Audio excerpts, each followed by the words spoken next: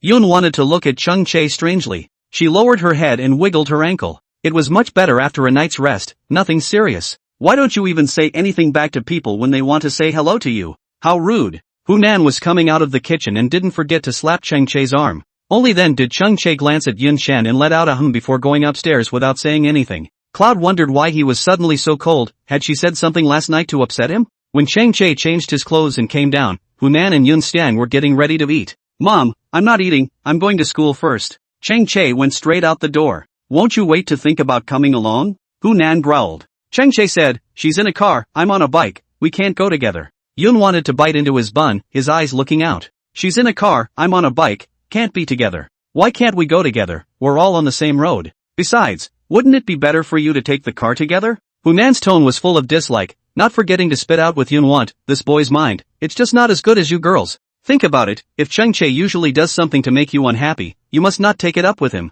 Yun wanted to smile and shook her head at Hunan. No, Cheng Che is quite good. He's used to pissing people off, all anticlimactic. Hunan grunted, seeing how dissatisfied he was with Cheng Che. Cloud thought and just laughed. Despite Hunan's words, where is the mom who was not proud of her son? Call it criticism, but it's more like a mom showing off her son. Yun wanted to have little appetite and ate a bun before going to school. In front of the vending machine at the door, Yun wanted to buy water. Song Juan bit into his sandwich and stopped beside Yun wanted. Yun wanted to look at him. Brother Song Juan, what to drink? I'll treat you. Song Juan narrowed his eyes, so suddenly? Don't worry, I won't be like you, a cup of milk tea will make me do things. Yun wanted a serious face. Song Juan snorted, come to think of it, I've realized that you're quite the vindictive kid. Cloud wanted to flatten her mouth, she wasn't holding a grudge. Yun wanted to buy a bottle of Coke for Song Juan and then headed to the school building with Song Juan. How have you and Chul been doing? Song Juan asked. It's okay. Just remembering Cheng Che's attitude this morning, Yun wanted to still feel strange.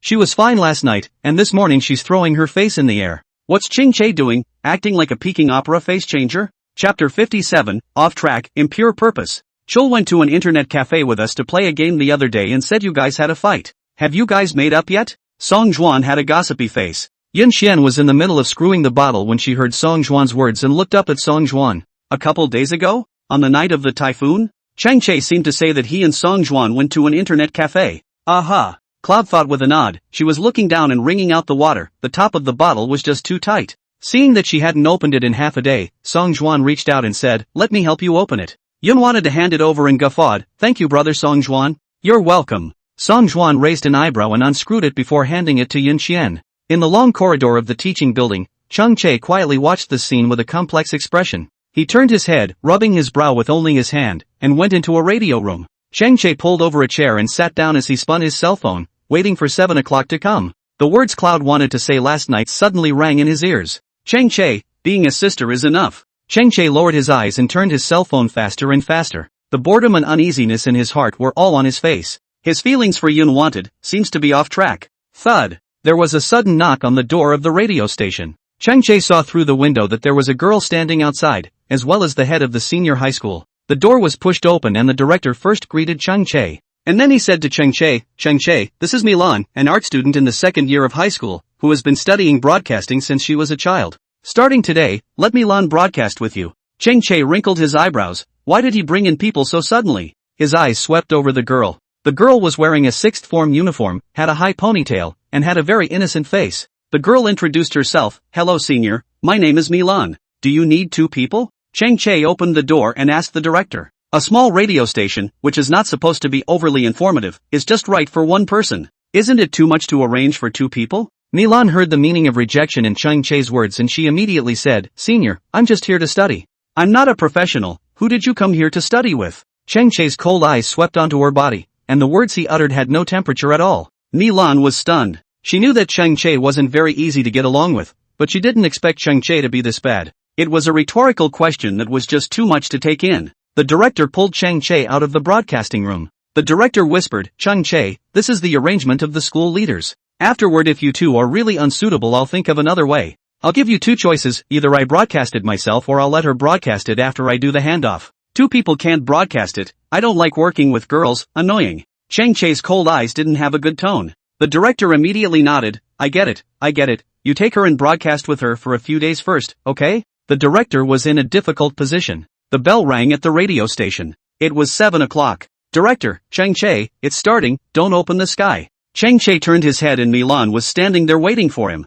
They were all from the same school, and he didn't want to embarrass Milan too much. Chang Che closed the door and the director cheered the duo on from outside the door. "Senpai, I'm a quick learner. It won't cause you any trouble." Milan followed behind Chang Che. Chang Che didn't respond, he just sat down and put on his headphones. Milan asked, "Don't I need it?" Chang Che glanced at her, wondering if she had really studied broadcasting. "Do you think it's needed?" He hates it when people ask for crap. Chang Che impatiently threw the second pair of headphones next to her without saying a word. Milan felt that Chang Che was not only a man with a bad temper, he also had few words. His eyes were so fierce that people were afraid to look at him. "Hello students, it's time for the radio station." Chang Che opened directly, "There's a new friend at the radio station today, so let her introduce herself next." The moment Milan's voice came out, all the classes were abuzz. "Classmate A, oh, there's a female announcer? You're not tired of working with a man and a woman?" "Classmate B, do we still need two people in this studio? Wouldn't Chang Che be fine on his own?" "Classmate C, the name Milan is so familiar, isn't she the class flower of the sophomore 3 class? Why do I remember, she's like Chang Che for a long time." Cloud wanted to flip through the book, occasionally perking up his ears to listen to their gossip. Lami sat back a bit and asked Yun Yun to think, "Have you heard Chang Che say anything about this matter of someone coming to the broadcasting station?" Cloud wanted to shake his head. "Damn it, relations. Hate relations in my life." Lami clenched his right hand into a fist and pounded it hard on the table. Cloud wanted to be unknown. "This little ninny definitely isn't running towards the radio station, she's running towards Chang Che," Luomi said with an expression of sis has seen through it. Yun thought but was not surprised. Chang Che is so outstanding. It's not much of a surprise that there are little girls trying to get close to him, right? But that's a bit too close, isn't it? Two people broadcasting together every day for half a year eh? Once the wine ball looks at the green beans right. Cloud paused in his attempt to turn the pages of the book. Soon she went back to flipping, not saying a word. "That's it for today's broadcast, have a great Wednesday and we'll see you tomorrow." The broadcast ended and so did the morning reading. Yun wanted to feel stuffy in the classroom, so he went to the long corridor to get some air. After the typhoon, the city regained its tranquility and the weather became sultry again. Yun wanted to be looking at the crowd of 3 or 2 people on the playground when he heard a familiar voice coming from one side. "Senior, I just came to the broadcasting station, there are still a lot of things I don't know, I'll have to trouble you to teach me more." Milan followed Chang Che's side as they walked this way together. Yun wanted to turn his head just in time to see the two side by side. Yun wanted to see Milan for the first time, she was very thin and beautiful. Even with a ponytail, her face was small and her features were exquisite. When Milan raised her face to look at Chang Che, those eyes were clearly filled with fondness. Yun wanted to decisively agree with the words Lami had said, she was running towards Chang Che. At the entrance of class 6, Milan said goodbye to Chang Che, then "Senior, I'll go first, if there's anything I don't understand, I'll come back and ask you." Chang Che didn't say anything, but his gaze landed on Yun Xiang's body. He could sense that Cloud was eavesdropping even though he was looking at the playground. Chang Che came to Yun Xian's side and followed Yun Xian's gaze together to the playground. Yun wanted to duck to the side, thinking of Chang Che's loving treatment of himself in the morning. She didn't mess with him, so why the hell did she suddenly make a scene? Think. Song Juan suddenly ran over and mouthed, "I made a bet with Guanha, and he lost me the chocolate, here, eat." "Wow, thank you brother Song Juan." Yun wanted to have gold stars in her eyes. Chang Che frowned at her. He realized that Yun Xiang became super sweet once she was in front of Song Juan. Song Juan walked over before seeing that Chang Che was actually there. "Brother Che, how does it feel to work with the class flower?" Song Juan put his arm on Chang Che's shoulder and couldn't help but tease him. "How about what?" Chang Che realized that Yun wanted to look over as well, meaning she's interested in this issue as well. Song Juan smacked his lips. "What's the point of pretending? She's the class flower. Why did you go to the radio station? You don't know." Chapter 58. Think about this. Do you like it? Isn't it just a figure that you're here? Song Juan pushed Cheng Che's arm with his elbow and smiled that big smile. You kid, you have a lot of peach blossoms. Cheng Che looked askance at Song Juan and couldn't help but feel that Song Juan was just too noisy. Yun wanted to peel the chocolate while listening to Song Juan poking fun at Cheng Che. She bit into her chocolate and turned to look at the playground when she heard Song Ju ask, "Do you like this?" Cheng Che barely hesitated and blurted out a sentence, "I don't like it." Song Juan immediately asked him, "Then what kind do you like?" "I'll see if there's a little girl who can make our brother choose heart flutter." Cheng Che was silent. Song Juan suddenly pulled Yun Xiang over. He patted Yun Wan's head melon, and Yun Wan, still maintaining the action of biting the chocolate, was yanked over by Song Juan without knowing what was going on. Song Jin joked and asked Cheng Che, "Think about it like this, do you like it?" The early morning sunlight stretched the light and shadows through the eerie corridor. The wind gently blew the leaves of the trees, and Yun Chan's eyes inadvertently met Cheng Che's line of sight. "Think about it. Like it or not?" Yun wanted the hand clutching the chocolate to subconsciously tighten. Cheng Che was surprised. Was Song Juan crazy to ask such a question? "Am I?" Cheng Che asked Song Juan rhetorically. Song Juan laughed. "You're an animal. Get lost." Cheng Che kicked Song Juan, then headed for the classroom. Yun wanted to look at Cheng Che's back and couldn't understand what the two of them were saying. "This temper of your brother's, it's really bad," Song Juan said. "He's just kidding." Yun wanted to look askance at the teenager in the last row of the classroom and said softly, "He's not my brother." Song Juan cocked his head. "What?" Yun wanted his voice to be louder. "I said, Cheng Che is not my brother." Cheng Che glanced outside and continued flipping through the book in silence. "Right, I'm your brother." Song Juan nodded along, like a era. Yun wanted to give Song Juan a sly look, and had a bit of a headache. Cloud thought sullenly and muttered in a small voice, "Good thing you're not either." Song Juan immediately pricked up his ears. "What's being said?" "I said, it's a good thing you're not either." Cloud wanted to say to him again and was heading back to class. Song Juan? No, why did he hear a whiff of dislike in Yun Wan's tone? She wasn't disliking herself, was she? Yeah, she sure isn't. Lunch break. Cloud wanted to be in the middle of a meal with Lami when he heard a gust of wind next to him. Classmate A, Milan really did go to the radio station with the Tujing Che people. Classmate B, that's right, in the past, where would Milan find Cheng Che to sit now he dares to eat with Cheng Che in the name of the radio station. I don't know what I'm going to do in the name of the broadcasting station in the future. Yun wanted to bite his chopsticks, and his gaze fell on Cheng Che, who was not far away. Cheng Che was frowning, not very interested in facing Milan in front of him. Think, don't look, come and eat. Lami grabbed Yun Think's arm. Yun wanted to let out a no and followed Lami to sit down. Immediately after, Songju and Guanha also sat over. Aren't you guys going to look for Cheng Che? Lami asked them. Are we going to be a light bulb? Song Juan bristled. Lami laughed. Good for you, Xiaojuzi, did you bring your brain out today? Song Juan's speechless face. Yun wanted to can't help but smile along. She felt that no one could cure Song Juan, but Luomi cured Song Juan, one squeak at a time. How's the part-time job at the cafe going? Kanzuru softly inquired of Cloud, thinking. Cloud wanted to nod. I heard you were harassed the other day? It doesn't look too safe. Do you still want to keep doing it? Guanha looked at Yun Qian with a gentle expression. It's not a big deal, working outside, we'll always meet some kinds of people. Yun want to smile, look happy. He was kinda surprised that Cloud's thoughts didn't quite match her appearance. Cheng Che was eating while looking over to Yun Xiang's side. The atmosphere at his table was awful compared to their joking and laughing. Milan droned on, asking about the radio station, but Cheng Che was particularly annoyed by what he heard.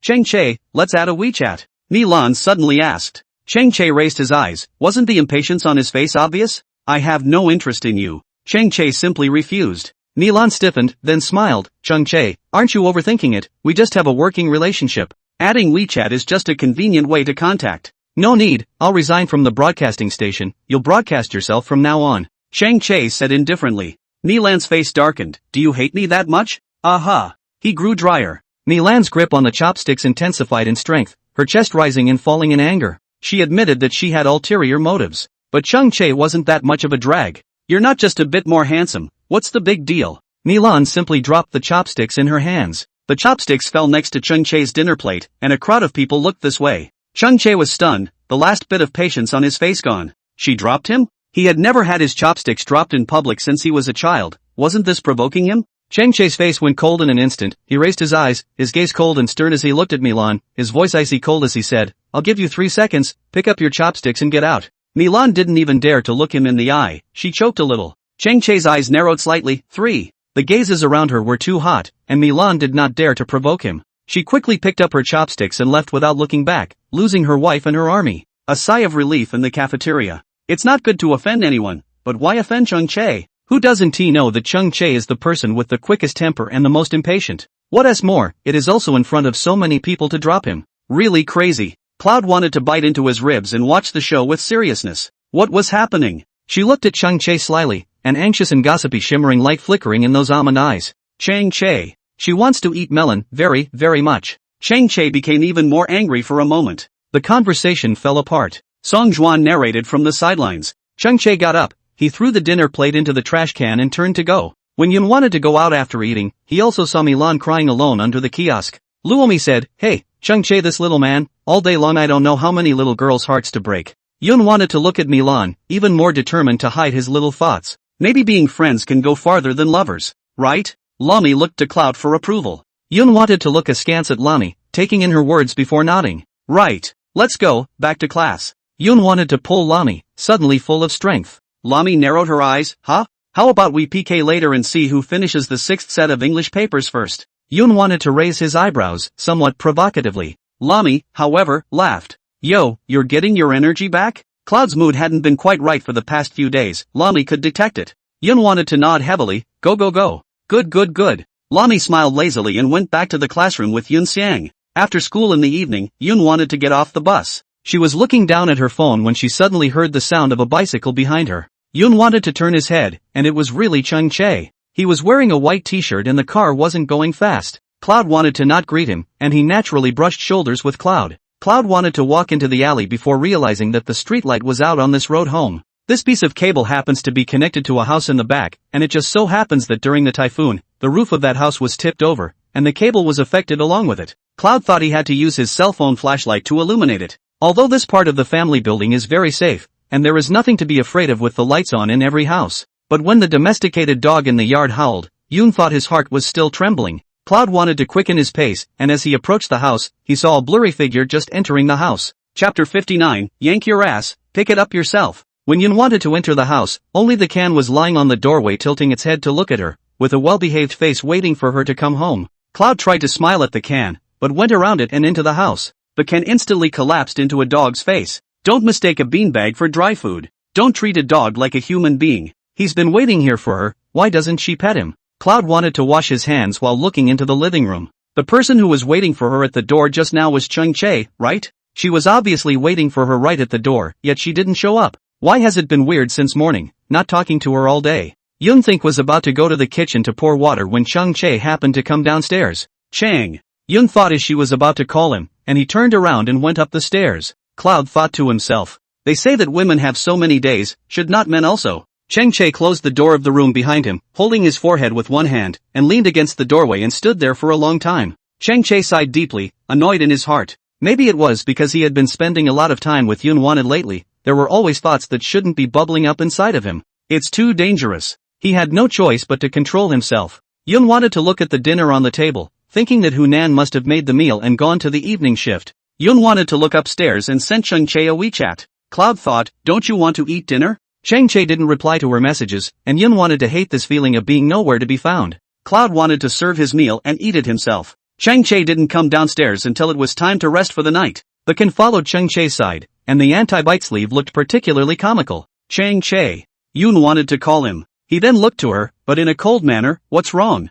Cloud thought, what did I do to upset you? Chang-Che shook his head. Then why are you suddenly so cold? Did I do something wrong? Cloud wanted to always feel that it was important to be honest about any problems between two people. If you don't talk about it and he doesn't talk about it, the misunderstanding will only grow. You're not doing anything wrong with me. His voice lowered with annoyance. Cloud wanted to be clogged up inside, completely nonsensical. Does it matter to me? She asked. No, go to bed. Chang-Che said impatiently. Chang-Che had no way to look at her or he would not be able to resist talking to her. Oh, right. Chang-Che suddenly thought of something. In the nightstand drawer, the chocolates that I bought for you earlier, I forgot to give them to you, take them yourself. After that, he went to rest on the couch. Yun wanted to be frustrated, stinking Chang-Che. What kind of temper is he playing? Does he want her to coax him? Cloud thought sullenly as he headed upstairs. Chang-Che still couldn't help but look at her back. How the little girl always likes to take the blame on herself. Does ignoring her have to be her problem? Can't it be his problem? Looking at him so pitifully and innocently, there was no way he could ignore her.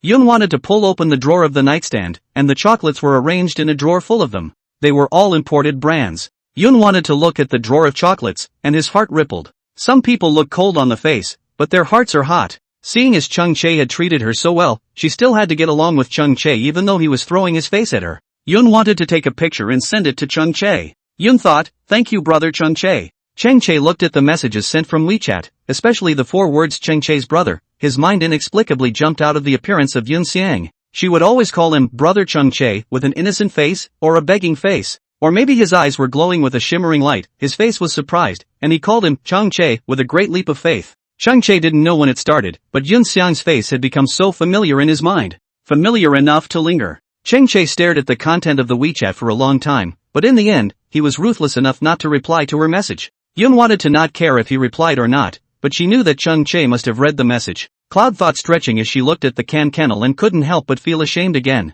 She has caused a man and a dog to have a nest to return to. She deserves to die. However, Yun thought so think about it, the most important thing is still to get enough sleep. Cloud wanted to lie down on the bed, let whatever was bothering him go, tomorrow was another day. Ding! The next morning, Cloud wanted to be woken up by his cell phone. Yun wanted to grab his cell phone in a daze and heard Jiang Yi's voice. Think about it, mister. Ji said that his people harassed you a few days ago? Cloud wanted to raise his eyes. Huh? Mister. Ji brought someone to apologize to you, so why don't you take the time to come to the cafe after school tonight? Jiang Yi sighed. I was too busy that night, and I didn't realize there was such a thing until I checked the surveillance just now. Yun wanted to sit up. She scratched her hair with one hand. It was slightly messy. Sister E, it's all in the past, no need to apologize. She didn't want to see that person again either. Disgusting. Meet me, Jiang Yi said. Cloud thought it would be hard to put it off any longer, so he agreed. Chang Chae was eating breakfast when Yun wanted to go downstairs. Yun wanted to sit across from him. She looked at Chung Chae as if she was back to the day she first met him.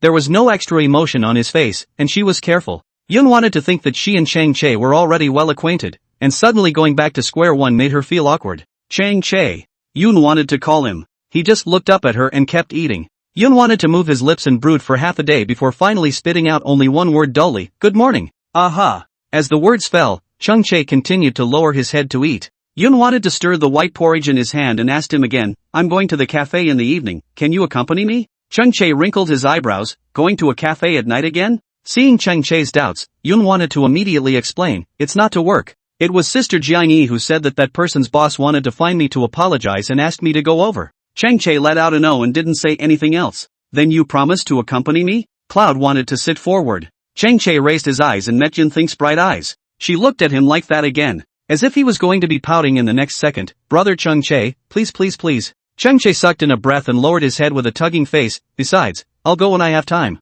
Yun wanted to be disgruntled. She was already showing goodwill. What in the world does he still have to get over? It's really torturous. Yun wanted to clench his hands into fists, and really wanted to follow Milan's example and just drop the chopsticks on him. So, Cloud wanted to think this way and simply did the same. Drag my ass you. She slammed her chopsticks on the table and cursed before rushing off, cursing Chang Chae for something like this, and then slipping away in a hurry after doing it. Otherwise, you'll be warned by Chung Chae in 3 counts, just like Milan. Chang Chae? No, she cursed. Little Roadrunner is so bold that he dares to drop him with chopsticks? Yun Xiang, come back. Chung Chae slapped the table. Yun wanted to turn his head and professionally fake smile. Chung Chae, there's no way I'm going to pick it up like Milan, you pick it up yourself. Chang Chae choked. Yun wanted to wave his hand at Chung Chae, grabbed his bus pass and ran away. Chung Chae looked at the chopsticks that had been slammed down on the table, and his silence was deafening. A moment later, he cursed and picked up the chopsticks on the table and threw them into the sink with his hands. Pick it up yourself, just pick it up yourself.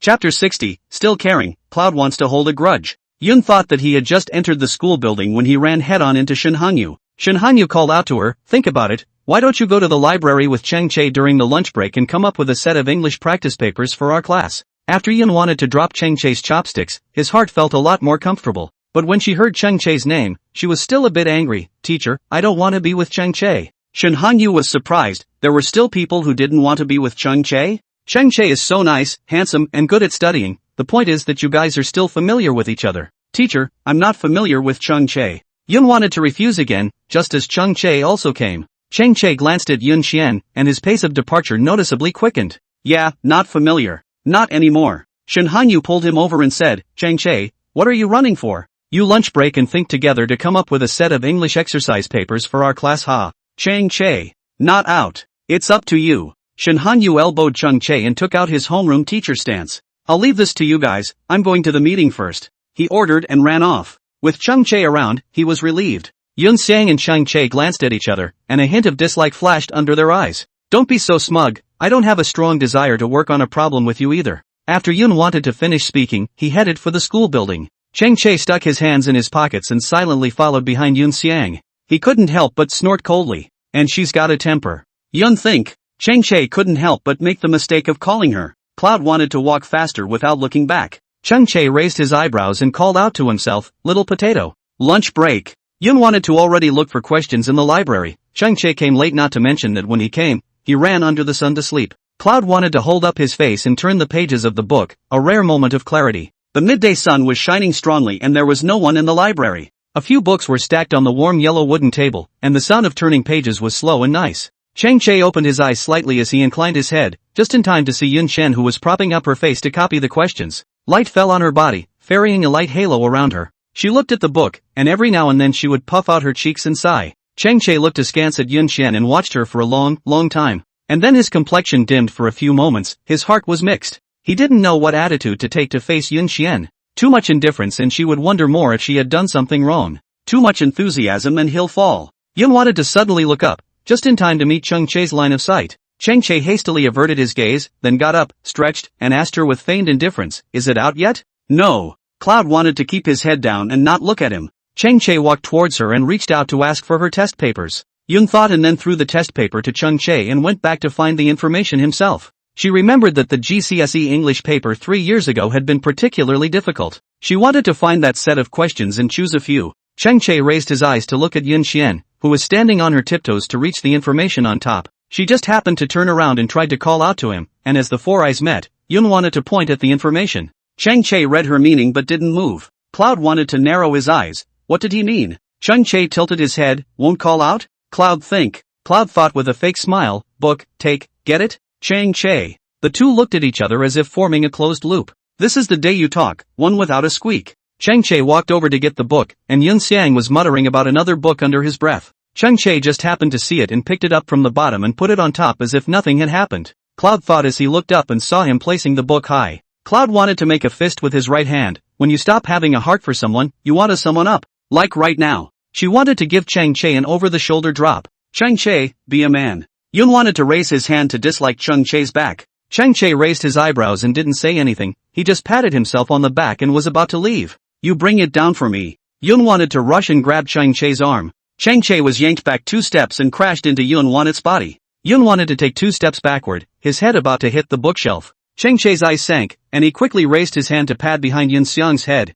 With a thud, Yun wanted to suck in a breath, but felt a softness in the back of his head. Chang Che pursed his lips, his bubbling, pointed throat rolling up and down as he frowned slightly. Yun wanted to raise his eyes and meet Chang Che's eyes. She couldn't help but swallow her saliva. Chang Che withdrew his hand, gave Yun Xiang a meaningful look, and silently put his hand into his shirt pocket. The consequence of pretending to be a hero is that the pain and suffering suffer in silence by themselves. Does it hurt? Cloud wanted to ask him softly. It doesn't hurt. He lifted his chin, looking bland and unconcerned. Yun wanted to let out an oh-so-sweet sound, immediately coldly lowering her face and glaring at Chang Che very seriously. Book. Chang Che. Tisk, really can't feel sorry for people. Chang Che reached out and reached the book down. He looked askance at Yun Chen and handed it to her. Cloud thought he was about to take it, but he shrunk back. Seeing that Cloud wanted to get angry, he was willing to give it to her. Yun wanted to take it immediately and looked deeply at Chang Che, not forgetting to take a few more books in his hand. Then asked again, it doesn't hurt? Chang Che was silent and didn't say anything. Doesn't she know if it hurts or not? Yun wanted to turn around and go to her desk. She couldn't help but raise the corner of her mouth. It hurt or not, of course she knew. Stinky Chang Che, what are you pretending for? You still care about her. I've got the dictation and fill in the blanks out, so take a look at them. You do the reading and essay in the back. Yun wanted to push the information to Chang Che. Chang Che hummed and flipped through the book. Cloud thought it would be a good time to steal some time. The midday sun shone lazily, and Yun wanted to sit next to Chang Che with his face propped up. Originally, she was reading a book with Chang Che. As she watched, she couldn't help but look at him. Chang Che was really handsome when he was serious. He would frown slightly and was very focused. Cloud lowered his head as he tried to look at it, his fingers resting on his knees circling around and around, thus hiding his secretly rippling heart. Chang Che's tip of the nose will come from time to time with the scent of gardenia, light, very good smell. Yun wanted to be very quiet next to him, without any sound, but made people feel at ease. Chang Che's speed in finding the questions was fast, and after a few minutes, he pushed the test paper in front of Yun Xian with a crisp movement. Alright, Cloud thought, nodding and not looking. I'm going back to class then. Not taking a look? Chang Che looked at her. Yun wanted to shrug his shoulders. You said it. After saying that, Yun wanted to leave. Chang Che smacked his lips and looked at the messy books on this table, his brows furrowed as he looked annoyed. All those books, and you're not returning them? Don't you like to put books? You put it. Yun wanted to shrug his shoulders and walked away without looking back. Chang Che? No, just hold a grudge. Wasn't it just putting a book on it once just now? How did it turn into him enjoying putting it on? No wonder she just took so many books and waited for him here. Yun wanted to walk out of the library and couldn't help but laugh out loud when he saw Chang Che there alone, looking for a place to put his books. Chang Che searched for positions one by one, the back of his hand broke the skin where it hit the bookcase, and his patience was at its limit. But what can be done about that? He asked for it. Chapter 61, His Apology, Chang Che's Coming. Night, Cafe. Yun wanted to sit on the chair and listen to Jiang Yi say, think about it, I was really too busy that day and didn't hear you call me. I watched the surveillance later, sis, I'm sorry. Yun wanted to shake his head, it's fine, then Chang Che didn't come. If Chang Che doesn't come, I won't let myself suffer. Dad had taught himself some self-defense, she was just too tired and couldn't argue with a drunken man to find the right opportunity at the time. While talking, the door of the cafe was pushed open. The man who had drunk too much that day was seen walking in alone. When he saw Yun wanted to, his face wasn't very good. Yun wanted to stare at him, as if the two were secretly competing. Didn't Mr. G come? Jiang Yi blocked in front of Yun Xiang and asked him, what's the big deal, why bother Mr. G? Isn't it just an apology? His tone was cold and clear. The man's eyes landed on Yun Thinking's body, and he said in a very unpleasant manner, I'm sorry, okay? He wouldn't bother apologizing to a woman if he didn't come to apologize for losing his job. What's with your attitude? Jiang Yi had a strong attitude. The man smiled, sorry about that, that's my attitude. You take it or leave it. Yun wanted to look gradually cold. If it was such an attitude, it would be better not to want his apology. Isn't this adding to his own problems? Like eating a mouthful of flies, it's disgusting. Isn't a part-time job all about money, and isn't the money I pay for it money? Why bother? The man indifferently swept a glance at Yun Xian, a mocking meaning written in the bottom of his eyes. He was about to leave with a pat on the back. Cloud wanted to get up and get in his way. She even needed to tilt her head to look at him, and he was dressed like a man. Yun wanted to have cold and serious eyes. Yes, I work for money. But it doesn't mean that I make money for everything. I won't make money that looks down on women like you, treats women as playthings, and scorns them. And, don't you think that money can buy everything? If money can really buy everything, then I'll buy you too. $1,000, to buy you to kneel in front of your mom and ask her if she'll give you any sleep. Yun wanted to take out the money from his pocket and directly threw it in his face. In that instant, Jiang Yi was stunned. It's amazing how explosive this little girl can be when she looks at a tiny one. The man was dumbfounded as well. The smell of money scraping across his cheeks was extraordinarily pungent. The man's hands hung down by his legs, slowly clenching his fists as he looked at Yun Xian, his eyes gradually going cold. Yun wanted to glare at him, not afraid in the slightest. You wait. He pointed at Cloud, thinking. Fine, I'll wait. I'll see what you want. Yun wanted to raise his face, not panicking in the slightest. Her father had told her since she was a child that she should not be afraid of the shadow, as long as she was not afraid of what she was doing right. The man stifled a laugh. He never thought that he could even be threatened by a little girl one day. There was a flash of fire on his face, a money cut on his cheek. As soon as he pushed Yun wanted to pull open the door of the store to go out, his footsteps were forced slowly back by the person coming in from outside. Jiang Yi supported Yun Xian. The two of them looked up together and saw Chang Che with his hands in his pockets, wearing all black, lazily walking in from the doorway and stepping closer to the man. The man wrinkled his nose and stopped in his tracks. It's you. Yun wanted to also be a little surprised that it was Chang Che. Why is he here? I thought he wasn't coming? Try pushing her again. Chang Che's cold eyes looked askance at him, his eyes extraordinarily cold. What's wrong with me pushing her? The man's tone was extremely fierce. Chang Che laughed coldly. His mouth is still hard?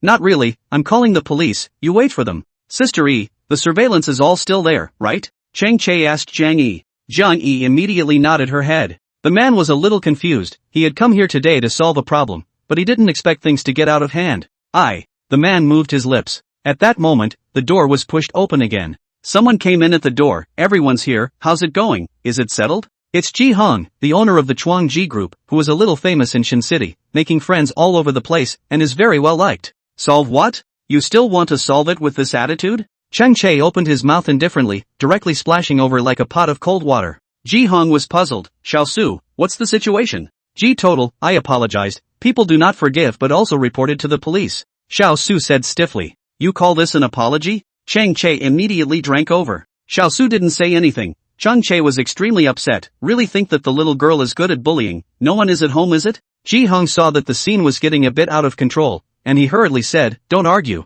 Are you hers? Chang Chae's cold face answered decisively, boyfriend. Yun Xiang and Jiang Yi looked at Chung Chae one after another. Chang Chae held Yun Xian's hand and pulled Yun Xian to his side. He was tall in himself, and with the addition of sports, Yun wanted to stand next to him, especially small and very secure. Yun wanted to instantly have the air of a dogfight again. Ji Hong immediately laughed and was good-tempered. Good. We're here to solve the problem today, so let's not intensify the conflict. Our side re-apologize to the little girl, settle privately, and don't call the police. Do you think it's okay? Ji Hang asked Yun Xian very gently. Chang Chae, if you want to reconcile, you can, depending on your sincerity. Ji Hong, go ahead. After all, it was his birthday party, and it wouldn't be good for his reputation to make a scene. Bring 8 gifts to the house to apologize, Chang Chae said in a cold voice. The man's face hardened a bit. The rule in Xinjiang is to bring 8 gifts to visit your home, which is a proper apology. Yun wanted to pull Chung Chae's sleeve. It's better not to let uncle and the others know.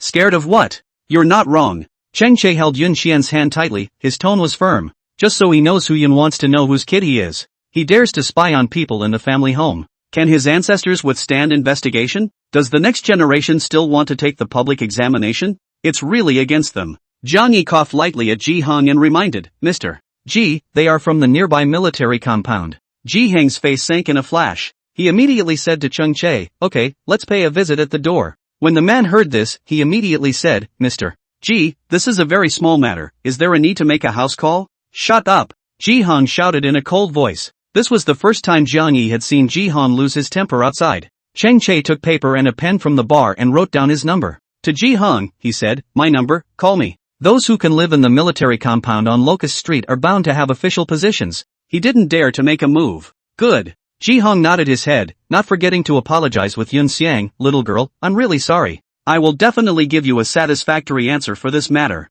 After saying that, Ji Hong swept the man's cold eyes and directly went out. The man was completely flustered now, and he hurriedly followed him out, shouting, Mr. G, Mr. G. Yun wanted to look at their departing backs and clutched Chung Chae's hand tighter. Chang Chae sensed that she was out of sorts. He tilted his head, his posture diffident, extraordinarily tugging. What are you afraid of? We won't tolerate a single bit of aggression that we shouldn't be subjected to. Chapter 62, Don't ignore me, be nice. Yun wanted to look at Chang Chae and clearly felt the sense of security that Chung Chae brought to himself. He even held her hand tightly, telling her with his actions and his eyes that there was nothing to fear with him. It's not like she doesn't have a backer. It's not like she doesn't have a family. He was her backer. The Chang family was her backer. Did you hear that? Chang Chae asked her. Cloud wanted to nod heavily. Heard. Chang Chae is right. There's no tolerance at all for grievances that shouldn't be suffered. Jiang Yi also opened her mouth. Yun thought with a hum and whispered, thank you, Sister E. I've caused trouble for everyone. Where did the words come from? Jiang Yi nudged Yun, thinking skull. It's clearly you who are aggrieved. Go home. Chang Chae held Yun Xian's hand to take Yun Xian away. Yun wanted to but pulled Chung Chae back. We can't leave yet. There's still one big thing left to do. Chang Chae was puzzled. What's wrong? Yun wanted to be embarrassed. I haven't picked up my money yet. She let go of Chang Chae's hand and hurriedly squatted on the ground to pick up the money. It was cool just now, but picking up the money is slightly worse now. Chang Chae looked at his fingertips that were hanging down by his legs, loosened by Yun wanted, and still had a residual warmth, and circles of ripples spread in the bottom of his heart. He must. He squatted down and helped Yun want to pick up the money together. Chang Chae handed the money to Yun Xian, who quickly took it and told him thank you. All boyfriends are still so polite. Oh. Jiang Yi narrowed her eyes and smiled. She had felt that something was wrong with Chung Chae and Yun Xiang, and she didn't realize that the two were secretly in love. Chung Chae raised his eyebrows and didn't say anything. I lied to them. Yun wanted to explain hurriedly. Jiang Yi was stunned. Not a boyfriend? No la, it's brother. Yun wanted to narrow his eyes and smile. When she finished, she even looked at Chung Chae.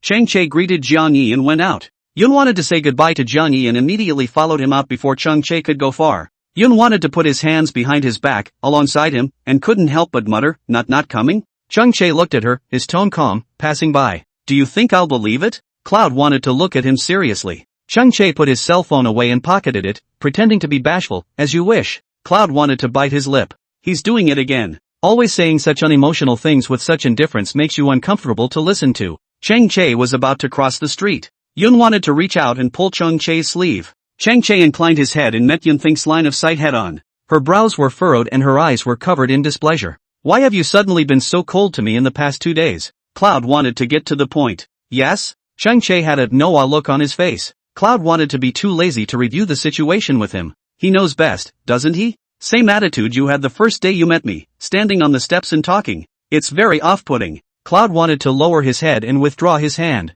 Chang-Che's intention was just not to let the two people's feelings get more and more out of control. But he forgot that his sudden indifference was pushing Cloud thinking away. In telling Yun wanted, I still hate you, don't come near me or talk to me. Chang-Che, I thought we were at least considered friends. Yun wanted to raise her eyes to look at him, her eyes a little foggy. After her dad died, she had no relatives in this world. It was Cheng Lord who took her home and made her feel at home again. She really wanted to get along with Chang-Che. But if Chang-Che wasn't willing to accept herself, then there wasn't anything she could do. Chang-Che looked askance at Yun Xian. He inexplicably had a feeling of powerlessness. He didn't know what kind of feelings to use to face Yun Xian's feeling of powerlessness. Chang-Che's heart was annoyed. He raised his hand and rubbed Yun Xiang's hair a few times. Yun wanted to look at him immediately, with a pair of eyes that were straight. It was indeed hard to resist. What did he mean by this? Cloud wanted to not understand. Chang-Che asked back, doesn't it count? He lost. There was no way he could ignore her completely. It was a sister or a friend, whatever. In short, he didn't want to restrain himself any longer. Counting friends and treating me like this. Yun wanted to hang his head, and for a moment became even more aggravated. Chang-Che knew that he had gone overboard in the past 2 days, so he decisively admitted his mistake. Count me wrong. He wasn't much of a man, the only thing he was good at was taking what he could get and admitting he was wrong or whatever was the fastest. It was your fault in the first place. What do you mean counting you wrong? Cloud wanted to count. What then? Beat me up? Chang-Che asked her. Cloud wanted to raise his face immediately. He's probably just saying that. But Cloud wanted to take it seriously. Her eyes were telling Chang-Che that she wanted to wrestle him. Chang-Che. Neither one spoke again. Walked over the crosswalk and down the street into the family home. Yun wanted to lower his head, kicking the small stones on the road, and suddenly said, then don't suddenly ignore me in the future, okay? Chang-Che's footsteps stopped for a moment as he twisted his head to look at her. Yun wanted to raise his eyes and said in a resigned manner, I said, don't suddenly ignore me in the future. Yun Xiang already looked like a good boy, and coupled with the aggrieved tone, Chang-Che had the urge to give himself 2 slaps. His lips pursed into a straight line, and his expression became particularly serious. Yun wanted to wait half a day for his response, and his little head slowly hung down. Alright, I know. Chang-Che heard her voice and came back to his senses. What do you know? Next time, I'll be smart about it. Chang-Che couldn't see her complexion, but he could hear that her voice was somewhat muffled. The light under his eyes softened, a snarky tone in his voice, such as? Yun wanted to raise his head and crashed into Chang-Che's eyes full of laughter. For example, if you don't want to pay attention to me, I will. Yun wanted to tilt his face, his eyes serious. Before he could finish his words, he was interrupted by Chang-Che, and you'll never talk to me again? Aha! Cloud thought in response. Chang-Che laughed. He didn't say anything, he just walked forward. Why are you laughing? Yun wanted to catch up with Chang-Che. Chang-Che lazily laughed, as if it wasn't worth mentioning at all. Little girl trick. Chang-Che. Yun wanted to call him. Chang-Che looked at her. Cloud thought frowning. Chang-Che sighed, his expression slightly helpless, but he had to answer. Cloud wanted to laugh. Only then would she feel that Chang-Che was truly not going to ignore herself. Don't follow me La, I'm going home. Yun wanted to stride forward. Chang-Che smacked his lips and couldn't help but tease her. Little road idiot, you recognize the road? Of course I recognize it. Yun wanted to not turn his head, just to back, but fleshly happy. Chang-Che didn't know why, but seeing Yun wanted to be happy, his heart inexplicably followed suit and cheered up. The last 2 days my heart has been sinking like something was blocking it. Chang-Che thought that he could afford to take it, but he had to admit that he wasn't honest enough in front of Yun Xiang. Cloud wanted to be the truly passionate and sincere representative. She was like a sun, too bright to take your eyes off her. Ding! Chang-Che's cell phone rang. It was a text message from Chang Lord. On Saturday afternoon, someone will go to the house to repair the glass. Chapter 63, If you're not a brother, be your brother-in-law. Early in the morning, Yun wanted to half squint her eyes, not yet awake, when she saw the canister lying on the bed and sticking its tongue out at her. A scream as promised. Downstairs, Chang-Che was brushing his teeth and was already not surprised to hear this shout. The kin goes up to take a dump and he can't do it without being in his own nest. Cloud wanted to wake up at a really good time too, just in time for the canned poop. Cloud wanted to sit on the end of the bed with the covers tightly clutched, looking at the can next to the bed with a look of fear. The can probably thought it was noisy itself. It crossed its legs and wiggled around, then opened the door and ran out on its own. Cloud wanted to be surprised that the can would even open the door by itself. No wonder it appeared in the room every morning. Yun wanted to change his clothes and go downstairs. Chang-Che was looking for a top with his bare upper body. He just glanced at Yun wanted to cough lightly, and without hurry, he picked up the top on the couch and put it over his body. Yun wanted to swallow his saliva and sneak a look at Chang-Che while heading to his room. As soon as Cheng Che turned around, he realized that Yun Xiang was secretly sizing himself up. He raised an eyebrow, pausing in the act of putting on his shirt. Or should I stop? Yun wanted to smile. That's fine. Cheng Che was silent. How she had the good sense to say those two words. Little girl family, be reserved, understand? Cheng Che's face was disgusted, then he quickly yanked the clothes off. Yun wanted to flatten her mouth. She was lying in the doorway. Her eyes were dark and beautiful. She said, aren't you the one who asked me? I was just being honest. Cheng Che, little pervert. Yun wanted to heave a laugh and was in a good mood. Cheng Che went into the kitchen and made 2 sandwiches and warmed up 2 cups of milk while Yun wanted to wash up. When Yun wanted to put on his school uniform and come out, Cheng Che was on the phone. Yes, the family building on Locust Street. Household B0987, call me when you come on Saturday afternoon. I'll go out to pick you up if you can't find me. Yun wanted to sit in front of Cheng Che. She took a bite of her sandwich and stared blankly at Cheng Che. Who is it? Ji Hong or? Cheng Che hung up the phone, saw the doubting Yun Wanted's eyes, and said, repairing the glass. All the glass in your room will have to be removed and replaced, and the desk will have to be moved out by then. Put away all your important items in advance. Cheng Che reminded Yun Qian. Cloud wanted to nod. Okay, got it. Eat quickly, time is running out. Cheng Che glanced at the time. Did you make the sandwich? Yun wanted to ask Cheng Che while eating. She was already a slow eater, and when she ate fast, her mouth filled up. Cheng Che, how was it? Cloud thought, next time you can put a little more ketchup on it for me. Cheng Che, I asked how you were. Cloud thought, cons ketchup. Cheng Che's words condensed. After 2 seconds, Cheng Che asked again, Yun think, why do you like eating sweets so much? In all the girls he knew, he had never seen one with a sweet tooth like Yun wanted. Chocolate is almost like water, and the point is it's not fattening. Yun wanted to take a sip of milk. She licked her lips and answered seriously, maybe life is too bitter. Cheng Che frowned straight at this answer. You look especially well protected, how could you be bitter? Cheng Che sipped his milk, his tone calm. There are many kinds of bitterness. Cloud tried to continue eating his sandwich, speaking a bit muffled and not very clear. Like losing my mom in elementary school. Just when she thought she could be with her dad, God took her dad away again. It's all suffering. Yun wanted to put the last bite of the sandwich into his mouth and said to Cheng Che again, the flavor is average, it still needs work. Cheng Che. It's so hard to serve. Yun wanted to wipe the corners of his mouth and said, you ride the bike, I'll take the car, we don't go by the way, I'll go first. Cheng Che laughed. That sounds really familiar. Cloud wants to. Your mind's eye, sesame seed size. Cheng Che spat at her without hesitation. Yun wanted to yes, I have a very small heart. So Cheng Che, you'd better not offend me, or I'll remember it for the rest of my life. Cheng Che laughed at that. Then he could simply tell Yun wanted to. There had never been a time when someone else held a grudge against him, it was always him who held a grudge against someone else. Yun wanted to just get out of the front door and bumped into Song Juan and Guanha who were riding over. Think, good morning. Song Juan greeted Yun Think from a long distance. Yun wanted to wave his hand, brother Song Juan, good morning oh. Song Juan wasn't even in a hurry to go to school once he saw Yun Xiang. Guanha was silent, so he felt that Song Juan was an outrageous double standard. I just asked him to wait an extra 5 minutes in front of his house and he was as anxious as hell, clamoring that he'd be late so he could buy him a game card. The car was now off the bike and pushing along to talk to Cloudy wanting to talk. Cheng Che just happened to go out the door when he saw several people blocking the doorway. Che, I think Song Juan is more suitable than you to be Think's brother, Guanha said to Cheng Che. Cheng Che, he'll just go ahead and crave for it. Song Juan heard this and turned his head and smiled. I don't want to be a brother, I want to be your brother-in-law. Cheng Che's face immediately darkened. He was close to taking a slate and hitting Song Juan directly on the head to make Song Juan wake up. You're not even close to being a brother-in-law, Cheng Che said without hesitation. Kanzuro coughed lightly, serious face, what about me? Cheng Che. Guanha, be serious. There's already a second pen. Song Juan was annoyed, who are you calling to? Yun wanted to silently watch a few people playing around and couldn't help but smile. The 3 of them grew up wearing the same pants, so they never got mad no matter how much they joked about it. Yun wanted to still envy such a friendship. She hadn't had many friends since she was a child.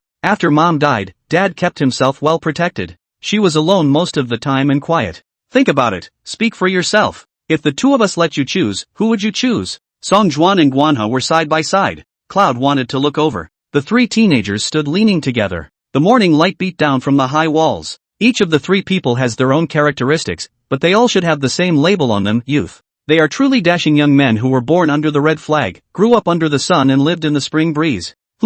Cloud thought walking backwards, she rubbed her chin with one hand and thought hard. Cheng Che was despondent. The little road addict was really serious about picking it up. Cheng Che walked over and directly swept Yun want to be right. His voice was clear and cold, brother said count, no one will be chosen. No one reliable. Cloud thought blinking, huh? Yes, you're the only reliable one in the whole compound. But you can't. Song Juan snorted coldly. Chang Che's face was expressionless. It was true that he couldn't, but neither could Song Juan or Guanha. Yun wanted to quietly look at Chang Che. She felt the temperature of Chang Che's body and shallow ripples spread in her heart. Well, no one's picking. Because she had someone in mind to choose from. Yun wanted to put her hands behind her back and couldn't help but ask, Chang Che, is it okay to pick you? Chapter 64, Against Ethics, it's quite exciting. Chang Che knew that Yun wanted to tease himself on purpose. Chang Che lowered his eyes, and compared to the eyes that wanted to gargle Songjin when he looked at Songjin, his eyes that looked at Yun Qian were obviously a few points softer. You can try. His tone was lazy, giving the illusion of I'm easy to chase.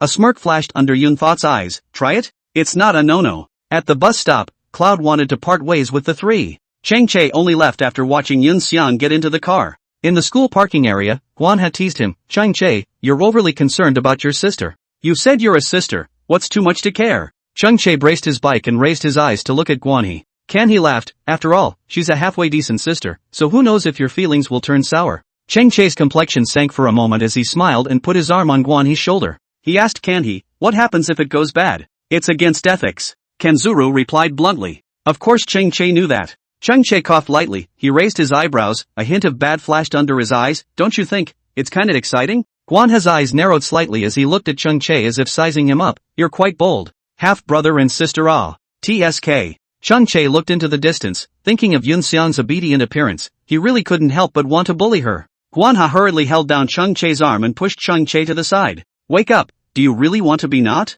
Guanha decisively snuffed out this horrible idea of Chang Che's. Chang Che pursed his lips, he stuck his hands in his pockets, his eyes fell on Guanha's body, and he couldn't help but say, Guanha, she's too well behaved. Kanhe couldn't help but frown. In the previous words, Chang Che might still be joking. But the moment Chang Che looked at himself meant that he wasn't joking. He might have, indeed, moved. Just because she's so well behaved, you can't help but understand. Kanzuru said seriously. Chang Che smacked his lips, Ben's heavy face suddenly flashed a touch of lazy smile, teasing you, are you serious? Guanha sneered, whoever takes it seriously knows. The music festival, thinks 3 votes went to you, right? Guanha looked at Chang Che with amusement. Chang Che touched his nose and laughed, sorry bro, too much charm. Hey, certain people. Guanha shook his head and separated from Chang Che at the entrance of the broadcasting station. Chang Che looked at Guanhe's back and smiled even more openly. Pushing open the door to the radio station, his face went cold the moment he saw Milan. Chang Che. Milan stood up, she looked at Chang Che with an apologetic expression, yesterday at the restaurant, I'm really sorry. What are you apologizing for, wasn't it a pretty good fall? Chang Che walked in, he raised an eyebrow at Milan, no temperature in his voice. Milan clenched her hands and didn't even dare to look at Chang Che's eyes, her heart was extraordinarily anxious. Milan was interrupted by Chang Che before she could finish her sentence. I'm a person who never accepts other people's apologies, just go around me when you see me in the future. Chang Che's tone was cold and clear. As the words fell, Chang Che's fingertips tapped the radio station's table as he asked, you broadcast and I broadcast? Milan bit her lip, what else could she say about this? She was like a clown trying to get close to Chang Che, but she was completely spurned by people for showing off. She didn't even have the courage to answer Chang Che and went out with red eyes. Chang Che looked at her back and said indifferently, bring the door to me. Milan. Good morning all students and teachers, it's time for the campus broadcast. Chang Che's lazy, low voice rang out from the speakers. Everyone perked up their ears, listening to Chang Che's voice while studying early. Next up for you is a song called Is This the Growing Up You've Been Expecting, ordered by Senior Class 2, Sirue. As Chang Che's words fell, he turned off the radio sound and put on music. The entire school was quiet, and Chang Che hung his head, looking over the recent news of the disaster area. Ding, new message from the chief and his people group. Chang Che opened WeChat and it was a message from Chang Lord. Chang Lord, the rescue is over, I've returned to the team. Going home tomorrow afternoon. Chang Che sank his eyes, he didn't reply to the message, instead, he clicked on the private chat and sent a message to Chang Lord. Chang Che, I have something to talk to you about when I get home tomorrow. Chang Lords, got it. Chang Che sat down as he idly flipped through the messages in the tree hole and suddenly saw a familiar name. A classmate anonymously tabulated Cloud's thoughts in a tree hole. Chang Che's eyes narrowed slightly, the person who didn't dare to confess even by his real name was also worthy of liking Yun Xiang? Chang Che used the radio station's computer to order the deletion, leaving no trace at all. That's it for today's campus broadcast, wishing everyone a happy weekend in advance, see you on Monday. Chang Che held the microphone and stared at the message in the trash station, his voice cold and clear. The announcement ended and the dismissal bell rang along with it. Chang Che turned off the radio and put everything away. He came out of the radio station just in time to see Yun wanting to chat with 2 male students in front of the railing of the promenade. Chihuahua, Yunwant, we're going to be tested on the English paper you came up with yesterday later. You're not going to lay your hands on us, are you? Of course I won't. The questions I came up with were all easy. The hard ones are all from Chung Che. Yun wanted to squint and smile, his tone gentle. Chihua, Cheng Che is really ruthless. My English is already poor. Every time he comes up with an English paper, I can only just pass. Yun wanted to guffaw. Then I'll make sure you pass a little more of my questions this time. Cheng Che walked over with one hand in his pocket, and Yun wanted to see him as soon as he looked up. Yun wanted to turn around and immediately enter the classroom. The 4 no-nos of the Cheng family's young master were still to be obeyed at school. Cheng Che followed him in. He pulled over a chair and sat next to Yun Qian. Talking and laughing with the others, every time it came to him there was only avoidance and silence. Think, we're lining up for duty. It's your turn today. Lami called to Cloud Think from the podium. Cloud wanted to nod. Okay, got it. The class bell rang and Shin Hanyu entered the classroom with the test papers. Here, English simulation. He tossed the papers to the first row of students and said dryly, the tables are pulled apart and the papers are passed back. Cheng Che pulled away from the table and took the test paper handed over by the students in front of him.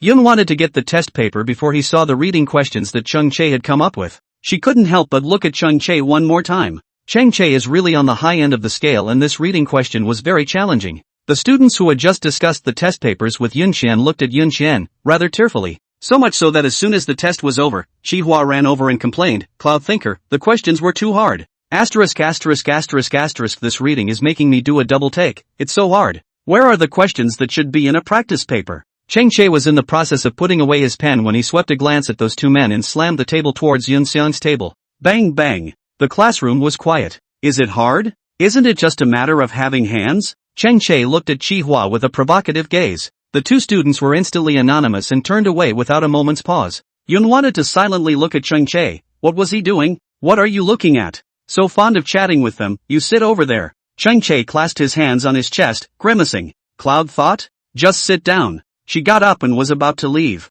Cheng Che held Yun Qian's arm as he choked a bit. You're still really going? Chapter 65, taken by her diary. Cloud wondered, wasn't he the one who told him to go? She's the one who listens best. Play less with school scum, you'll become stupid. Cheng Che said coldly. Cloud wanted to curl the corners of her mouth and smiled as she said softly, got it, play with you more. Cheng Che. I don't mean that. So? Then I'd better go find them law. Cloud wanted to get up again. Cheng Che immediately looked at her. Cloud wanted to meet his gaze, huh? Let her or don't let her go. Cheng Che frowned. So what does that mean now? He's being held by Yun. I'm leaving? Yun wanted to point over there with a tentative face. Cheng Che didn't say anything and just stared at her. She try walking a little? Yun thought that this person would be the least likely to eat this set of Cheng Che's words. She had no choice but to get up, and just after taking a step, she heard Cheng Che say, come back. Yun wanted to secretly raise the corners of his mouth in a place Cheng Che couldn't see. If you don't want her to chat with others, just say it straight, beat around the bush. She sat down immediately, not even hesitating. Good.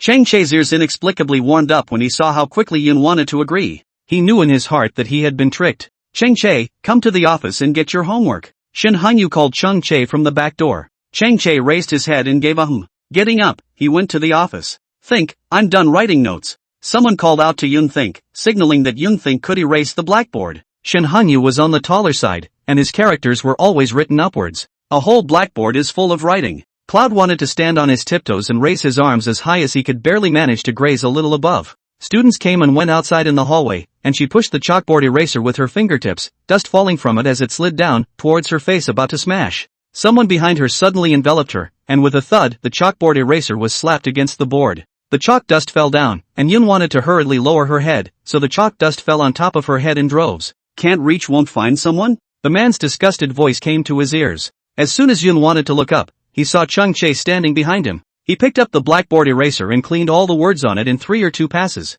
Cheng Che hung his head, and Yun wanted to have a white patch on his hair. Cheng Che looked and laughed. Let her wipe a blackboard. Look at what she made of herself. Cheng Che put down the blackboard eraser and patted Yun Xiang's head a few times. Yun wanted to look at Cheng Che dumbfounded. Her eyelashes fluttered. I didn't look for it, because there's you. Cheng Che's breathing stuttered and his expression was clearly uncomfortable. Yun wanted to heave a laugh and doggedly called out, Brother Cheng Che. Cheng Che narrowed his eyes, and immediately afterward, he heard Yun want to ask, can you wipe all the blackboards for me today? Cheng Che knew that as soon as he called out to his brother, he had something to ask him for. Brother is a person, not your tool person. You can't face forward when you use people and backward when you don't. Cheng Che went up to his seat. Once or twice is fine, but every time you get in the car and make dumplings. What's the matter, is he so cheap and nice? Yun wanted to sit next to Chung Chae and folded her hands with a begging face. Brother Chung Chae, please. Chung Chae sneered, be obedient, do your own thing. It's done, I really can't do it without my brother. Cloud wanted to blink, hating to be pouty and cute all over again.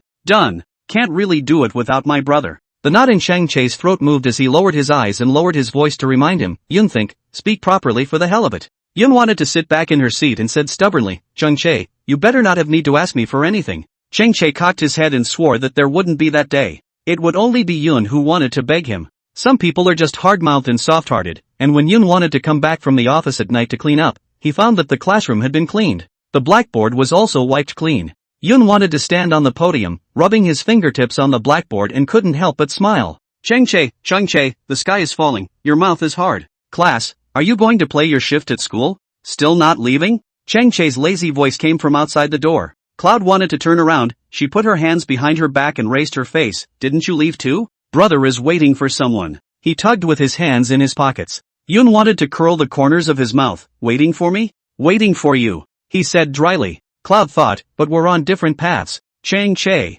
is here again. She was really holding a grudge. It wasn't just a comment made the morning before. She's in the car, I'm on the bike, we can't be together. She just kept nagging. Going or not? Chung Chae ran out of patience. Yun wanted to always be a person who knew how to take things as they came, and pissing him off for a bit was enough. Go. She went back to her seat, grabbed her book bag, and followed. Yun wanted to go down the stairs while asking Chung Chae, when will the glass repair guy come tomorrow? More than 4 o'clock. Chung Chae said. By the way, when will Uncle Chung be back? Back tomorrow. The two faded into the school. Cloud wanted to pack up everything on the table when he got home. Cloud thought as he sat down at his desk and took the diary out of the drawer. Yun wanted to open the diary, and on the first page was a picture of his dad smiling at him in his fire suit. Yun wanted to tilt his head, the corners of his mouth rising along with it, and the bottom of his eyes rippled. Underneath the picture of Cloud Vian is a date. October 28th, the day the Chuanlian fire broke out, was also the anniversary of the death of Yun Wayan. Scroll back further and it's a very old suicide note.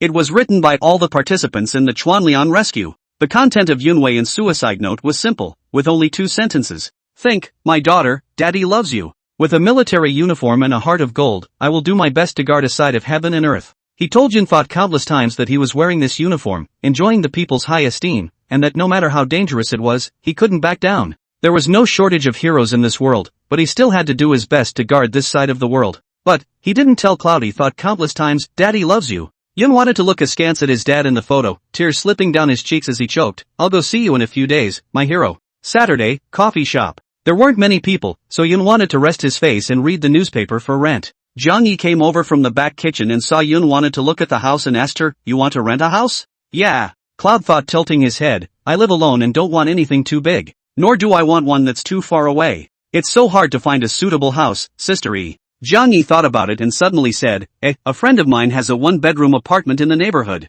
She left the country last year, and it seems to have been empty. I'll ask for you. Yun wanted his eyes to light up. Yeah. Cheng's family, the master who repaired the glass, has just arrived home. The cans followed behind Chung Chae as the two of them, Chung Chae and master, moved the desk out of the house, and the drawers kept making clashing noises. Chung Chae moved the desk to the living room, and when he set it right, the drawer slid out a little. Chapter 66 The Truth Comes Out, Daughter of a Comrade in Arms. The can followed Chung Chae around, and Chung Chae saw a bit of the diary exposed inside. The master passed behind Chung Chae, looked at the drawer, and said, this slide is too loose, it's best to change it or the drawer will fall out. Chung Chae, good. The sound of parking came from outside. Chung Chae crooked his body to look out. It was Cheng Lord's car. The Ken yelled twice and ran towards the outside. Chung Chae moved sharply and pushed the drawer inwards. He stood in the doorway and watched as Cheng Lords walked in. Cheng Lord stroked the Can's head with a smile under his eyes. What's going on with this mouth? It's been sealed. He raised his head to look at Chung Chae, his smile growing thicker. Chung Chae was silent. It was good to come back safely. Where's Think? Cheng Lord carried 2 packages of snacks in his hands and entered the house looking for Yun Think. Chung Chae, something went out. Cheng Lord immediately asked him, there is rain at night. Now the sky is cloudy. Think about bringing an umbrella yet? Chung Chae paused for a moment. No. You kids, when will you get into the habit of checking the weather every day? Cheng Lord looked at Chung Chae one more time. I'll pick her up later. After thinking about it, Chung Chae added, Dad, I want to talk to you about Yun Xiang. Although Cheng Lord didn't know why Chung Chae suddenly wanted to chat about Yun Xiang, but this was the first time Chung Chae had taken the initiative to find him to chat, and he was happy to do so. Cheng Lord put the food on the coffee table in the living room. I'll go up and change my clothes. We'll talk later. Chung Chae, good. Cheng Che sat on the sofa, his head lowered, his hand turning his cell phone, his heart calm and anxious. While the wind was gusting outside, the house was peaceful. It was as if everyone in the world knew what was going on with cloud thinking, and he was the only one kept in the dark. Since he was a child, Cheng Luang was a strict father in front of him, so he didn't like to communicate with Cheng Luang, and more often than not, he liked to go against Cheng Luang. But this time, he wanted to communicate with Cheng Lord properly. Cheng Lord should also give him an explanation, shouldn't he? Xiao Che, I'll take a call, wait for me ah. At the entrance of the stairs, Cheng Lord pointed at his cell phone and said to Cheng Che. Cheng Che just nodded his head. Time passed by, and Cheng Che waited impatiently. He was about to get up when the glass-changing master came out of Yun Wanabe's room and said, "The glass is changed. I have a job over here in a hurry. Turn around and let your dad send me the money on WeChat ah, I'll go first." The master's phone was ringing in his pocket. He pulled out the phone and clamped it between his ear and shoulder. His pace was hurried as he carried the tools out from Yun Xiang's room, cursing under his breath. "I've told you that there are a lot of glass replacements lately, so if you can't wait, find someone else. It's raining tonight, I definitely won't be able to make it." As he spoke, his cell phone fell to the floor, and he hurriedly bent down, picking it up with one hand and carrying his toolbox with the other. Unluckily, he bumped into the desk in the doorway when he got up. The desk was thin and carpeted underneath, and his body fell back a bit, tackling the desk straight down. Cheng Che rushed over and quickly held the desk. The two drawers on the desk, however, slid out and crackled on the ground, scattering chocolate candies and diaries all over the place. Master looked apologetic and was about to speak. Cheng Che interrupted him. "Go get busy, I'll clean it myself." "Master, sorry." "It's okay." Cheng Che helped him pick up the toolbox. The master took the suitcase and left immediately. Cheng Che glanced towards Yun Xiang's room. The mess was a headache. Cheng Che squatted down and put the drawer upright, putting the chocolates and candies back into the drawer. The diary was clasped in an open position on the floor. Cheng Che carefully picked it up. He was about to close it when an envelope fell out of it. Cheng Che had no intention of prying into Yun Xiang's privacy, and the name on the letter made Cheng Che frown. "Yun, Wei, N?" Cheng Che murmured softly word for word. "So familiar. Cloud vision. Cloud vision." Cheng Che's hand uncontrollably flipped through Yun Xiang's notebook and saw Yun Wei's picture on the first page. "It's him?" Cheng Che was in a bit of a trance. Yun Wei, Cheng Lord's partner. There were many photos of them together in Cheng Lord's study. When Cheng Che was young, Yun Wei would often come to the house. Every time he visited, he wouldn't come empty-handed and would always buy him a lot of food. From his impression, Yun Wei was a very gentlemanly and gentle person. Later, when Cheng Che remembered, he never came back, but always heard about this person in Cheng Lord's mouth. There's a string of numbers under the photo, October 28th. Cheng Che was stunned. He's the father of cloud thinking? So, Yun Xiang is not Cheng Lord's illegitimate daughter outside. She is the daughter of Cheng Lord's comrade in arms. Cheng Che hurriedly turned over the diary in his hands, and his pupils clenched when he saw the contents of the next page. In the late summer of 2020, God took my dad and I lost my last family member in the world. Dad's funeral was spectacular. They fired salutes, hung their heads in silence, and wept silently. The 5-starred red flag waved recklessly in the breeze, the golden 5-pointed star shining brightly. Uncle Cheng told me that Dad was a hero. Of course I know Dad is a hero. However, every time there is one more hero in this world, there has to be a family broken. There are aging parents who lose their children to gray hair, children who lose their dads or moms. In the cafe, Yun wanted to place the cake in his hand in front of a small child.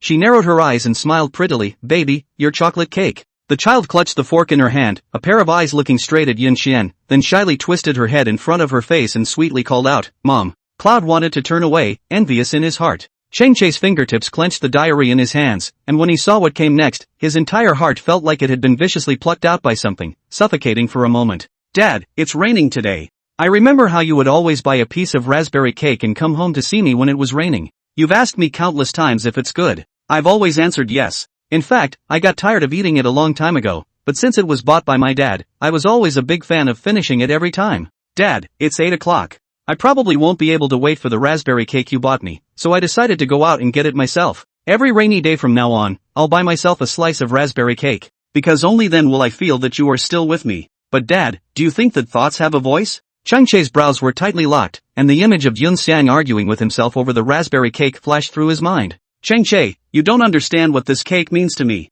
Cheng Che's throat felt like it was locked with something, and he lowered his eyelashes as shame welled up in his heart. "How will I know if you don't tell me?" Footsteps came from the stairs and Cheng Che raised his eyes, the ends of his eyes reddening. He closed the diary and stood up, his eyes looking at Cheng Lord, his voice hoarse. "So Yun think is Uncle Yun's daughter." Chapter 67, Not a Sister, Finding a House. "You don't know?" Cheng Lord descended the steps and looked at the diary in Cheng Che's hands. He was displeased in his heart. "Is it a diary to think about? Cheng Che, why are you so rude? No messing around with other people's things. Chang Lord wrinkled his eyebrows, clearly displeased. His good upbringing really doesn't allow him to just read other people's diaries. But if he hadn't seen this diary today, there's no telling how long he would have been confused. Yun wants to be not Chang Lord's illegitimate daughter, she is not her sister. People outside say that Yun want to be your illegitimate daughter outside. Chang Che looked complicated. Chang Lord smiled, he had heard all those rumors, he never cared. How could I have that, and an illegitimate daughter? If only I really had a daughter who knows things so well. Chang Lord couldn't wait to have a well-behaved and understanding daughter.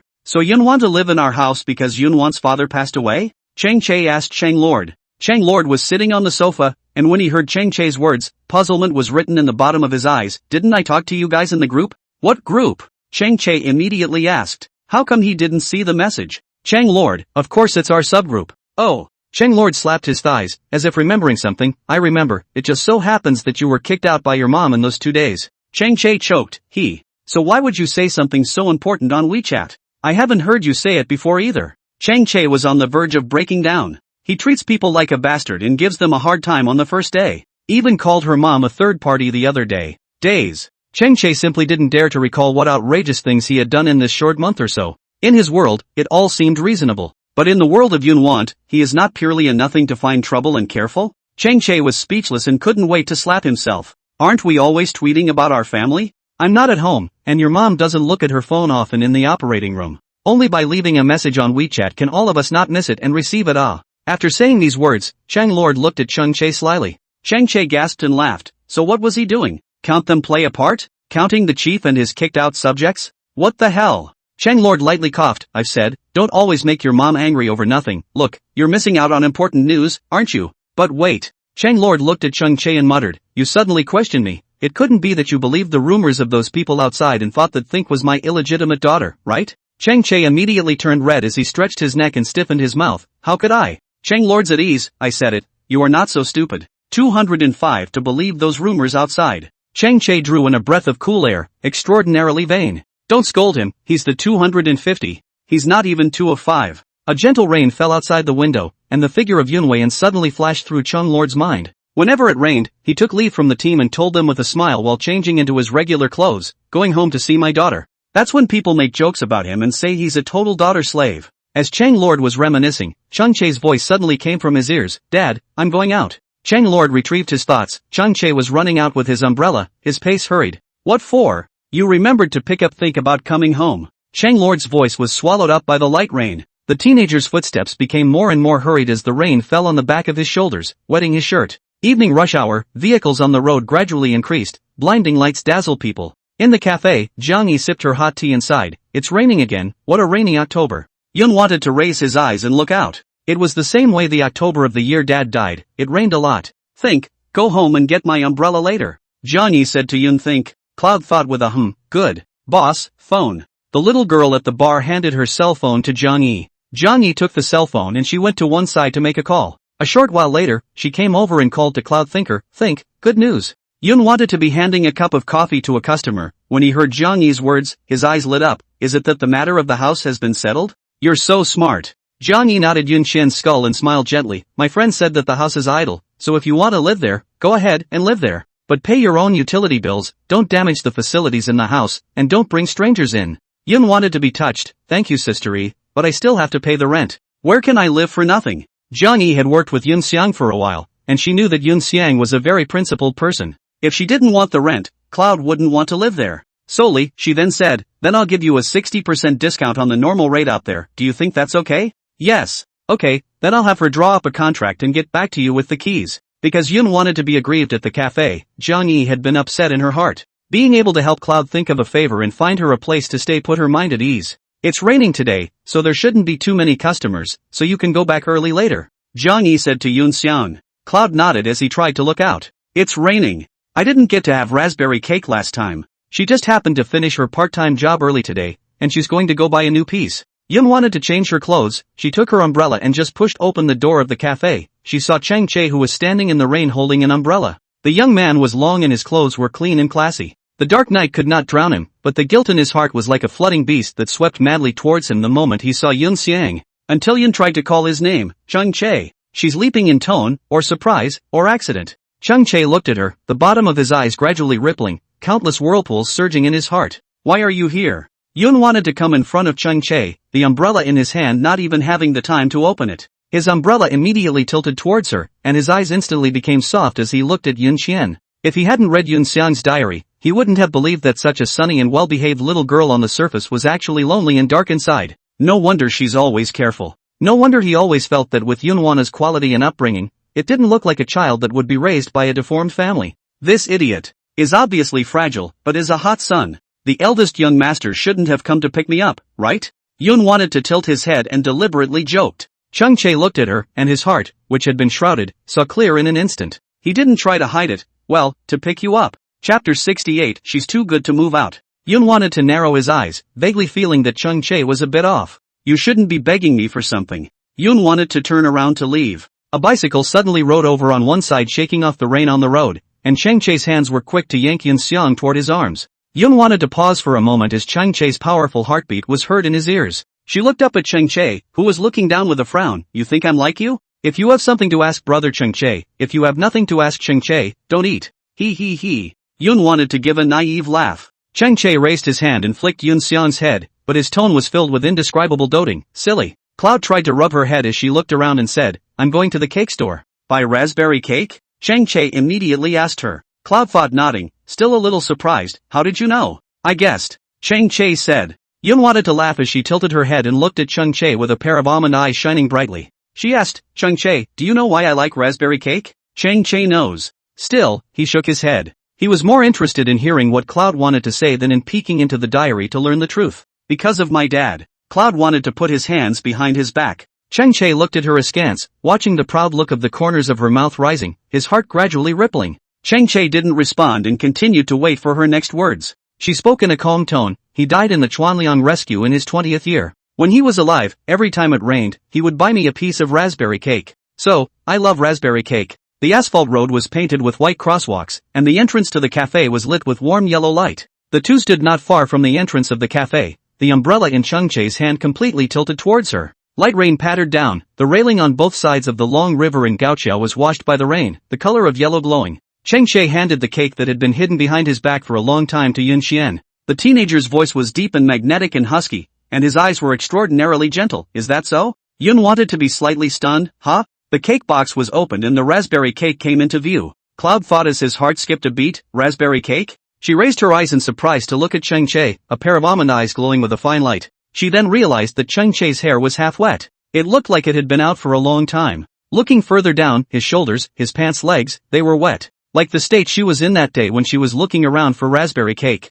You, specially bought it for me? Yun wanted to ask Chung Chae carefully, fearing that she was overthinking it. Well, specially bought for you, he replied as he looked into Cloud's eyes. Yun wanted to raise his eyebrows and stared at the raspberry cake for a while. What for? To buy me off? She asked. Chung Chae smacked his lips. What did he have to bribe Yun Xiang with? It wasn't like he could let Cloud do what he wanted. Want it? He toughened his tone. Yun wanted to wrinkle his eyebrows. You still have such a strong attitude when you give away things? Chung Chae? No, he sent her something and she's still weirdly arrogant. Don't forget it. Chung Chae was about to take it back. Yun wanted to immediately reach out and hold Chung Chae's wrist with one hand. The little girl's fingertips were soft, her palms a little cold from the rain. She looked up at him, a smile growing under her eyes, and said directly, yes. Chung Chae handed the cake to Yun Xian with satisfaction. Yun wanted to eat the cake while walking towards home with Chung Chae, and asked with her mouth, is Uncle Chang back? Went back and got you lots of snacks. Cloud wanted to nod his head and continue eating the cake. Walking down the alleyway entrance, Chung Chae suddenly said, I'm sorry. Cloud wanted to be confused. She bit her fork and raised her head, looking at Chung Chae in confusion. Why are you sorry all of a sudden? Chung Chae stopped, the streetlight shone on the two people, and people came and went in the alley. Cloud wondered, why say sorry? A few days ago, I said that your mom was a third party. Chung Chae wrinkled his eyebrows, his tone a bit hard. That incident was a misunderstanding. I apologize to you for my rudeness, and to Auntie. Cloud thought, blinking, that thing? She went to her room later to be quiet for a while and didn't care. Although her mom appeared in her life very briefly, she trusted her mom's character enough. She hadn't even thought that her mom would be a third party, so at the time Chung Chae said those words, she didn't even think in terms of a mistress. Until the typhoon was over, she naturally moved past that. Because in Cloud Thinking's world, nothing was more important than the mountains and rivers being unharmed and the country being at peace. She really doesn't want to see more kids without moms and dads. Yun wanted to shake her head, looking as if she didn't have any temper at all as she said, I'm already grateful that the Chang family can take me in. For you to say sorry to me, Wouldn't you be discounting me? Chang Che stopped his footsteps and watched Yun want to move forward, a touch of displeasure inexplicably creeping up on the tip of his heart. Cloud wanted to see him stop and turned to look at him. What's wrong? Chang Che stood in front of Yun Xian, and his eyes sank when he saw the cream smeared on the corner of Yun Xian's mouth. He slowly lifted his hand and his warm fingertips landed on the corner of her lips. Yun wanted to breathe in, clearly feeling Chang Che's temperature and his scent. Chang Che's eyelashes lifted slightly, and a pair of deep, dark eyes fell into Yun Think's beautiful almond eyes that were somewhat frightened and uneasy. She was too well-behaved, so well-behaved that people couldn't help but want to bully her. But then there was a stubbornness that shone in her eyes, a knowingness and strength that was impossible to ignore. Chang Che's fingertips moved slightly and helped her wipe off the cream at the corner of her mouth. Yun wanted to blink, her almond eyes round and bright. She stared blankly at Chang Che's face that was so close, and her gaze fell to Chang Che's lips. His lips were pursed into a line, his jawline was hard and defined, and the knot of his throat that bubbled up to the tip was sexy and nice. Chang Che lowered his eyes were deep, his voice low. You are living in the Chang family, but you don't necessarily have to get along with us in a humble manner.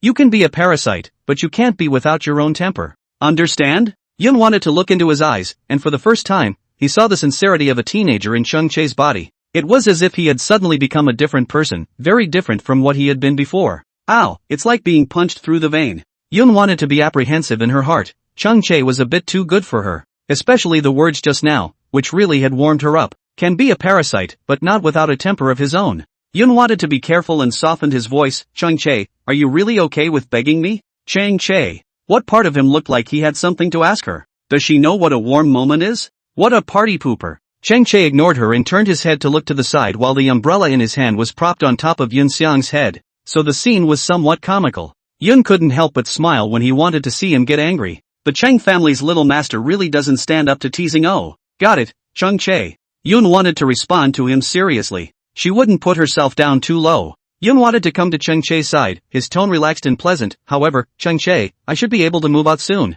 Chang Che was slightly stunned and withdrew his gaze. You found a house? Chapter 69 Chang Che's retaining, engaged in a child's marriage. Yes, I was talking to Sistery about renting a house. Sistery just happened to have a friend who had an empty house and said she could rent it to me. It's right near the school, it's very convenient. Yun wanted to stick to Chang Che's side. She pushed the umbrella towards Chang Che's side, her expression fluttering with happiness. Chang Che looked at Yun Xiang, his eyes gradually complicated, his heart inexplicably depressed. Jiang Yi, this guy. When she's needed in a pinch, she's in the back kitchen making coffee pulls. When she wasn't needed, how did she move so fast? It's not safe for a girl to live outside by herself, right? Chang Che coughed lightly and muttered in a generalized manner. Cloud thought anon, it's fine, I'll be careful. Chang Che. Not happy living in our house? Happy Uncle Chang and Auntie are both very good to me, but I'll feel bad in my heart if I keep bothering them. Yun wanted to finish the cake, threw the box into the trash, put his hands in his pockets, and followed Chang Che home. Chang Che was about to speak again when he heard Yun wanted to continue. The cans were originally so free,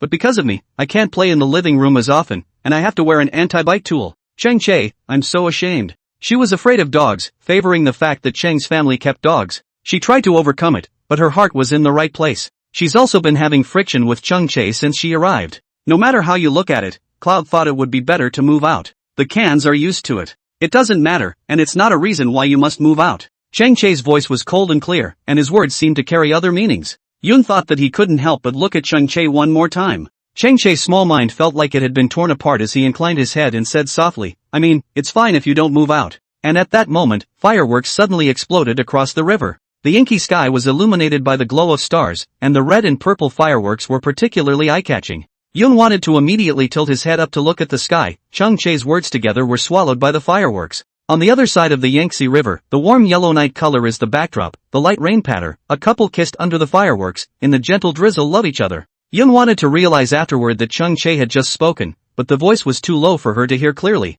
Chang Che, what did you just say? Yun wanted to look up at her under the vast fireworks. Her face was illuminated along with her pupils, bright and brilliant as fireworks. Chang Che was a person who didn't like to say things twice, but looking at Cloud thought, he couldn't help but say it again. I said, it's fine if you don't move out, just live at home. Cloud thought in a trance. Is this Chang Che's way of retaining himself? From the time she had lived in the process house until now, this was the first time that Chang Che had heard her say that she wanted to move out and retained her. Is this still the same Chang Che who stood on the steps of the second floor, condescendingly agreeing with her foreknows? Yun wanted to tilt her head, a rare stillness in her heart. I don't know if it was her illusion, but the Chang family's young master, it seemed like he was suddenly caring. Do you want me to live at home? Cloud asked him deliberately as he tried to turn sideways and put his hands behind his back. Chang Che pulled her upright and made her stand in the umbrella. Then do you want to stay at home? Chang Che pushed open the gate, and the courtyard was lit with a warm yellow light. Yun wanted to not answer his question, but instead spoke to him. Chang Che, this matter of me moving out, please don't tell Uncle Chang for now. Before Chang Che had time to speak, he saw Chang Lord coming out of the living room and hurriedly called out, think about coming back. Yun wanted to look up. Chang Lord stood in an upright posture under the eaves of the house and smiled at her, and in a trance Yun wanted to seem to see the figure of Yun Weian. Uncle Chang. Yun wanted to jog over and was relieved to see that nothing was wrong with Chang Lord. I haven't been home recently, did Chang Che bully you? Chang Lord's tone was gentle. Chang Che stood behind the duo, watching them being intimate as father and daughter, no longer having the jealousy he felt before. More than anything else, he was heartbroken that Yun wanted to. Yes. Cloud Thinker's voice drifted into his ears. Chang Che raised his head and looked at Yun Xiang in confusion. What's there? When did he bully Yun Wana? He took back the heartache he had felt for Cloud's thoughts in the last second. Yun Xiang, however, sat in Chang Lord's face, her little mouth blathering, Uncle Chang, Chang Che is especially excessive. When I talk to him, he ignores me and frequently throws his face at me. The teacher told us to come up with questions for the test paper together, and he even purposely threw the book to the highest place. Chang Che.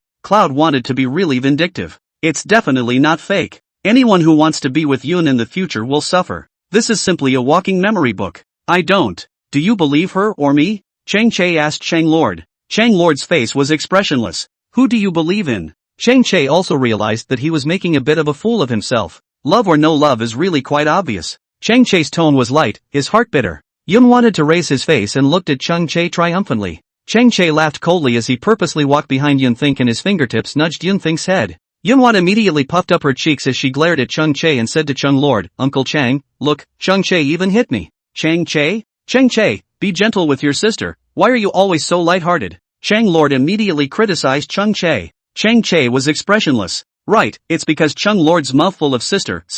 It was only then that he was even more mistaken about Yun thinking being Chang Lord's illegitimate daughter. Besides, you call that hitting her? Chang Che folded back and patted Yun Xiang's head again. This is what I call hitting you. Cloud wanted to choke. She looked decisively at Chang Lord. If she was just a handful of teasing her earlier, now she was really hitting her with a real hammer. You beat him up, Uncle will help you hold him down. Chang Lord laughed out loud. Yun wanted to flatten his mouth. Where can I beat him? It's not like it's time for an over-the-shoulder fall. Chang Che took 2 ice cubes from the refrigerator and threw them into the glass. He was leaning against the side of the dining table, a pair of long, slender legs resting casually, and his face had an indescribably hazy beauty in the dim light. Yun wanted to look at Chang Che and lost his concentration for a moment. Chang Che tilted his head back and drank water, his finger-bone hand half gripping the cup, the knot in his throat rolling up and down in a sexy and provocative manner. Chang Che was about to put down his cup when his afterglow suddenly swept over to Yun Qian, and then met Yun Qian's line of sight. Yun wanted to immediately incline her head as she panicked and picked up the orange on the coffee table, not even peeling it before putting it in her mouth.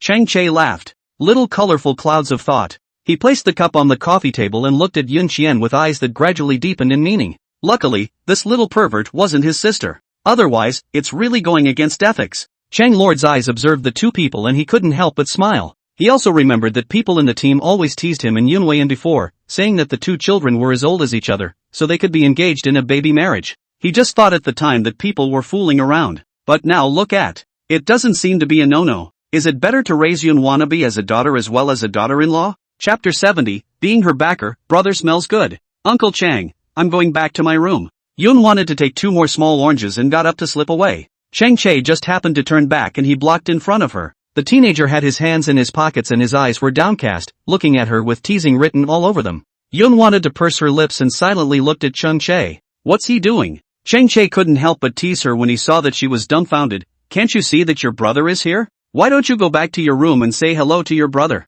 Cloud thought to himself. Yun wanted to turn her head and looked blearily at Chang Lord. Her eyes seemed to be saying, look, Uncle Chang, this is how Chang Che usually bullies himself. Do something for her. Chang Lord rubbed his brow and withdrew his gaze for a split second, rummaging around. Hey, where did my remote control go? Chang Che, the remote control seems to have been left upstairs, I'll go get it. Saying that, Chang Lord got up and went upstairs, walking crisply. Cloud wanted to be confused. No, Uncle Chang, you. Remote control, I. Yun wanted to look at the remote control placed on the table, and knew in his heart that Chang Lord was politely rejecting his intentions. Chang Che looked askance at Chang Lord, and really didn't understand what kind of operation he was doing with this wave. Chang Lord snuck a glance back and couldn't help but smile. If it was before, he would indeed have made the decision for Yun to think about it, but now that he had moved for a doll's marriage, then of course, he would let the two have more contact with each other. And he felt that Chung Chae wasn't that resistant to Yun Xiang. It's about time for this arrogant little straight boy to be disciplined by a girl. With Chang Lord gone, Chung Chae and Yun Xian were left in the living room. Chang Chae clasped his hands on his chest and deliberately smacked his lips in a curt manner. Yo, your Uncle Chung doesn't care about you anymore? Yun wanted to glare at Chung Chae grudgingly. He'll be poor. Uncle Chung didn't care about himself once, see how arrogant he was. His tail is sticking up. Chang Chae sighed, truly a villain. He raised his hand and nudged Yun Xiang's skull and continued, the little roadrunner doesn't have a backer to sue. What can we do about this? Cloud's head whipped back at his point. Who said I don't have a backer? Yun wanted to straighten his hair and spoke in a light tone. Chang Chae narrowed his eyes, and, call it in tomorrow and I'll meet it. Cloud thought with a wink, there's no need to call, it's far away and near. You mean my mom? Chang Chae laughed. Yun wanted to peel oranges with his head down and didn't answer when he heard Chang Chae say, this backer isn't very good. I also feel that I'm weak as a backer. Yun wanted to look at Chung Chae with sizzling eyes. Chang Chae was about to speak again when Yun Xiang suddenly handed him the peeled orange. Chang Chae hung his eyes. Cloud wanted to see that he didn't take it and passed it forward again. Chang Chae, knowing that this backer won't work, you've started bribing me? Cloud thought looking at him askance. Well, bribe you. Chung Chae was about to reach out and take it when Yun wanted to put it back. Chang Chae? Yun wanted to raise her chin, rather like she was going to take in a little brother, she said. Chung Chae, after eating my orange, you can be my backer. Chang Chae looked at her with a slightly stunned expression. Instead, Cloud wanted to pass over the orange in his hand again. She was going to make it clear to him. This orange means, Chung Chae, be my backer. Chung Chae took the orange in her hand, he looked at Yun Xian and directly stuffed it into his mouth. He repeated, eat your oranges, that's what you're leaning on. Yun wanted to smile immediately, and it was like there was a small universe in his heart that gradually became full and gentle. Then since they're all my backers, they can't bully me or hate me from now on. Chang Chae hooked his lips, looking at the smug look on her face, a touch of sweetness inexplicably swirled in his heart. Chang Chae was serious, that's another price. An orange to get him to stop bullying her? He's not that cheap. But then again, Cloud wanted an orange and he agreed to be her backer. After all was said and done, he was still damn worthless.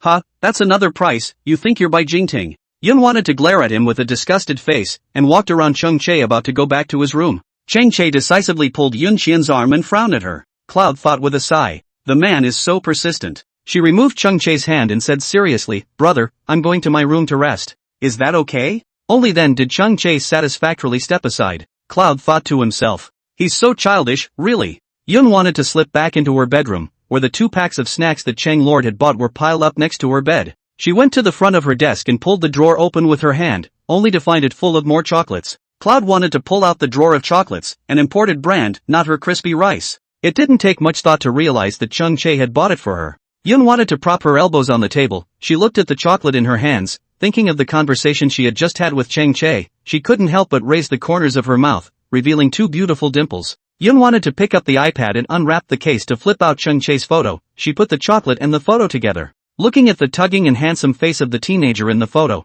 she couldn't help but poke his face with her fingertips. Then muttered in a small voice, what's the drag, Chung Chae, you still have to be my backer. Yun wanted to look at Chung Chae in the photo and suddenly thought of something. At that time, on the public board, not only Chung Chae's picture was lost, but also hers. She's not pretty, so who would be so bored with such an ordinary picture? Never mind, maybe it was blown away by the wind. Cloud thought no more. She put the photo back into the case of her iPad and then went to take a shower. Monday. It was a rare occasion when everyone was at home, and at the dinner table, Hunan was telling interesting stories about recent events at the hospital. Chang Lord listened attentively, nodding and spitting along from time to time. The emotional value given was spot on. Hunan suddenly thought of something as she said, right Xiao Che, your grandfather said he wants you to take Think to his place for dinner tonight. You guys can go over there after school. Chang Chae and Yun Xian raised their eyes together. Got it. Chang Chae's tone was calm. Yun wanted to bite her chopsticks and looked at Chung Chae slyly. Did she and Chang Chae go to Grandpa's house for dinner? Come to think of it, Grandpa saw you last time and liked you a lot. It's just that he wants you to go to the house to liven things up and add some fireworks. It's fine, don't be afraid. Chang Lord could see Yun Think's nervousness. Cloud thought as she nodded without saying anything else. Chang Chae peeled an egg and handed it to Yun Xian in passing. Yun wanted to curl the corners of his mouth, extraordinarily well behaved, thank you brother. Chang Chae licked his lips, ever since he knew that Yun Xiang was not his sister. How does this brother sound sweet? He recalled that he had met a little girl before playing games with Song Juan and the others. That little girl opened the mic, a mouthful of a brother shouted Song Juan dizzy. At that time, he even sarcastically said that Song Juan didn't have any talent. It really smells good now. It's true that no one can avoid a girl calling her brother. Chang Lord and Hunan exchanged glances, and in the face of Chung Che's sudden transformation, both of them had a knocked-out expression. Something's not right, something's not right. Chang family, this big straight man will actually care about girls now, really not right. Chapter 71, hand movements, quite skillful. Think. Go to school. Song Juan's voice came from outside the door. Chang Che swept a glance outside, his face cold. Speaking of the devil. I'm done eating. Yun wanted to immediately stuff the last bite of bun into her mouth as she got up and was about to leave. Chang Che pulled Yun Xian with one hand, signaling her to sit down and eat well before leaving. I'm done eating, really. Cloud wanted to speak indistinctly. Chang Che usually hadn't seen Yun want to be so sharp. How come she was so quick when Songjin called her? Eat well and wait for me here. Chung Che sipped his milk, not in a hurry. Cloud tried to swallow the bun in her mouth as she wiped the corner of her mouth with a tissue and said, You ride, I'll dash. Before she could finish her sentence, she was interrupted by Chung Che. Chang Che, I'll ride with you from today. Yun wanted to freeze as she silently burped, burp. Chang Che looked at her. Yun wanted to blush a little, she swore that she usually didn't hiccup. Today's hiccups were definitely because Chang Che's words surprised her. What for? Suddenly took the car. Cloud wanted to stutter and ask. Chang Che saw Yun Wan's fingers clenched together and faintly spat out two words, it's cold. Cloud thought immediately, oh, with a long drawn-out ending. Kind of relieved, yet kind of disappointed like. Thought she was worried about her so she was going to ride the bus with herself. Chung Lord bit into the fritters, all finished, and still biting his chopsticks there. Hunan pushed Chang Lord's arm, signaling what Chung Lord was doing. Chang Lord coughed lightly and watched the two children go out before he whispered, Don't you think your son is out of sorts? Is he going to fall in love? Chang Lord asked directly. Hunan savored it for a moment and uttered, It's a bit of that huh, that's what you were like before. Chang Lord's eye let out a sound, this adolescent boys and girls, love is still very eye-catching. If that's the case, they, as parents, certainly aren't standing in the way. Thinking about it, Chung Lord took out his cell phone, tapped on Chung Che's message bar, and transferred a sum of money over. Chang Lords, it's time to spend, don't save. Chang Che's head went big when he saw this message. What the hell? Brother Che, you're not going to ride your bike from now on? Song Juan slowly followed beside Chung Che. Chang Che hummed. Song Juan's serious face, if you're not even riding, then I'm not riding either. Yun wanted to immediately look at Song Juan. Song Juan treats Chung Che really well. This male high school student, the main focus is one of sincerity. After Song Juan finished speaking, he also looked at Guanha, signaling Guanha to hurry up and vocalize as well. Back to the three of them together with Guanha think about riding the bus. Guanha pursed his lips, Song Juan, grow some eyes. People have to go to school with their sisters. What's he always putting together? No, you go to Lami, you ride with Lami. Kanzuru said. Song Juan, people have chauffeurs to pick them up and drop them off, how can I come along? Guanha, yes, other siblings have company too, what do you have to do together? You keep riding with me. Song Juan, don't you usually dislike me? Kanzuru, I've always kind of resented you, but after all, we grew up together, so I can't see you left alone and abandoned can I? I've always kind of disliked you. Song Juan felt like he had been stabbed in the heart. Thank him for not giving up. Guanha, you're such a good person. Song Juan smiled numbly. Kanzuru's serious face, no, it's all friends. Song Juan cried and laughed. At the bus stop, Yun wanted to go with Chung Che without them again. Yun thought that he couldn't help but say, you three, your personalities are quite different. Then how about you analyze all three of us? Chang Che clasped his hands to his chest, idling around, why not just chat with her for a while? Cloud wanted to touch the corners of his mouth. Brother Songju is the atmosphere group, how to joke around without getting mad. If there's a day when he doesn't get mad, I'll think he's been taken over. Yun wanted to narrow his eyes and suddenly laughed. Chang Che raised his eyebrows, indeed. Cloud thought, Brother Kanzuru, well, he's very gentle and doesn't embarrass people. Seems to be the most emotionally stable of the three of you. Chang Che nodded, well, not bad. Indeed it is. What about him? What was he like in Cloud's eyes? As for Chang Che Yun wanted to skim his mouth. Chang Che? What does she mean by skimming her lips? As if it's worth nothing. Pretty good. That's all she said. Chang Che instantly felt like he was being perfumed. To Song Juan and Guanha, he spoke of his brother in one mouthful, talking at great length. When it comes to himself, there are only 3 words, quite good. That doesn't sound good, it sounds not worth analyzing. Yun think, I'll give you 3 seconds to reorganize your words. Chang Che threatened her. Yun wanted to blink, I told you, it's fine. Chang Che, listen to yourself, is it appropriate to describe me in 3 words? Cloud thought, inappropriate? Then let me think about it. Chang Che waited earnestly. Cloud thought, nice. Chang Che. He would have had the extra time to waste those 3 seconds waiting. The more you analyze, the fewer words there are. It's not as good as those 3 words. Just be angry with me. Chang Che sneered. Cloud wanted to heave a laugh. Chang Che well. Think back to their own To Chung family these days. Although there is also friction with Cheng Che, but have to admit that he appeared in many key moments when she needed to rely on. He's more than pretty good. He's too good for 3 words. The bus came. Before getting on the car, Cheng Che grabbed the collar of the Cloud One to pull her back and took out the killer. Turn around and I'll tell Lord Cheng that you're working part-time at the cafe and planning to move out. Yun wanted to look up again. Cheng Che had already squeezed into the car. 2 people, one on top of the other, one inside the car and one outside. Yun wanted his face to sink all of a sudden. She clenched her right hand into a fist and couldn't hide the look in her eyes that she wanted to someone up. She took back the thought she had just had. He was too good for 3 words. To analyze Cheng Che, 1 sentence is enough. Cheng Che, take a dog's life. Yun wanted to get into the car, glared at him viciously like a little wildcat, and then grunted. 1 car with Cheng Che, 1 car with the rear end, gambling. Cheng Che was amused by her. How much control does she have over herself that she doesn't know? The car was crowded with people, and with several passengers getting on, Yun wanted to end up being squeezed from the front. Cheng Che saw her standing next to him but twisted her head to ignore him and asked her, angry? I didn't. I'm such a generous person, how could I get angry just because of your words? Yun wanted to immediately spread his hands. As soon as her words fell, the driver kicked the brakes and sent her directly into Cheng Che's arms. Yun wanted her body to shake hard, and her face went white for a moment. TSK.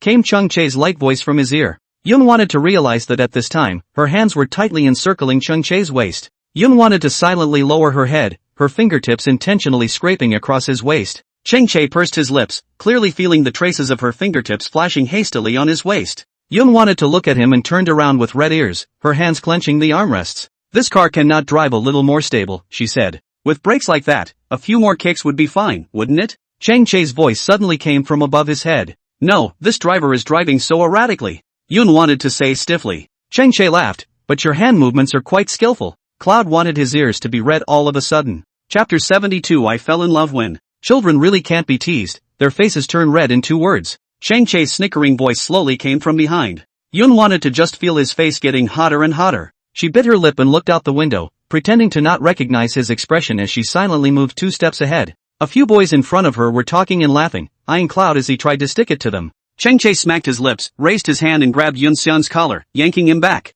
Ouch! Yun wanted to frown at him, his tone tinged with dissatisfaction. Male High Cloud thought with a hefty grin, it was handsome. Cheng Che. This little pervert. Good looking? Cheng Che's gaze fell on those boys. It's 6th form, odds are it's senior year and still very young. Yun wanted to be really not a human being, senior years dare to salivate. Good looking. Yun wanted to heave a laugh, and his colorful genus was instantly exposed. How could anyone not enjoy watching a male high school student? Cheng Che was silent, and his gaze deepened as he looked at those people. Where's the good part? Son. Then you'll watch a little longer. Cheng Che sneered just as the car door opened and Cheng Che directly got out of the car. Yun wanted to look out. The teenager had one hand in his pocket and his pace was flamboyant. He didn't look back, his body was close to having a sentence written all over it, brother is jealous. Yun wanted to hook the corner of his lips, rushed out of the car and chased after him. Yun wanted to hold her hands on her chest and walk sideways with him, not forgetting to ask him, Cheng Che, are you jealous that I complimented someone else's handsomeness? Cheng Che didn't look at her, his tone was thin, I'm not eating dumplings, what's there to be jealous of? Yun wanted to lament, Cheng Che, you're so sour. Cheng Che swept a glance at Yun Xiang, where was he sour? There wasn't a single place on his body that revealed acidity. So I complimented someone else for being handsome, and it turns out that brother doesn't care. Yun wanted to sigh and couldn't help but say in a conspiratorial manner. Cheng Che quietly looked at Yun Xiang. The little girl's face is extremely pure, shoulder-length short hair is black and beautiful. Obviously is that ordinary dress, in the crowd is extraordinarily bright presence. She's special. Special to the point that, somehow, he couldn't help but look at her whenever she was around. I was even glad that the so-called 4 no's were agreed upon by Yun Xiang, not myself. Since brother doesn't care, then I'll go back and ask for a wee bit more. Saying that, Yun wanted to turn around and was about to leave. Cheng Che raised his hand before he could even try to tug on Yun Xiang's collar. He then saw Yun want to turn his head, a pair of beautiful almond eyes looking straight at him. She predicted his next move perfectly. Cheng Che's hand just froze in the air, and the way he looked at Yun Xian was inexplicably a bit awkward. Yun wanted to raise an eyebrow. Aha! You're not jealous? Cheng Che was silent, and then withdrew his hand, like a child unwilling to give in. Finally with the hardest tone, he said the softest words, alright, brother jealous, are you satisfied? Cloud wanted to smack his lips. It's obvious he's jealous and so condescending. Make it sound like she did something to him. Then I won't look at them or praise them from now on. Yun wanted to follow him. Cheng Che looked at her, just her? Yun wanted to narrow his eyes and saw a full of distrust in Cheng Che's eyes. No, what does this man mean by this look? Cheng Che laughed, Yun think, it's not that I look down on you. Just your little nymphomaniac like. Ho! And she can hold back from looking at other boys and complimenting them? Cloud thought to himself. Please, she's not obsessed with everyone, okay? Isn't the person she's currently philandering the most severely just one Chang-Che? Yun wanted to grunt, and just as she reached the entrance of the school, she hurriedly ran away, staying far away from Chang-Che. Chang-Che looked askance at her back, his eyes sinking a few points. To one side, Song Juan's snickering voice suddenly rang out. As soon as Chang-Che turned his head, he saw Song Juan sitting on a bench, holding a portion of kanto boiled in his hand, eating leisurely. Guanha, on the other hand, was leaning on the wall, looking at Chang-Che with his arms wrapped around his chest, his eyes even deeper than Chang-Che's. Chang-Che walked towards them. Song Juan handed over the guandong boiled in his hand. Eat it or not? Chang-Che shook his head, but bought a bottle of mineral water. Guanha's gaze burned hotly as he followed Chang-Che, as if he wanted to see through him. Chang-Che took the water and he drank most of the bottle in one gulp. Kanzuru, brother and beast, one thought at a time. Chang-Che glanced at him, raised his eyebrows, and snorted coldly. Chang-Che, if you really are a beast, I will look down on you. Song Juan's eyes were extraordinarily serious. It was the first time Chang-Che had seen such a wise look in Song Juan's eyes, and in the past days it was all like what Yun wanted to say, in a frenzy and stupid. Chang-Che, then I'll be. After saying that, Chang-Che left without looking back. He wrinkled his nose. Song Juan pulled the corner of his mouth and couldn't help but sigh. He's miserable, he's going to fall in love. In the middle of the day, Song Juan added, this river of love, he cannot be allowed to enter. It's better to let me fall in, said Song Jin. Song Juan stood up. I'll look of a strong man on the mountain, instead of letting a Che be, it's better to let me be. Think about it, I'll come hot. Song Juan suddenly ran towards the teaching building. Crane watch. He often seems like he's out of place with Songju because he's so normal. He was ashamed. He's too damn normal. Why is he so normal? Song Juan the second pen. Guanha really didn't want to say he knew him, it was so embarrassing. At lunchtime, Yun wanted to just sit down with his dinner plate when Song Juan followed him. He pushed a cup of milk tea to Yun Xian, then sat across from Yun Xian and looked at him with a smile. Think about it, do you want to eat a chicken leg? I'll give you mine. Cloud thought, shaking her head, she had enough to eat with one. This milk tea, after I drink it you should be fine to beg each other? Yun wanted to be sort of scared of Song Juan. Song Juan's serious face, what can I do? I feel like you have quite a lot going on. Cloud wanted to be embarrassed. Song Juan aggravated, think about it, so I'm a matter of pussy in your eyes. Cloud thought, she didn't mean that. Duh. Suddenly, a dinner plate was put down next to Yun Xiang's. Yun Xian and Song Juan looked up together and saw Chang-Che sitting down with a cold face. He stared straight at Song Juan, his wary eyes extraordinarily hot. Song Juan, put your naked eyes away for a moment and think about what you're uneasy about eating with me. Chang-Che, it's because I'm uneasy about eating with you. Song Juan, your words are more or less hurtful, on what grounds are you not at ease? Yun wanted to look at Song Juan for a while and Chang-Che for a while. While we were eating, the program was delivered to our door. Isn't a scene like a handsome man's quarrel exciting enough? She suddenly wanted the chicken leg from Song Juan. Brother Song Juan, that chicken leg of yours, why don't you give it to me? Yun wanted to stare at the chicken leg on Song Juan's plate. 2 more arguments between the two of them, and she'd get 2 more bites. Who knew that as soon as she finished her sentence, 2 chicken legs were handed to her on the plate at the same time. Yun thought with a start. In front was Song Juan, and on the right was Chang-Che. This, whose do you want? Chang-Che coldly asked Yun Qian. Cloud think people are stupid. What is the situation, old iron? Chapter 73, calling him brother, calling him tablemate. Chang-Che raised his eyes to look at Song Juan with a threat in his eyes. If Song Juan was sensible, he'd better hurry up and take this chicken leg back. Song Juan raised his face in a brother is doing this for your own good manner, and firmly placed the chicken leg on Yun Xian's plate. A Che is so good, he can't let a Che be that's punishable by heaven. Cloud wanted to swallow, not daring to say anything. Was it her illusion? Why did she feel that these 2 childish ghosts were secretly competing with each other? Chang-Che's cold face, not waiting for Yun Xian to speak, put his own chicken leg into Yun Xian's dinner plate, then pinched out Song Juan's chicken leg and took a direct bite. Okay, settle. Song Juan? Not. What a dirty trick. At the end of the day, Yun wanted to eat the chicken leg Chang-Che gave him. Chang-Che ate his chicken leg, and he had nothing? What the hell, like that? Chang-Che coldly grimaced, stifled a grunt, and tugged and tumbled with the arrogance of a victor.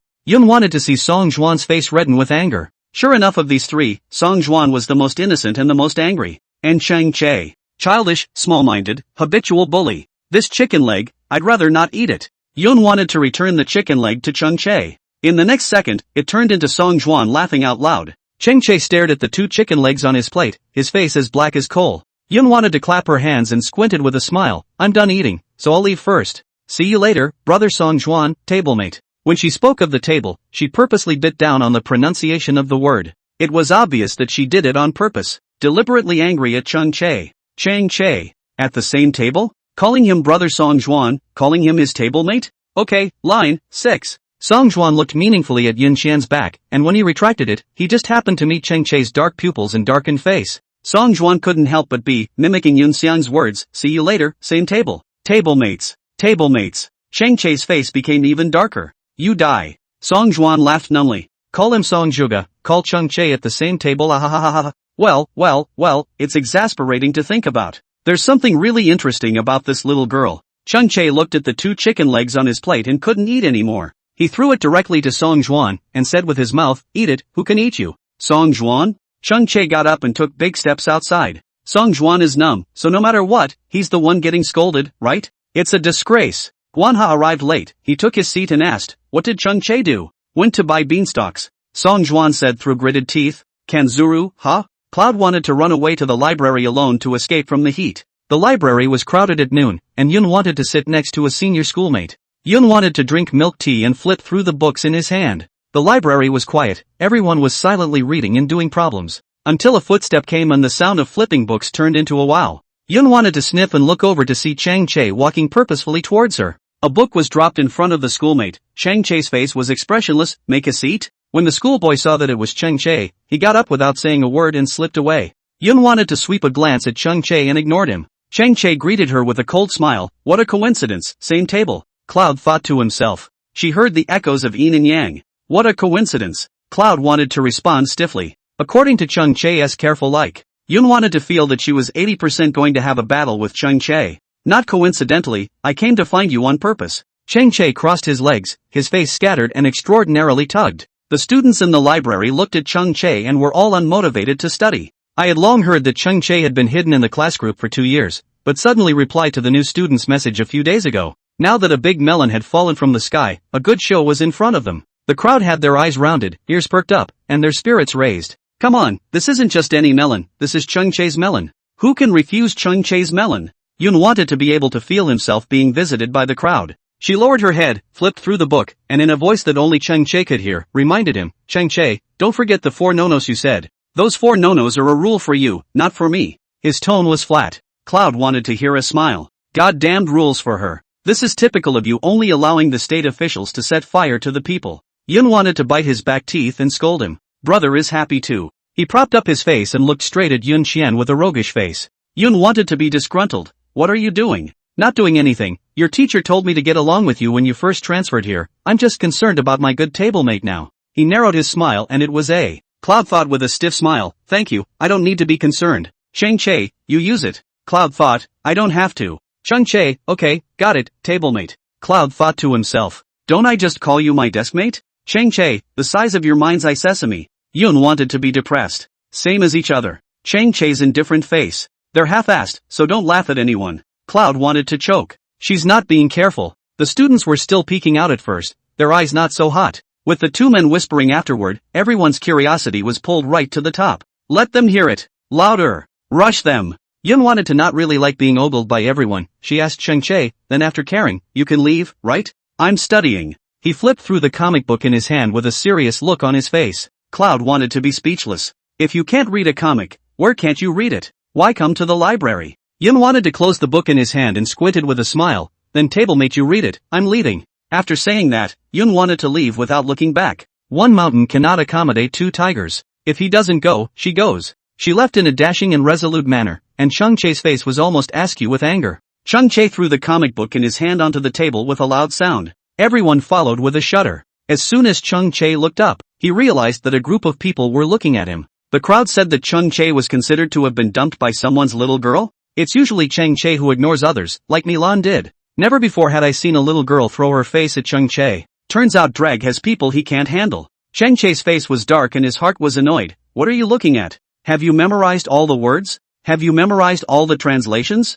Can you solve all the math problems? Crowd. What's with the tantrums at their place when you've had a bad day at the table with him? Cheng Che picked up the comic book and put it back on the shelf, and just after leaving the library, he bumped into the gym teacher. At Cheng Che, I was looking for you. Just now a little girl said you were in the library. You're really there. Cheng Che raised his eyes to look in the distance as Yun Xiang was entering the school building. Teacher, there's a junior tennis tournament at the end of the month, are you in? Chapter 74, his headphones, listening to songs together. After school in the evening, Yoon wanted to not go with Chang Chae. She went to the bus stop first. Chang Chae arrived late. The teenager only had his hands in his pockets, meeting the gazes of many students gawking along the way, a cold face devoid of any emotion as if he was walking towards Yoonwon without any haste. From time to time, the dim light of the street lamp fell on him, and his face was illuminated, or bemused, or cold. The heart is a little smaller, and the person is a little more two-dimensional. But Chang Chae's face really has no words. God is biased. The bus came and Yoon wanted to get on it in a hurry.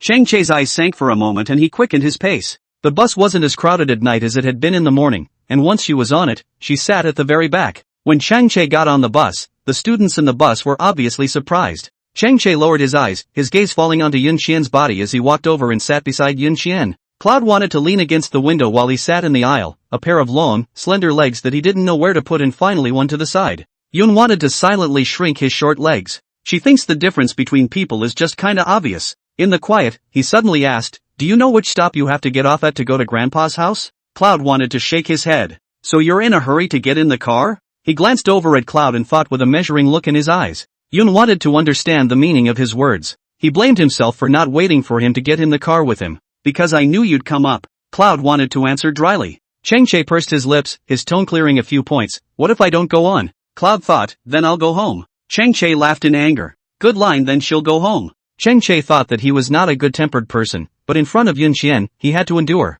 Chang Chae put on his Bluetooth headphones and wrapped his hands around his chest, no longer looking at her. It was several stops to Grandpa's house, and Yoon wanted to prop his face up and look out the window, taking in the Shin City night. There were vendors hawking on the side of the road, and the city's night was extraordinarily gentle. Passing by the Forbidden City, feeling the cultural heritage of red walls and green tiles, as if the whole person is in that dynasty. Yoon wanted to look further to his right and saw Chang Chae looking at his cell phone with his head hanging down. He moved casually, his long white fingers tapping on the screen as if he was talking to someone. The little girl in the back whispered, unable to hide her happiness. Yoon wanted to see the headphones on Chang Chae's ears. He's listening to a song. Chang Chae suddenly raised his head, his gaze inadvertently meeting Yoon Xian's line of sight. Yoon wanted to have extraordinarily beautiful, clean almond eyes. He suddenly thought of Cloud Thinker's diary, someone who could write a diary like that and yet still be so passionate about life. Suddenly he understood the significance of those words, "The world kissed me with pain, and still I would return the favor with a song." "What are you listening to?" Cloud wanted to ask in a whisper.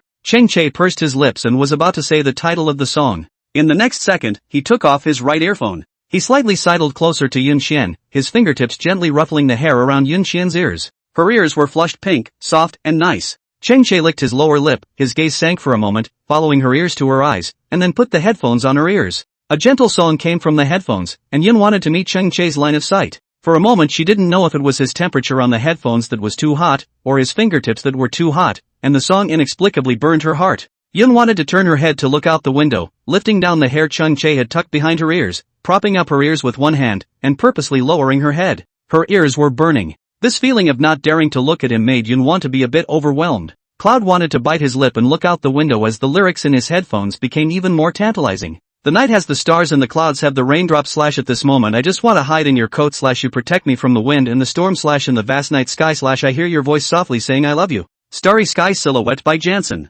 Cloud thought that she didn't used to like listening to songs, she always felt it was so noisy. But lately, I don't know when, but she seems to be less resistant to listening to music. Most of Chang Chae's song list is light and breezy, but it's also a bit confusing, one in Chinese and one in English. Because of the evening dismissal, there was a lot of traffic all around. Chang Chae and Yoon Xian, however, were overly quiet, completely unlike the other students who couldn't hold back after sitting for a while, either sighing or spitting. "This song, it's very good." Yoon wanted to suddenly hear a good song and said to Chang Chae. Chang Chae gave a and didn't speak again, just inclined his head to look out the window. "What's the name?" Cloud wanted to ask him. Chang Chae looked at Yoon Xian one more time and said, "Forgot." Yoon wanted to frown, "Just take a look." There was a bit of a pout in her tone. Chang Chae's throat rolled slightly as he continued to look out the window. "I'll share it with you later." Cloud thought to himself. This guy, cheap bastard, won't even share his favorite song. Chang Chae pursed his lips, and the color of his narrow eyes gradually became deep. Playing in the headphones was one of Watari's songs, "I Think I'm in Love with You."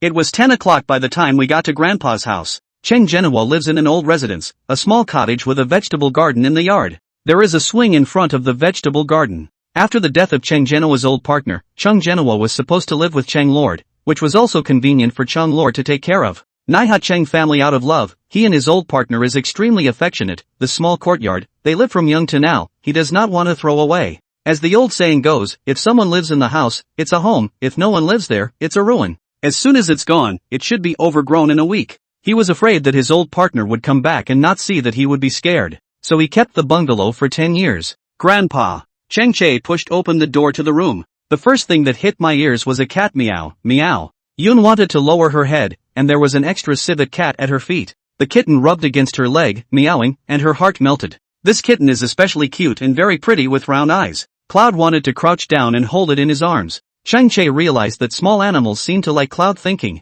Is it Xiao Che? Cheng Genoa's powerful voice came from the living room. Aha! Cheng Che responded, leading Yun Xiang towards the living room. The house was brightly lit and the decor caught Cloud's attention. The room was cozy, with many beautiful paintings hanging on the walls. There was a fresh bouquet of flowers on the table in front of the window and fresh fruit on the table in the living room. It's a house that's hard to imagine an old man of that severity living in. Yun wanted to look at the living room again. Cheng Genoa was standing up, folding the newspaper in his hand and placing it on the coffee table. The old man was radiant in an army green shirt. Cheng Che sat on the sofa. He was about to reach for the fruit when Cheng Genoa directly hit his hand. Go, wash your hands. His tone was stern. Raising his head again, he looked over at Yun Xian and smiled with narrowed eyes. Xian Xian has come too. Cheng Che. He picked it up. That's an affirmative. Grandpa, we got out of school late. I'm sorry to bother you so late. Yun wanted to look apologetic. I'm happy that you can come. Cheng Genoa pointed to the restaurant on one side. Come, try Grandpa's handiwork. Grandpa, I didn't wash my hands either. I'll wash my hands.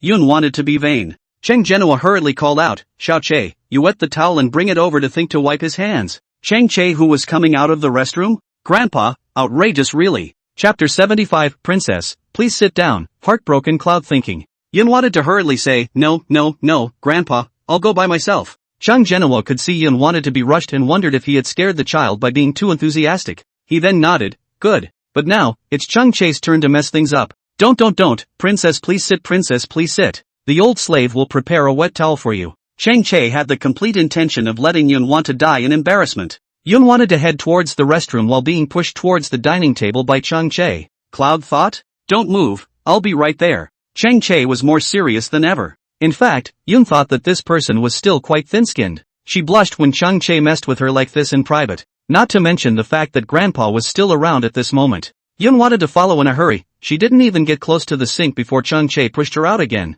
Yun wanted to be exasperated. Cheng Che, stop it. What's the fuss? I have to listen to what the chief ordered. Cheng Che spoke righteously. Yun wanted to blush through and through. Grandpa was joking. You're the one joking. The chief never jokes. The chief's word is an order. Wherever he points, we fight. Cheng Che said in a loud voice. Cloud thought to himself. Cheng Che decisively dampened a towel and handed it to Yun Xian. Little princess of the Cheng family, please? Grandpa had only met Yun Xian twice, and he favored Yun Xian so much that he, who had Cheng family blood flowing through his veins, was not sour at all, really. The big deal is that you're just pissed off and can't sleep all night. Yun wanted to hear the yin and yang in Cheng Che's tone. She smiled and took it, then pushed Cheng Che out of the bathroom. Childish ghosts. Young master's hands have been washed? Shall I serve young master to wash? Yun wanted to joke with him. Cheng Che smacked his lips. How dare I let you serve? Yun wanted to then wet and wring out the towel while handing it to Cheng Che. I'll give you a chance. Cheng Che looked at the towel in her hand and stifled a laugh. He pushed the towel over and spoke lazily. Better be your princess.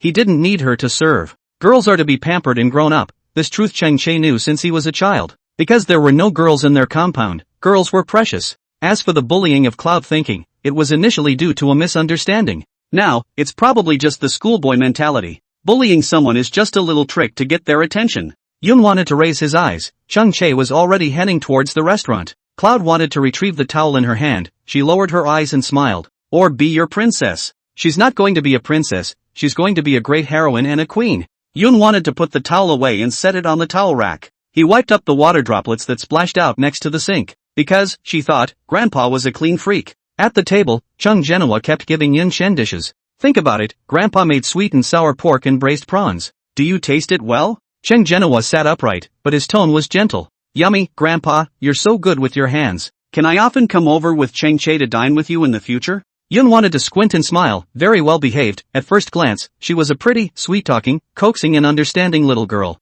Cheng Che glanced at Yun Xian, who ate more ribs and didn't eat much of that braised prawn. Cheng Genoa's braised prawns were salty and she had a sweet taste. Gee, I can't wait if you guys want to. Although Cheng Genoa keeps here alone, he is lonely inside. The previous generation was busy in the army, with great power in their hands. When one grows old, one is nothing but lonely and waiting to die. If someone came to visit him often and there was a little smoke in the house, he couldn't wait. Chang Che ate his meal silently, he didn't speak, and Yun wanted to become a stark contrast. She was full of energy, eating sweet and sour pork, and her mouth was sweet. He's like a damsel in distress, eating braised prawns, with his mouth agape. Grandpa, we'll go back after dinner later or we won't be able to catch the last bus, Chang Che said. Chung Jianhua nodded, good. Chang Che, next time we won't come so late, we won't disturb your rest. When we have time on the weekend, I'll bring Yun to think about coming to see you more often. Chang Jianhua has a regular bedtime, but would often stay up past 11 o'clock waiting for him to eat. Although his father and grandfather were strict, Chang Che took their goodness to heart.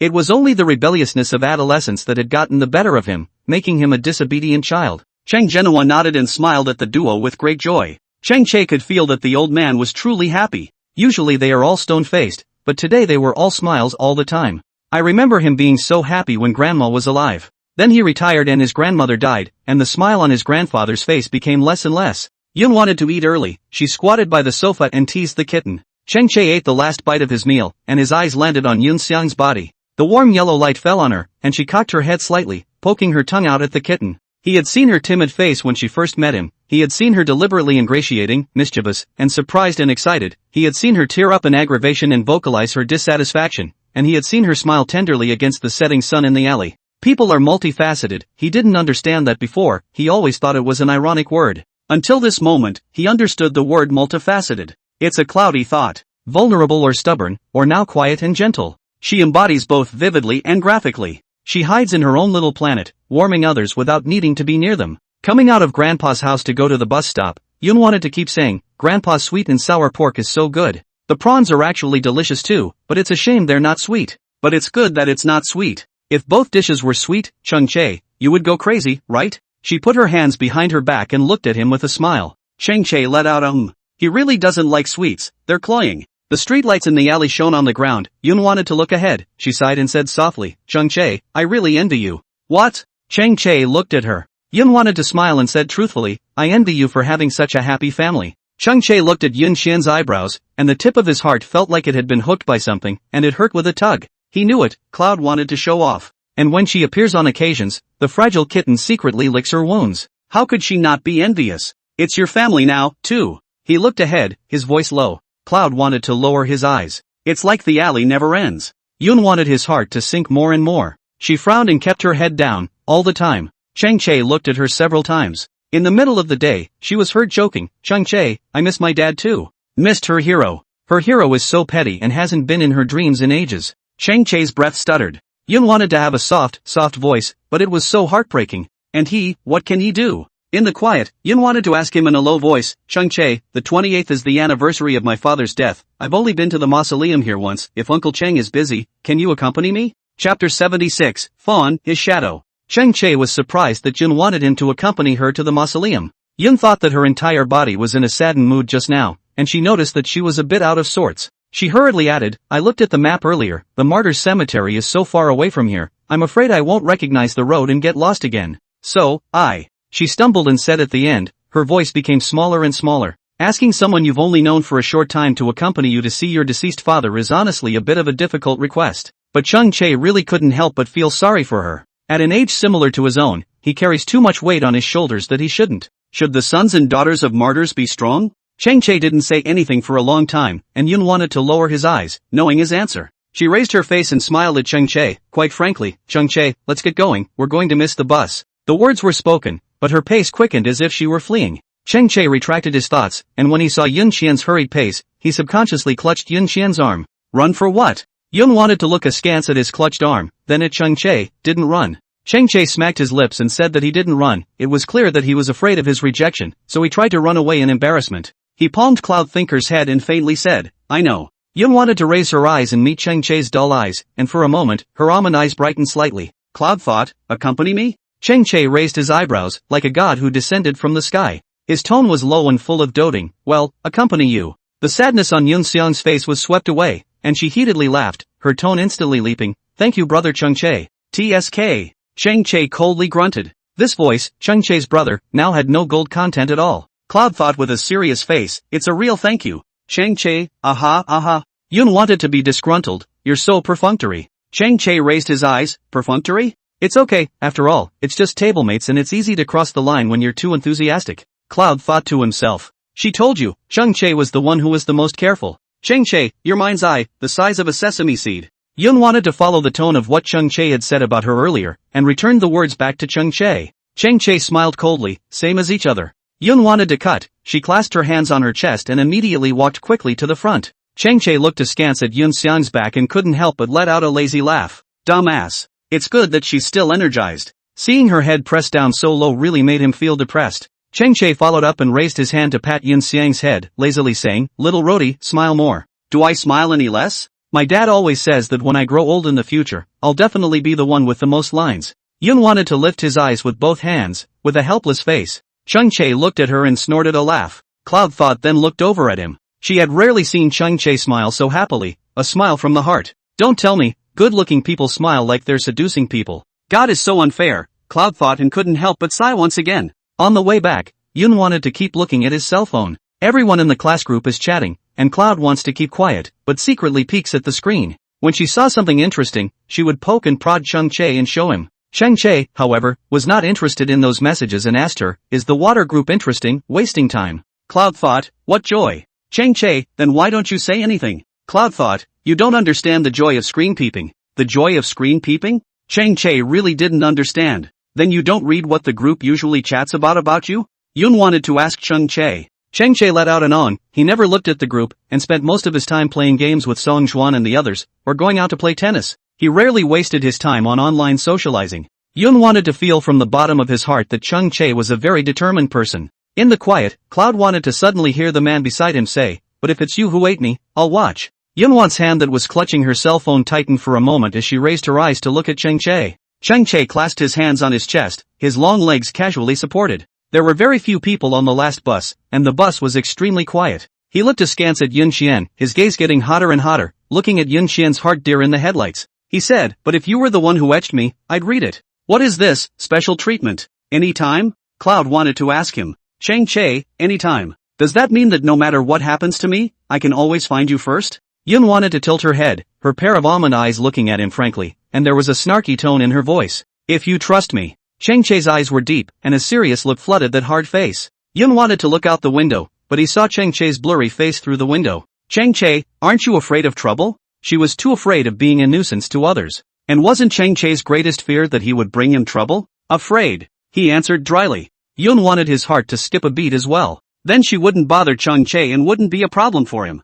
Halfway through the day, the night sinks in. The city followed the pause at the red light, as if everything was just right. He spoke again, if it's you, it doesn't matter. Cloud thought as his breath caught. She turned her head to look at him, he wasn't joking, he was serious. If it was Cloud who wanted to, it didn't matter to him. What are you looking at? After saying I'll be your backer, how can I be too much trouble for you? Chang Che glared at her, his tone fierce. Yun wanted to sniffle, a little touched, and pretended to be about to cry. Cut the crap. Chang Che turned her skull around, but his heart couldn't help but follow the strong beating. Cloud couldn't help but laugh. Truth be told, she really couldn't cry. But it's still okay to pretend. His hand rubbed the top of her head twice, and Yun wanted to have short hair, which was reflected in the car window as a messy mess. Before she could lift her hand, he took the trouble to smooth her hair again. Yun wanted to just look at his figure in the window, between the sun, moon and stars, the traffic and the crowd flickered, his face in the window was so blurred, but in her heart it became clearer and clearer. The tip of Cloud's heart wanted to tug and pull, as if something was gently tickling it.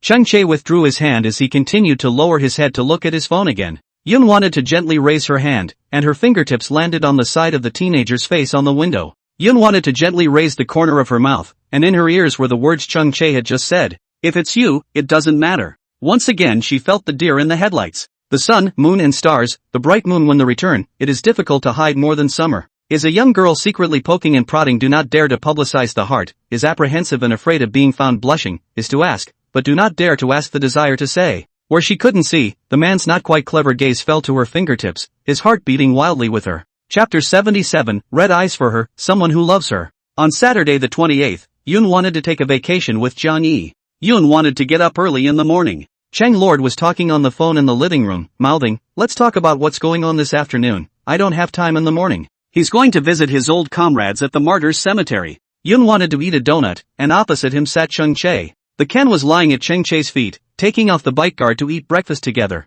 Hunan came out of the kitchen, muttering, Chang-che, you never get up early on Saturdays, why did the sun come out of the west today? Chang-che looked at his own mom expressionlessly, you guys are too noisy. Hunan, hey? What day didn't she tiptoe around cooking and disturb the young master on the second floor? Chang Lord opened his mouth again, his tone was all helpless, okay, then I'll go back later, okay? Yun wanted to look over with Chang-che. Hunan saw his phone hang up and asked, so you're not going to the martyrs' cemetery with Think? Chang Lord frowned for a moment before sighing. A little bit of a small matter required him to go back. Isn't Chul up early? Let Xiao-che go. Chang Lord looked at Chang-che. Hunan paused for a moment before nodding, I think it's fine. Think about it, Uncle went back to the team to take care of a little something, and then go over there when it's over, is it possible? Chang Lord sat next to Yun Think. Yun wanted to nod her head obediently, Uncle Chang, you're busy. I have Chang-che to accompany me, it's fine. Chang Lord's position was there, he still remembered Dad. Yun wanted to be grateful already. Luckily she had greeted Chang-che long ago, or else she would really have to go by herself today.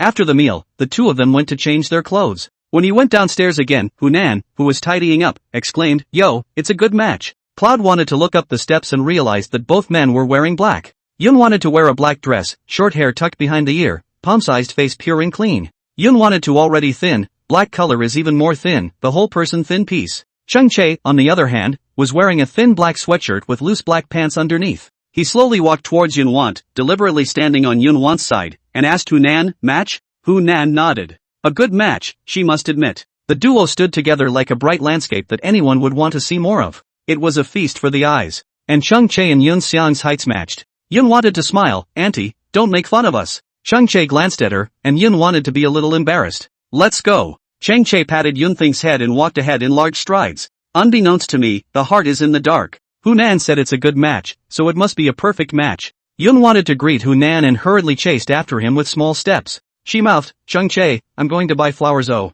Chang-che patiently responded, I know, I'll take you there. Hunan stood in the doorway with a towel, watching the two of them fade away, and couldn't help but smile. Pretty good, pretty good. The marriage, she agreed to. The blazing sun, Xinjiang Martyrs Cemetery. Golden revolutionary martyrs, eternal glory shaking people's eyes hurt. Yun wanted to stand in front of the tombstone holding a bouquet of bright yellow chrysanthemums, the water droplets on the flowers glowing. At this time, the front of the tombstone was already filled with flowers. Yun wanted to crouch down and put the flowers in his hands. In front of me is the tomb of my father, Yun Weian. Born in 1981, his father was assigned to the far south city after enlisting in the army. He was later transferred to a fire department unit and has remained with the fire department ever since. In 2020, he died heroically in the 10-22 Chuanlian fire incident. Yun wanted to lightly sweep his fingertips over the tombstone, which was spotless and clean as a mirror. She knew that it was Dad's comrades who had visited him early in the morning. Cloud wanted to be thankful that there were still many people in the world who remembered his father. Yun wanted to caress her father's photo, and a smile grew under her eyes. She and her father looked very much alike, especially in the eyes. Every time the neighbors saw them, they would tease, I've seen girls who look like their mothers, but I've rarely seen girls who look like their fathers like this. Every time my father would look proud. Yun wanted to be heartbroken. She looked at her father's photo and murmured softly, Dad, I've always been good at listening to you and living well. Oh. You always told me when you were alive that girls should be pampered so they wouldn't be trifled with later. Dad, think about it all. Yun wanted his voice to get softer and softer, even with a choking sound. Chang-che, who was standing not far away, hadn't moved closer, but her words drilled into his ears, teasing his heart. But Dad, I really miss you. Yun wanted to hang his head, bean-sized tears snapping down. His aggression could no longer be hidden. You're so petty, you don't even come to see me. I was bullied and didn't even know who to tell. Yun wanted to kneel in front of the tombstone with tears in his eyes. As soon as he closed his eyes, the tears fell slowly. Silent crying is the most heartbreaking. Yun wanted to keep wiping his tears with his sleeves, but realized that his sleeves were soaked, but he couldn't stop the tears. She sniffled and cried, no one will ever love me again after you leave. Chang-che wrinkled his eyebrows, his heart being pulled along with Yun Xiang's words, hurting so much that he couldn't breathe. She just knelt there, her shoulders trembling, hesitant to get up. Chang-che pursed his lips, and his throat was sore. At this moment, it was as if the words in Cloud's thought diary possessed life, fresh and hot, and they poured out to him. When he was a young boy, Chun Lord once came home from death, covered in wounds. Hunan hugged him and cried until she nearly fainted. She said she could save a lot of people, but if something happened to him, there was nothing she could do. He began to understand how Hunan's heart was torn at that time, and he also understood the heavy responsibility that could not be shirked on Chung Lord's. He had to be worthy of the military uniform he wore and the trust of the people of Dawn, and more importantly, his family. Chang-che came to the tombstone, he knelt down and kowtowed 3 times to Yun Weian. The little bit of tears that Yun wanted to have retrieved completely collapsed after seeing Chang-che's move. Chung Chae looked at Yun Xian, her eyes were red, and she pursed her lips tightly to prevent herself from crying out. Cheng Chae's heart was sour, his brows furrowed slightly, and he suddenly reached out, scooping Yun Xian into his arms. Yun Xian's body kept trembling, his palm gently stroked Yun Xian's hair, hanging his head and softly comforting, "Don't cry, uncle will be heartbroken." Yun wanted to bite her lips tightly, her eyelashes fluttered, her head buried on Cheng Chae's shoulder, unable to stop the flow of tears, her voice muffled as she cried, "Cheng Chae, I don't have any loved ones anymore, there's no one to love me anymore." Cheng Chae's heart was once again pulled hard. It's not the kind of pain that comes from being gouged out, but the kind that slowly works its way into the bone, grasping at it bit by bit. Tormented, long. Cheng Chae rolled his throat and swallowed the sourness. He hugged Yun Xian tightly, his voice lowered, the ends of his eyes reddening. It's not only relatives who can love you. Cloud thought that someone would always love you. Chapter 78, taking advantage of him, family favors her. The teenager's voice was clear and hot, and it sounded like an oath to his ears. Yun wanted his tears to soak through his shirt, and his heart felt like it had been stripped away, losing its direction for a moment. She didn't want to lose her composure, but she was extraordinarily greedy for the feeling that someone was holding up the sky above her head. Chung Chae rubbed Yun Xian's hair as he looked at her with downcast eyes. The little girl's face and eyes were flushed with red, and teardrops hung from her slender eyelashes. He was accustomed to seeing the brilliant and bright Yun Xian, and rarely saw the Yun Xian who cried like this with pearly blossoms. This kind of contrast really makes people's hearts astringent, for her heartache. He tried to calm the raging in his heart, still too young at 17, yet he tried to be her most reliable harbor. Yun wanted to sniffle and kept swallowing his tears, but he couldn't stop them. Cheng Chae looked towards the tombstone as he looked at Yun Weian's picture as if he had gone through some sort of consent. He slowly reached over his own arm, lending his sleeve to her to wipe her tears. Yun wanted to be stunned for a moment before meeting Cheng Chae's deep, dark pupils. 3 seconds later, Yun wanted to hug Cheng Chae's arm and kept wiping her tears. Cheng Chae. He could clearly feel his sleeves soaking through. Yun wanted to cry for a long time, as if he wanted to dry up his tears. He didn't say anything, just stood in the hot sun with her grief. I don't know how long it took, but Yun wanted to kneel so much that his legs were numb and he couldn't even stand up. Cheng Chae got up and he reached out towards her, signaling to pull her. Cloud wanted to look up at him, lost in thought for a moment. The sunlight at 10 o'clock was blinding. The teenager stood against the light, time seemed to be frozen, he blocked all the dim gloom in front of her with his body. Yun wanted to gulp as she looked at his bony fingertips, her eyelashes blinking as teardrops fell down her cheeks. There was no extra emotion on his face, just eyes that were hot and deep. When Yun wanted to raise her hand, just to clutch his fingertips for warmth, Yun wanted to know that she couldn't escape. He clutched the palm of Yun Xian's hand and bent down to yank Yun Xian up in a half-hug, half-pull. Yun wanted her feet to go weak, and her entire body fell towards Cheng Chae's body. Cheng Chae held her waist with one hand and hugged her instantly. "My feet are numb," Cloud tried to explain in a whisper. Cheng Chae pursed his lips, his tone calm, "I know." Yun wanted to blush and continued to explain, "Didn't try to take advantage of you, it's true." She always felt that Cheng Chae's "I know" carried distrust. "Uncle is still around, I'm sure I believe you." He said so. Yun wanted to subconsciously glance towards Yun Weian's grave, then her face turned even redder. Yun thought, this is considered me meeting my elders, right? Cheng Chae teased her, which was also a way to help her divert her attention.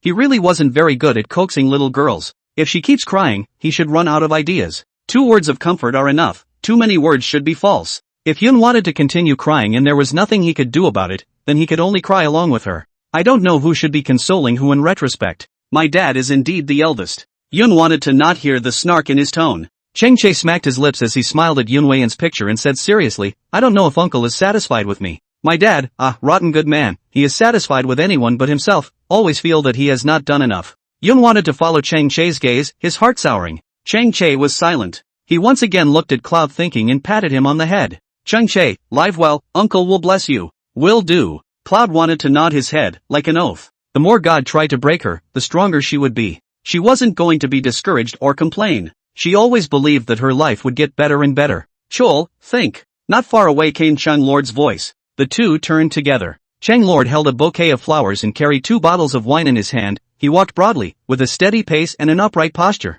Yun wanted to be in a trance and could always see his father in Cheng Lord's body. Uncle Cheng, are you done with your work? Yun wanted to ask. Cheng Lord nodded, aha. Think, is it okay? Cheng Lord asked Yun think worriedly. Uncle Cheng, I'm fine. Yun wanted to smile at Cheng Lord. The sunlight poured on her face, her smile bright, her almond eyes covered in defiance. Cheng Lord, good. Saying that, he squatted in front of the tombstone and arranged the bouquets of flowers and wine in his hands one after another. Cheng Lord sighed, old Yun, it's another year, I'm here to see you. Just now when I went to the team to take care of business, you were even mentioned above. Old Yun, don't worry, no one has ever forgotten you. His tone was heavy, and as he spoke, the tip of his heart became acidic. Yun wanted to think that Uncle Chang should have a lot to say to Dad. She said, Uncle Chang, Chung Che and I will wait for you outside. Chang Lord looked at Chung Che and Yun Chen and immediately said, good. There were indeed some things that Yun wanted to say that were not very convenient for him to say with Chung Che here. As soon as the duo left, Chung Lord poured the wine and said with a smile, how about it, you've seen our family Xiao Che, haven't you? Occasionally a gust of wind blew by and the white bouquet he had set down swayed slightly. Chung Lord didn't pay attention as he continued to ask, do you think it's okay for Xiao Che to match your family's think? All of a sudden, the bouquet shook even more. Chang Lord now noticed this phenomenon. He looked at Yun Wei's photo and hurriedly said, alas, alas, alas, alas, alas, we don't bring anger I'm discussing with you, I admit that it's a flower stuck in cow dung, but if you want to think about being a daughter-in-law for our family, don't worry, Hunan and I will definitely not let you think about it to suffer a little bit of aggression. Everything in the Chang family is at her disposal, she can have whatever she wants, and our whole family spoils her. Chang Lord took a sip of his wine and couldn't help but smile when he saw that the bouquet of flowers didn't shake anymore. Old Cloud, I'll take that as a yes. Outside the martyrs' cemetery, Chung Che was replying to Guanha's message in the group, and as soon as he looked up, he saw Yun Xiang with his head down there kicking small stones on the ground. The gym teacher saw me the other day and asked where you were. Was he looking for you for something? Yun wanted to suddenly ask Chung Che. Cheng Che, he signed me up for the boys' high school tennis tournament in Xinjiang. Good eh? Yun wanted to stop moving immediately. Good for what? Too lazy to participate. He continued to look at Kanzuru's message. Guanha was also asking if he would participate, and if Chung Che didn't participate, it would be Guanha's turn to participate. So Guanha is encouraging Chung Che that people who are handsome should go out and show more. Cheng Che sent a poop emoji to shut him up. Guanha, we've been playing since we were kids, would I harm you? Chung Che, it will. When people are confronted with their own selfish desires, they can't see whether the opposite side is a man or a dog. Song Juan, ha ha ha ha ha ha ha ha. Cheng Che, you even came out to pick up a laugh? Guanha, why didn't the teacher come to you? Song Juan instantly disappeared. He'd heard whispers early on that someone was going to be chosen for the competition, and he'd tipped off his teachers, both explicitly and implicitly, that he'd been sick. So he dodged. After a moment, Kanzuru responded. Guanha, no wonder there were rumors in class the other day that you had hemorrhoids. Song Juan, you better have. Cheng Che, oh, kidney deficiency? It's to rest well. Song Juan instantly exploded. He just said he was sick and not feeling well with a cold. What are these two doing? Chapter 79, Confirmation, not just for fun. Cheng Che, ignoring me again. The little girl's complaining voice came from her ears. Cheng Che immediately turned off his cell phone and looked up at Yun Xian. He looked a bit bewildered. What did she say? Just focusing on judging Guanha and Song Juan in WeChat. I said, why don't you participate? Cloud tried to repeat his question patiently. Cheng Che let out an O and said, busy, don't want to participate. Is the tournament on the weekend? Cloud wanted to ask him. The P.E. teacher sent him the flow of the game, and it was indeed Sunday all right. Cheng Che looked askance at Yun Xian, and he realized that Yun Xian seemed to be very interested. But he couldn't tell if she was simply interested in the tennis match or in the matter of his participation in it or not. Cheng Che, you participate. Yun wanted to say. Cheng Che narrowed his eyes. Oh, this is interested in him? Say it again. Cheng Che just said that. Yun wanted to then come to his side with a serious face. You go participate, I'll go cheer you on. Cheng Che narrowed his eyes. Not going to the cafe? You've been missing work a lot lately. Not bad for that day. Yun wanted to be frank. Cheng Che didn't let go. Cloud wanted to see it coming. He really didn't want to participate. So is there anyone else from the school attending? Yun wanted to ask Cheng Che.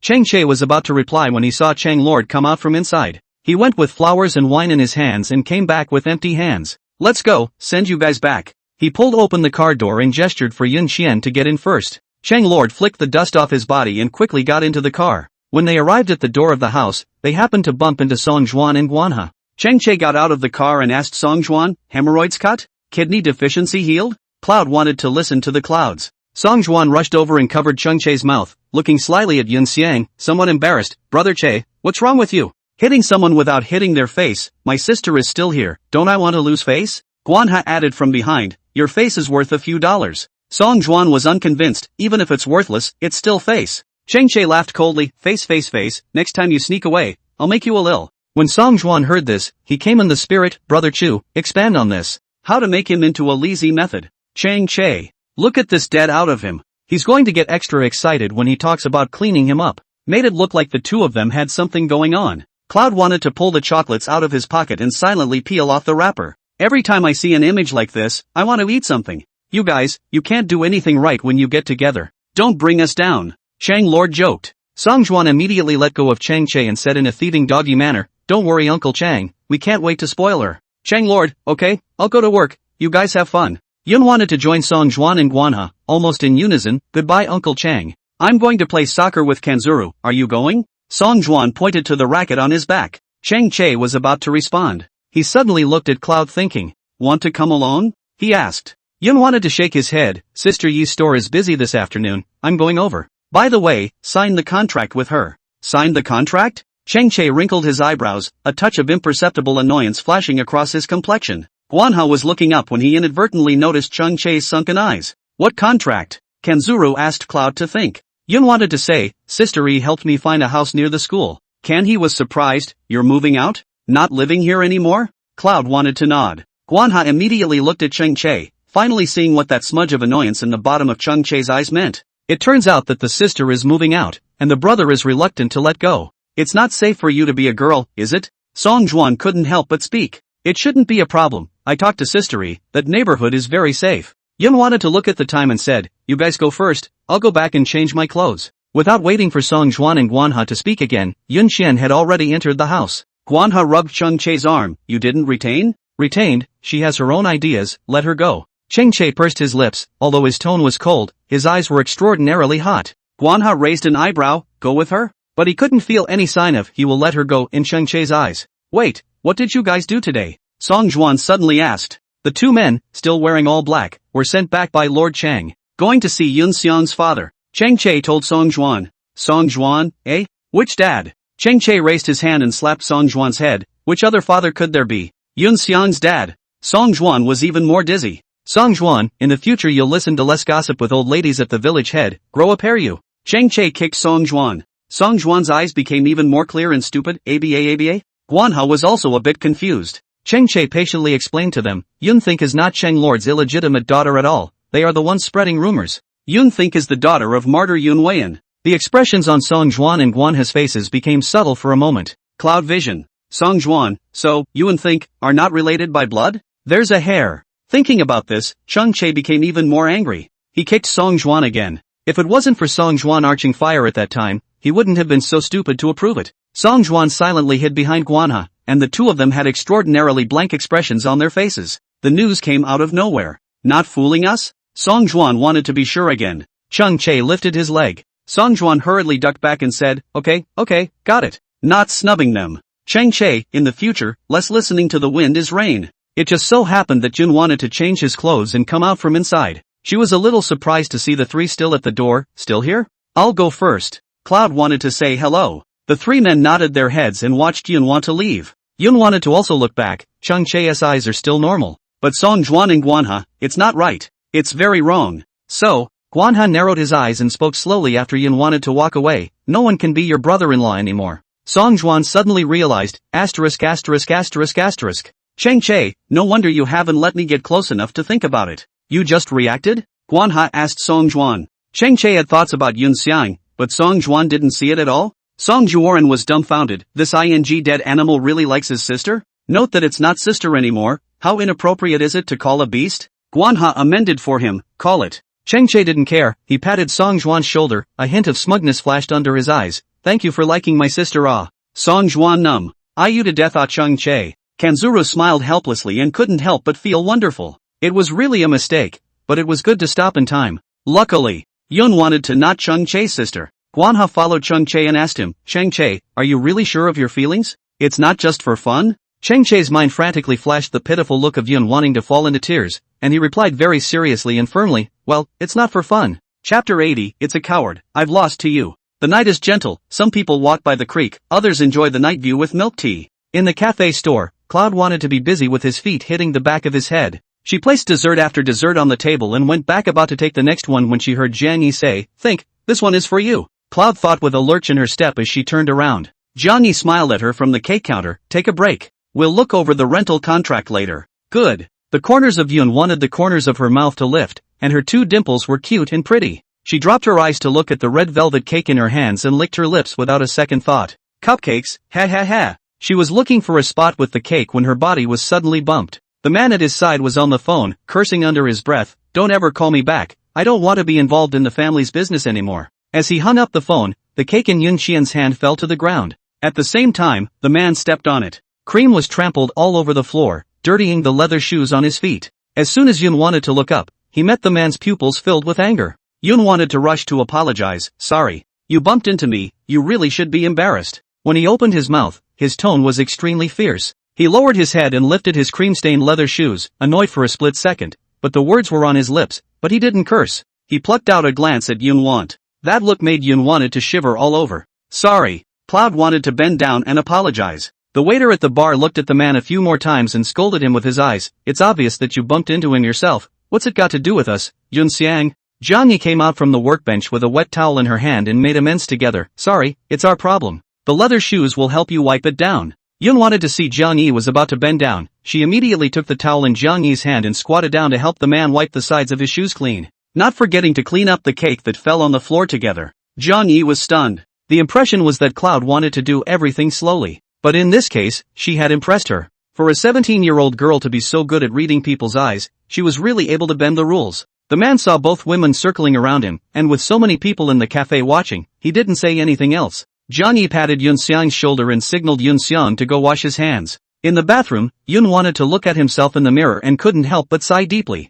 Cloudy thinking, can't do anything right. She wiped her fingers and realized what it meant to have a favorite slip through her fingers. She pounded one hand on her chest and said to herself, this heart, damn it hurts. A teenager's snort suddenly came from outside the door. Cloud thought for a moment, the voice? She lifted the covering curtain of the bathroom and saw Cheng Che, who was leaning against the wall waiting for her. He was wearing a black zip-up sweatshirt that zipped up to his chin, and was currently wearing his arms around his chest with an amused gaze. Not to mention, Cheng Che's smelly and handsome face, no matter when he saw it, it would bring a visual impact. Eccentric, too eccentric. How did he get to be born so good-looking? Cloud wanted to be jealous and surprised. Why are you here? Cheng Che snorted coldly in his heart. He was not afraid of someone hiding in the bathroom and crying. Otherwise he would not wait for someone at the bathroom door. Waiting for you to come home, dumbass. He got up and patted Yun Wanted's head, while his arm rested on Yun Wanted's shoulder, leading Yun Wanted to go outside. Cloud thought, but I have to wait a while before I can get off work. Cheng Che wrinkled his eyebrows and said irritably, Lousy is willing to wait, don't care.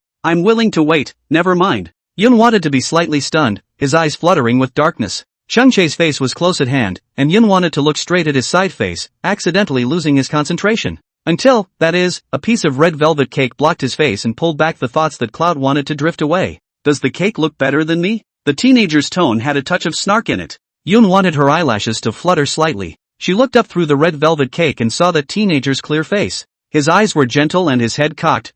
Cloud's heartbeat missed half a beat as he thought. How the cake looks better than him. Cheng Che is the best looking person in the world. Just now. You saw it? Cloud wanted to withdraw his gaze and asked him in a small voice. Cheng Che gave a muffled Seeing her bending down to apologize to people, seeing her being mean to them, seeing her grabbing the towel from Jiang Yi's hand and squatting down to wipe that man's shoes, he really wanted to rush in and push the man out of the way and pull up Cloudy thought. Cheng Che, this is my job. She said this, but he understood that it was her job. Cheng Che lowered his eyes as he stopped his pace, his tone carrying a few points of heartache. It's not something that has to be done. Yun wanted to smile, but also casual. My father said, to be a man, is to be able to afford to put down. Face is the most worthless thing. Cheng Che, I'm okay with it. When you're poor and starving, does your angled neck keep you fed? Cheng Che looked at Yun Shen. He really didn't know if he should scold her for being an idiot or say that she had a big heart. Fine. You don't have a relationship. I have a relationship, okay? Cheng Che held Yun Think down on the chair, then sat down opposite Yun Think. Yun wanted to poof a smile, her eyes curved and extraordinarily bright. Her voice was crisp as she asked, You're not aggrieved. What do you have to do with it? Cheng Che choked for a moment. Yeah, well, it's not like he's being aggravated. But how did he feel that Yun wanted to be aggravated, and was more annoyed than he was aggravated? You're still laughing after being aggrieved. Cheng Che didn't know what to say about her. Cloud wanted to see the displeasure and annoyance in his eyes. She guffawed, propping her elbows on the table, then resting her hands on her face as she cocked her head, teasing him. What, heartbroken? Cheng Che was silent. He knew that Yun wanted to play straight. But I didn't expect the girl until this point. Feeling sorry for her? Cheng Che was looking out the window while trying to get water as a way to hide his small mind. The smile under Yun Wanted's eyes grew thicker as she immediately reached out and held down his arm, preventing him from reaching for the water. For eyes met, and time was frozen in general. The atmosphere in the cafe store is cozy and the night view from the window was gorgeous and beautiful. The little girl's voice floated gently into her ears as she said, Cheng Che, gutsy, little, ghost. Not even daring to admit that he's heartbroken for her. What is this if not a coward? Cheng Che looked into her eyes and his heart was instantly crushed. Ching-che, the coward. Chang-che looked askance at her eyebrows. She was clearly just sitting there, but he could feel the oppression in Yun Qian's eyes. She's waiting. Waiting for the young girl's heart to be answered, waiting for him to open his mouth and admit it. Chang-che looked at the arm that she was holding down, and his bubbling throat moved up and down. He curved the corners of his mouth, helpless in his smile, but doting in his eyes. Yun thought, only really lost to you. Chapter 81, My brother is rich, flirt with him like crazy. Yun wanted the smile on her face to be a few points sweeter. Lost to her? That's what he deserves. Chatting about what? Zhang Yi sat down with the two contracts and interrupted their conversation. Yun wanted to look up together with Chang-che, and Chang-che felt as if he was relieved. Sister E, what's the take? He asked Zhang Yi. Zhang Yi let out an O and said, I found a lawyer to draw up the contract for the apartment. As long as you want to sign it, you can move in at any time. As the words fell, Zhang Yi smiled and asked Chang-che, you're also considered to think about half a family member, right? Do you want to go through this family member? Chang-che's cold face. It's annoying to hear about rentals. He raised his hand to take the contract. Yun wanted to lower her head and eat the cake, not forgetting to sneak a glance at Chang-che, a smirk swirling under her eyes. Zhang Yi rubbed Yun Wan's arm, tone ambiguous joked, sister had thought to send you a copy of it, did not expect someone to buy, really envious Favorably, Yun wanted to not hear the snark in her tone and just jokingly replied, my brother has money. Chang-che immediately looked at Yun Xiang. Who's her brother? What's the point of recognizing a relative? Brother is so rich, why don't you say you'll buy me a cake? Zhang Yi clasped her hands on her chest, and had to make sure Yun wanted to hear it. Chang-che, she knows best. 17 or 18 years old, flamboyant and proud, relying on their own a few beauty, coupled with a good family background, and tugging and stinking ass. I don't want to say it twice, but I'll say it 3 times. But in front of Yun Xiang, all those bottom lines and bad temper of his were slowly turning into bubbles. Yun wanted to be a special presence to Chang-che. Sister E. Yun wanted to tug on Zhang Yi's arm, signaling Zhang Yi to stop making fun of her and Chang-che. Zhang Yi immediately nudged Yun Xiang's head, that's protective? How could I? Yun wanted to be really thin-skinned and blushed after a few sentences. Zhang Yi laughed a few times, like a bad sister bringing down a little kid. She froze until she saw Yun wanted to blush before letting go of Yun wanted. This contract, sign it. Zhang Yi pushed the contract to Yun Xian. Chang-che, who had been silent, said in a cold voice, no. The two of them looked at Chang-che. Zhang Yi narrowed her eyes even more, why not? Chang-che clenched the contract in his hands and said stiffly, there's something wrong with this contract. Zhang Yi smacked her lips, kid, are you messing up? There are only a few rules, what could go wrong? Anyway, this contract can't be signed, and this house can't be lived in if you think about it. He pushed the contract to Zhang Yi. Zhang Yi narrowed her eyes and looked at Chang-che with a measuring gaze. What does he mean? Chang-che, there's nothing wrong with this contract. Yun wanted to read the contract twice. The contract is concise and probably contains some housing precautions such as no damage to the decor, no bringing friends home, no smoking in the room, etc. I could tell Zhang Yi was close to just giving her the keys, and this contract was just a formality. Chang-che was also at his wit's end, not knowing where to look for trouble. He was afraid that he would finish saying that there was something wrong with the contract. Zhang Yi violently beat him. Anyone who has read the contract should know that he does have a bit of nothing to lose. Chang-che looked at Zhang Yi and tried to make eye contact. Sister E, I know you're kind, but don't be kind yet. Zhang Yi raised the corners of her mouth with a look that she had seen through Chang-che's small mind. Hey, if you don't want people to move out, just say so. Cornering. This contract. Zhang Yi picked it up. She was despondent herself. Damn, it's so hard to be hard on yourself to say you have a problem with your contract. Zhang Yi, okay, this contract is indeed a bit concise. If something really happens while you're living here, I don't know how I'll be responsible for it. I'll look for a lawyer and make some changes. Chang-che sighed in relief as he immediately picked up the water on the table and took 2 sips. Yun wanted to glance at Chang-che, having seen through him long ago. Alright, think, call it a day. Zhang Yi patted Yun Think's head, took the contract and turned to go. Yun wanted to take off the work apron on his body, and asked Chang-che, well, it didn't get signed, and it's stirred up for me, are you satisfied? Satisfied. He smiled, a little. Childish. Yun wanted to hum. She made the handoff to the others and pushed open the door to the cafe. A breeze blew by and Yun wanted to take a breath backwards, a comfortable and freeing feeling. Chang-che helped her push the door, and she twisted her head to look at Chang-che while descending the steps. Chang-che followed beside her and heard her say, Chang-che, I'm definitely moving out. Can you stop it once? Can you stop it twice? Is my meaning not obvious enough? Chang-che looked at the side of her face, not wanting to guess around with her, and directly said, Yun want, stay. But before he could finish his sentence, Yun wanted to suddenly stop. She raised her hand, her fingertips against his lips. For a moment, the world was quiet. Chang-che's lips moved, clearly feeling the warmth of her fingertips. His eyelashes fluttered, his pupils shrinking and shrinking. Cloud thought, shaking his head. Don't tell me, she might not really be able to move out when it's all said and done. Even though she blocked his words, he still had to say, Cloud think, stay. Yun wanted to look at his eyebrows, his eyes gentle to the extreme. That's enough. After all, it wasn't that easy to tame the Chang family's young master. Cloud wanted to withdraw her hand, her fingertips stained with the warmth of his lips, and she put her hand behind her back, a quiet red creeping to the tip of her ear. Looking back, she felt that she was really crazy for daring to go and gag Chang Che. Depends on the mood. After saying that, Yun wanted to leave. Chang Che stood back, confused, depending on the mood? Chang Che immediately followed her and reminded her, Yun think, you've been a bit arrogant lately. Where? Haven't I always been like this? Yun wanted to clasp her hands to her chest, deliberately pissing him off. Chang Che choked. You don't say, you really don't say. Cloud wanted to just look good, but was actually leathery and vindictive. Chang Che let out an awkward laugh and clapped his hands at Yun Xiang. 6. Yun wanted to enjoy seeing Chang Che's hopelessness. Who told him to be such a drag on himself at first? The wind and water will all turn back. This is what Chang Che deserves. Yun think, I'll let you be smug for another 10 minutes. Go back and I'll tell your dear Uncle Chang that you're working outside and have to find a house.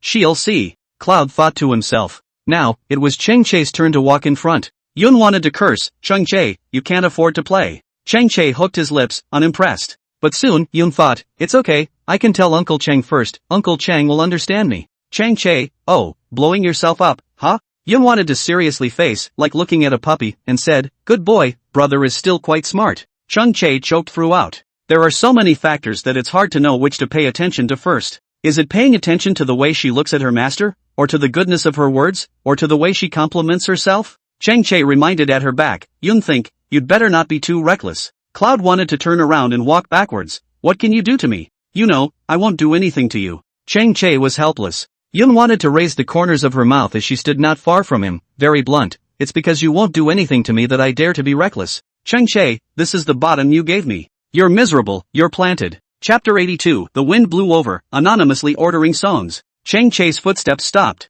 The night breeze brushes against your face, the streetlights are warm, and the rhythm of the city is slowing down. The wind chimes in front of the noodle shop rings softly, and everything is just right. He looked askance at Cloud thinking, who stood not far in front of him. The little girl had her hands behind her back and looked at him with her face raised. Chang Che, this is the bottom you gave me. You're miserable, you're planted. Aha. He's miserable. The two looked at each other as if they had 1,000 words to say in their eyes, but in the end they only replaced them with a smile. The wind has blown and left its mark. Chang Che, I'm going home. Yun wanted to say to him. Chang Che pursed his lips and retrieved his thoughts. He put his hands in his pockets and followed in a few steps. Cloud wanted to think that it was nice to have long legs. Chang Che, with you. Yun wanted to guffaw. Chang Che, are you here to pick me up tonight? Yes, he said. Been waiting for me since the game? She cocked her head, her almond eyes shining. Right, he responded again. Cloud wanted to be satisfied, and she couldn't help but snicker. Having a brother seems pretty good too. Chang Che wrinkled his eyebrows. Who is your brother?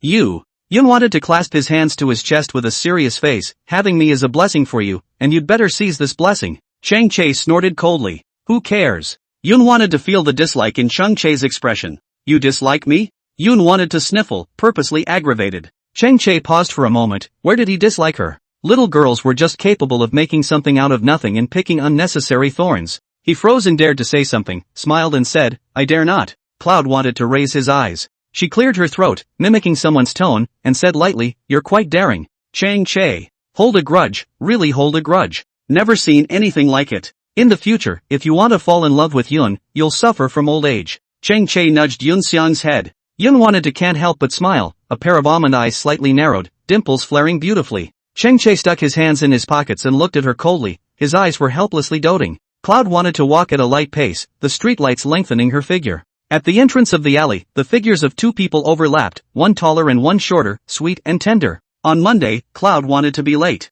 She rushed downstairs and ran outside before she could eat. Just as she arrived at the door, she saw Chang Che who was leaning against the wall playing with his cell phone and waiting for her. Chang Che, hurry up. Yun wanted to clutch Chang Che's wrist and pulled him to run. Chang Che was slightly stunned, his pace couldn't help but follow her. Looking at the hand that was held by her, his heart became hot all of a sudden. There's time. But he didn't. Passing grandparents looked at the duo and couldn't help but point and laugh. Old Chang, this grandson has gotten the hang of it, and was actually dragged by a girl? Cloud wanted to keep pulling him and running to the bus stop, where the last bus had just left. Yun wanted to crouch down on the ground and gasped for air. She tilted her head and looked at Chang Che, who was standing next to her with his head hung down looking at himself, and said, Chang Che, I got up late. Chang Che pursed his lips. Handing the breakfast he had been holding in his hand, Yun thought, it's not a big problem. It's late, but breakfast is still on the table. Cloud wanted to bite into the donut, sighing as he did so. Changche looked at her, she was having trouble swallowing because the fries were too dry. Changche hooked his lips and couldn't help but be amused by her.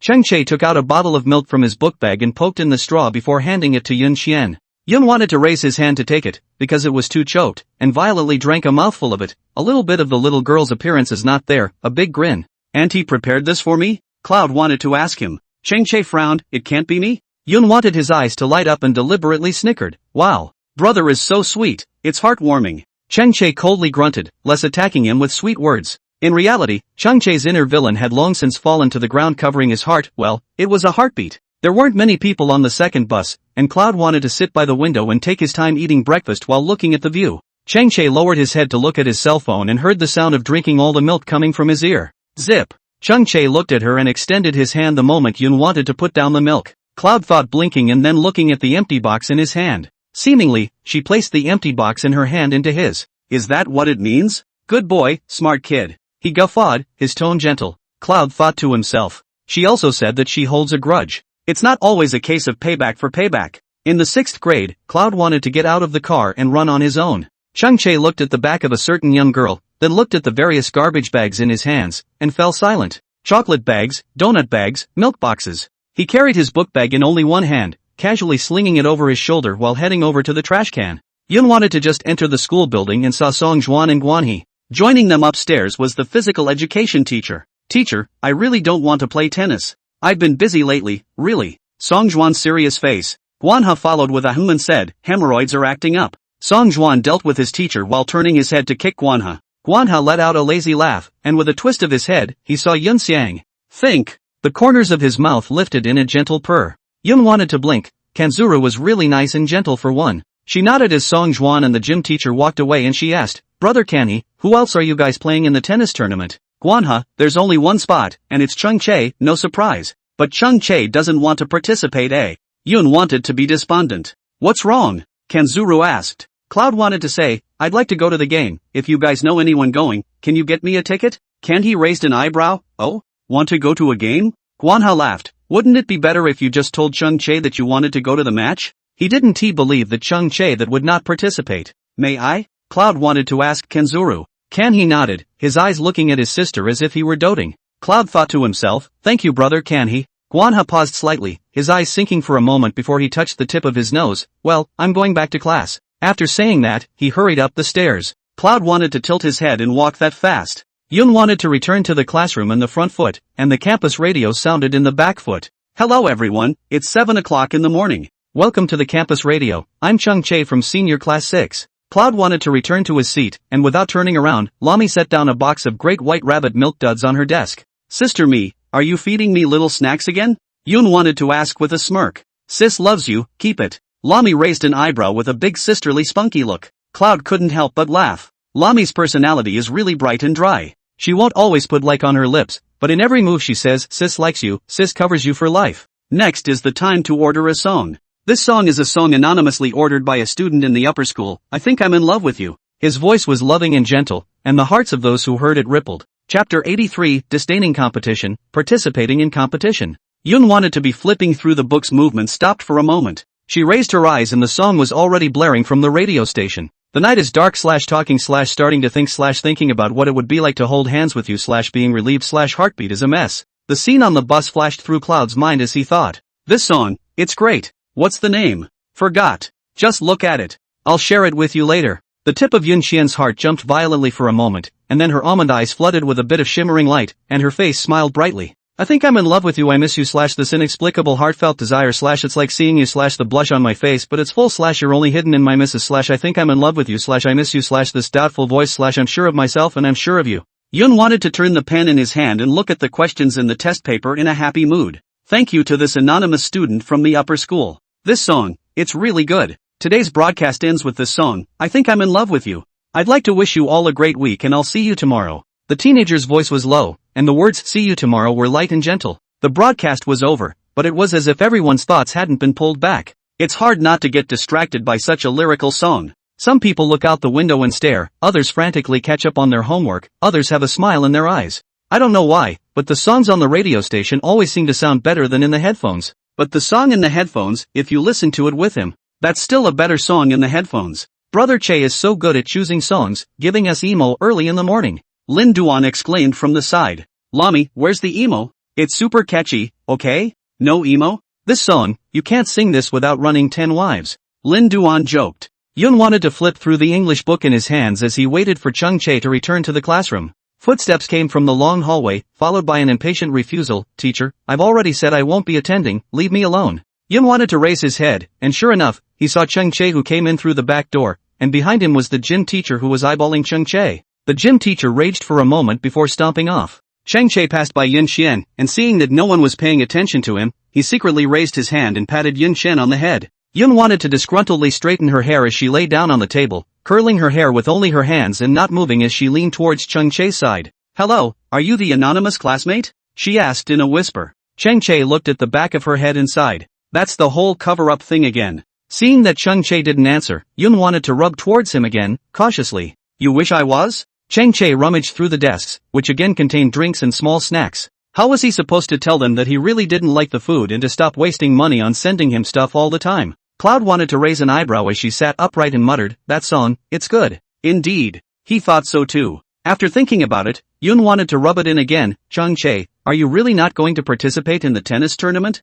Chung Che raised his eyes. She's asked several times what she's up to. Chung Che, you turn your head. Cloud thought, inconvenient. Chung Che knocked the back of Yun Thing's head, inconvenient a hairline. Elementary school tournament, none of them can play. I'm not going to lower my curiosity to participate in an elementary school level tennis match. He spoke in a calm tone. How humiliating would it be to win them? Besides, a city level competition, the championship has no gold content at all. I don't even want it for nothing. Cloud wanted to do this before he twisted his head to look at him. Elementary school student competition, there is no one who can fight. TSK. What a drag. But thinking about Chung Che's bedroom full of trophies and awards, both provincial and world class, it's no wonder that people don't look down on a regional municipal tennis tournament. Chung Che, you participate. If you win, how about I promise you a condition? Yun wanted to raise his eyebrows, with an immediate sense of Jiang Tai going fishing for those who wish to take the bait. What are you doing? Chung Che narrowed his eyes. She's not right. Cloud wanted to make a serious face. I want to go to the game.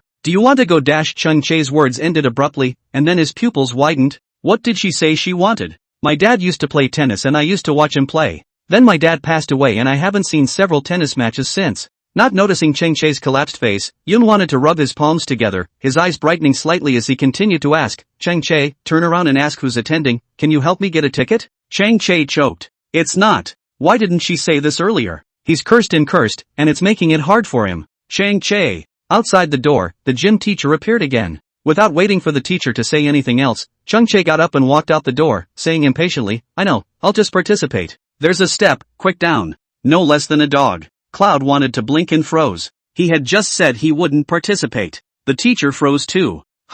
Is he hallucinating? Go on, go fill out the form. I'll just participate, I'm tired of hearing about it. Chung Che dragged the physical education teacher away. Gym teacher? He was the one who dragged Chung Che before, so please, Chung Che, participate. Now it was Chung Che dragging him, his arm tugging extra tightly, as if he was afraid he wouldn't let him participate. Just now the promenade. Chung Che also said not to participate, this short 10 minutes, what happened? Going to the office past a class, Song Juan lying on the window asked him, Lao Chang, why go? Why are you dragging the gym teacher away? Guanha glanced out and heard Chung Che say, join the competition. Song Juan looked at Chung Che's back, then turned around and knocked on Guanhi's table.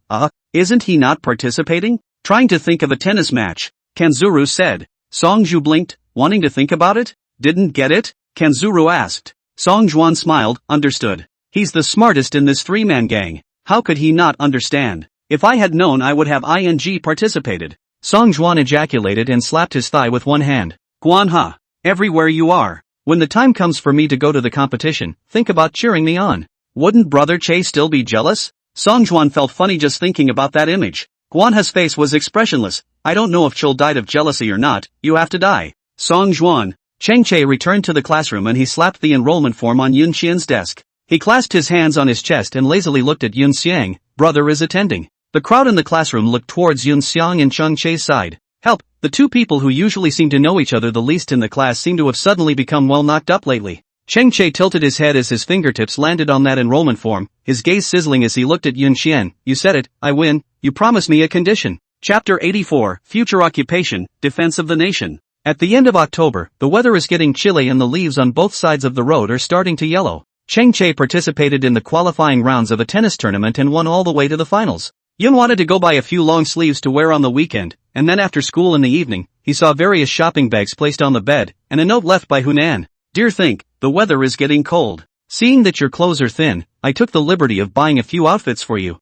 I bought them for you according to your usual style of dressing, and I also asked Cheng Che to take the idea. I hope you like them. If the size doesn't fit, tell Auntie and she'll change it for you. Hunan. Yun wanted to gently clench the note in his hand with his fingertips, his heart was warm. She opened the shopping bag and inside was a pretty jumper, jacket, pants, and a small skirt with thickness. There was also a pair of pink and white graffiti loafers, very girly and youthful. Yun wanted to try on all the clothes. It fits well, it fits her well, and she loves them all. The shoe size is also just right. Yun wanted to even wonder from whence they knew her shoe size. So thoughtful. In the past, it was Yun Weian who took care of her. Her mother left early. She didn't know how it was like to be loved by her mother. It turns out that mom's love is softer and gentler than dad's clumsy care. The wind outside the window was blowing the leaves away, but her heart was extra hot. Yun wanted to lie on the bed and tweet to Hunan, Auntie, the clothes fit well, thank you, love you. Thud. There was a knock on the door of the room. Yun wanted to get up and go to the door. Cheng Che was standing outside the door, holding a ticket for a tennis match.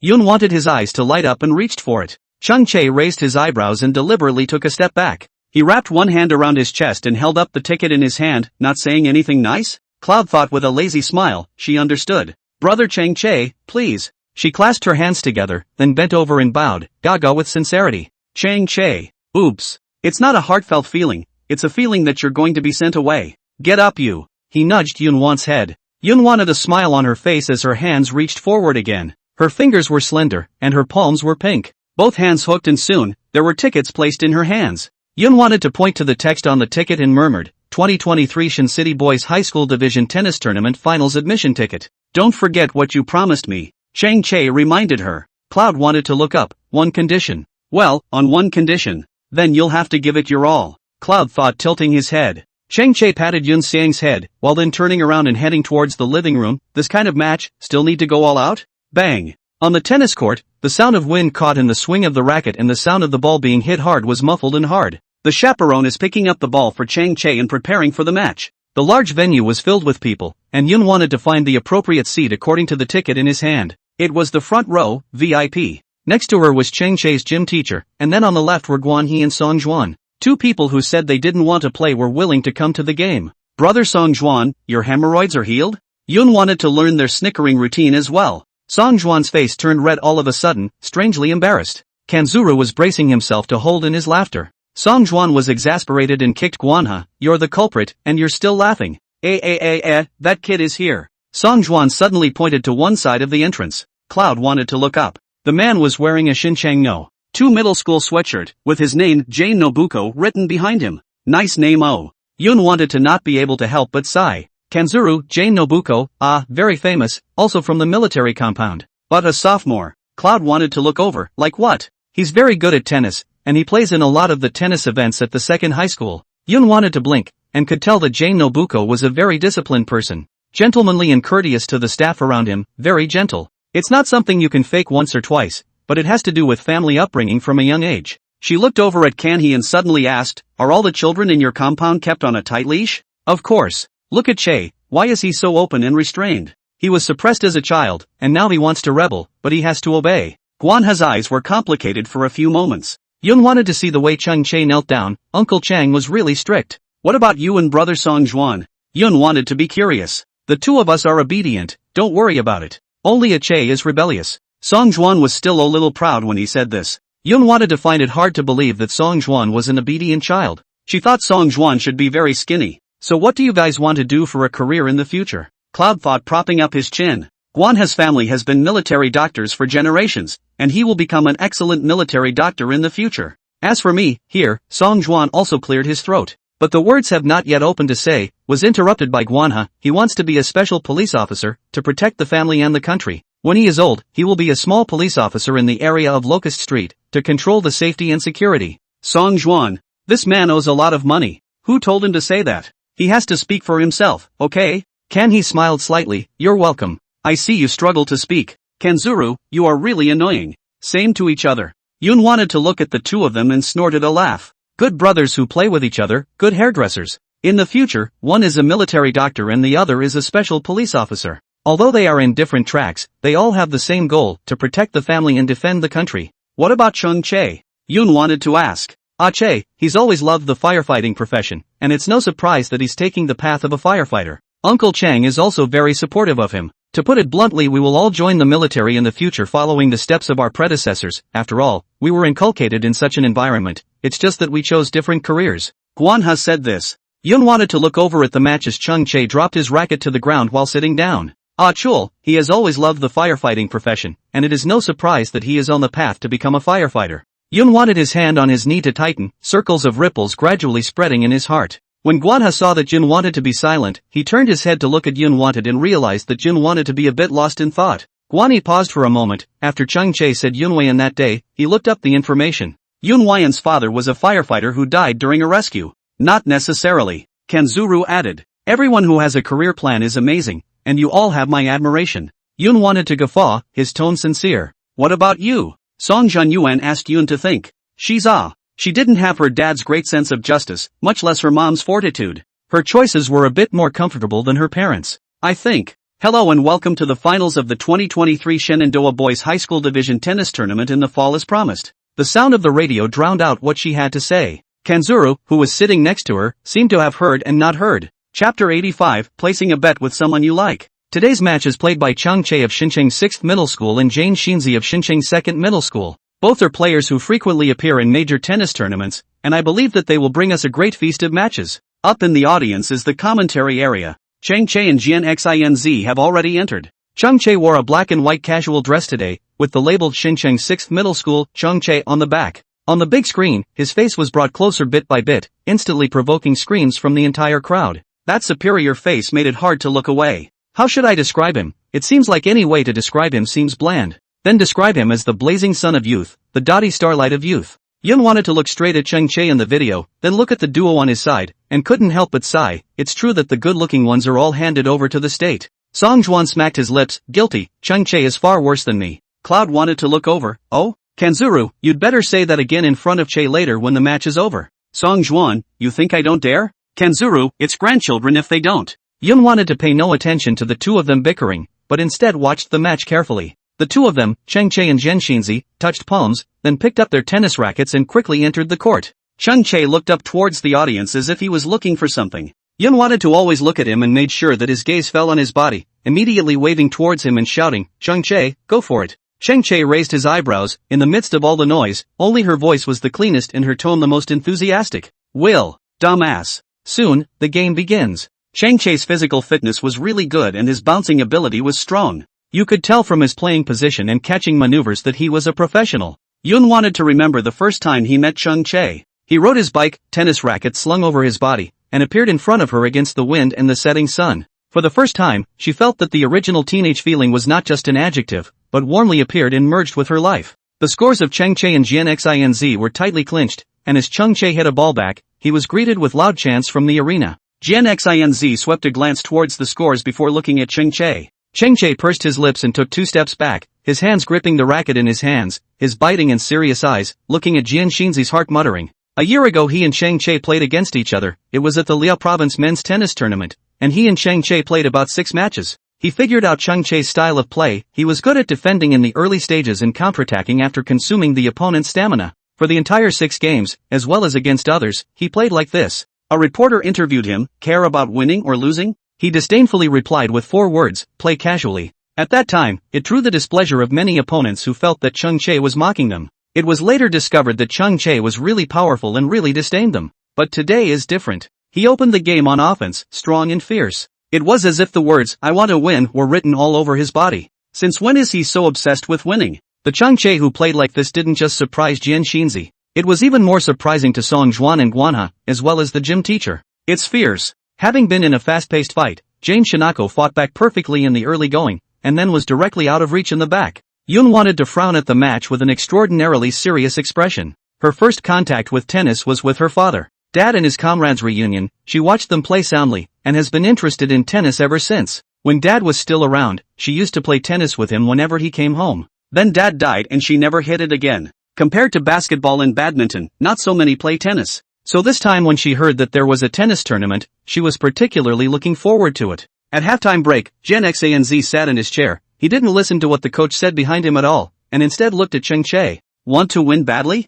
He asked. Cheng Che wiped his sweat and looked bland. It's obvious? Jane Nobuko laughed. More than obvious, he was on the verge of holding himself down. Luckily he wasn't too bad himself, or the score would be ugly by now. Obviously. He replied. Cheng Che pursed his lips. That's right. He was about to let everyone know that he was going to win. Especially that idiot Cloud thinking. No way? A city tournament? So serious? Jane Nobuko found it unbelievable. Placed a bet with someone. He answered this. Gen Xinz let out an O and laughed. The person who can make you place a serious bet on Cheng Che, shouldn't it be someone you like? Cheng Che's gaze fell onto Yun Xiang's body. She was chatting with Kanhee and suddenly smiled, her eyebrows arched and bright. Cheng Che dropped the water in his hand, his voice low, smart. The expression on Jane Shinako's face froze slightly. Oh my god, he's gone crazy. Racing against someone who was crazy for love. Where was this going to win? Cheng Che, you really aren't hiding anything at all. Jian Shinzi spat at him. Cheng Che paused slightly, he turned around, and asked Jian Shinzi, is it shameful to like someone, why do you have to hide it? Jensenko was speechless at the question. In the second half, Cheng Che's offense was even more fierce. Jian Shinzi's points were dropped even more. He's too hot to win. The last ball landed, and the arena resounded with loud cheers. Yun wanted to stand up excitedly and kept cheering for him. Cheng Che's figure appeared on the big screen, followed by the commentators' shout, Congratulations! Congratulations to Cheng Che of Xincheng 6th Middle School for winning the 2023 Boys High School Division Tennis Championship. Cheng Che turned the racket in his hand as he bowed to the spectators in the arena before looking over the thousands of gazes at Yun Want. Beads of sweat slid down his cheeks and soaked his shirt. He cocked his head and curled his mouth at Yun Wanted with a smug look. He won. The light fell on his body, glistening and tantalizing. Yun wanted her heart to skip a beat. He clearly didn't say anything, but those smiling eyes when he looked at her seemed to say 1,000 words. Yun wanted to incline her head to purposely not look at him, but her heart swirled with sweetness. Obviously, he was as fierce as he was on the playing field, but as soon as the game was over, he immediately looked to her like a child showing off his victory. She didn't have any candy for him. After the award ceremony, Yun wanted to wait for Cheng Che at the exit with Song Juan and Guanhee. Cheng Che had a towel draped over his body, and the coach kept praising him. What a solid game today, you had Jane Shinji on the ropes in the second half. Che, cow. Song Juan saw him come out and greeted him. Cheng Che came in front of Yun Xian, his arm resting on Yun Xian's shoulder. It seemed to move skillfully, and the ride was so comfortable. He shoved the trophy into Yun Xian's hand and opened the door. Shall I talk about the conditions now, or shall we go back and talk slowly? Guanha and Song Juan looked at each other. What conditions? As she spoke, Nobuko Jane came out of the tournament. He looked at Cheng Che, and his gaze landed on Yun Xiang's body. He then snickered at Cheng Che. Well, not a bad eye. Cheng Che narrowed his eyes. A hint of cold hostility flashed across his face, using him to evaluate? V. Bo Ning Yushin. Open Super Talk. You guys remember to come to pay attention to Oh Hard to Hide Summer. Chapter 86. Nice ears, you're even better. A few people retreated. Song Juan asked, Che, would you like to celebrate together tonight? No, there's something. Cheng Che turned his head to look at Song Juan with a serious expression. Song Juan raised his eyebrows, nodded, and didn't say anything else. Cheng Che exchanged a few pleasantries with the physical education teacher, did a little review, and left. Yun wanted to be waiting for him outside the stadium. A few maple trees outside the stadium slowly dropped their leaves as the wind blew through them, landing beside her. Yun wanted to raise her head. She looked at the maple leaves that slowly floated down. Her heart gradually rippled. Summer is gone, fall is here, and winter is not far behind. It won't be raining anytime soon. Yun wanted to raise her hand and was about to take that maple leaf floating down, but suddenly someone grabbed it first, and then spread it in her hand and handed it to her. As soon as Yun wanted to turn her head, she saw Cheng Che in a white shirt. A very plain, ordinary outfit, but on his body it was just so dazzling that people couldn't take their eyes off it. During the silence, Yun wanted to praise Cheng Che countless times in his heart. Playing with rocks, playing with leaves. Gee, someone's really a kid. He tilted his head at the maple leaves and couldn't help but say in disgust. Yun wanted to skim his lips, took the maple leaf in his hand and asked him, can we go now? Aha! He answered. As the two left side by side, Yun Xian couldn't help but compliment him. It's been a long time since I've seen such a wonderful tennis match. Cheng Che, you're great. Cheng Che lowered his eyes, he pursed his lower lips and lazily said, should I mention my conditions then? What? Yun wanted to pull his ears, pretending that he didn't hear it. Cheng Che raised his eyes to look at her and couldn't help but raise his hand to pinch Yun Wan's ear. The moment her fingertips touched, Yunwan shrunk to the side and her shoulders shrugged. It tickles. She frowned and glared at him in displeasure. What for? Chang Che hooked his lips, a touch of joy flooding the bottom of his eyes. It's weirdly cute for a little girl to be pouting. Her ears are floppy and still pink and pretty. Only, she covered it with her hair out of habit. She straightened her hair and pocketed her hands. Chang Che couldn't help but raise his hand to tease the hair around her ear back and lazily said, "Don't pretend. You said that if I win, I'll agree to one condition." Cloud thought as he raked his hair down again. Really? There's still this? Chang Che frowned, happily lifting her hair behind her ear again, his fingertips touching her ear one at a time. Her ears were getting redder and redder in the flesh. Cloud thought as he was about to tease back again. Chang Che raised his hand and gently blocked her fingertips. Both paused in their strides. She looked at Chang Che, her almond eyes flushed with displeasure and a little temper. It was cute.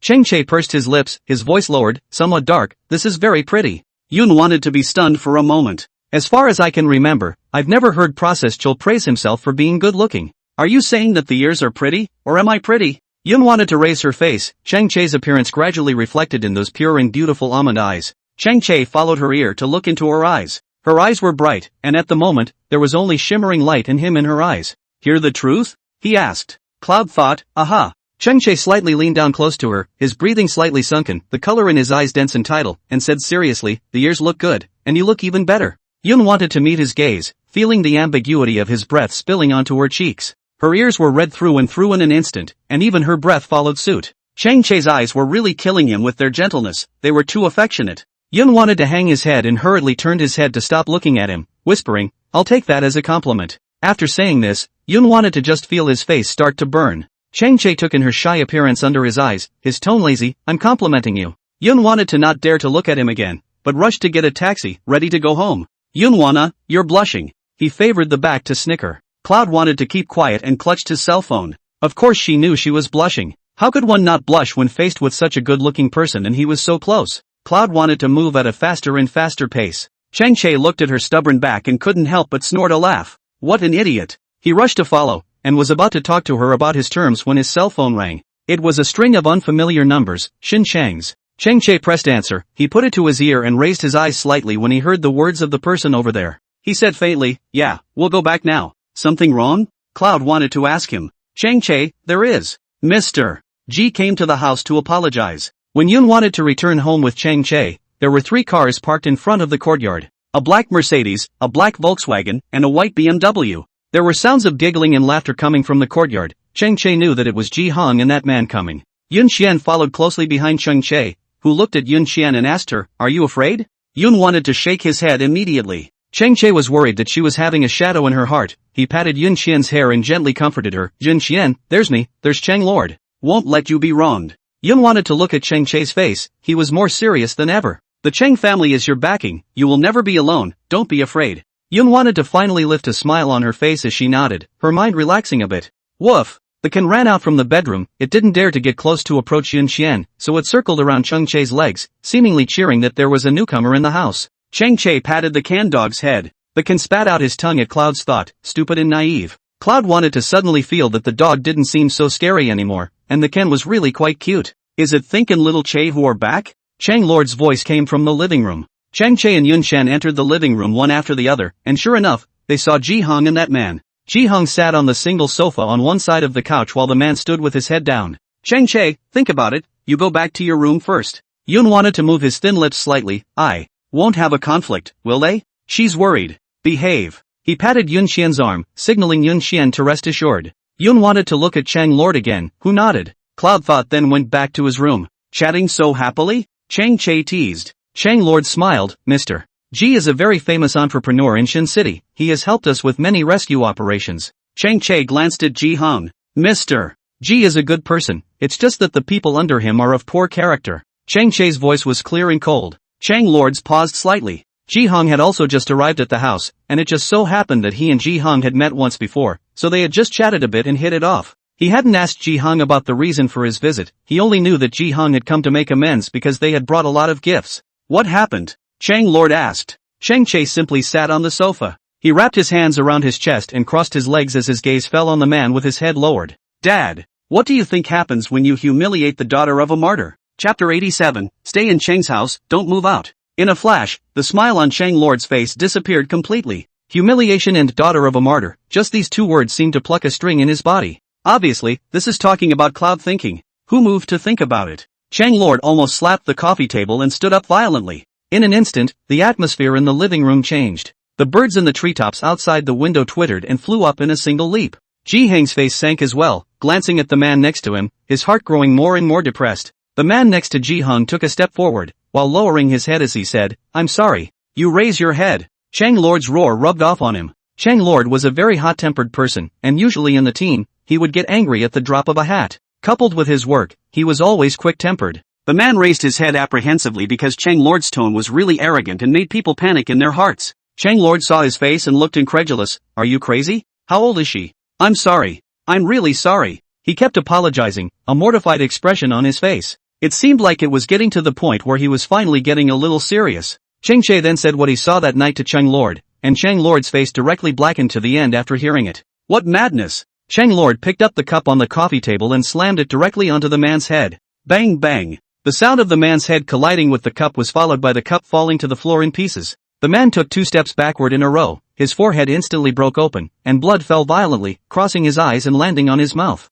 The scarlet flavor was like a death wish, and he only felt a dizziness in front of his eyes. Cheng Che and Ji Han didn't say anything to anyone, letting the atmosphere freeze like this. More than blaming him, Chang Lord's eyes were filled with self-blame. It was surprising that he had failed to protect Yun Xian, letting Yun Xian suffer such an indignity. He was even more upset that he didn't even know when this happened. He promised Yunwei and he'd take care of Think, and he calls that taking care? He's not qualified. Mr. Chang, I brought him here today to apologize to you. I hope we can resolve this matter privately. Ji Hang's tone was serious, not daring to be a bit slack. Apologize? Chang Lord's brows were locked. He insulted my child like this, and a single apology solves it? What, bullying the Chang family for not having anyone? What happened was simply unfortunate. If our Xiaoche hadn't been there that day, would you have gotten your way? Chang Lord's emotions continued to rise, slowing down. He's angry. Pissed off that it's still happening today in this day and age. Angry that something like this could happen to you. Angry that he can protect so many people, but not his own children.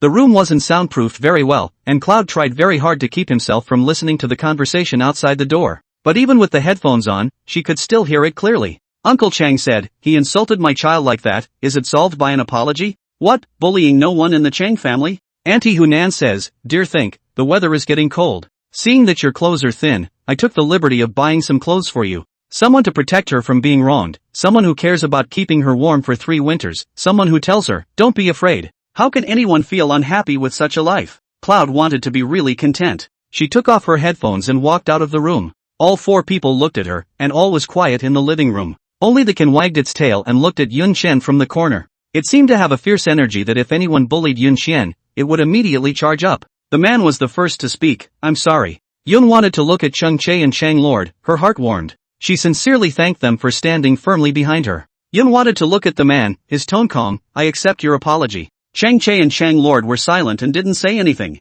Ji Han looked Yun Xiang up and down with a few surprises in his expression. She was too blasé as if it hadn't happened to her. When the man was about to open his mouth to apologize again, Yun wanted to interrupt. "Don't bother me and my family anymore. I hope this is the last time we meet." Yun wanted to point to the large 8 pieces piled up next to the coffee table and said indifferently, "You can take all these things away too, we don't want them." Cheng Che looked straight at Yun Xian, catching the emphasis in her words. "Leave me and my family alone. Doesn't this count as an affirmation of the Qing family? You're willing to settle this privately with us?" Ji Hong asked Yun Want. Cloud thought with a hum. Ji Hong was silent and looked at Cheng Lord again. Cheng Lord said nothing. The man was instantly grateful and tears fell from his eyes in excitement. "Thank you, I'm sorry. I will definitely not commit such foolishness in the future." Cloud wanted to believe that he meant this thank you. But every apology he makes may not be sincere. "You're welcome. Please leave our house now." Cloud wanted to smile. She smiled sweetly, but her almond eyes were as bland as if they hit a knife. Ji Hong and the man exchanged glances.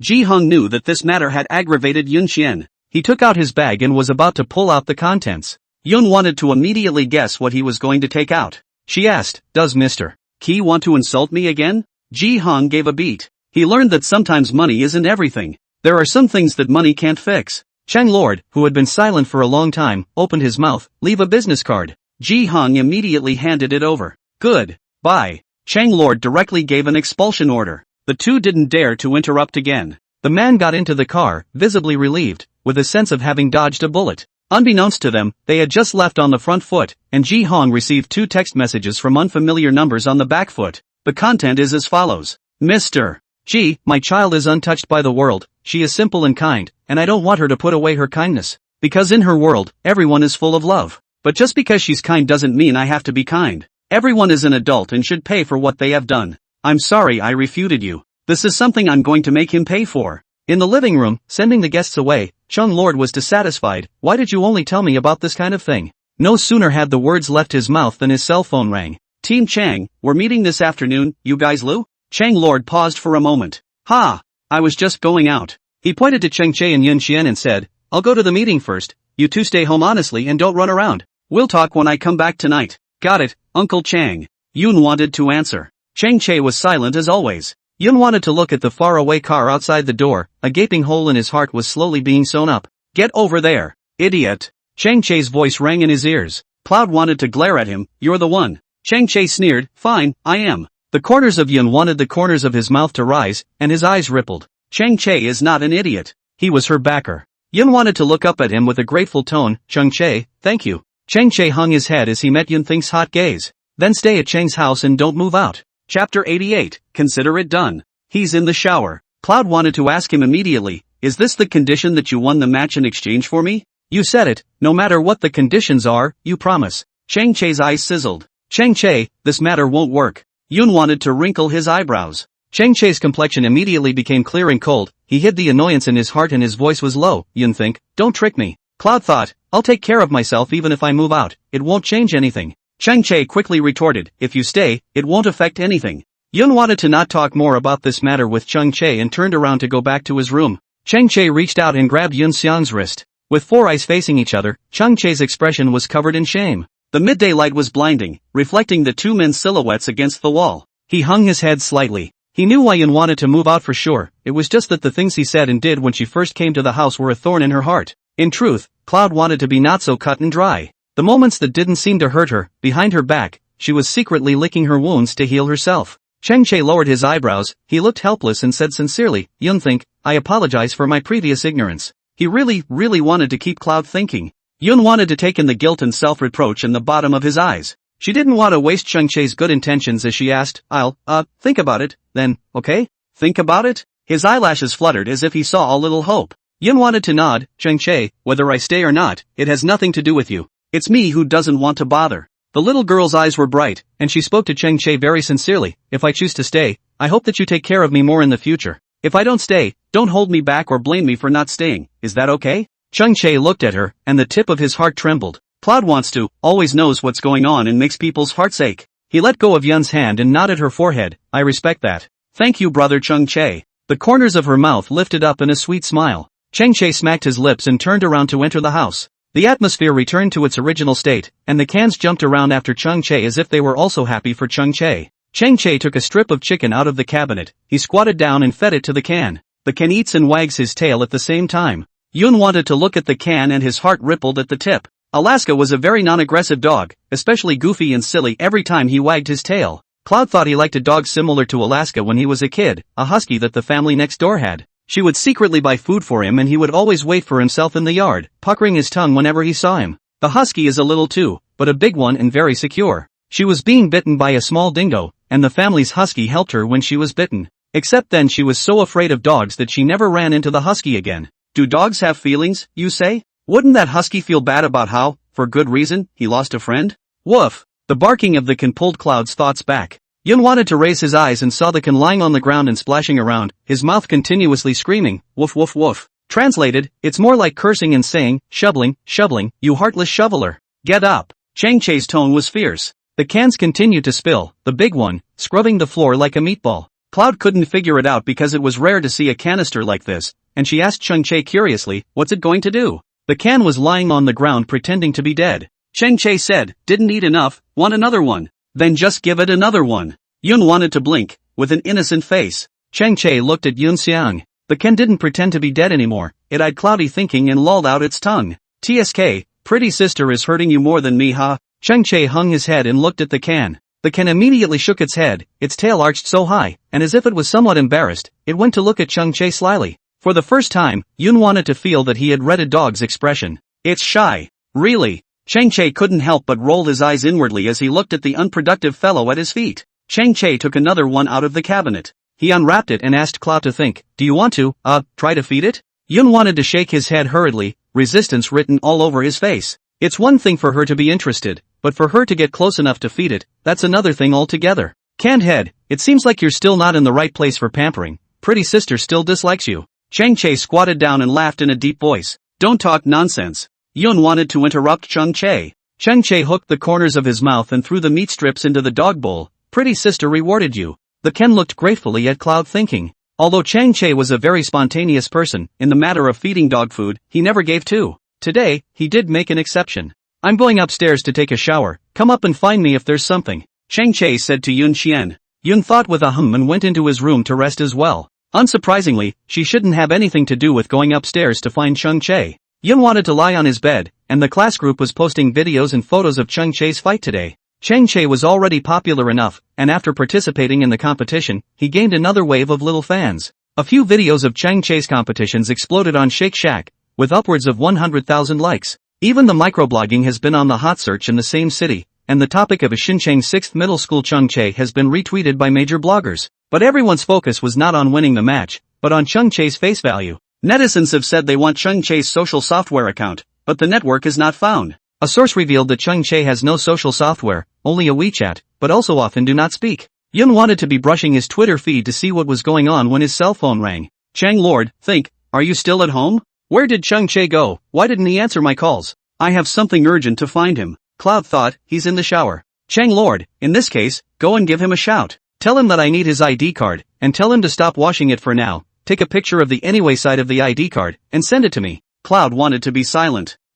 Okay. Cloud thought, aha. Yun wanted to get up and go out of the room, and the cans were lying on the floor eating meat strips. Elegant and comfortable. Compared to the unfamiliarity she felt when she first came to the Chang family, Yun wanted to be able to come to the door of Chang Che's room with ease now. Yun wanted to knock on the door, the room was half silent. Yun wanted to push open the door and immediately heard the sound of running water in the bathroom. Cloud wanted to look toward the bathroom, and through the glass, he could vaguely see a figure inside. Yun wanted to swallow her saliva. She didn't approach the bathroom but called out, Chang Che? Instantly, the bathroom shower was turned off. Yun wanted to see him reaching for the towel and hurriedly said, Chang Che, Uncle Chang is looking for you. He wants you to take a picture of your ID and send it to him. After saying that, Yun wanted to turn around and was about to leave. The door to the bathroom was pushed open and a rush of warmth hit Cloud, he thought. The teenager's voice interfered darkly as he asked, what? Cloud's footsteps had to stop as he thought. She didn't dare to turn her head to look at him, so she only whispered, Uncle Chang said he wants a photo of your ID card. Let's have you WeChat it to him.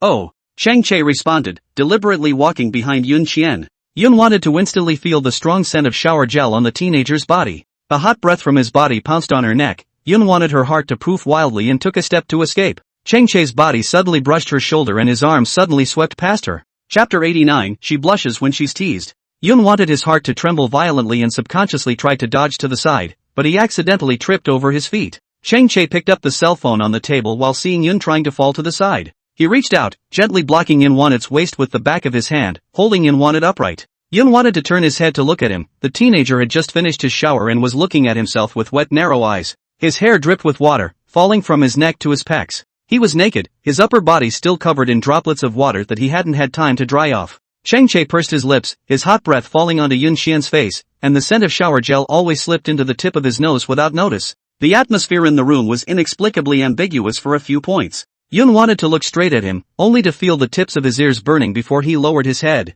The ID card was sent to my dad, right? Chang Che asked her in a calm tone. Cloud thought, nodding, his voice muffled, right. Chang Che sensed Yun Qian's abnormality and couldn't help but look at her more. What's wrong? Then I'll go down first. Yun wanted to stutter. Chang Che narrowed his eyes and seemed to know why. TCH, you've seen it so many times and you're still blushing? He couldn't help but snicker, his tone diffident. As he spoke, he took out his ID card and put it on the table, shot the face anyway, and sent it to Chung Lords. His hands are even more white and beautiful after soaking in water, because of the force of the back of the hand veins rippled. Yun wanted to look askance at his hand, then looked at his face and said forcefully, which has been seen many times. Although Chang Che often wears a kangaroo, and when he competes, he also ruffles his clothes and changes his clothes, but when he comes out after taking a shower, and when he usually sees Chang Che who is topless, it is completely different, okay? When a man shows up to a woman dripping wet, the sexual tension is max. Ditto for women appearing wet to men. Oh. Chang Che suddenly laughed. He took a towel and wiped his hair, lazily saying, is it because you blame me for showing you less usually? Cloud thought. Why did you make her sound like an old colorful batch? She's not like that. She's a great flower of the motherland. Of course, if it's such a robust and superior body, no one would actually say anything more if they saw it more often. Yun wanted to cough lightly and silently change the topic. The smell on you, it's quite nice. Chang Che slightly paused. The corners of his mouth rose slightly, and he suddenly moved closer to Yun Xian in a situation that Yun Xian did not expect. Yun wanted to be startled, her feet stepping back. Her back was pressed against the table, and the smell of Chang Che's body shower gel hit her nose, making Yun want to stop blushing. Chang Che took a step forward and propped his palm on the table, deliberately leaning over. Yun wanted his body to lean back, uncomfortable. Chang Che looked ambiguously at Yun Xian and deliberately joked, does it smell good? Smells good. Yun wanted to respond in a small voice, his body kept backing up, in fact, there was no way back to retreat. Chang Che watched as her face slowly turned red. It's so unamusing. Blush at the slightest tease. He raised his hand and pinched Yun Wanna's cheeks, deliberately pulling and tugging, while lowering his voice and calling, idiot. Yun wanted to feel his heart jump out of his chest. He leaned in extra close enough to count how many eyelashes he had. His fingertips were warm and landed on her face as if they were going to burn her. The flustered feeling of a deer in the headlights, Yun wanted to sort of experience it. It's going to crash. Chang Che licked his somewhat dry lips, he pulled the bath towel on his body tighter, his voice was a bit muffled, my mom bought it, she didn't like it so she gave it to me. It seems to be the flavor of sage and sea salt. You like it, send it to you. No need. Yun wanted to wave his hand, Auntie prepared a shower gel for me, I haven't had time to use it yet. Chang Che was about to go into the bathroom to get it when he heard Yun want to say it was ready and paused, good. Then, you remember to send Uncle Chang an ID card haha. I'm going down. Yun wanted to point outside. She was just about to leave when her eyes caught sight of the shoe cabinet in Chang Che's check room. Those shoes. Chang Che followed Yun Xian's gaze and said, my mom bought it. Yun wanted to make a serious face, Chang Che, it seems like we're the same type. Hers was pink and white, Chang Che's black and white. It's not as if, it's the same model. Chang Che picked up the hairdryer in the cabinet. Yun wanted to look at Chang Che slyly, oh? She remembered. The content of the WeChat that Hunan had sent her said that she looked for Chang Che to get an idea. So not only the shoes, but those clothes of hers, Auntie should have shown them all to Chang Che as well. One could only say that Chang Che's vision was, well, okay. The sound of a hairdryer entered his ears, and Yun wanted to slip away without another word. Chang Che saw her leave as if she had fled, forgetting to close the door and running back to close it for him. Chang Che was amused. Yun wanted to go back to her room and she was shocked when she inadvertently saw herself in the mirror. She couldn't believe it herself, her face was so red. No wonder Chang Che flirted with himself just now. Cloud wanted to slap his face and couldn't help but laugh at his lack of talent. Isn't it just a topless Chang Che? What's there to be shy about? Yun wanted to pull out a chair and sit down while hardening his heart and comforting himself. It's not very good looking, what's with the blushing? What's so great about it? Cloud wanted to be able to fool anyone, but she couldn't fool herself. Cloud wanted to lie down on the table. She took the iPad case apart and Chang Che's inch photo fell into her hand. Yun wanted to look at the photo in his hand, and the words Chang Che said at the door just now rang in his ears. Cloud thought, don't play with me. Cloud thought, I apologize for my previous lack of understanding. Yun wanted his eyebrows to jump.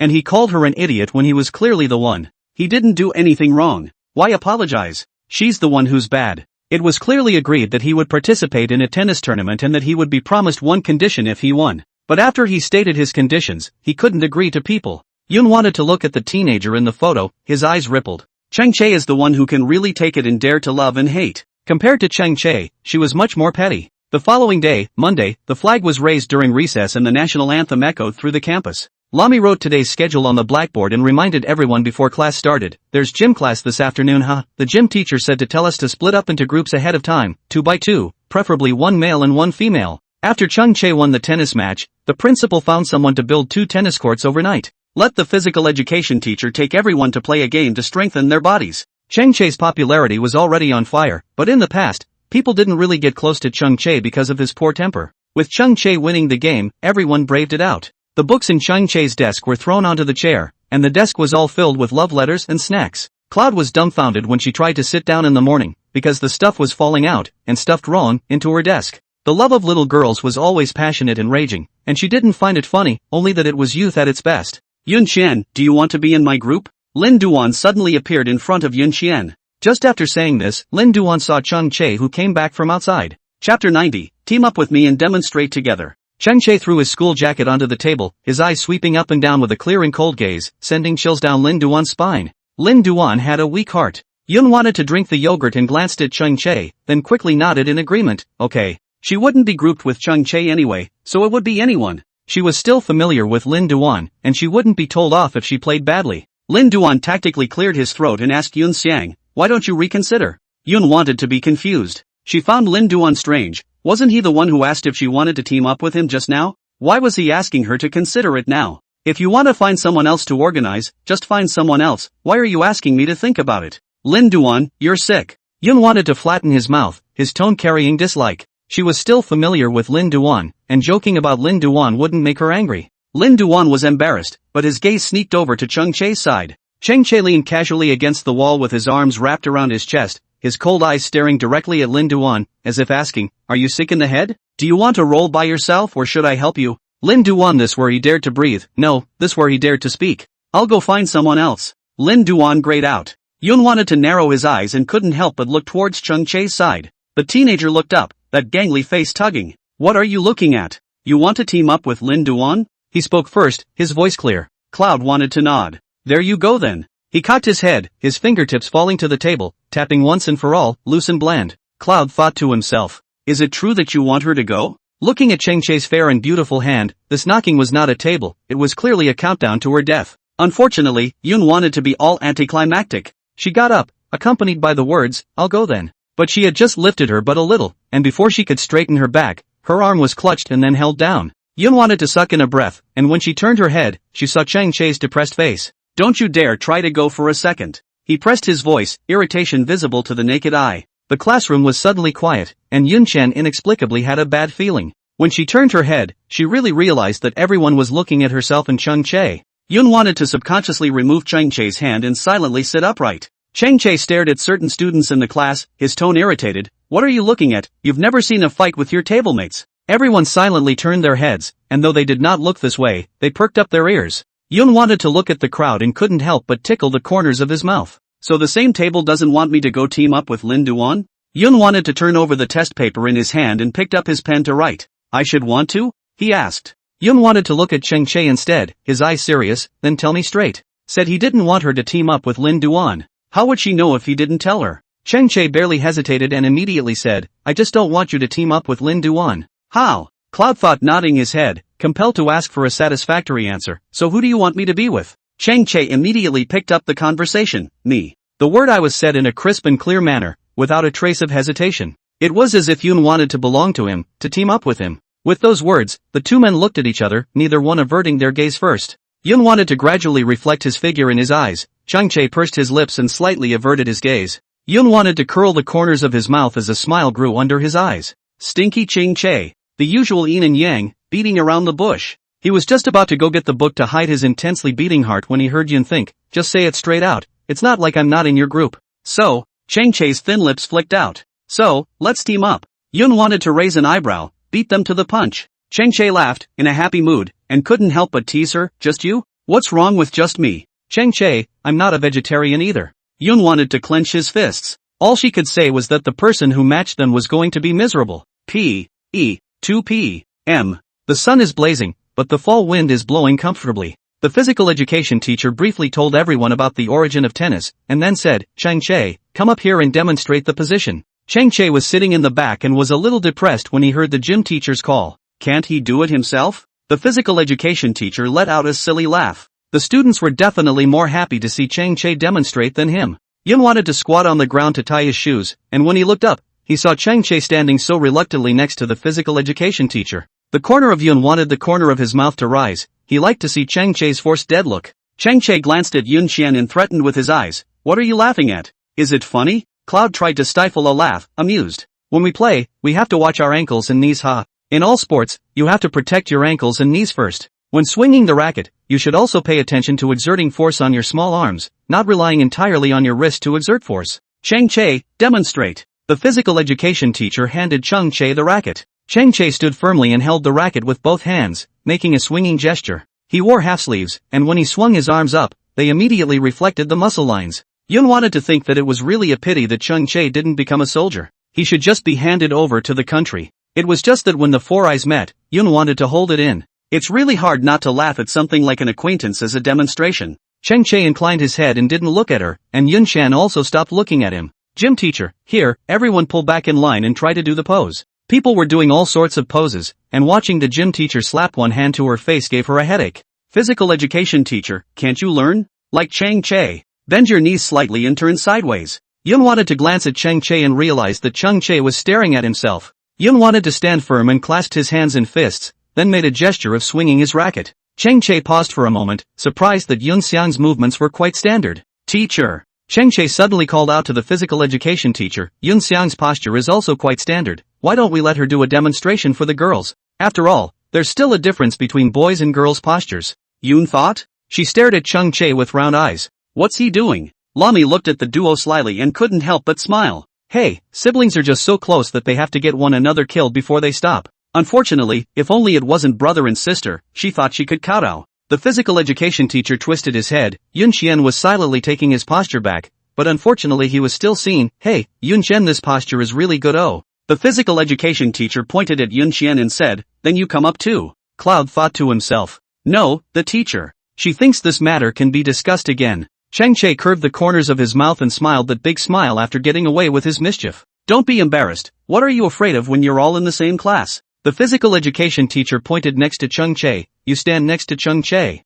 Cloud thought to himself. Although she understood that the wind and water turned, this wind and water turned too fast. If only the internet was this fast when she was pooping in the bathroom. Cheng Che watched her little face collapse and couldn't hold back his laughter. Cloud tried to walk next to him and subconsciously glared at him. The dog Cheng Che, the dog is dead. Seeing Yun thinking demonstrate obediently as well, Cheng Che sighed and lamented, what a coincidence. Yun wanted to grit his teeth, lowered his voice, and cursed, Cheng Che, your grandpa. Chapter 91, let's play around, don't let go of the water. Why is this child still cursing? Cheng Che taught Yun Xian with an older brother demeanor, children can't use their mouths in a foul manner. I cursed lightly. Yun wanted to glare at him, and in her heart, she scolded Cheng Che countless times again. Cheng Che smiled from ear to ear, that face was just amazingly handsome under the refraction of the sunlight. Cloud wanted to not bother admiring his face and just stared at the racket in his hand. What would happen if, she meant if, this bat swung into Cheng Che's face? Thinking about this, Yun wanted to take a breath. It's going to die. Cheng Che didn't know that Yun wanted to get himself killed already and was still laughing beside him.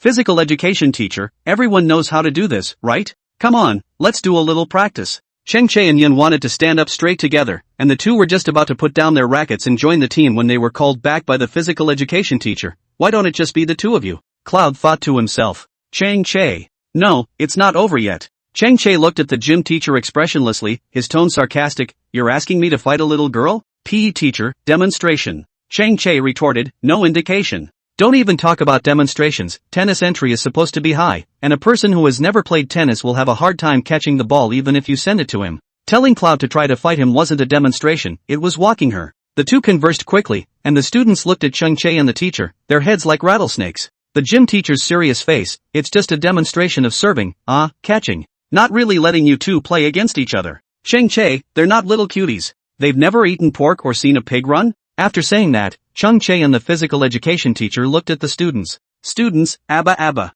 begs for a demonstration. Request a demonstration of Cheng Che and Yun Xiang. No one else can do it. It won't work. I don't know when it started, but everyone inexplicably felt that Yun wanted to kowtow to Cheng Che. PE teacher, look, they haven't seen it. Cheng Che's inner universe instantly exploded, like words. Isn't it outrageous? In the midst of the anxiety, Yun wanted his voice to come through. Then, why don't you let the two of us play a game? Everyone looked at Yun Xiang. Yun wanted to already take a leather band and tie up her hair, and she took off her fall varsity jacket with white half-sleeves underneath. Someone asked, will she be able to do it with her little thin arms and legs? As we all know, tennis is a very physically demanding sport. Yun wanted to hear it and replied in passing, okay. Cheng Che looked at Yun Xian meaningfully. Yun wanted to smile at Cheng Che. Her two dimples were particularly dazzling. Cheng Che, let's try? Cheng Che's eyes grew more and more complicated. She wanted to try? She would? Or is it bravado? Sure, you don't let go. Yun wanted to say seriously, her almond eyes glowing with a fine light. She wasn't in fear, instead, she was looking forward to it a little.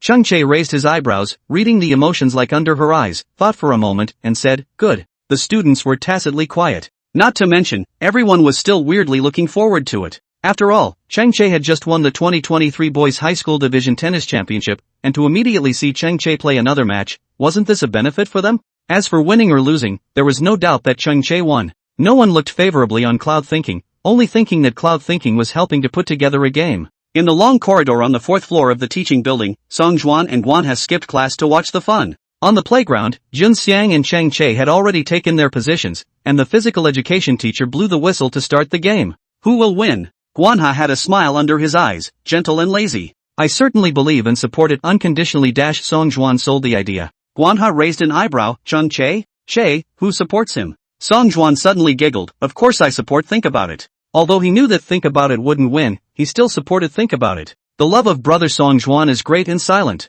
Guanha disliked face. Look at Songjun, that worthless one out. Wow. Song Juan suddenly let out an exclamation. Guanha looked over to the tennis area, where Yun wanted to catch a left-right mobilization ball hit by Cheng Che, and she moved skillfully to play back and forth with Cheng Che. She really can, huh? Song Juan was surprised. Kanzuru frowned. So you want to think about playing tennis? No wonder you've been wanting to go to a tennis match before. Song Juan suddenly thought of something and analyzed. Could it be that Think Dad knows how to play tennis? Che's tennis was also learned from Uncle Chang when he was young. Well, there are a few points. Guanha nodded, not forgetting to touch Song Juan's head. Little Song was smart for once in a while. Song Juan. He felt that Guanha was treating himself like a dog in a Che's house. But he has no proof. The students were a bit shocked when Cheng Che lost a game, including Cheng Che himself. He looked at Yun once several times more as he picked up the ball. Yun wanted to smile and look at Cheng Che. That face was well-behaved and innocent, as if saying, fluke, fluke. Cloud wants to play tennis. This was the affirmation in Cheng Che's heart. Cloud wanted to be the first girl he'd seen who could play tennis and wasn't bad at it. Cheng Che served again, and the two of them played a scorching game, so everyone naturally watched with great interest. Isn't this much more fun to watch than playing yourself? The gym teacher was also quite shocked that, by mistake, the two presented a great duel. The score on the court was 5-4. Cheng Che had the upper hand and won another round to end the match. Everyone could tell that Cheng Che hadn't used his full strength. As for Yun Xiang, his current strength was unknown. But to everyone's surprise, Yun wanted to look gentle and soft on weekdays, no temper at all. When she played tennis, her eyes were firm, accurate and ruthless, quite a bit of the flavor of a sporty girl.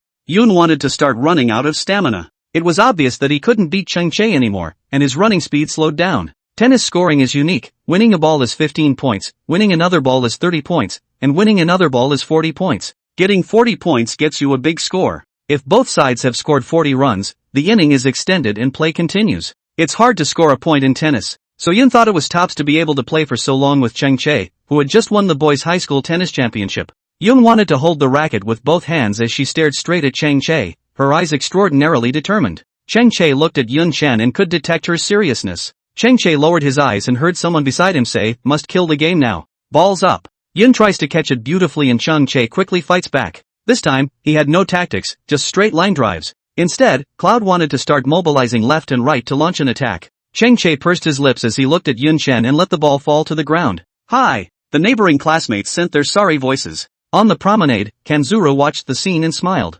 Go! Kanzuru turned to go into the classroom. It's not finished yet, Song Juan said. Guanha smiled, his tone languid. Your brother Chu is starting to let go of the water. Ha! Song Juan was surprised. Song Juan immediately looked toward the playground. Cheng Che lost the ball again. Song Juan. Well, 2 goals conceded in 1 minute. It's a little too obvious that this is watered down, isn't it? Of course, those who know the game can see that he's letting it go. Those who don't know the game can't see it. All you know is that he's slowed down, straight lines and left-right maneuvers come too late to pirouette, being beaten by others with a rhythm. So the 6th class on the playground stood up and watched more attentively as Yun tried to reverse the situation. Yun wanted to gain by the minute, Cheng Che lost by the minute. The students looked confused, the coach looked stupid. The first half of the game is so exciting that you can't take your eyes off of it, and the second half, relying on the defense. The match ended with Yun wanting a close win and Cheng Che losing. There was a chortle, followed by a sputter. What the hell? Cheng Che just won the tennis championship, and this loss to a girl? Outrageous. Chapter 92, coaxing her to be happy and move out. Gym class was over and the crowd headed for the showers. Cheng Che wiped his hair and sat in the lobby of the gym, holding his cell phone in only one hand, reading the campus network forum. Song Juan forwarded it to him just now. Song, look at that, you just won the tennis championship, and then you lose it to a little girl. That's a lot of water for a champion. Guanha, what do you know? Song, yeah, I don't get it again. Cheng Che pursed his lips. The campus forums were all talking about him and Yun Xiang. One of the things that everyone is most concerned about is still, after 2 months of enrollment, we don't see Chung Chae and Yun wanting to have anything to do with each other, so how did these two people suddenly become so familiar with each other? Chang Chae turned off forum. Looking at the chat between the two little brothers, Gesture replied with a scattered message. Chang Chae, coax her to be happy. Song, ha. Chang Chae, girls, if you want her to win, she will win. After Chang Chae finished sending the message, he saw Yun wanna come out from the side. Her hair was still a little wet and hadn't been wiped clean. On his cell phone, Song Juan sent several pieces of asterisk. Song Juan, take your sour stench of love and get out of my WeChat. Guanha, you're in a hurry. Yun wanted to see Chang Chae sitting alone, so she came to Chang Chae's side and asked him, Chang Chae, did you let go just now? Chang Chae raised an eyebrow, his gaze falling to the tips of Yun Xian's hair. No, you played exceptionally well. Her hair was dripping. Yun wanted to seriously face, I do not believe it, you must have let go of water, your back playing obviously not as good as the front. It's just a match, winning or losing is not really important, why give me water release? But Yun wanted to finish his words. The towel in Chang Chae's hand suddenly rested on her head. He rubbed against the towel, which covered Cloud's view of her thoughts, and vaguely, she saw his face a few times before it was covered by the towel again. Yun wanted to be stunned, the tip of his heart was falling, and his heartbeat was accelerating. His towel slowly made its way down the top of her head and covered the ends of her hair. Yun wanted to look askance at Chang Chae's face, and his entire body was confused for a moment. Chang Chae was so close to her, and that nice smell appeared again. The point is, Yun wanted to be surprised. He went so far as to, well, wipe her hair. He moved with a rare gentleness that was very much at odds with his usual demeanor. Why don't you clean your hair and come out? His voice was deep with concern. Cloud wanted to look straight into his eyes, a little lost in thought, and replied in a small voice, there are no more dry towels. Chang Chae looked at her and let out a hum, rubbing the top of her head a few more times before retrieving the towel. The deer in the head of Cloud's mind was screaming. It seemed to be telling the world that this was the person who made her heart flutter, this was the move that made her heart flutter. Yun wanted to turn his head, picking at his fingers with both hands, even forgetting what he had just come over to do. It wasn't until the students were all coming out one by one that I heard people talking about the water release. Cloud thought before remembering, oh yeah, drain the water. Chang Chae, it actually doesn't matter if you win or lose. Yun wanted to look at Chang Chae with extraordinarily serious eyes. Chang Chae was just about to say how winning or losing was unimportant. Then he saw Yun Wan's eyes gradually flooding with smiles, and said softly, what matters is, who one fights with. She was happy to be able to play with Chang Chae. She was serious, not cajoling him. It was, real, heartfelt, words. Chang Chae was stunned. The towel in his hand almost slipped away from his fingertips. Chang Chae, it doesn't matter if you win or lose. Importantly, with whom to fight. Chang Chae looked at Yun Xian and smiled, having fun fighting me? Well, it was fun playing with you. Cloud thought with a heavy nod, I haven't played tennis this much in a long time since my dad died. The little girl's gaze was truly sincere. It was like the scorching winter sun, the only thing that was the hottest in a field of ice and snow. Chang Chae laughed. He admitted that he ate it up. Chang Chae, you can always find me if you want to play in the future. Good. Yun wanted to guffaw, docile and gentle. Chang Chae pursed his lips and looked at her for a long time. He admitted that Cloud wanted to really surprise him. It's amazing that she can play tennis. So, they kind of stink, right? Students have returned to the classroom, Lin Duan Road muttered. The teacher said, this class we did not play ball, the next physical education class, according to the team to draw lots of tutu to play. This have caught Yun Want and Chang Chae. Days. Lami, sh*t to beat out of you. Lin Duan. Sister me, although but, you're a little girl. Can we be a bit more elegant? Open your mouth and shut it with ah dog ah. Lami, sis is happy to, mind less. Everyone had a good laugh and the whole day went by. After school in the evening, Chang Chae and Yun wanted to go wait for the bus together. Yun wanted to sit on the bench, but before his butt could fall, he was grabbed up by Chang Chae. It's cold, don't sit. Get on the bus later. He gazed off into the distance and vaguely saw the bus. Cloud thought oh as her cell phone rang. It's Jiang Yi. Cloud wanted to press answer. Jiang Yi, think about it, I've rearranged the contract. The house is almost cleaned. Are you moving in this week? The night was quiet, with only vehicles whizzing by. Chang Chae heard Jiang Yi's words on the other end of the phone. His gaze landed on Yun Xian's body, just as Yun Xian also looked up, and the four eyes met. Yun wanted to immediately hang his head, and the hand clutching his cell phone tightened. The bus came. Chang Chae saw her delay in speaking and got on the bus first. Yun wanted to look at Chang Chae's back and wrinkled his eyebrows. There was an indescribable flavor in his heart. Sister E, I moved. Yun wanted his voice to be soft. Hanging up, she got into her car. Chang Chae left the window seat for her, and Yun wanted to naturally sit there. The road was quiet, he didn't ask. Yun wanted to keep his head down, his hands clasped together. Chang Chae, I want to tell him that Yun wants to tell him that he has decided to move out. Chang Chae took out her Bluetooth headphones and she handed one to Yun Xian, dryly, I respect you.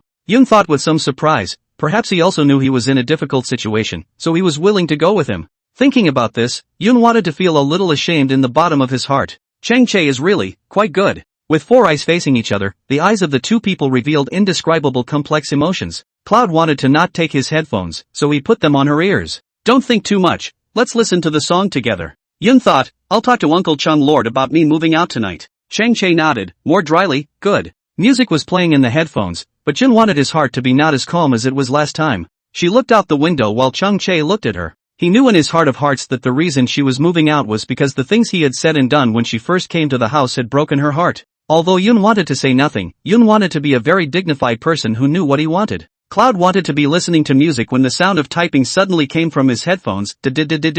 She twisted her head. Chang Che was tweeting. He was so calm that Cloud thought it was even a little strange. The kind where things go wrong. She didn't see who he tweeted to. It was just that as soon as the duo returned home, they saw Chung Lord and Hunan sitting on the sofa with serious faces. Yun wanted to take a breath backwards. The atmosphere was a bit serious. She suddenly didn't know how to speak. Think, you're moving out? Chang Lord's voice traveled heavily into the bottom of his ears. Cloud wanted to be silent. She seemed to know who Chang Che had sent that text message to. She looked at Chang Che slyly. Chang Che said that sentence I respect you is like a fart, thanks to her still ashamed all the way. Chapter 93, Both the World and the Daughter of the Protector. Uncle Chang. I do want to move out, the house has already been found. It was Sister Jiang Yi who helped me find it, her friend's house. Yun wanted to sit across from the duo. However, her gaze kept going to Chang Che's body. Chang Che was leaning next to the window as he looked at Yun Chen with his arms wrapped around his chest. Think. Are you feeling unhappy living here? Hunan eyes with a few points of sadness. Is it that your uncle and I are too busy to care for you, so you?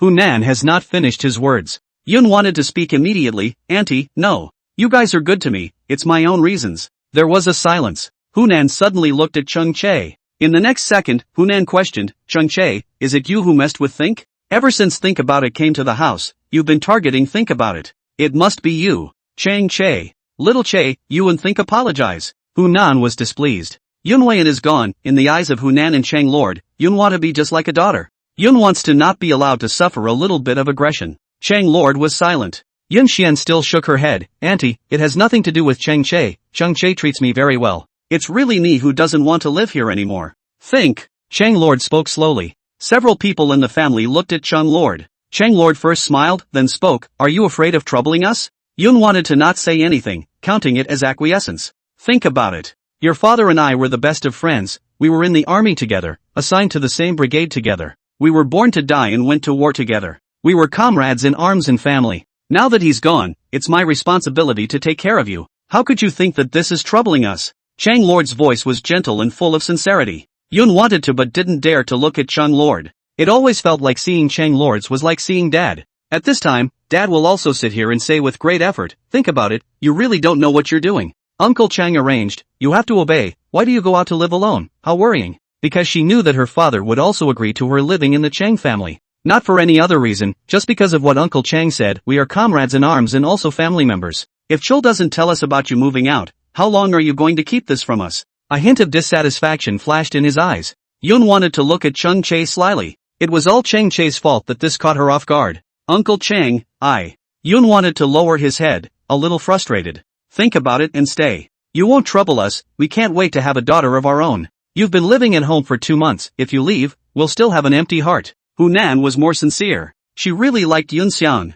Understanding and obedient. Anyone who has a daughter who knows so much should wake up in the middle of the night laughing. Sister Yi and I have agreed. Yun wanted his voice to get smaller and smaller. Isn't the contract signed? Chang Che finally spoke. Yun wanted to immediately glare at Chang Che. He had the nerve to talk. Chang Che coughed lightly and touched the tip of his nose with one hand. Look at what they've said. Do you still want to move out? Move. Cloud wanted to stick to his guns. Chang Che was silent. The atmosphere was all of a sudden low. Chang Che just looked at Yun Xiang and smiled helplessly before nodding his head. Move. Move. Chang Che got up and went upstairs, his back determined. The can blearily followed Chang Che's back, its tail hanging down to its lowest level, as if it had emotions like a human, and it didn't forget to turn its head to look at Yun Xiang. How could Yun think read the emotions of a can person, just like, she couldn't fully understand what was going on in Chang Che's mind at this point. Auntie and uncle, I'm moving this Saturday. Thanks for taking care of me, I'll take care of myself. I hope I won't break your hearts. After saying that, Yun wanted to go back to his room, not giving the two another chance to stay. Seriously, they're too good for them. Any more retention and she really would have been unable to leave. Cloud wanted to pull open the drawer and open the diary. Dad's picture appeared in front of him, and Cloud wanted to caress it with his fingertips. Her eyes rippled as she muttered to herself, "But Dad, I have to grow up eventually. Can't live in the Chang family for the rest of my life, right? Dad," breaking Uncle Chang and Auntie's heart, "I didn't mean it." Yun wanted to lie on the table as the weather turned cloudy outside the window. It was as if the city had become sad along with it. Dark clouds cover the curved moon, and the city is gloomy and uncertain. On the second-floor balcony, the teenager leaned on the railing, no lights on in the house. The streetlight outside the window refracted in a faint glow, and the screen of his cell phone lit up, illuminating his face. Song Jin, thinking about really moving out, huh? Kane, you didn't stay? Song Juan, think about it is to look obedient and obedient, in fact, quite have their own ideas. Guanha, she should be afraid of troubling Che and the others. Plus, when she first moved to the Chang family, Che didn't treat her very well. The little girl has a thorn in her side. Chang Che lowered his eyes, looking at the message that popped up. His heart gradually rippled. He closed the group chat dialog box and opened the one for Cloud Thinking. The last time the two had a conversation, it was still on the day she'd ate herself in the group. Chang Che had something he wanted to say, but he looked at the dialog box over and over again and didn't know what to say. "I've said I won't cause trouble for the Chang family, and I'm moving out. Come and go as you please. What do you think the Chang family is, a hotel? What does he think he is if he doesn't agree to his terms when he won the tennis match? A joke?" Chang Che threw his cell phone onto the bed while hanging his head. The darkness engulfed him, and a sigh represented all of Chang Che's helplessness. Song Juan, actually think about the softest heart. Che, why don't you pretend to be sick and make a detrimental move and try it? A message from Song Juan popped up on his phone screen. Chang Che wrinkled his eyebrows. Pretending to be sick? Damaging tricks? He's a decent man. He never does this kind of thing. Guanha, it's not your Chul style, he shouldn't do that. Early the next morning. Chul, are you not feeling well? At the dinner table, Hunan looked at Chang Che, who was in a poor state, and let out a doubt. Chang Che's reaction was half a beat slower as he looked up. Huh? Yun wanted to bite the bun and stare at Chang Che. Hunan brought over a thermometer, clip a temperature. Chang Che let out a not forgetting to look at Yun Xiang. Yun wanted to be a little worried. Recently, I blew the wind after sweating after playing in the afternoon. Is it a wind chill? Chang Che shook his head and spoke less, looking tired and wilted. Think about it. I went back to the room with your uncle last night to have another conversation about you moving out, and we were both in agreement. Neither of us agreed that you should move out. Hunan's face was especially solemn. Think. It's not that auntie is poking your scars. Your mom and dad both died for their country, and you're the daughter of a hero as well as the daughter of the world. It is the duty of any of us to take care of you. If we don't even take care of you, do we deserve to be human? Yun wanted to listen attentively to Hunan as his eyes grew moist. Hunan, you don't have to say anything. Just digest my words, and in the end, it's up to you to stay or go. Chapter 94, Pretending to be Sick on Purpose, Destiny. In the school playground, Yun wanted to sit on a bench and stare. It was cloudy and sunless today, and the leaves were rustling in the wind, so she closed her eyes and tilted her face up slightly, letting the wind brush her cheeks. Auntie Hunan's words were like a thorn falling on the tip of her heart, causing her plans to go awry. Someone suddenly sat down beside him, and Yun wanted to know who it was without opening his eyes. Chang Che. The smell of his body was blown into the tip of his nose by the wind, and Yun wanted the corner of his mouth to curve up into an arc as he spoke shallowly, saying that I'm not allowed to come close to you, yet someone is coming close to me one at a time. Said I wasn't allowed to say I knew each other at school, and helped me move tables and chairs, got me my food, and put water in the water for ball games. She opened her eyes and looked up at him with one eye a little hazy. What do you think? What's going on here? Chang Che had his hands wrapped around his chest with little emotion on his face, only his eyes glancing towards her. Still not feeling well? Cloud wanted to ask him. He then gave a breathless Cloud thought, fever? Chang Che, I don't know. Yun wanted to purse her lips, seeing that his face was still not looking good, she couldn't help but frown slightly. Just as Chang Che was about to hang his head, she suddenly moved closer and raised her hand to place the back of her hand on Chang Che's forehead. Chang Che's heart trembled at the tip of his heart, and he instantly raised his eyes to meet Yun Xiang's bright, beautiful eyes. She touched her own forehead and then pressed it against Chang Che's, muttering, no fever ah. Why do you look so weak? Dizzy. Chang Che whispered. Want to go to the clinic? Cloud wanted to look into his eyes with a burning look. Don't. He shook his head, his tone resistant. Cloud thought helplessly, will you get better if you don't see a doctor when you're sick? You might if you don't move. Chang Che looked at her slyly. Yun wanted to smack his lips and look disgusted. Chang Che, don't be pretending to be sick. Am I someone who pretends to be sick like that? Chang Che immediately retorted. But he didn't know that the more he retorted, the more he revealed himself. Yun wanted to skim his lips while looking to the sky and smiling. Whether he's faking it or not, he knows. Chang Che knew that he was suspected. He immediately turned his body sideways and raised his hand to pinch Yunwan's face. Hey, Yunwan, where's the trust? Yun wanted her face to be pinched by him, her mouth puckered up and her words were a little slurred. Feed the dog. Chang Che's language condensed, a good sentence fed to the dogs. Cloud wanted to raise his hand, breaking his fingers and pushing his hand away. Talking is talking. Why are you getting physical? Neither one sat down without speaking again. People were coming and going on the playground, everyone was talking and laughing, only Chang Che and Yun wanted to be too quiet here. After a long time, Chang Che couldn't help himself. Why are you so stubborn? Cloud wanted to know that he was talking about the fact that he was moving out, and she didn't say anything. Have to move out? He wrinkled his eyebrows, compelled to hear exactly. Yun wanted to keep his head down, his hands circling around. I talked to Sistery about going to sign the contract at night. Chang Che was silent for a while. The hustle and bustle of the playground was alien to them. In the long corridor of the teaching building, Song Juan asked Guanha, do you think that Che can stay and think about it? Guanha, it's hard to guess what's in a little girl's mind. It's an unsolved mystery. Chang Che was also clear that pretending to be sick was of little use, and it was hard to change what Jin wanted to decide, because she had already thought about it. Yun wanted to be unlike Chang Che, whose mouth was faster than his brain, saying and doing whatever he wanted to say or do without regard to the consequences. Night. The weather is getting cold, and Song Juan and Guanha don't ride their bikes anymore. The four of them walked outside together. It was foggy and looked like it was going to rain. Everyone had their own preoccupations, and the ones with the heaviest hearts were still Chang Che and Yun Xian, both of whom were slow to speak. Song Juan was eager to help Chang Che with a few small words to see if Yun Xiang could stay in the Chang family. But I don't know whether the night is too silent, or we all know that we can't stay in the cloud. Think, Song Jinju several times to the mouth of the words, all swallowed down. Yun wanted to go to the cafe. Jiang Yi had been waiting for her for a long time. The contract was on the table with a pen next to it. A light rain fell outside the window at some point, and Yun wanted to look out the window, his fingertips falling on the contract in his hands. Like a hallucination, Chang Che's face flashed madly in his mind. He would always stand outside the door, waiting for her as if nothing had happened, and deliberately. Chang Che, are you here to take me home? Yes, to take you home. Okay? What are you doing here? Waiting for you to come home, asshole. He would pretend to be coincidental because he was being facetious. But every time she pressed, he said explicitly that he was waiting for her. His mouth is hard, but his heart is warm and delicate. Seeing Yun Thing's hesitation, Jiang Yi elegantly sipped her coffee and reminded with a lazy voice, think about it, once you sign, the contract will come into effect. Haha.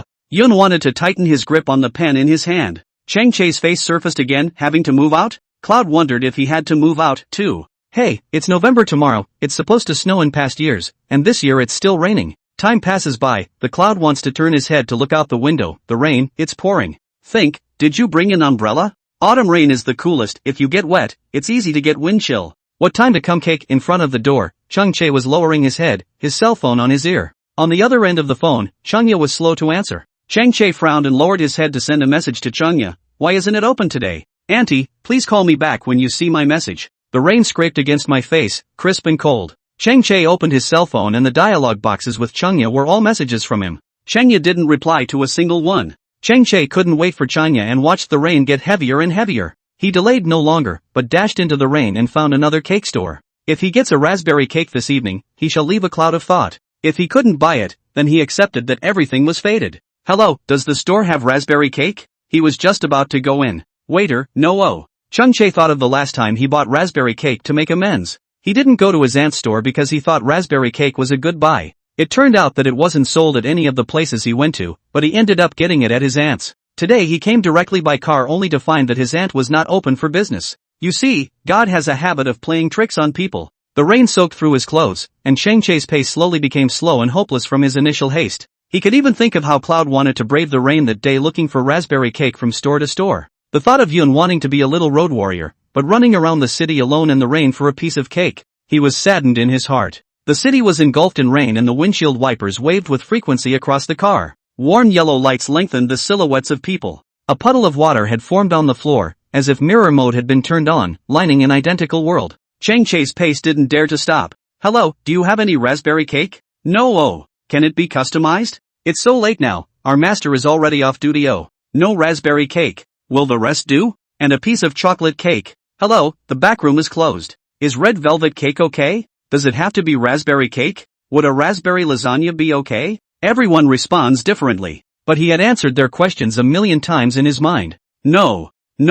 Definitely raspberry cake. It was nearing 12 o'clock and many of the cake stores were closed. Chang Che sat on the wet bench, casually wetting him however the rain would. He calmly looked at the vehicles on the street, but layers of horrifying waves rose within him. The streetlight overhead was out, flickering and shaking distractingly. Chung Che lowered his head, his hands empty. Cloud wanted this person to be axed by nature and eat axed as well. How can a raspberry cake be so hard to buy? Maybe another night in the rain and he wouldn't understand. Cheng Che got up and looked at the splashed water on the road as he chose to accept the outcome of tonight. It's raining. But he couldn't afford to buy her a piece of raspberry cake. It was like Yun wanted to move out and there was nothing he could do about it. Cheng Che just took a step, the phone in his pocket rang. Chapter 95, Do you think it's a favor? Seeing the caller ID, Cheng Che's heart paused for a moment. He put the phone to his ear and heard Cheng Ye's voice. Xiao Che, Auntie was just at the bar. The phone was muted, just saw the text message. What's wrong? Cheng Che raised his eyes, his eyelashes lightly fluttering. The heart that had been sinking, all of a sudden it was as if it was relieved.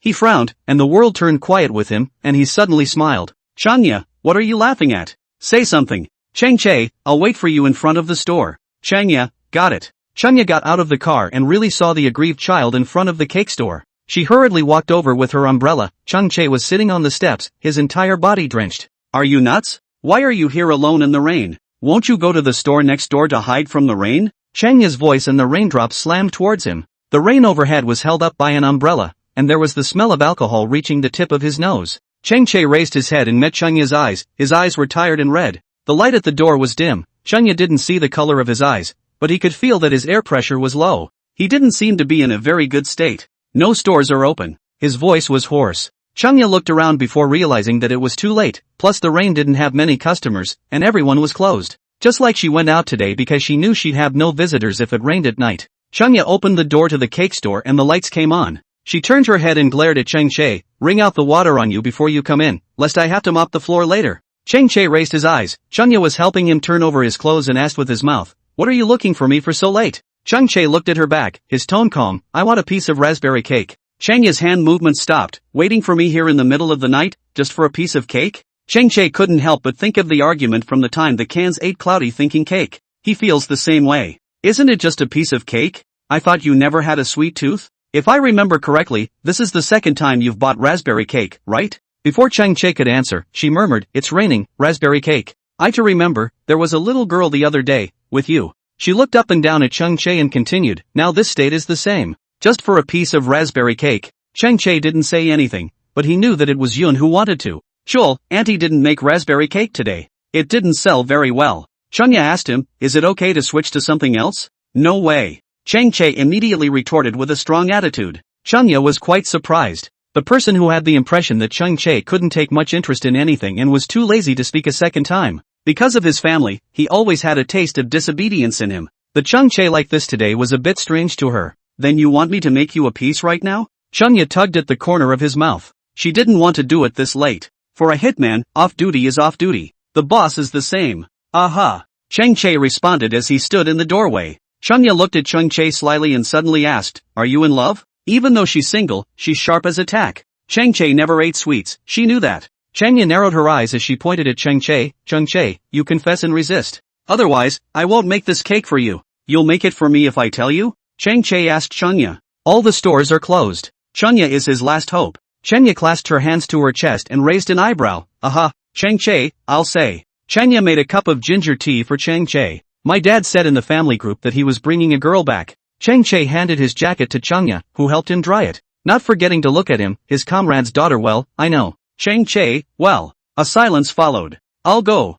Chengya reacted as an afterthought. You like that little girl? Chengya instantly will eat like a big melon. She threw the things in her hand and turned her hand to point at Cheng Che. Cheng Che, you brat, rabbits still don't eat grass around the nest. Cheng Che was silent. He knew his aunt was going to say that. Is this cake her favorite? Chengya asked. Cheng Che slowly opened his mouth. The girl who ran over in the rain to buy raspberry cake is the person my father brought home. Her name is Yun Xian. Cheng Che talked about the girl who bought the raspberry cake in the rain, and she immediately remembered who it was. She was very impressed with Cloud's thoughts, but she didn't realize that she was the daughter of Chang Lord's comrade in arms. She said that she would tell me the story of the raspberry cake the next time we meet. Chengya's expression became serious. What exactly is the story of the raspberry cake? It was whistling and raining outside the window and cozy and quiet inside. Drinking the ginger tea warmed Cheng Che's body, and his face was red through and through. Auntie, I'm not at liberty to tell you. But I can bring her over next time and have her tell you. That was Yun wanted to keep it a secret, and he wasn't allowed to spread it around. Really like people? Changya was still a bit incredulous. She always felt that this Chung Che guy didn't know what love was. He was not going to like anyone. Until Chung Che nodded his head. Changya laughed, a little lethargic because of the wine she had drunk. What do you know about liking? Chung Che hung his head, his voice low. Maybe I don't understand. But I want to be nice to her. I can't help but be close to her and peek at her. I don't want to make her sad. I would want to go to school with her and pick her up. Would you call that liking, auntie? Changya blinked and was thinking of how to answer him. Chang Che, auntie, how do you know what it's like to like someone? You've been single until now. Changya, you brat. What's wrong with being single? Your aunt and dash followed by Chung Che and her in unison, a romantic bachelor. Changya raised his eyebrows and snapped his fingers at him. You know me. Chang Che bristled. Know what? She's been saying that for as long as he can remember. Make the cake. Chang Che reminded her. Changya got up and rolled up her sleeves, a loose and casual look on her face, her voice coquettish. Do. And when you're done you'll clean the kitchen for me. Chang Che, I didn't make this cake for you, I made it for that little girl. Chang Che always felt that Changya was a bit groggy from drinking tonight. I'll help you. Chang Che was going into the back kitchen. Changya, you're dirty. Chang Che. It's good that he clearly feels that he's being disliked. Auntie, can you? Don't put vinegar as sugar. Chang Che was anemic. Changya sneered. Chang Che, you're questioning my professionalism. Besides, how can there be vinegar in the back of a dessert store? Chang Che dried his hair as he sniffled, his body sinking a bit. He looked around the store and said, it's actually quite by luck that you've been able to open this store until now. Changya was upset. Chang Che, I should have let you squat at the door all night. Chang Che let out a lazy laugh and was relieved to see that she was wide awake. Chang Che lay on the table, his eyelids a little heavy. I'll take a nap. Chul, don't sleep. You'll get sick. Chapter 96, The Body is Hot. Yun wants to stop crying. It was already late when Changya made the cake. She came out from the back kitchen and put the packed cake on the table. Little Che? She came to Chung Che's side and gently pushed Chung Che's shoulder. Chung Che slept a little heavy. He opened his eyes and looked at Changya, his brows furrowed and his body a little cold. Don? He asked. Changya knocked on the cake next to him. How much? Chung Che got up, not knowing if it was because his feet were weak or his body was weak. He subconsciously braced himself against the table. Changya noticed this move of his. Are you okay with something? It's fine. He responded and asked again. How much? What money do you need? Let me send you back. Changya sighed. No need, I'll return by myself. Auntie, you rest early. Chung Che shook his head and reached out to pick up the jacket next to him that had already been dried long ago. Much warmer in clothes. I'll see you off, don't go yet. Changya went in to change her clothes and turn off the lights on the occasion, then came out again. Chung Che had already left. Then the cell phone rang. It's money transferred from Chung Che. Changya helplessly shook his head. Brat, so principled. If you're so principled, don't come in the middle of the night and ask her to make a cake. She took the money away. Because she knew that Chung Che wouldn't stop if she didn't take it. Changya, send me a message when you get home. Put the cake in the fridge if you can't finish it. Pure animal cream will melt. Ching Chu, aha.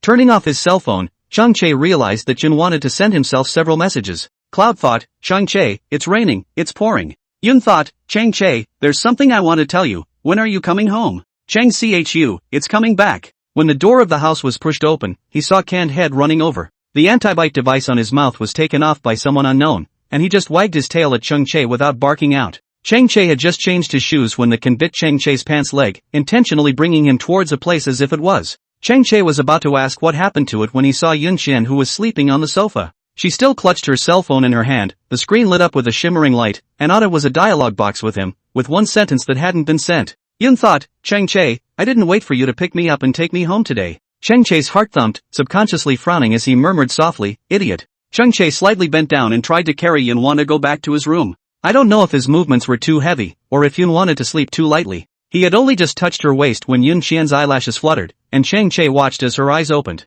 The living room lights were dim, and Chang Che covered the faint glow in front of her. Yun wanted to move her lips as she hurriedly stood up, still almost bumping into Chang Che's head. Chang Che drew back his hand and took 2 steps back. The two looked at each other, one breathing hot, the other sleepy-eyed. Chang Che, your clothes. Yun wanted to point him out from head to tail. They are all wet. Chang Che picked up the cake on the coffee table and handed it to Yun Qian. The teenager's tone was calm, yet serious. Yun Qian, raspberry cake. The raspberry cake stands out in the clear box. The raspberries on top of it were so red that the color of the mulberries was allowed to stain them, and nothing could hide their redness. Yun wanted to bite her lower lip and looked up his dripping sleeves. Chang Che was wet all over. Cloud thought, are you going to get me a cake in the rain? She knows raspberry cake is hard to come by. Coupled with the fact that Chang Che hadn't replied to his messages all night, he was now drenched. It was hard for her not to think about it more. Aha! He didn't try to hide it. Before Yun wanted to speak, he interrupted. but getting wet has nothing to do with you. It's me who didn't bring an umbrella and didn't want to buy one, so I got wet. Yoon wanted, none of this matters. You just need to remember that I bought you a cake. But getting wet has nothing to do with you, it's me who got wet because I didn't bring my own umbrella and I didn't want to buy one. Cloud thought, it doesn't matter. You just have to remember that I got you the cake. Chang Che's words made Yoon think red in her eyes. Buying a cake in the rain, stupid or not you? It's 1 o'clock at night now. Chang Che pursed his lips, and his throat was astringent. His head was drowsy, but he still bent down, propped his hands on his knees, looked at her earnestly, and said gently, as long as you're happy, I'll buy it at 2, and I'll buy it at 3. Anytime, I'll buy it for you. As long as you're happy, buy it at 2, buy it at 3. Anytime, I'll buy it for you. Yoon wanted to wrinkle his eyebrows, and the tears in the corner of his eyes fell down smoothly. She admitted that she was no good. The slightest concern made her want to shed tears. Dad said that a girl can't always shed tears, it would be less precious. But it's just hard not to shed a tear when you meet someone who is true to you. Chang Che's heart tightened a little when he saw her cry. He hurriedly put the raspberry cake down, and then raised his hand, his fingertips falling on her face to gently wipe away the tears, a pair of narrow and good-looking eyes meeting her beautiful eyes. Chang Che's throat moved up and down, his thin lips slightly opened, low and nice. Yoon want, don't cry. Yoon wanted to nod gently, rolling tears still falling on the back of his hand. Chang Che looked askance into her eyes and called out softly, Yoon think. Cloud thought, aha. Chang Che curved the corners of his mouth, his voice soft, don't talk, give me a hug, okay? Yoon wanted to be a bit surprised. Before she could agree, Chang Che's entire weight pressed over and hugged her. He was obviously wet, but through his clothes, she felt that he was hot all over. Yoon wanted to raise her eyes, she was surrounded by him, his face buried into her neck. The room was quiet, the only thing was the rain dripping outside the window. Chang Che's body swayed a bit as his body became heavier and heavier. Chang Che. Yoon wanted to call him. He ruffled his fingertips through her hair and rubbed the top of her head. His body was heavy and unsteady on his feet, and it was clear he didn't want to talk anymore. Yet still, he answered after hearing her call for himself, in. Cloud wanted to raise his eyes. 2 people are reflected in the window, and raspberry cake stands out on the coffee table. He held her tightly, as if she would be gone if he opened his eyes. This was the first time since coming to the Chang family in the past 2 months that Jin wanted to feel that Chang Che had broken into his world so clearly. Her world was barren, he brought everything back to life. The teenager is no longer a poem to be read, but a palette of vibrant colors. He paints her world in a colorful palette, taking her to step on clouds, sleep in the stars, and hide in the moon. The tears in the corner of Yoon wanted to fall on his shirt, and she said in a small and gentle voice, Chang Che, I want to move. Her words did not receive a response from Chang Che for a long time. He just hugged her, his hot breath spilling onto her neck as if he wanted to burn her. Yoon wanted to accidentally touch his hand and realized that his hand was extraordinarily hot. Following his hand upward, the back of it pressed against his forehead. Yoon Xian's heartbeat missed a beat as she tentatively called out, Chang Che? He's so hot. It's rolling all over. Yoon wanted to hurriedly put Chang Che on the sofa. It didn't take much thought to realize that he had been running in the rain all night and had gotten sick. They say the rain at the end of fall is the harshest, and the wind chill is the worst. Yoon wanted her heart to be seized together. She went to get the medical box while scolding, Chang Che, you idiot.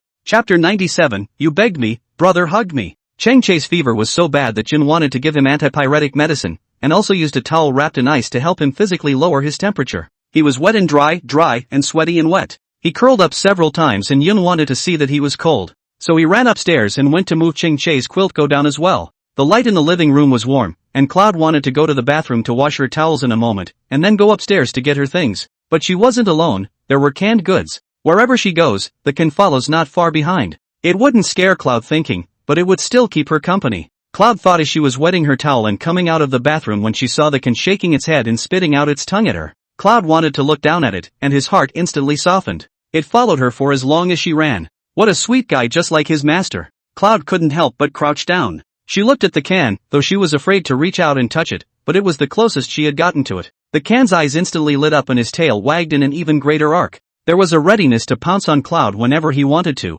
Canned, thank you, Cloud thought in a soft voice. The can gave a woof as if it understood what Jin wanted to say. Cloud wanted to immediately put his finger to his mouth. Shoo. The can immediately stopped talking and just followed Cloud's thoughts. Yun wanted to come to the sofa. She helped Chang Che wipe his hands. She couldn't help but hold the palm of Chang Che's hand. It didn't seem to be that hot anymore. At first he even burned his hands. Cloud wanted to raise her hand to touch his forehead. Her hand was so cold from the cool water that she couldn't feel the true temperature of his forehead. Yun wanted to subconsciously bend down, about to press his forehead with his own. She gradually moved closer until Chang Che's hot breath from the tip of his nose spilled onto her face. Yun wanted to stop her movements and blushed. She was only worried about Chang Che, but she forgot how ambiguous this action was. But she didn't mean anything else, she just posted it to see if it was still hot. That's how daddy used to stick her when she had a fever. Thinking about this, Yun Xian's forehead gently pressed onto Cheng Che's forehead. Even if Yun wanted to move as gently and carefully as possible, Cheng Che's eyelashes still fluttered. The tips of the two people's noses inadvertently touched, and the blush on Yun Wan's face instantly spread to the roots of his ears. She hurriedly sat up, her hands clutching the towel in her hands, her heart pounding as if it were about to jump out of her chest. Cloud thought as he looked up and saw his rattled self reflected in the TV. Yun wanted to put the towel directly over his face. She felt that she needed to cool down as well. The corner of his shirt was suddenly tugged. The towel on Yun Xian's face fell off and she turned her head to see Cheng Che looking at herself with scarlet eyes and breathlessness. Cheng Che. Yun wanted to hurriedly drop the towel, then squatted next to the sofa and asked in a low voice, "Are you feeling better?" Cheng Che frowned. The knot in his throat moved, his lips dry. Cloud wanted to nod, and without waiting for him to speak, he said, "Drink water." She brought the cup over from the coffee table. She had long ago poured warm water for him to have at the ready. Cheng Che tried to sit up, but was too weak. Cloud wanted to put in a straw and said, "No need to get up." Cloud wanted to slowly approach and put the straw to his mouth. Cheng Che looked askance at Yun Xian, his eyelashes fluttering lightly, his body was heavy, as if he had been punched. The clothes on his body were sticky and uncomfortable, he tugged at the collar and couldn't help but want to take them off. He lowered his eyes and looked down, covered in two quilts, including the pink quilt that Cloud wanted. Cheng Che's eyebrows throbbed. Real powder. Cheng Che, what time is it? It's almost 5 o'clock. Oh. Yun wanted to put the cup on the coffee table and slowly sat down on the carpet. She plopped down next to the sofa and looked blearily at Cheng Che. Cheng Che lowered his eyes to look at her, and the tip of his heart skipped a beat. He asked, "You haven't been sleeping? How am I supposed to sleep with you like this? How is she going to explain to her aunt and uncle when she wakes up the next day burned demented or burned stupid?" Seeing how worried and sad Cloud wanted to be, Cheng Che raised his hand, his palm landing on the top of her head, gently rubbing it a few times. "Idiot. Cheng Che, the idiot is you." Yun wanted his voice to be soft. Cheng Che didn't argue with her. If she says he's stupid, then he's stupid. Go to your room and get some sleep. Brother is fine. He feigned a relaxed tone. Cloud thought, no sleep. I sent a message to Auntie Hunan during the night, and she said she'd be back after 6, and then give you in 4. Cheng Che just looked at her and didn't say anything. The living room was quiet. The Ken sat over with his tail wagging. A man and a dog looked at him blearily, and Cheng Che's heart instantly rippled. The scene was too good. His afterglow inadvertently swept over the contract on the coffee table, and Cheng Che pursed his lips. He averted his gaze and pretended not to see it. Yun wanted to rest her arms on the edge of the sofa, her face resting on her arms. A pair of beautiful eyes looked tiredly at him. Cheng Che's heart surged. His fingertips nudged Yun Xian's head and touched her ears. The eyes that looked at Yun Xian were filled with reluctance. "It's okay. Move out if you want to." It was a blessing from heaven that he liked her. "Cheng Che." She whispered his name. Cheng Che's voice was soft. Yun thought as his eyes dimmed a few points. "I'm worried." Especially the moment he said he was going to hug her but passed out on her shoulder. Yun wanted to really worry about him. "What are you worried about? It's not like you're going to die. He's a light-hearted hero." Yun wanted to look at him in silence for half a day and murmured in a small voice, "If you die, I won't have a backer." Cheng Che laughed at this. "Oh, so it's just that you're afraid of not having a backer?" Yun wanted to move her lips. Cheng Che sighed and knocked Yun Xiang's head again, pretending to speak in a light-hearted manner. "Unconscionable, I've been hurting you for nothing. Thought you were worried about me." Cloud wanted to bury his face into his arm, his voice muffled. "Just worried about you." Her voice was just too muffled. Cheng Che didn't even hear it too well. Quiet all around. "Cheng Che, what?" Cloud thought, "Nothing." Cheng Che laughed. He lazily followed what Yun wanted to say earlier. "You're just worried about me, you say?" Yun wanted to immediately glare at him. He heard it all. "Want to hear it again?" Cheng Che said frankly. Yun wanted to clasp his hands to his chest. "You begged me." "Stingy." Cheng Che bristled. Cloud wanted to mouth off, "Yeah, I mean." Cheng Che raised his eyebrows, unconcerned. His tone was lazy and somewhat tugging. "It's fine, I'm not stingy." Cloud thinker, "Listen, I'll always be your backer." Cloud thought, "Listen, I'll always be your backer." Yun wanted to lower his head and couldn't help but feel the tip of his nose sour. Stinky Cheng Che. Her shoulders scrunched up a bit, and Cheng Che immediately growled, "Hey, no crying." Cloud tried to incline his head, secretly shedding tears himself. "Hey, girls are such a pain in the ass." Cheng Che sighed, already powerless, but he had to push away the two quilts before pulling Yun wanted up to sit on the sofa. He reached out, pulling her towards his arms. "Alright, come, brother hug." Chapter 98, Annoying Brother, Cute Fowls. Cloud couldn't help but feel amused. Some guy was sick himself and came to coax her. Cheng Che patted Yun Xian's head. "Don't cry, Ao. Make it look like I'm bullying you." Yun wanted to look up at him instead. With 4 eyes, Cheng Che blinked. They say that people who are sick will look even better than usual, and Cloud wanted to realize that clearly at this moment.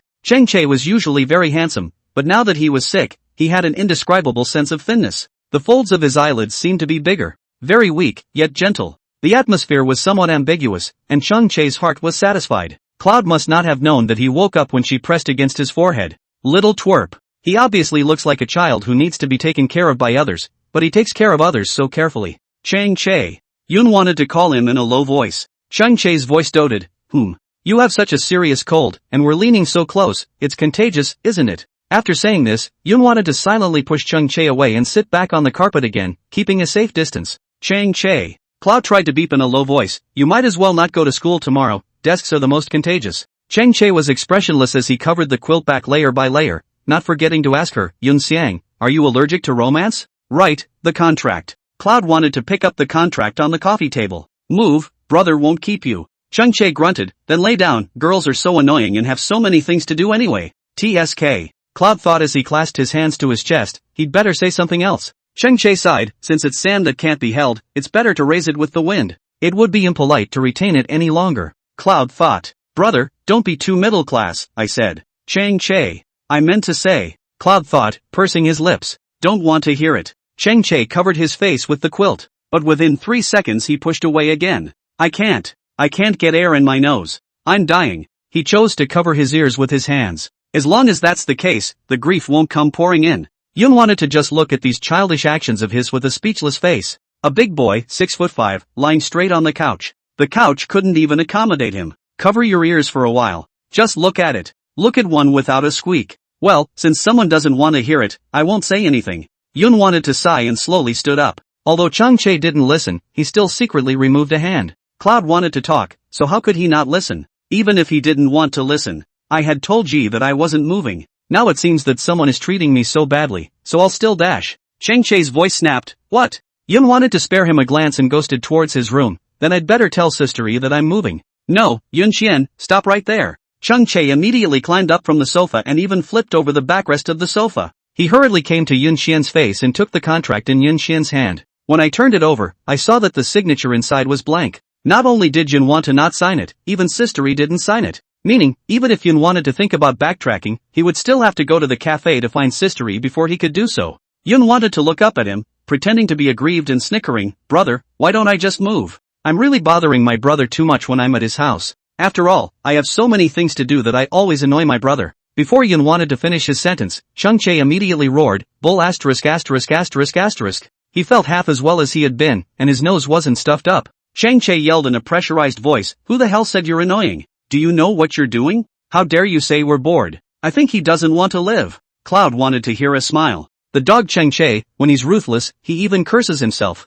Then brother, can I still stay in the Chang family? Yun wanted to blink as a brother gradually confused Chang Che. Can. His tone was serious, his voice a little deeper because of the cold, but even better. He said, from today you are the master of the Chang family, and you will be given whatever you want. Yun wanted to see him so serious, so she couldn't help but stifle her laughter, then continued to act pitiful. Brother, you wouldn't be saying this because you're confused, right? If you come to your senses tomorrow, do these words still count? Chang Che threw the contract to Yun Shen. Tear up the contract. What old me says counts whenever I say it. Yun wanted to do the same, and split the contract in half directly in front of him. Chang Che was satisfied. Good girl. The corners of his mouth lifted and his eyes deepened a bit. But Cloud wants to know after the fact. Did she fall into Chang Che's trap? Woof dash the can barked twice. The door to the room was pushed open. Chang Che and Yun wanted to look out together. It was Hunan coming home with a medical kit. It's 6 o'clock in the morning, and it's cloudy. Hunan had just entered the living room after changing his shoes when he saw Chang Che and Yun Xiang standing there.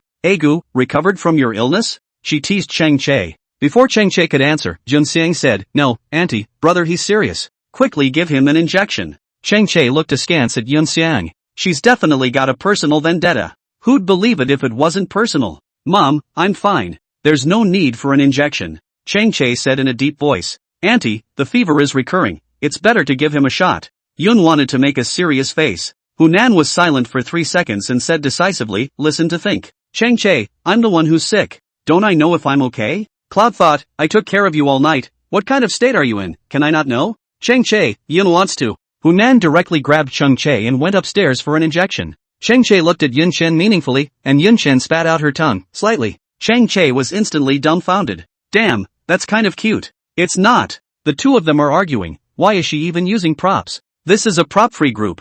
After Hunan went downstairs, Yun wanted to know. Chang Che does not like injections, because as a child naughty and disobedient, once injected the back of the hand bulging a big bag of pain for a week. After that, he was particularly resistant to injections. Think about it, taking care of him all night, hard work. Hunan smoothed Junthing's hair and asked her, what do you want to eat? Auntie will make it for you.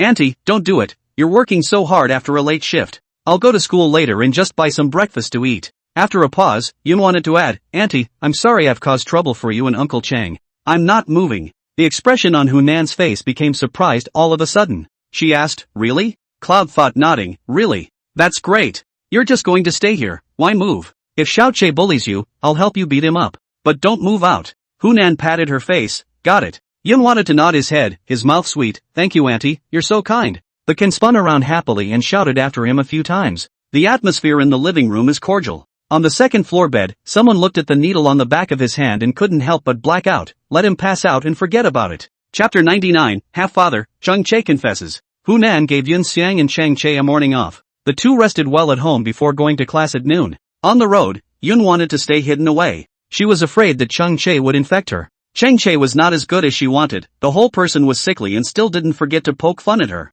One moment he pulled her hair, the next he lifted her collar and pulled her back. When waiting for the bus, there was a billboard that didn't lean on it, favoring to put his arm on Yun Wanted's shoulder. Yun wanted to get annoyed with him. Cloud's emotions were written all over his face, clearly. Chang Che then played with her hair and asked indifferently, what's the matter, you're annoyed after such a short while. Feelings faded? Yun wanted to pull at the corner of her mouth and remove his hand. Chang Che, you have some sense of proportion. Chang Che, what's the difference? Cloud thought, do you want me to repeat for you what the score is? Chang Che paused slightly. Cloud wanted to have turned her head to look at him, seeing her lips about to open. Chang Che subconsciously raised his hand to her mouth, blocking what she was going to say next. He knows, it's just the four that aren't allowed. Little girls have a habit of holding grudges. Yun wanted his eyelashes to flutter, his fingertips warm on his lips. Yun wanted to hastily incline his head, not forgetting to wipe the corner of his mouth. Chang Che's hand froze in the air, he froze for a moment, gently rubbing his fingertips for a few moments before withdrawing it and putting it in his pocket to look to the side. The atmosphere was a little weird. Yun wanted to bite his lip, his heart pounding, not forgetting to say, the bus is coming. The car just stopped, the door didn't even open. Cloud wanted to be on it. Chang Che pulled Yun Xian's arm, signaling Yun Xian to wait for the car to stop. Yun thought without daring to look at him. The door of the bus folded out on two people. Yun wanted to sneak a few glances at him. When the car door opened, Yun wanted to get into the car without stopping for half a second. Chang Che couldn't help but smile as he looked towards Yun Xian, who had already sat down. Dumbass. What a thin skin. 6th class. Song Juan and Guanha heard that Chang Che was sick and came to see him when they heard that Chang Che went to school. He said he was looking at him, but ended up chatting with Yun Wanna when he got to class, leaving him hanging out to dry. So you're not moving? Did Sister E say anything? Song Juan ate his melon seeds with a serious face. No Sister E is very nice and warm. After I said that I would not move, she also said. Yun wanted the words to be on the edge of her mouth and ended abruptly. Several people looked at Yun Xiang. Lami, what did it say? Yun wanted to frown, Jiang Yi that sentence.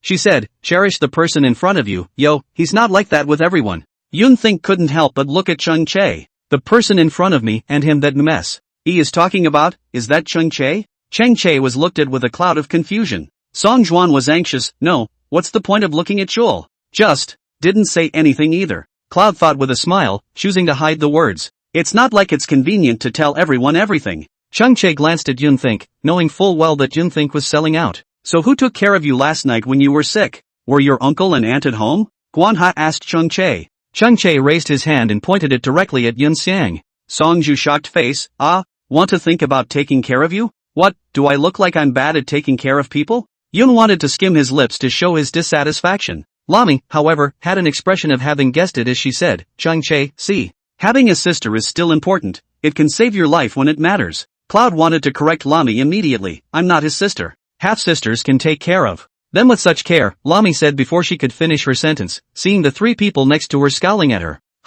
What's wrong with these three? Especially Song Juan, his eyes were blinking out. Thinking that you've only just come to the Chang family and you can take care of Chang Che like this, isn't it because Thinking is a good person? What's the point of winking? Can't we just praise Think about it? What half-brother? Yun wanted to also listen to confused. Song Juan laughed and rounded off the conversation. No, what she means is that although they are not your real parents, but living in the Chang family, Uncle Chang and Auntie, are better than your real parents. Yun wants to not listen to Songju, she tells Lami to say it again. Lami. She looks slyly at the three people next to her. She seems to be a bit out of condition. What's going on? Meanie, Chang Che is not my brother. I'm just borrowing Chang's house. Are you misunderstanding something? Yun wanted to ask Luomi in a low voice. Lami choked. Both little girls were clueless and couldn't see eye to eye, so the day couldn't go on with the conversation. Chang Che, okay. I'll talk. Song Juan held his forehead with one hand, finished, forgot to tell Luomi Yun want to be illegitimate daughter the thing is a rumor. Oops, this one slipped through the cracks. Chang Che, when you and my father first came back, everyone in the courtyard rumored that you were my father's illegitimate daughter. So, Yun Wan's face slowly changed from the initial cluelessness to surprise. I'm Uncle Chang's illegitimate daughter? Her voice got louder. The classroom looked over. Guanha, on the other hand, swept them away, reminding them with his eyes to stop watching. There was nothing hilarious to see. Go out and talk. Guanha was the first to get up, not forgetting to look at Yun Xiang. The classroom was too crowded to talk about it. Cloud wanted to follow them outside, from the fourth floor to the less crowded part of the playground. Cloud wanted to be held down on the bench. Chang Che was standing right in front of Yun Xiang. Song Juan was explaining the matter to Lami on the side. Guanha leaned against the tree with his arms wrapped around his chest, and his gaze fell on Yun Wanted. He couldn't help but be a little worried about whether or not Yun wanted to accept this fact. So you targeted me at that time because you thought I was Uncle Chang's illegitimate daughter? Yun wanted to point to the tip of his nose. Chang Che nodded his head in shame. That's it. Yun wanted to bite her lip and suddenly thought of what Chang Che said to her during the typhoon. What's your mom like? Cloud thought. Do you understand what she did? But Cloud thought, she is the third party. Third party. Turns out, he was asking, what was mom like? It's talking about what kind of person mom is. He asked her if she understood everything her mom did. Is asking if she understands when mom is a junior. Yun wanted to frown, she couldn't accept this Ouroboros from the inside. She never thought her mom would be a third party because she believed enough in her mom's character. So when Chang Che said third party, she didn't even think much about it. Mom left when she was 6 or 7 years old, and although she doesn't remember much about her mom, she knows. Mom's dedication was not a bit worse than dad's. But I never thought that one day mom would be judged like this. Yun wanted to smile bitterly, his fingertips threading through his hair, shivering a little on the inside. She surprisingly realized with hindsight that Chang Che had meant this at that time. She's so stupid. Chang Che squatted down, his voice lowered and he was serious. Yun think, I'm sorry. Yun wanted to cry and laugh, her eyes fell onto Chang Che's body. Her tone was helpless. So Chang Che, you knew me a little earlier than gossip. Chang Che choked for a moment. So Chang Che, you knew me a little earlier than the gossip. How was he supposed to respond to her remark? No amount of apologies could represent his guilt. Yun wanted to look askance at his brow, in the bottom of her eyes was an unspoken disappointment. Chang Che, it's not me you're sorry for, it's my mother. Chapter 100 Humble Chang Che, Jun wants to change seats. I apologize to my aunt, it's my fault. It's me and my parents, they lack communication. Chang Che all but admitted that it was his lazy mouth. But his relationship with Chang Lord was actually not that good. So he was too lazy to ask about Chang Lords. Especially when Chang Ling brought Yun Xiang back without saying hello to him. When he rode home, he saw him standing at the door with his sister and asked him to take good care of his sister. He had a temper, and it was good enough that he didn't scold him directly at that time. He hated now that he had been grumpy. Maybe if he had cursed it out, there wouldn't have been so many misunderstandings. He sighed and rubbed his brow with one hand. Chang Che was really sincere. At least since he was a child, he hadn't seen a Chang Che who admitted his mistakes like this. I still remember when they fought when I was little, it was clear that Chang Che was wrong. Chang Che shouted at the top of his voice that he was right. His ass was about to be kicked in the face by Chang Lord, and he wasn't willing to say a word about being wrong. Even if they later made up, Chang Che was not willing to admit fault, directly dumped a candy cane to him. The whole thing is like, I gave you a step, you love not to go down. If you don't, I'll never play with you again. I'll give you the step once, you'll see for yourself. He really tugged. Dragged through. Assholes are notorious in the compound. This is why from a young age, the Chang family was so strict in their control that they made him kneel outside at the drop of a hat. Even Chang Che is still a little bastard when he's so tightly controlled. Not to mention not caring. So for Chang Che to be able to apologize to Yun Xian like this, he really knew it was wrong and really cherished his relationship with Yun Xian. Chang Che, leave me alone. I'll go back to the classroom first. Cloud thought still not able to accept this fact right away, she needed to digest it herself. Even if she was emotionally stable, she would not be able to stand it when she suddenly learned that she had been treated like an illegitimate child for the past 2 months. It was an insult to her mom. Chang Che wanted to reach out and grab her, but he couldn't. As he watched, Yun wanted to enter the school building with a quick step. Chang Che frowned, his eyes complex. Guanho walked over, he patted Chang Che's shoulder and pulled him up. Lami was also surprised to learn the truth about this. Seeing that Cloud wanted to go back to class, Lami hurriedly did the same. Songjuan looked at the two of them and couldn't help but sigh. I knew this matter was a thunderbolt, it's good to say it earlier. Changchae was depressed, I stepped on a big mine. Yunwan's mom and dad are Yunwan's bottom line, no one can cross the line. Changchae was annoyed just thinking about it. He kicked Songjuan and cursed, Songjuan, I hate you. I'm wrong, I'm really wrong. Songjuan clasped his head with both hands and began to admit his mistake as well. He admitted that he was half to blame for the way this had gone. He was literally arching fire to death. You are indeed wrong. Guanha followed suit and kicked Songjuan. Songjuan aggravated, oops, I was not just listening to the rumors at that time. Besides, there was a lot of talk at the time, and Uncle Chang didn't come out to explain. If Uncle Chang comes out to explain, won't this be over? My dad. Changchae sneered. That's a funny thing to say. He's a stubborn bastard, and so is Lord Chang. Coax. Kanzura yawned, then looked at his watch at his wrist and said faintly, it's time for class, I'm heading back. Songjuan, you're running away here? Kanhe raised an eyebrow. Anyone with a bit of an eye should be gone by now. Always staying here with Changchae. When will Changchae be able to coax Yunxiang? Classroom. Cloud wanted to keep shoveling chocolate into his mouth. She couldn't figure out why Changchae would think she was Chang Lord's illegitimate daughter. Lami took away the chocolate from Yun and spat, the chocolate is stuffing your mouth. Yun couldn't figure it out, so Mimi, you've always thought of me as Changchae's sister before? Yeah. Lami said with one hand on her forehead, really grasping at straws. The great horse grabbing incident.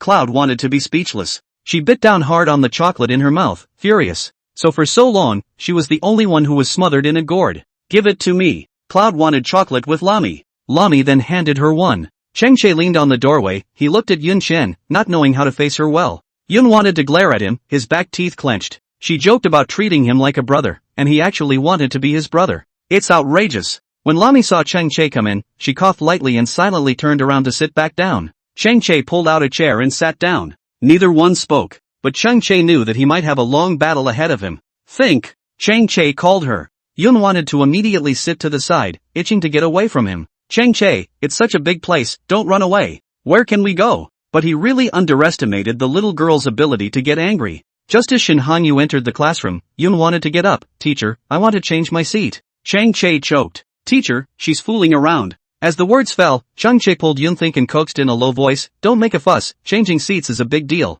Teacher, I want to sit next to Lin Duan. Yun wanted to point to the empty seat next to Lin Duan. Lin Duan? It's not. How to have his play again. Think he's a circus. Lin Duan was instantly on pins and needles and sweating. Think sister, woe to someone else. He's really afraid of Changchae. Shen Hanyu frowned and couldn't help but wonder, what's wrong? There's a conflict between the tables. Yun thought, Changchae and I don't fit at the same table. Changchae, teacher, she's joking. It's been 2 months, if it doesn't fit, it fits, we two thieves fit together. Shen Hanyu looked at the two men slyly. TSK. Adolescent boys and girls, quarrels are sweet. Both of you calm down and cool down, let's talk at the end of this class. If think about it you still want to change, you can sit next to Lin Duan. Shen Hanyu mainlined to follow your heart. After all, both were sharp students, and he rather recommended letting them grow unchecked. Okay, thank you teacher. Cloud wanted to sit down. At the end of this lesson, she definitely had to change her position. Changchae was depressed. I've admitted I'm wrong, and I don't even get to be at the same table?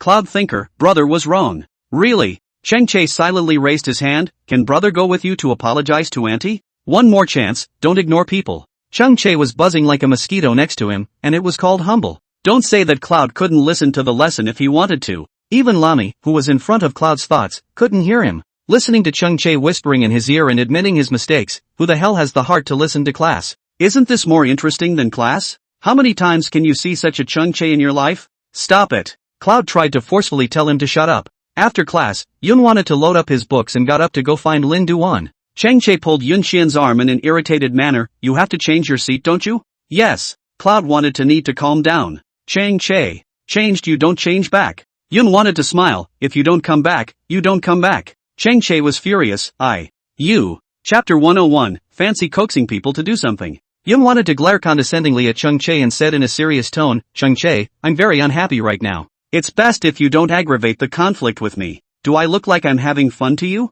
Changchae asked rhetorically. Yun wanted to ignore him, but pushed Changchae's hand away and went straight to change seats. Changchae looked at Yun Xian sitting inside Lin Duan, his heart blocking quite a bit. Playing is playing, fooling around is fooling around. Why are you serious? Where can I argue with a tablemate who just disappeared? Chang Che wished that he could post emoticons in the real world, and he would definitely post an emoticon of the person in question is very regretful right now on his head at this moment. Lin Duan was careful. Sister Wana, you're really sitting here with me. What should I do? Cloud wondered. What are you afraid of? Lin Duan answered truthfully, I'm afraid of Chang Che. If he comes after you, I'll help you beat him up. Yun wanted to make a big statement. Lin Duan sucked in a cool breath. This world is so dreamy. The cat is acting as a bridesmaid for the mouse. Yun wanted to punch Chang Che? Lami watched the action with a snack, and Yun wanted to sit next to Lin Duan and away from her. With Chang Che it was even more of a left and a right. After learning that the two were not siblings, Lami felt that her heart, which wanted to kowtow, was completely pressed. Especially the way Chang Che cooks think just now, Lami said, please come back 10,000 times more.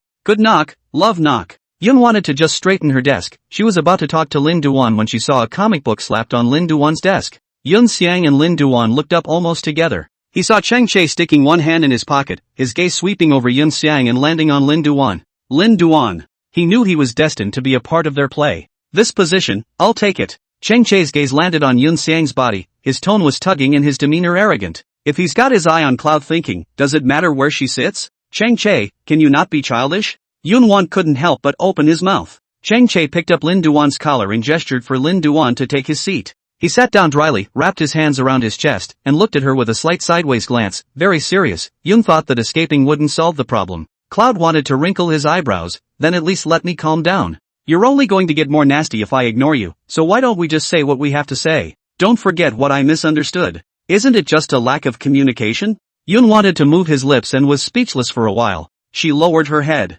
I don't know why, placed in the previous her, she wouldn't have continuously messed with Chang Che like this. She would just digest it herself and heal herself. But now, presumably, there is a dependency. Or maybe it was knowing that Chang Che would always tolerate himself. It's what makes you reckless and angry with him. Seeing that Yun wanted to stop talking, it looked like the atmosphere had eased a bit. Chang Che sat over on his side, his eyebrows lowered, his voice gentle and delicate. Think about it, I really didn't do it on purpose. It was just a mistake that made a mess. Don't be angry, okay? Cloud wanted to look up at him instead. Chang Che caught the small emotion in Yun Xian's eyes and continued, I'll buy you chocolates, lots of them. If you can't, I'll be your tennis coach this weekend, so you can train me any way you want. If you can't, do it again, I'll let you take the first place in the next exam. This is Chang Che's greatest sincerity. Who knew that after saying this, Yun Wan's little face collapsed even more. She was angry when she talked about it. Chang Che, don't insult people you. Yun wanted to push Chang Che's head away, then turned to face the wall and kept flipping through the book. I could tell just by looking at the back of her head that she seemed even more angry.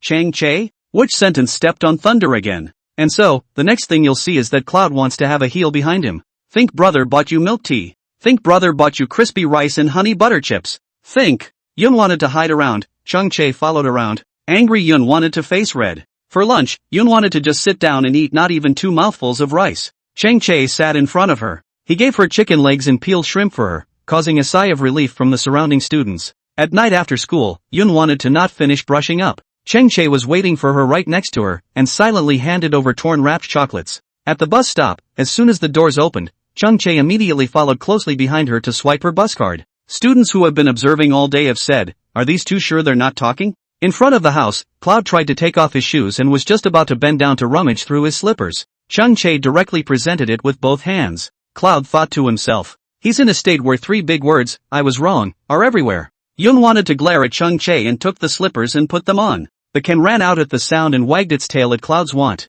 Cloud wanted to even say hello to it, canned. Chang Che is hard to get. It's really hard to get. Cloud wanted to go back to her room and change into her pajamas. She scrunched her hair up with sharp clips. Chang Che went upstairs. Cloud thought then went to the fridge to get the cake out for dinner. Chang Che bought her an 8-inch raspberry cake, which she could eat until she was cool. When the Ken saw Yun wanted to take the cake out, he immediately went to the corner and got down, looking at Yun wanted with a pair of pitiful eyes, as if he remembered some bad memories. Cloud tried to detect the Can's caution. She cut a small piece of cake and placed it by her lap. Can, come here. The Can was unbelievable, it just wagged its tail and didn't move. Cloud then thought and waved towards the Can again. Jarhead subconsciously climbed to his feet. It cautiously approached towards Yun Xiang, taking 2 steps and stopping. It was obviously very close, but it seemed to have walked for a long time. Cloud wanted to push the cake in front of it and said, let's eat it together. The canister plopped down and ate the cake with its back to Yun Wanted. But he didn't realize that his tail was rubbing against Yun Wanted's leg. Cloud wanted to be able to feel her legs itching, but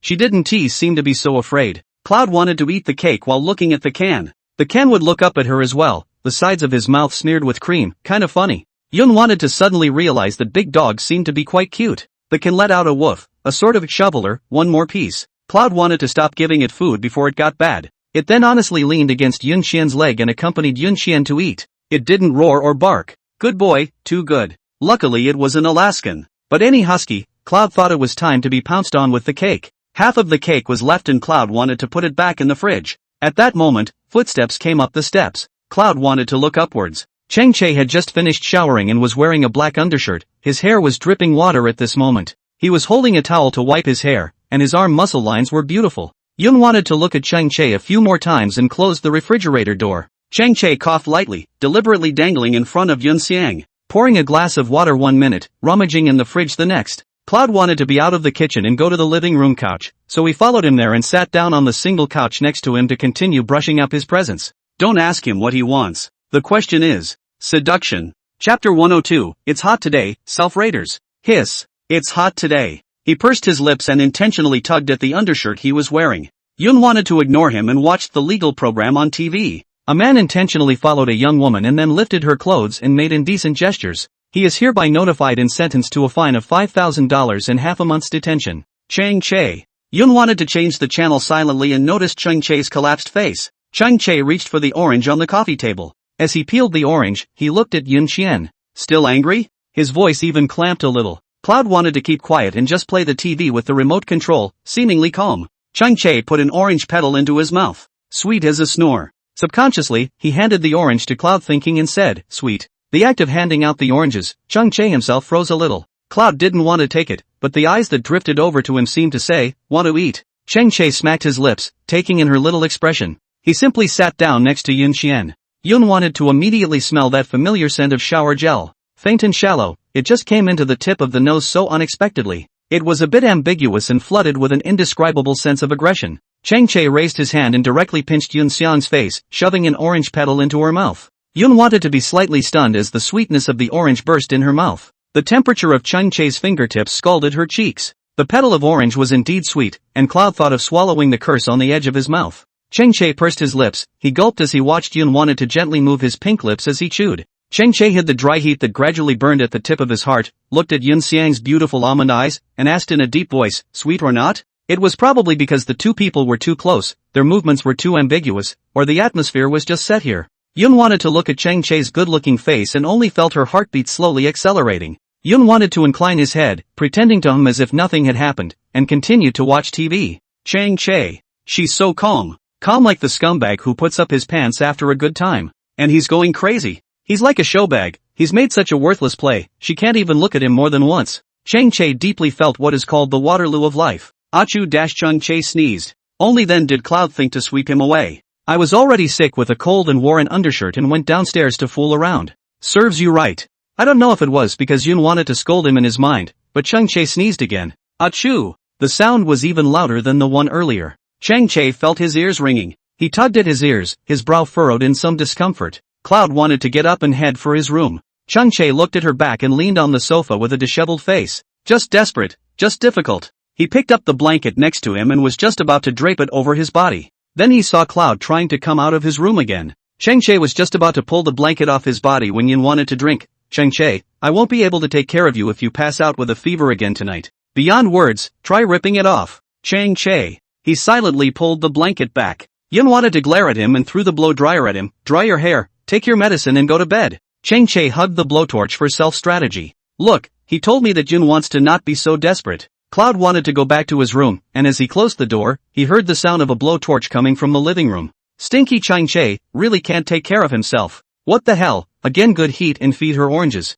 Think she is the kind of person who will be seduced casually? Thud. There was a sudden knock on the door of the room. Yun wanted to grit his teeth and brush his teeth as he pushed open the door. Cheng Che was leaning on the doorway. His face wasn't looking very good yet, after all, he had just gotten very sick. Yun wanted to raise an eyebrow and follow his example of leaning on the door. The two men looked at each other. Cheng Che narrowed his smile, the smooth fur lining him up as a good boy. He had a pleasing look on his face, blow-dried. Cloud wanted to be silent, brushing his teeth with an expressionless face. That's what you're here to tell her, isn't it? Yun wanted to take down her toothbrush and her attitude was no longer forceful. Cheng Che, I'm not angry anymore. I really just wanna calm down, give me some space, okay? Chang Che wrinkled his eyebrows. She's not lying. She's just trying to calm down. Quiet all around. The leaves outside the window were quiet and noisy as they were blown by the wind. Chang Che just looked at Yun Xian, and time seemed to freeze. Yun wanted to not be able to read the emotions in his eyes. Half-heartedly, he nodded, the corners of his mouth lifting into an awkward smile as he said, "Good.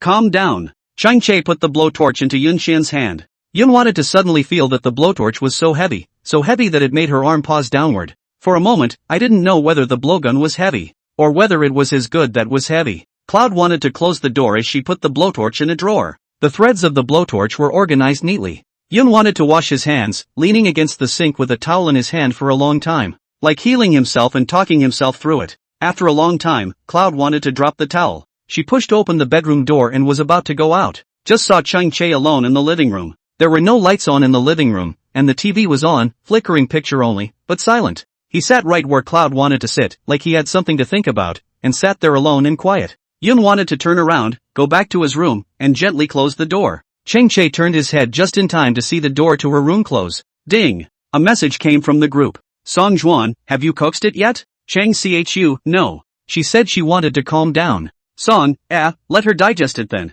Chang Chu, aha. Turning off his cell phone, Chang Che took the medicine on the coffee table, turned off the TV, and went upstairs to rest. After all, he was still sick, and Chang Che was still having a hard time. Cloud thought that this night's sleep was not solid, waking up repeatedly and finally waiting for dawn with his eyes wide open. In the morning, Hunan bought breakfast and came back. Yun wanted to eat breakfast with Chang Che in a rare quiet moment. Hunan vaguely felt that something was wrong, but not knowing what was wrong, he didn't pursue the question. Auntie, I'm going to school. Yun wanted to go out and met Song Juan and Guanha. Brother Song Juan, brother Guanha, good morning. Yun wanted to greet the two men warmly. Morning oh. Song Juan squinted and smiled, not forgetting to nitpick, called Guanha on brother, call me on brother, I can pick the reasoning out. Can he smacked his lips, are you an elementary school student? Song Juan was just about to retort when Guanha, saying you're an elementary school student is insulting to elementary school students. Elementary school kids don't get jealous over a brother and brother. Then hurry up and make her call out to your brother, call out to my brother.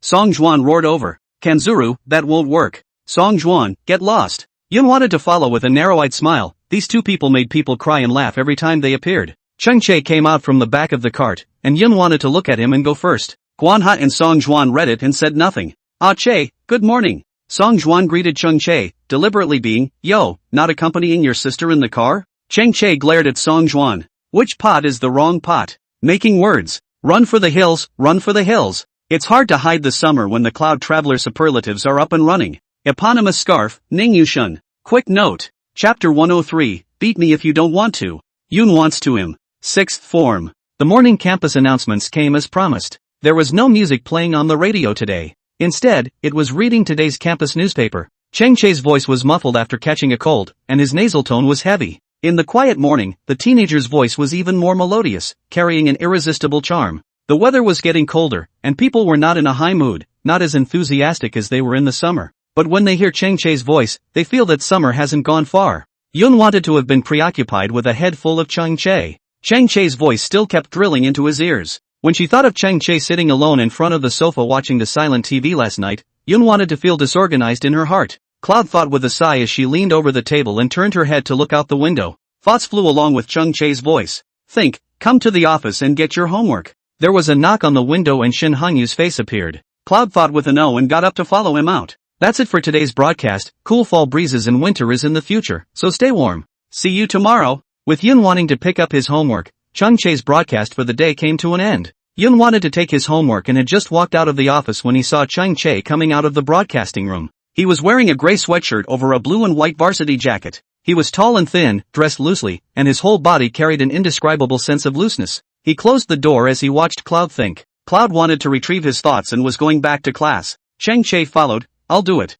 Yun wanted to not give it to him and ignored him. Instead, he moved towards the railing to avoid him. It was as if he was afraid that people would know that they were very close. Chang Che grabbed Yun Xian's arm and pulled him back. Yun wanted to immediately tilt her face up and glared at him with those beautiful eyes. What are you looking at? Not convinced? Beat me? Chang Che had an arrogant face. Yun wanted to sneer and rolled his eyes. She doesn't care to beat him up. It's not like you can't beat it. Chang Che. He felt like he was being provoked. No, it's disliked. Chang Che didn't get discouraged, but forcefully hugged away the homework in her arms. Yun wanted to stop and look at his back and laughed in exasperation. Chang Che's pace was quick and he entered the classroom in 3 or 2 steps. Cloud tried to shake his arm when he heard a snort from behind him. Yun wanted to turn his head and was looking into the smiling face of Aunt Shin Hongyu. Shin Hongyu, Cloud thought to himself. With 4 eyes facing each other, the atmosphere was inexplicably a bit awkward. Shin Hongyu snapped and laughed, eating melon to be caught at the scene. It didn't matter, as long as he wasn't embarrassed. The one who was embarrassed was Cloud, he thought. Shin Hongyu held the cup and took a sip of hot water, ha ha ha, laughed a few times. He silently headed towards the office, his laughter as comical as it could be. Cloud thought awkwardly and hurried back to class. Cloud thought, I'll hand out the homework. Chang Che was lowering his head to take the things in his desk. Unexpectedly, the desk was extra clean today. Surprisingly, a love letter and a piece of chocolate were not there. Good. That's great news. Chang Che thought this in his heart. Shul. Shul. A rustling sound from the forest and rang out not far away. Chang Che looked to the side. Lin Duan awkwardly pulled out a bunch of things from his desk. I have them all here. The 6th class was tight-lipped enough that none of them told the girls in the next class that Chang Che had changed his seat. Chang Che. Sent you. Lin Duan.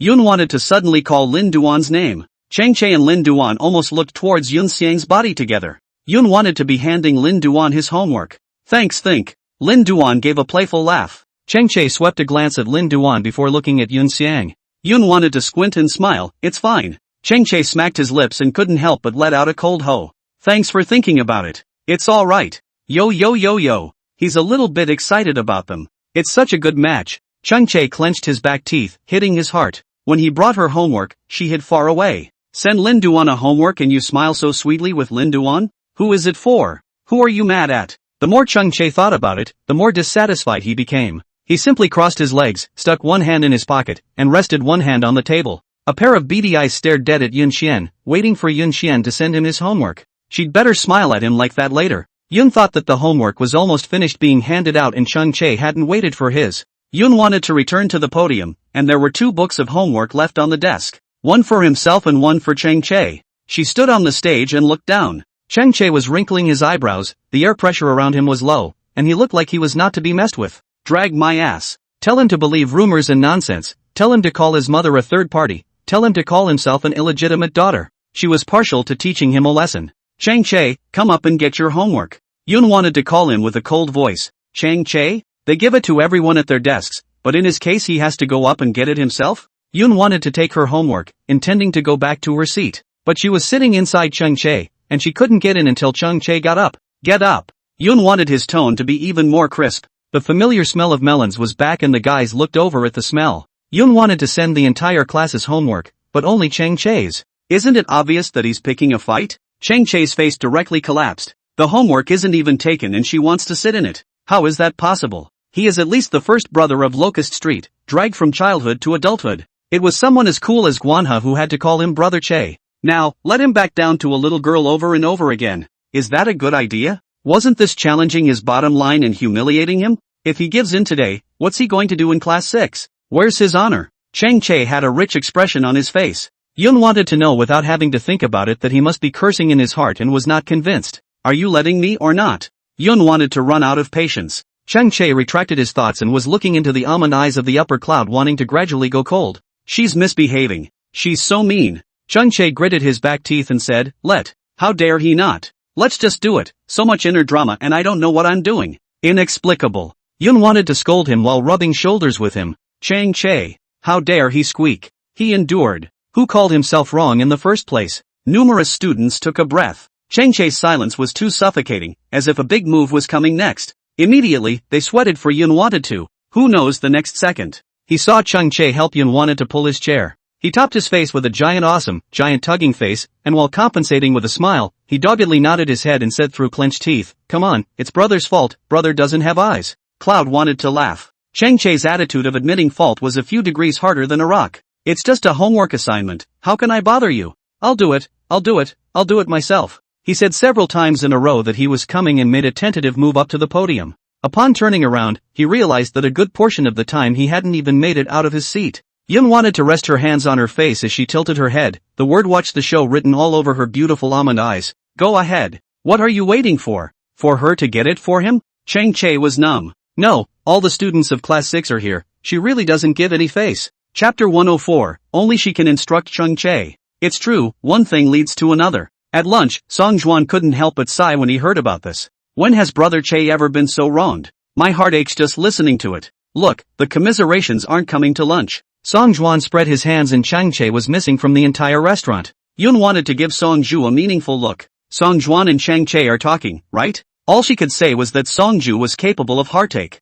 What are you babbling about here again? Song Juan's head was suddenly slapped. Song Juan looked up. Who was it if not Chung Chae? Chung Chae sat next to Yun Xian and pushed a cup of fresh orange juice to Yun Xian. Yun wanted to give it another push back, his tone calm. Don't like orange juice. Then what do you want to drink? I'll go buy it. Chung Chae was about to get up, dogged as hell. Song Juan and Guanha glanced at each other, their eating movements slowing down with an expression of readiness to watch the show. Yun wanted to glance at Chung Chae, then at the water bar on one side, and said, milk tea. Success, wait. He went to get milk tea. Song Juan skimmed his lips and smacked his lips, following the crime. Geijai, I want to drink milk tea too. Chung Chae passed by Song Juan and raised his hand to pat Song Juan's head, the bottom of his eyes covered with dislike. You die. Song Juan laughed out loud, indicating that it was fun to have a little skin. Guanha took a sip of water. He looked over to Chung Chae, who was obediently buying milk tea on the side, smiled, and said to Yun Xiang, you're the only one who can instruct him. Indeed. Song Juan nodded along. Ever since he was a child, it was always Chung Chae who instructed him.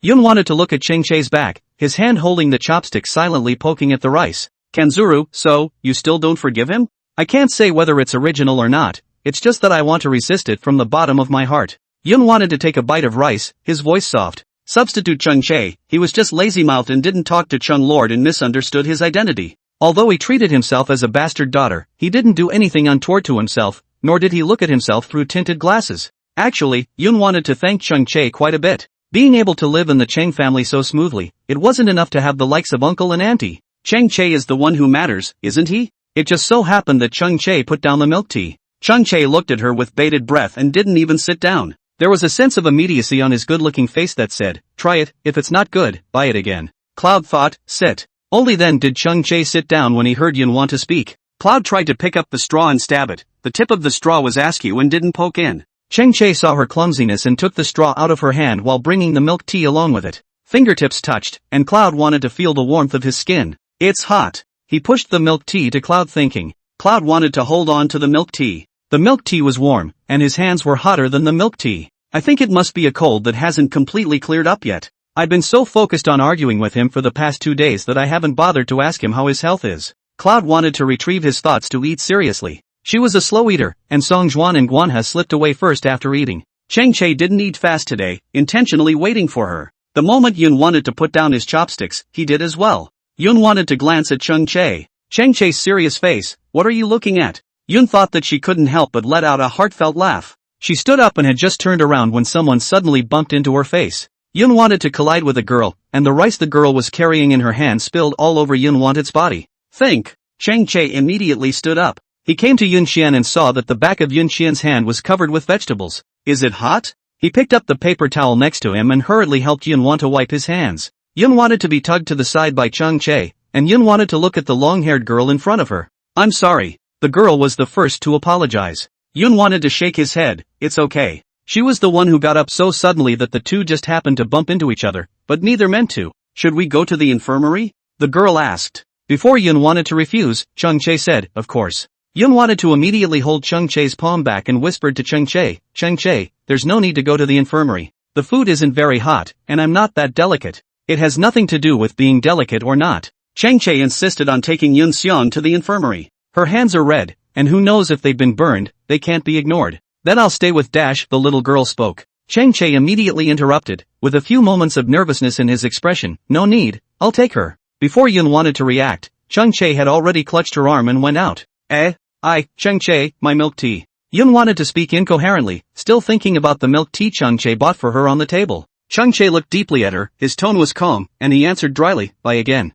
This idiot, what kind of man is he? He's still thinking about milk tea. Yun wanted to stop resisting, but followed Chung Chae away. The clothes were soaked with vegetable soup and stuck to her body, making it sticky and uncomfortable. It was half a school day's walk from the cafeteria to the infirmary. It was mid-morning and everyone was chatting on the playground after lunch. The sudden appearance of the two people drew the attention of many people. Especially the holding hands made people want to float around. Yun wanted to be a bit squirmy and didn't dare to look up the entire time, having long gotten used to saying no to each other in school with Cheng Che. Lami stood on the promenade and looked down. Cheng Che's pace was fast, and Yun wanted to follow him closely at all times. Even if it was just a back shadow, it could be seen that Cheng Che was far more nervous than the person in question. In the infirmary, the strong smell of disinfectant filled his nose. Cheng Che explained the situation to the school nurse and went out to make a call. When he came in again, the school nurse had already helped Yun want to clean his hands. Yun wanted to be iced with ice. Did your stomach burn? Cheng Che asked her. Yun wanted to immediately shake his head.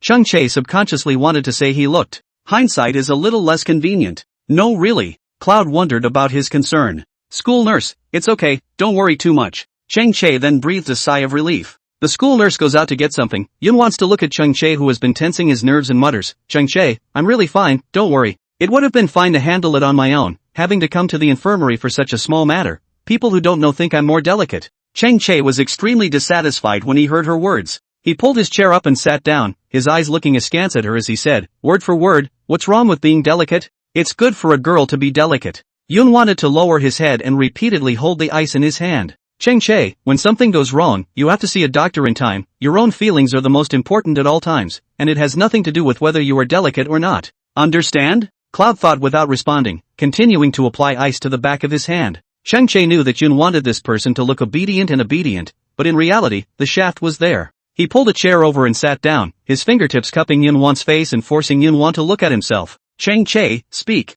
Yun wanted to be slightly impatient, got it. Cheng Che smacked his lips, his slim, bony fingers pinching her cheeks, then tapped her forehead and spat, perfunctory. Cloud wanted to feel the warmth of his fingertips again. Just as Cheng Che was about to withdraw his hand, she suddenly clutched Cheng Che's wrist. Cheng Che lifted his eyelids and looked at Yun for a moment as he thought. Cloud wanted to move closer to him, the back of his hand to his forehead. Cheng Che, you're running a fever again. Chapter 105, you're being pampered because you like it. Her voice was soft and carried a hint of blame in the bottom of her ears. Cheng Che looked askance into her eyes and heard her ask, did you take your medication today? Forgot. He said. Yun wanted to retract his hand and looked at him with some disgust. Then aren't you uncomfortable? Cheng Che obediently hung his head and played up his aggression. His tone was aggravated, and he said in a hoarse voice, compared to not being able to obtain your forgiveness, having a fever is nothing at all, and it's mainly a bit more difficult in my heart. Yun wanted his eyelashes to flutter. She bent down slightly and looked at his eyebrows, her voice warm and nice. Cheng Che, are you pampering me?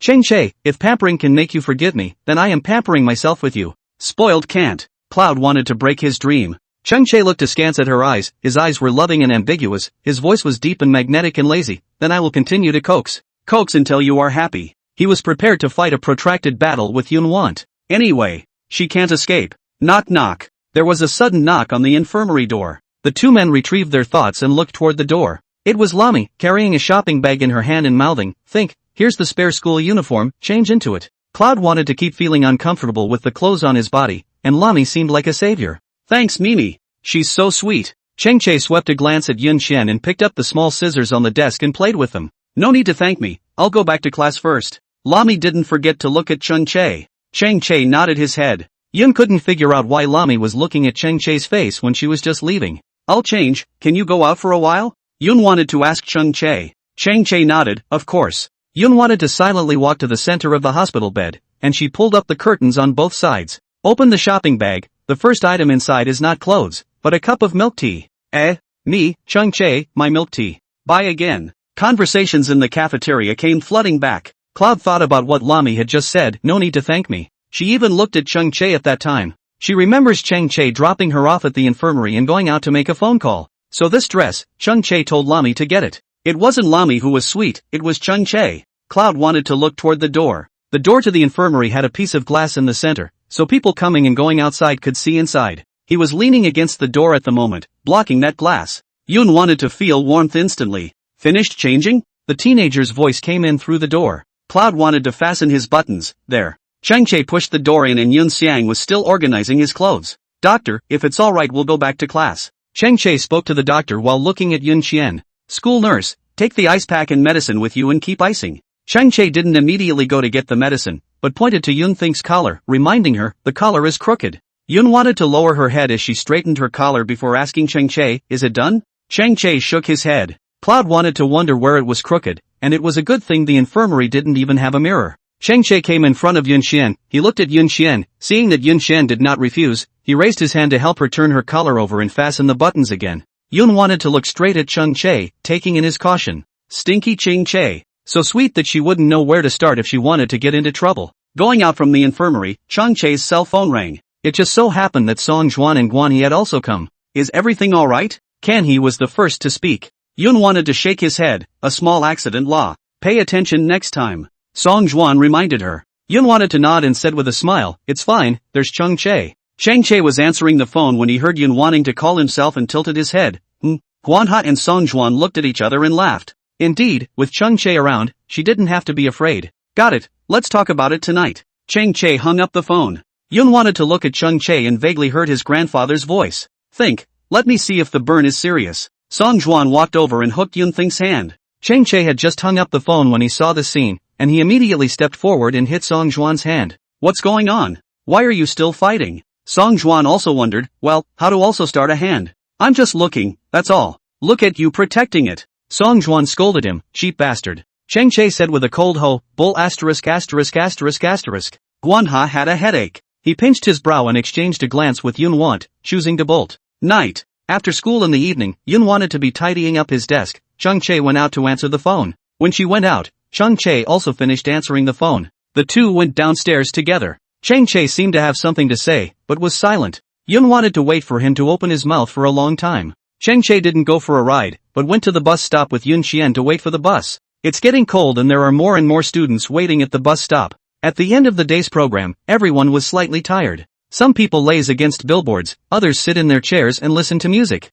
The bus is coming. Cheng Che got into the car, and when he turned around, he realized that Yun Xiang hadn't come up yet. Go. Cheng Che called her. Yun wanted to stand still, not going to Grandpa's house? What? Cheng Che was slightly stunned. Yun wanted to tilt her head to look at him, her voice clearer. Didn't Grandpa ask you to take me home for dinner, and you don't want to? Cheng Che moved his lips. Grandpa called him. She knows? Come down. Cloud wanted to order him. Cheng Che laughed helplessly. He got out of the car. Hear me calling? He asked Cloud thinking. Cloud thought with a Heard that. Cheng Che pursed his lips as he honestly said, I'm afraid you won't be willing. But you didn't even ask me before taking the liberty of making decisions for me. Yun wanted to look at Cheng Che's side face, his tone tinged with dissatisfaction. Cheng Che rolled his throat as he looked at Yun Xian and said seriously, it's my problem, I'm sorry. Cheng Che, your sorry is really worthless. Yun wanted to spit on him. Yes, it's worthless. Cheng Che lowered his eyes, his voice softened a bit. God knows how flustered I was when I couldn't coax you. His sorry is only worthless to her, only she doesn't care. Quiet all around. But Cloud wanted to because of his line God knows I can't coax you, how much I panicked, crazy heart. Yun wanted to be able to detect a vague fondness in his tone. She deliberately baited him, Cheng Che, you're not quite a drag. There's no reason to keep coaxing me. Cheng Che's eyes sank as he looked at her. It was true that he wouldn't have coaxed anyone else, but Cloud wanted to be no one else. He didn't bother pretending to be a tugger, to have that damn face, he'd just have one and say it, simply, because I like it. Yun wanted to be stunned. A beam of headlight shone over and fell impartially on the two men, lengthening their silhouettes. Simply, because of love. So clear and unambiguous that it caught Cloud off guard trying to. Chapter 106, I like it a lot, not just the evening breeze. Like, what? Cloud thought, tilting his head as he continued to pursue the question. Cheng Che pursed his lips and was stopped by Yun wanting to ask. Like what? Does he have to name names? Cheng Che raised his hand and nudged Yun Think's head, signaling Yun Think not to get to the bottom of the matter. Yun wanted to be unsteady on her feet. She stumbled back 2 steps and was pulled back by Cheng Che reaching out and hooking his arm. Yun Xian's hand lightly supported in front of Cheng Che's body, and then stood up straight, alongside him. She looked askance at the teenager standing beside her, a smile slowly creeping onto her face. She pocketed her hands, lowered her head and patted her toes, and said softly, smugly, I know if you don't tell me. At the sound of the voice, Cheng Che's eyes fell onto Yun Xian's body. The picture of popular actress Qin Wan on the bus stop billboard was extremely dazzling. Yun wanted his face to be illuminated. Cheng Che stuck his hands in his pockets, his body tilting towards Yun Xian's side. He slightly inclined his head, a pair of eyes looking at her hotly. What about you? The wind gusted and the leaves rustled. Yun wanted to look at him, not answering his question, but instead looking at the branches and leaves being blown by the wind above his head, and slowly said, Cheng Che, have you ever felt that the wind is blowing comfortably tonight? Cheng Che followed Yun Xian's gaze. The maple leaves were thoroughly yellowed and couldn't stop falling down when the wind blew. Yun wanted to look at Cheng Che's side face. The side of the teenager's face was very hard. He pursed his lips tightly, and his contour lines were clear and good-looking. Compared to the first time she saw Chang Che, the current Chang Che was more appealing to her. At first sight, she was attracted by his strong teenage aura and good-looking skin. Now she falls willingly for his charismatic personality and thoughtful subtlety. Chang Che turned his head slightly and met Yun Xiang's line of sight. Her almond eyes were always flooded with a fine light, either warm or clear, making people unable to move their eyes. He asked in a loose tone, "You enjoy blowing off steam?" Yun wanted to raise an eyebrow. With a light smile on her face, she softly, word for word, said to Chang Che, "I like it a lot. And, love more than just the evening fall breeze." Drip. The bus was approaching, and Yun wanted to withdraw his gaze, his tone leaping, "The bus is coming." Chang Che stood in place, he looked at Yun Xian's figure, in his ears was Yun Xian's sentence, "I like it very much." Like the evening breeze? Or, him? "Grandpa, the light bulb in the living room is broken, I'll buy a new one tomorrow and bring it to you." Yun wanted to be helping pick up the dishes. Chang Che is stepping on the ladder to help Grandpa check the light bulb. "We've always had power outages here lately, the lines are very unstable."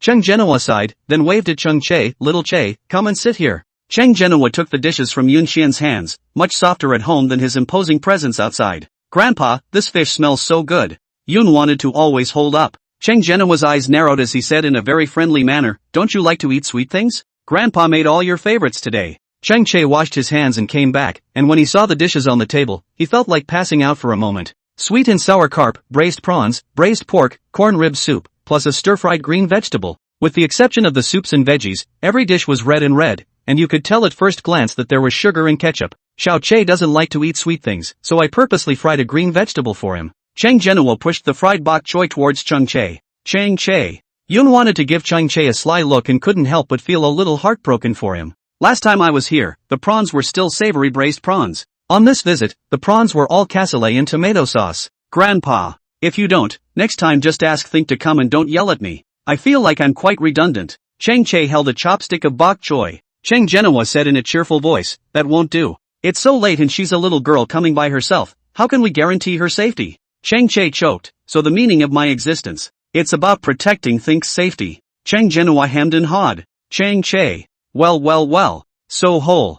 Yun wanted to eat while snickering. Cheng Che nudged her head. "What are you laughing at? What's wrong with laughing?" Cloud tried to retort back. Cheng Che clearly felt that with his grandfather by his side, Yun wanted to have a lot more confidence. Then again, when has Cloud wanted to not have a bottom? The scene where she stood at the podium and told herself to get her homework kinda stuck with him. Just laugh, leave him alone. Cheng Genoa drank a mouthful of soup and said thoughtfully to Yun Xiang, "This braised pork, you don't like fat meat, so clip off the fat meat and eat the lean meat, haha." Cheng Che felt that the rice in the bowl didn't smell good at all. The rules of the Cheng family: if you can eat it, clip it, if you can't, don't move it. There is no such thing as braised pork with only lean meat. "Grandpa, I'll eat anything." Yun wanted to not be picky about what he ate. Upon hearing this, Cheng Genoa nodded his head straight, liking written all over his eyes. "That's good, don't be like Xiao Che." Ouch, he was especially picky when he was little, and he didn't get beaten up every time he ate. Cheng Genoa shook his head when he talked about Cheng Che. "Yes?" Yun wanted to look at Cheng Che slyly. Cheng Che looked askance at Yun Xian and said seriously, "That was all when he was a child."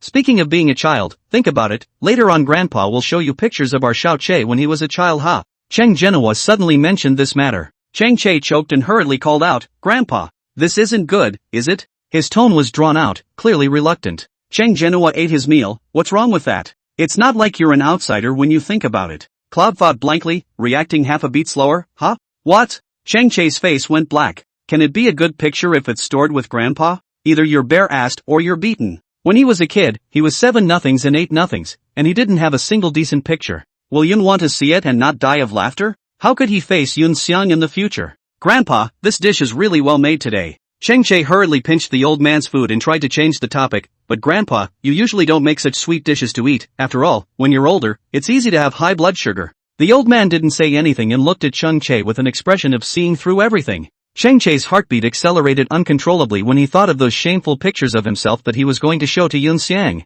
"You expect me to be good?" Cheng Genoa slapped his head. Cheng Che nodded. "Grandpa, don't talk about childhood photos. We can do whatever we want. What's there to be afraid of?" The old man grunted. "Think, do you want to see it?" Cheng Genoa simply pushed the question to Yun Think. Cloud wanted to look up. The two men were looking at her, waiting for her to give an answer. Cheng Che was even more flustered. If she said she wanted to see it, he'd be inwardly ashamed at best. But if Yun wanted to say that he didn't want to see it, that would prove that Yun wanted to not be interested in his past at all. Now there's no need to be ashamed, it's time to cry. Yun wanted to guffaw and gently said, "Grandpa, I respect Chang Che's thoughts." Chapter 107 Chang Che's photo, touch it for a while longer. Chang Che was about to clip the food when he paused for a moment upon hearing Yun Xian's words. Obedient child. Always putting other people's feelings first, not realizing that in her world, she was the most important thing, right? Dumbass. Eat more. Chang Che handed her the peeled shrimp. Good. Yun wanted to nod obediently. A small mountain of happiness piled up in her bowl as if it were going to overflow.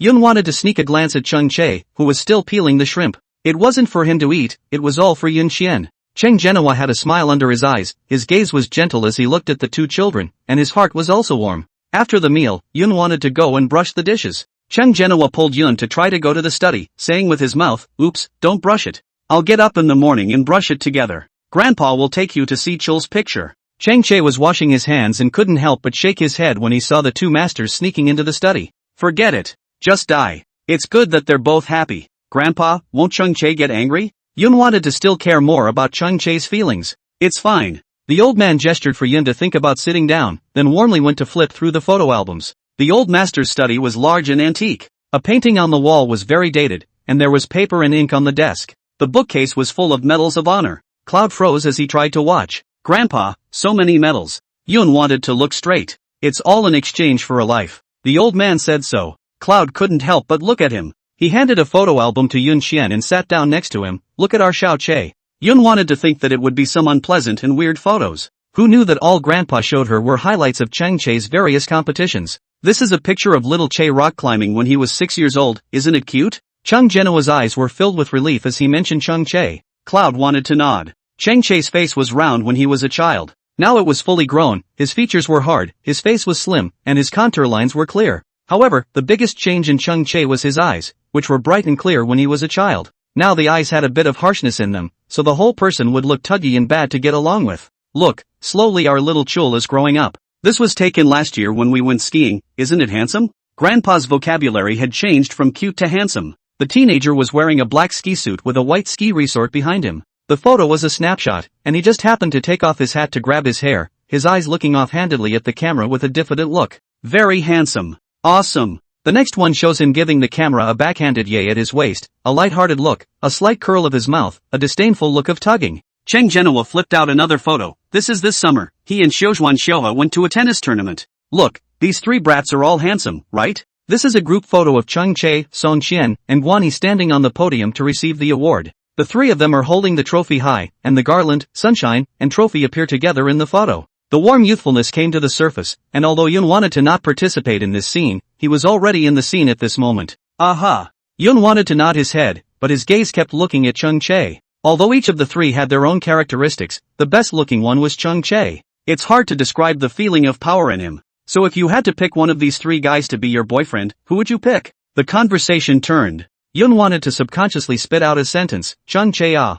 Think about what a vision. For answering so, Chang Genoa was satisfied. Yun wanted to choke, silently seized his ears, completely did not expect her to say Chang Che's name so dryly. It's over, she really can't hide her little heart. She's all over the place, no reserve at all. Grandpa. Yun thought, coughing lightly. Cheng Genoa laughed brightly, with a sense of smugness that his future granddaughter-in-law was in sight. As he spoke, the lights in the room suddenly flickered. Cloud wanted to look up, and the next second, the lights went out and the study was dark. The street lights outside also dimmed, and it was dark all around. Yun wanted to be stunned as she called out, Grandpa. Cheng Genoa, the power is out again, I'll go out and get a flashlight. Yun wanted to get up immediately, Grandpa, I'll go out and find Chang Che to get it, you sit still oh. Saying that, Yun wanted to already touch the dark and walk outside. She had just pushed open the door to the study when she was bumped into by the person outside the door. Yun wanted her hand to touch a few times, Cloud wanted to secretly touch his waist, thinking he didn't feel it, and was about to withdraw his hand. Her wrist was suddenly hooked, followed by her being pulled towards his arms.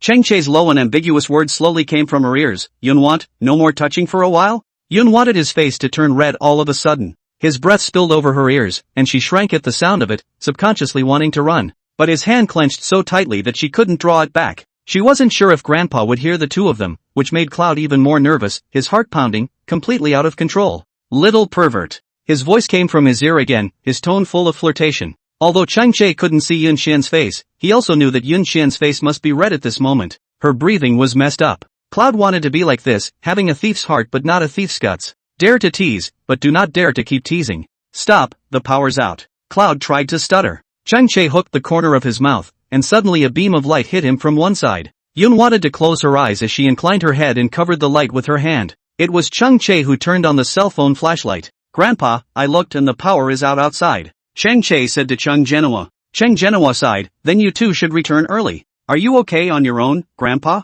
Cloud wanted to ask him. Chang Genua, yes, go back. Yun wanted to say something else, when something furry suddenly came up against the side of his leg. Yun wanted to be jolted, and his whole body was startled. She hurriedly hugged Chang-che and said apprehensively, Chang-che, there's something under my feet. Chang-che hugged Yun-shen back and pulled Yun-shen behind him. Flashlight down, wasn't it Grandpa's family civet cat? It's fine, it's Grandpa's cat. Chang-che turned his head to look at Yun-shen. Cloud's face went white as he thought. After all, with the power out, it's easy to get spooked under emotional stress. Not to mention a furry thing suddenly sticking to the side of the leg. Chang-che held Yun-think's palm and said to Chung Genua, Grandpa, I'll take Think away first. You be careful alone, call me if anything happens. Fine, then go quickly. Chung Genua sent them out. The meal at Grandpa's house ended with a power outage. The alley was dark, as if you couldn't see the end of it. Yun wanted to stay close to Chang-che's side, who had a flashlight and looked at her from time to time. Little guts. So scared? He asked. Cloud thought, scared. Chang-che gave a shallow laugh and deliberately asked her, then you're still going to move out alone? When the time comes, what will you do on your own without me around? Cloud wanted to hang his head and whispered, then I'll call you and ask you to come stay with me. At the sound, Chang-che moved his lips. He licked his lips and looked away, feeling the warmth of Cloud trying to hold him close, before dropping his head and smiling. Aren't you afraid I won't go? Chapter 108, she has 2 cards like this. Yun wanted to be sure before he dared to say such a thing. Brother Chang-che is the best, surely he won't leave me alone, right? Yun wanted to suddenly look up, a pair of beautiful eyes looking straight at him. Even if Chang-che wanted to talk tough, looking at how well-behaved Yun wanted to be, he couldn't say anything to resist. Compliment again, I'll listen. Chang-che pulled his ears, indicating that he hadn't heard enough. Cloud wanted to be so good as to praise him only when he was used. It may not be from the heart yet. Hey, the mind of a little girl, difficult to get. Oh, Chang-che, Grandpa showed me so many pictures of you. So handsome. Yun wanted to praise without mincing words. Chang-che's heart, however, thumped, mentioning that the photo would not breathe. Sure it's cool? Not stupid? Love that picture of you skiing in your snowsuit. Good tug. Skiing? Chang-che's mind flashed through his grandfather's collection of photo albums. He seemed to know which photo album Grandpa had shown Cloud wanted to see, and was instantly relieved. Chang-che coughed lightly and turned his head to look at her, his voice gentle, how about taking you skiing on New Year's Day? Me? Cloud wanted to point to himself. Chang-che nodded, aha, I won't. Yun wanted to shake his head hurriedly. Just learn, I'll teach you. It was easy for him to say. Cloud wanted to think about it for a moment and didn't refuse. Good. Good boy. He rubbed Yun Wanted's hair. Soon the two were out of the alley. There weren't many people on the road anymore, there was a little bit of light on the street, and Yun wanted his heart to be less tense. Chang-che rubbed her arm. Cloud wanted to look up. Huh? Chang-che pursed his lips, his heart was still a bit bottomless. He frowned, hesitated for a while, and asked, you're sort of forgiving me, right? Yun wanted to hook up the corner of his mouth and said mischievously, forgive a little. Chang-che. Forgiveness is forgiveness. What does it mean to forgive a little? Just a little bit anyway. Yun wanted to incline his head and not look at him.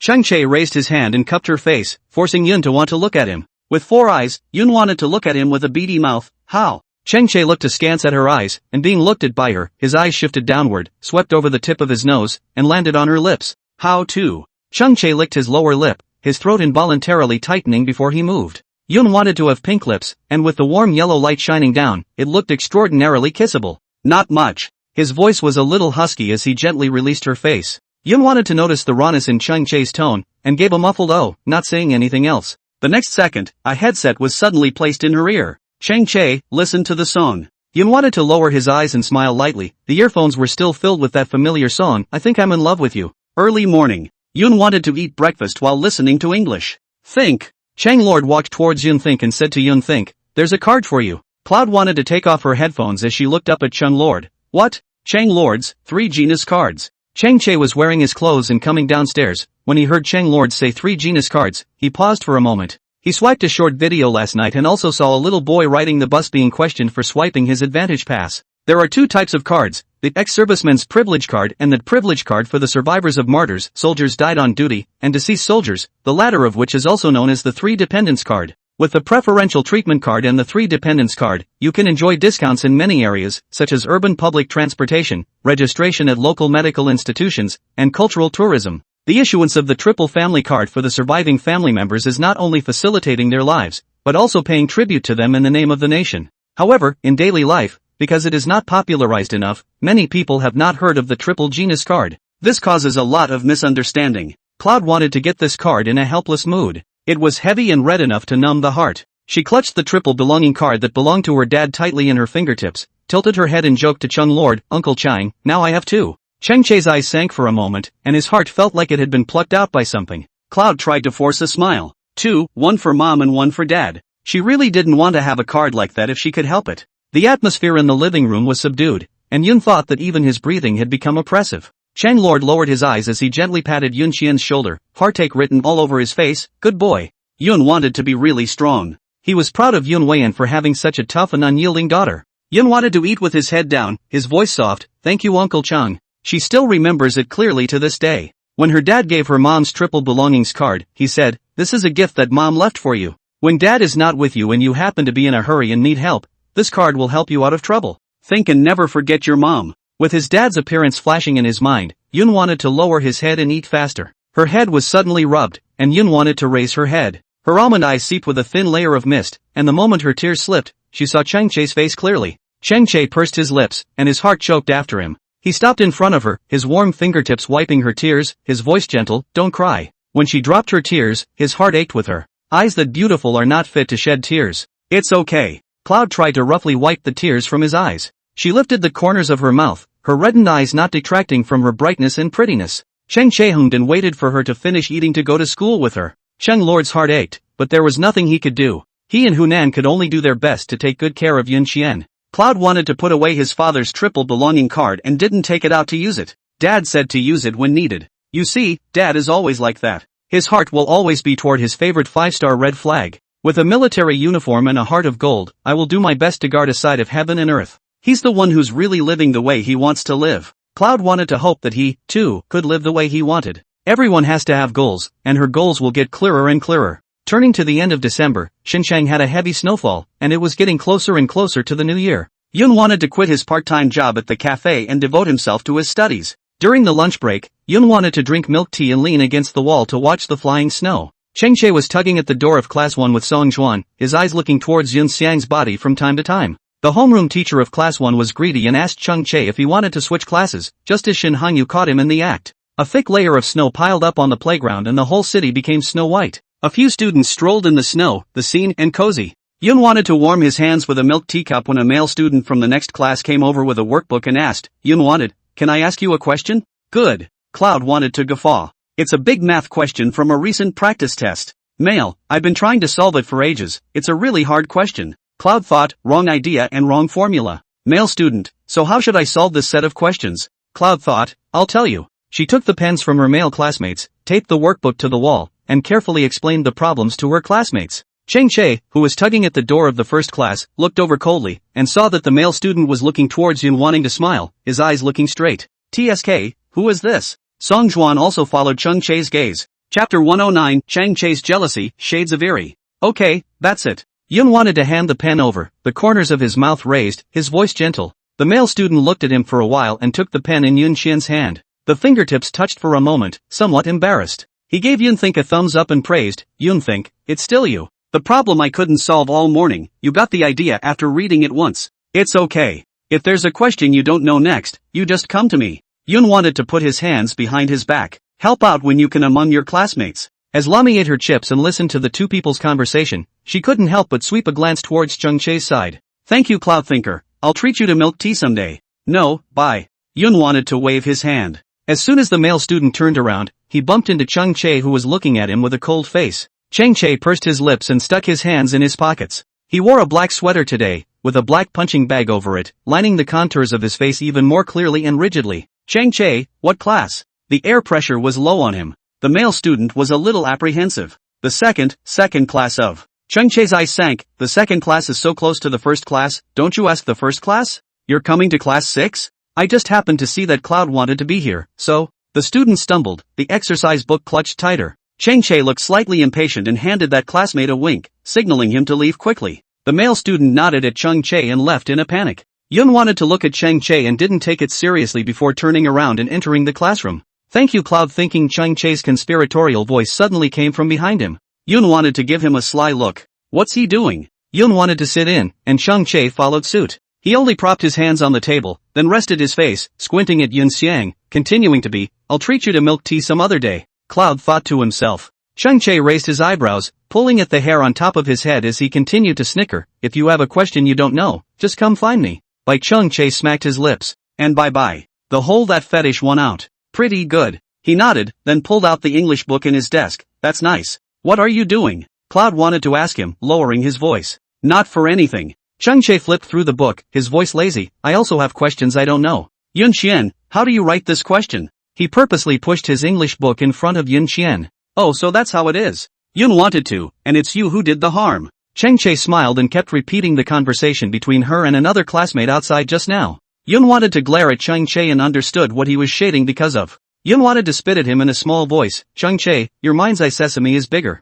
Ha! Cheng Che sneered. She should be glad he still had some heart. You mad what? Cloud wanted to question him. He didn't say anything and turned to his book. Without saying anything, she'll guess for herself. Yun wanted to skim his mouth in disgust. It's not just solving a problem for someone else. Yun wanted to rest her face, turning the pen in her hand, looking at the book on the table, and lazily asked, Cheng Che, are you jealous? Cheng Che turned his head to look at Yun Xiang. Cloud didn't even look at him. Look at me. Cheng Che's tone was dissatisfied. Cloud wanted to look up and brace his face to see him. How? Cheng Che looked askance into her eyes and said, word for word, I eat. Jealous. Oh. Cloud thought, nodding his head. The little man in his mind slowly curved the corners of his mouth. Cheng Che? That's it? He says he's jealous and she just says oh? Cheng Che raised his hand and was about to pinch her face. Yun wanted to immediately remind him, Cheng Che, don't forget that your four are not allowed. What bull asterisk asterisk asterisk asterisk four not allowed? Cheng Che was annoyed. How do you talk? That's a rule you made yourself, it's not bull asterisk asterisk asterisk asterisk.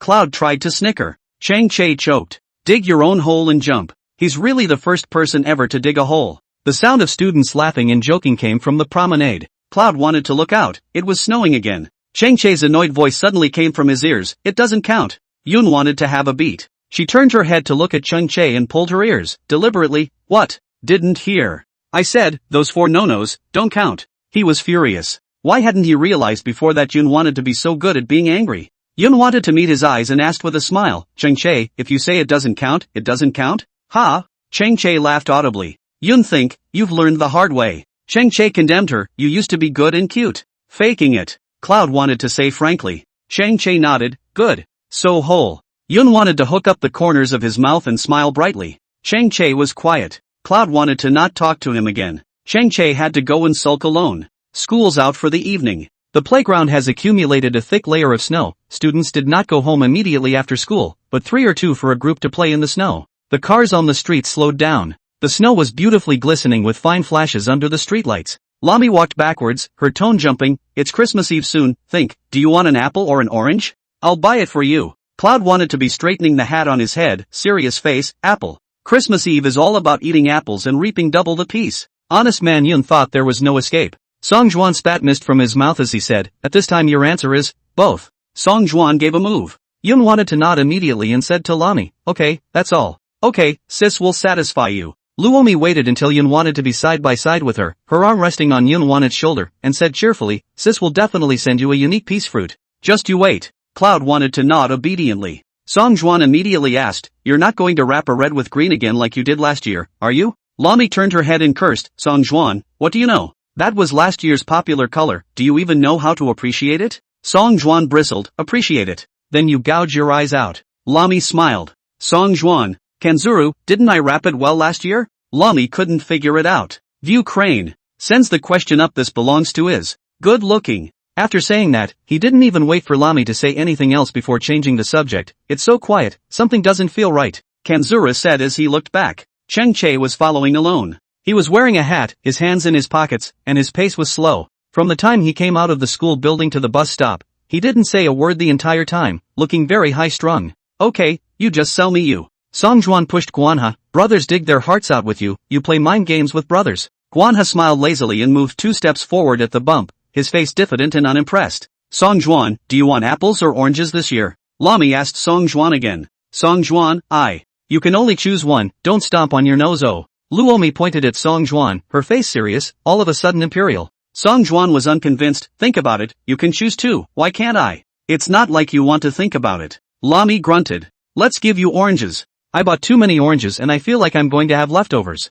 Lami picked at her fingers to count the number of people going. Song Juan was speechless. The city was wrapped in a layer of white, people were talking and laughing, the road wasn't long, and one couldn't feel the cold. Yun wanted to have a smile on her face. She unintentionally looked back, and Chang Che just happened to look up. In the night, the 2 men's eyes locked onto each other. Chapter 110, About You, I'm Not Generous. Yun wanted to slow down his pace and deliberately waited for Chang Che. The 2 were side by side. Cloud wanted to ask him, still angry? No. His tone was lazy and casual, seemingly careless. Isn't it just asking a question? I'm not that careful. Chang Che smiled faintly, but in reality, his back teeth were about to be clenched. Cloud wanted to know that he was deliberately saying the opposite. Chang Che is a man who is arrogant and needs to be coaxed. Next time someone asks me a question, I'll tell him to ask you, okay? Yun wanted to sort of give him a step down. Chang Che inclined his head, humph. Cloud wanted to see him still angry. Song Juan several people walked in front and didn't notice the 2 people who slowed down their pace behind them. Yun wanted to see the situation, she pursed her lips, her fingertips tugged on Chang Che's sleeve, coaxing him, Chang Che, you're being most generous.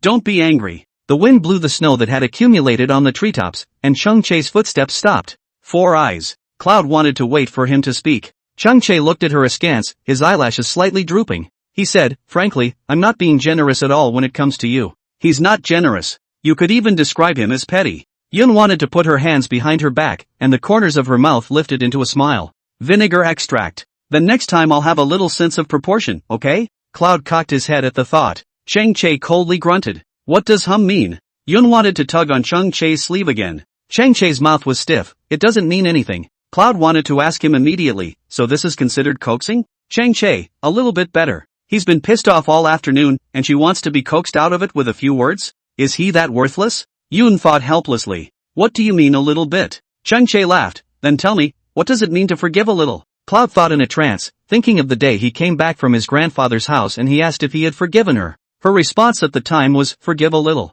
Careful, vindictive bastard. Cloud wanted to spit at him. Chang Che didn't hesitate to say, little roadie, little pervert. Your mind's eye isn't much bigger. Yun wanted to be furious. Chang Che, stabbing at my lung tubes, right? Aren't you still the same? Chang Che asked rhetorically. Ignore you. Cloud wanted to quicken his pace. Chang Che was exasperated. No. How do you raise sand when you play one? When Guanha turned his head, the 2 were already one behind the other. The naked eye could see the 2 chatting away. While waiting for the bus, Yun wanted to be one on the left and one on the right with Chang Che, as if they were 2 door gods. Anyone with a discerning eye would know that this was a quarrel. That's when a group of 3 little girls came by. Chang Che was playing with his cell phone with his head down, and the air pressure around him was low. Cloud wanted to stare at the little girls. He saw 2 of them goading one, go on. Go on, what a great opportunity. Chang Che raised his head and just happened to meet the gaze of one of the little girls. The little girl panicked all of a sudden. His heart was already beating faster just by seeing Chang Che, let alone meeting Chang Che's eyes. It's killing me. The 2 friends next to me screamed with excitement along with them. The little girl didn't look very old, probably just a senior like this. The difference between Chang Che and them was quite big. One side is more juvenile, the other is already a bit on the steady side. Eyes on Chang Che's bus coming. That little girl couldn't hold back and went up and asked, Chang Che Sr., can you ask for your WeChat? When this was said, the surrounding students looked over. Song Juan and Guanha even had a look on their faces as they watched the show. Chang Che cast a sidelong glance at the little girl, then looked at Yun Xiang. Yun wanted to stare at Chang Che, with little expression on her face, making it impossible to see what she was thinking at this moment. Senior, don't worry, I won't bother you and won't always send you messages. Just want to add a friend. The little girl was very polite. Chang Che's hands pocketed. Guanha narrowed his eyes, somewhat expecting that Chang Che would deliberately give his WeChat because he was arguing with Yun Xiang. The bus came, Yun wanted to not bother to look at it, and directly got on the bus. Song Juan coughed lightly and called out, Che, the car is here ha. After that, he got on the bus with Kanzuru as well. Chang Che raised his eyes. Yun wanted to sit in the single seat in front of him. She was covering her hands with her head down, and her back was even calmer like water. Senior. Chang Che looked askance at Yun Xiang's figure, his clear and cold voice slowly rang out from the deep winter night. Sorry, I have someone I like, it's not convenient to give. After speaking, Chang Che got into the car. The originally excited expression on the little girl's face instantly collapsed. Chang Che has a favorite? When did this happen? Why haven't I heard about it? Manhwa was originally sitting behind Yun Xiang, and when he saw Chang Che get on the car, he got up and gave up his seat. The bus was quiet with few people on board. The car pulled out, not very fast because of the snowy weather. Snow and Xinjiang other flavors, like back to the old scene, let a person's heart ripples linger. It's almost Christmas, and the stores have decorated their Christmas trees in advance. The little colored lights are twinkling, bright and dreamy. Chang Che and Yun Xian's faces were reflected on the bus window, and the bus rang out the stop announcement. Next stop, Happiness Lane. Chang Che looked at the side of Yun Xian's face as he cleared his throat, leaned forward a bit, and said, I didn't give it. Yun wanted to pause for a moment with his hand holding the cell phone. She didn't look up and continued to look at her phone. Yun think, I'm talking, do you hear me? Chang Che rubbed Yun Think's hair. He couldn't ignore her when she spoke. But when he spoke, she always ignored him. Where is the fairness? Only after a long time did Yun Think say, Senior Chang Che is so charming, waiting for a bus has people asking for WeChat. Envious. Chang Che took a listen. Nice guy. That yin and yang tone, isn't that exactly the same as that dead out when he was jealous? Chang Che was instantly excited. Yun Think, you're jealous. Chang Che clasped his hands to his chest, instantly gaining the upper hand. Yun wanted to be dismantled in his small mind, and the tips of his ears immediately turned red. She didn't dare look at him, but her mouth was stiff. I really didn't give it. Chang Che opened the WeChat page, not forgetting to hand it to Yun Xian's face. Look for yourself. Yun wanted to only sneak a glance and immediately turned his head away. I'm not looking. Chang Che gasped and laughed. What a defeat for her. Chang Che plopped down on the backrest of Yun Xian's seat as he tilted his head, deliberately feigning pity as he said, think about it, let's call a truce. He himself never thought that he would one day be this careful in front of a little girl. He would definitely go crazy if he kept arguing. I admit my mistake. Let's not fight anymore, okay? His voice slowly came in from his ears, and Yun Wan's ears could even feel his nostrils. Yun wanted to turn her head slightly, then she met Chang Che's pitiful eyes. 4 words instantly popped into Cloud's mind, male vixen. Jealous and controlling. It can be sappy and play pathetic. What is this if not a male vixen? Chapter 111. A little Cloud wants to take a pinch of the hand. Then I'll give you another chance. Am I being careful? Yun wanted to curl the corners of his mouth. Chang Che shook his head and hurriedly coaxed Yun Xian, saying gently, we want to think about how big-hearted we are. It's not too much to describe it as, the sea accepts hundreds of rivers, and has the capacity to be big. Yun wanted to smile with his eyes downcast. Stinky Chang Che. Yun wanted to have no intention of continuing to make things difficult for him. Truce, granted. Then all the misunderstandings we've had in the past few months will all be erased, okay? Chang Che asked her. Yun wanted to see Chang Che's appearance through the glass.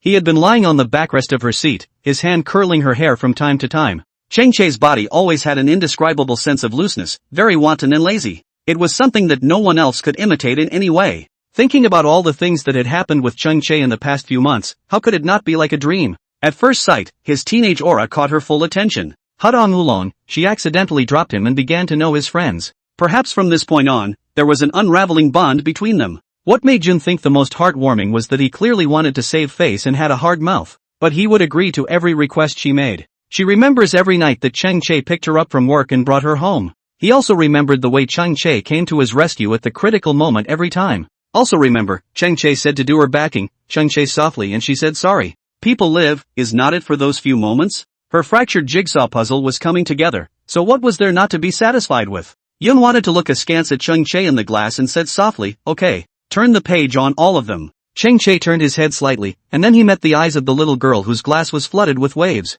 Chang Che smiled and raised his hand to rub Yun Xian's head a few times. Thank you. You're welcome, Chang Che. Yun wanted to respond softly. The city was wrapped in a blanket of snow as the bus moved slowly forward. The cold winter couldn't invade the hot hearts of the two of them. Turning to Christmas Eve, the good thing about being a young classroom teacher is that you will set up for the holidays. A few students are putting up window decals, ushering in more than just Christmas Eve and Christmas Day, and the new year is getting stronger and stronger. Lami enters the classroom with 2 boxes of peaceberries and becomes a big sister for a moment. The students applauded wildly and shouted, Sister Me is mighty and domineering. Class 6 has its own Santa Claus. Yun wanted to help Lami lift it, and Lami cheerfully said, no need, Sis will do it herself. She was so strong that several boys in the compound were beaten to tears by her when she was a child. When Cloud wanted to sit down, he saw that his desk was full of peace offering. I can't believe someone sent her a peace offering. Taking another look at Chang Che's desk and table were piled high. At this time, Chang Che's voice rang out from the broadcasting station. Today is December 24th, and it's 7 a.m. sharp, the campus broadcast is on schedule.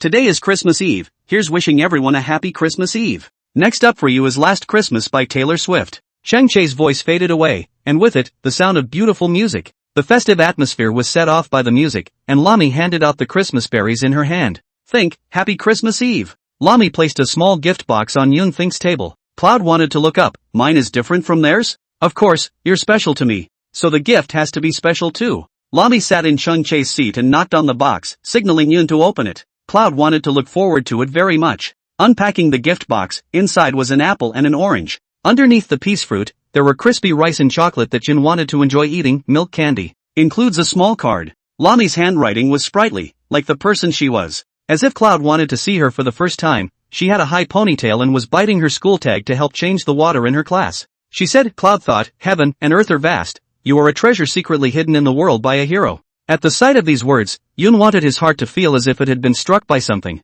She looked up at Lami incredulously. How great of her to write such titillating blessings. Cloud wanted to stick to Lami's side. The heart-to-heart between the little girls never needed more than a few words. Mimi, thank you. As soon as Chang Che returned to the classroom, he realized that he had been stolen from his home. Lami sat in his place and hugged Cloud as he thought, the two of them being mushy as hell. Where's he going? Going under the car? Chang Che waited for a while, but Lami had no intention of leaving. Chang Che smacked his lips and coughed. Yun Xian and Luomi looked up together and saw Chang Che leaning against the doorframe with his arms wrapped around his chest, lazily looking at the two of them. Lami laughed, Happy Christmas Eve, Chul, the peace offering is down. With that, Lami went back to her seat. Originally, Lami was blocking the desk and Chang Che hadn't noticed how many peace fruits he had. As soon as Luomi left, he was dumbfounded. Could open a fruit stand. Yun wanted to be eating an apple, biting into it with a click, looked up to see Chang Che and said, so sweet. Chang Che. She just knows how to eat. Why so many? He sat down and the table was pile high. So have I. Cloud wanted to bite into his apple and point his hands at his desk. Look. Chang Che tried to stuff the peace fruit into the desk, but it just couldn't fit. Lami, give me your case. Chang Che hooked his hand. He put all of his own peace offering in the box, not forgetting to go and empty Cloud's desk of his thoughts. Mine. Cloud tried to reach out and protect it. Can't finish them. Chang Che removed her hand. Collect a few for you. Cloud wanted to think about it. Indeed. Putting it away still takes up space. She put Lami's away and kept a few for herself, asking Chang Che to help take the rest along. Chang Che put the box under the podium and said, everyone wants to eat and take it themselves. Lin Duan immediately coaxed, thank you, Brother Che. At that moment, there was a knock on the window. Yun wanted to look up. Song Juan lying on the window, hands resting on his face, asked, Star Ocean Plaza on the 31st at 12 o'clock in the evening fireworks, think about it, do you want to cross the new year together? Yun wanted to turn his head to look at Chang Che. Is Chang Che going? Chang Che raised his eyebrows, not going. Then I'm not going either. Yun wanted to rebuff Song Ju. Song Juan, dog thing. Chang Che hooked his lips and was about to laugh when he heard Yun want to say no. Tiny Cloud wanted to take the pinch. Go, together. Chang Che changed his words. Yun wanted to look at Chang Che slyly. Is he going or not? Go. Chang Che nodded. Yun wanted to narrow his eyes, always feeling that something was wrong. Then think, are you going? Song Juan asked Yun think. Cloud thought, no go. Chang Che? Song Juan was speechless, the two of you discuss it and tell me on WeChat. Go away. Is he idle? Why are you here watching these two flirting? His heart isn't made of stone. Chapter 112, Dog Note, Raspberry Cake. How many meanings? Chang Che grabbed Yun Think's sleeve, signaling Yun Think to come over and nag him. I don't want to go. Yun wanted to be godly. Chang Che was depressed. Didn't you say you were going just now? Just now was just now. You were just saying you weren't going. Cloud wanted to flip through the book and take a seat toward the window. Chang Che explained, I was just fooling around. Together? Yun wanted to look askance at Chang Che. You were pretty cocky just now, weren't you? Go ahead, keep it up. Chang Che could see the dislike in Yun Xian's eyes. Yun wanted to grunt coldly. Tiny Chang Che, take a pinch. Tell me more. Cloud tried to copy the words with his face in his hands. Chang Che sighed. He was vegetable and fun-loving every time, unable to do anything, and was number one in cartwheels. What about my peace fruit? Chang Che suddenly reached out to Yun Want. Yun wanted to glare at him. No. He doesn't even send it to himself. She doesn't give it to him. Chang Che gasped and laughed. Well. He's not angry. He's not angry. It's just a peace offering. If you don't have it, you don't have it. Well, no, it doesn't. He gritted his teeth to reassure himself. It's night. Yun wanted to come home from school with Chang Che, and it was a rare occasion that Hunan and Chang Lord were both at home. Cloud wanted to change his clothes, tie his hair up, and come into the living room to talk to them. Isn't it almost finals? Hunan inquired. Cloud wanted to nod. The days go by so fast. Once New Year's Day is over it's the Lunar New Year, and right after that the kids are going to take the college entrance exam. Hunan lamented. Cheng Che went downstairs, he poured a glass of water and sat on the carpet in front of the sofa. The can was lying on its back beside Cheng Che, who was hanging his head and playing with the can. Yun Xian's gaze inadvertently landed on Cheng Che's body. Cheng Che was wearing a gray housecoat, his freshly blow-dried hair hanging down very softly, and under the warm yellow light, the tone of his skin followed the warmth. Little Che, are you guys going out for New Year's Eve? Cheng Lord suddenly asked. Cheng Che looked up. Huh? Aha. He said. If you go to the Star Ocean to watch the fireworks, remember to be safe. Put Think on a leash. Cheng Lord reminded Cheng Che. Cheng Che then looked over at Yun Xian, and said diffidently, she's not going. Cheng Lord and Hunan immediately looked towards Yun Xiang's body. Cloud thought to himself. Stinky Cheng Che. Go play with them. Hunan frowned and muttered at Agu, in our hospital, when it comes to New Year's festivals, the little girls in the department are all transferring and taking time off. If you don't play while you're young, when will you wait to play? Exactly. Cheng Lord nodded along, not forgetting to hand Hunan a peeled orange. After 2 seconds of silence, Hunan remembered something. She gossiped, isn't tomorrow Christmas? Xiao Che, have you thought about buying presents for us? Cheng Che patted the can dog's head and raised his eyes to look at Cloudy thinking. He curved the corners of his mouth and said lazily, bought it. Cloud wanted to eat the orange, only to feel like he was on pins and needles. Hunam, what is it? Cheng Che laughed, a bit gangly, 5 years of college entrance exams, 3 years of simulations. Hunan was speechless. She scolded, you. Big straight man, just like your dad. Rotten wood can't be carved. Hunan sighed, expressing a headache. Cheng Lord immediately defended himself. The first year we met, I bought you a bouquet of flowers for Christmas. I'm much better than him. Cheng Che was speechless. Hunan grunted, angry at the mention. Yeah, do you remember what kind of flowers you bought? Both Yun Xiang and Cheng Che were quiet. Bitter cold winters, quiet nights, listening to mom and dad tell stories from the old days. There is nothing more restful than this time of year. Cheng Lord stumbled, the cactus I bought. What's wrong? Cheng Che didn't hold back his poof of laughter. Cactus ha ha ha ha ha. Cheng Che applauded his own dad, Bull. Yun thought and couldn't help but let out a laugh along with him. It's not mockery, I just think Uncle Cheng is cute. Hunan was even more aggravated. Think about it, you say, what kind of person gives someone flowers and cactus? Cheng Lord explained, my teammate said that when you send a woman flowers, you should send flowers that are similar to her. Hunan immediately growled, you mean, I look like a cactus? Cheng Lord's. Nope, it's not. He didn't mean that. Yeah, Mom, that's what he meant. Cheng Che watched to see what was going on. Cheng Lord was furious. Cheng Che, what's going on you? Cheng Lord, don't sleep on the bed tonight, you can sleep on the sofa. Hunan got up and headed upstairs. Cheng Lord immediately followed up, smiling playfully, wife, the child is still here, give face. Hunan was about to scold him. Cheng Lord then said, reach out and don't hit a smiling person. Oh, I have smiled, you can't not give face. I'll give you a kick me. Hunan kicked him. The duo made a scene and went upstairs. That's when the sound of the commercials on the very low-sounding TV finally cleared up. Cloud wanted to be happy while secretly losing his mind. Happy that the Ching family has such a friendly atmosphere. Lost in such a scene of harmony, she would never see it again. Cloud wanted to eat his orange, although he was watching the TV, he didn't know what was playing on the TV. Cheng Che looked at her as he patted the can and placed an object into the can's hand. The can immediately stood up, and it tentatively came to Yun Xiang's side. The can was large, and as soon as it came over, Cloud wanted to feel it.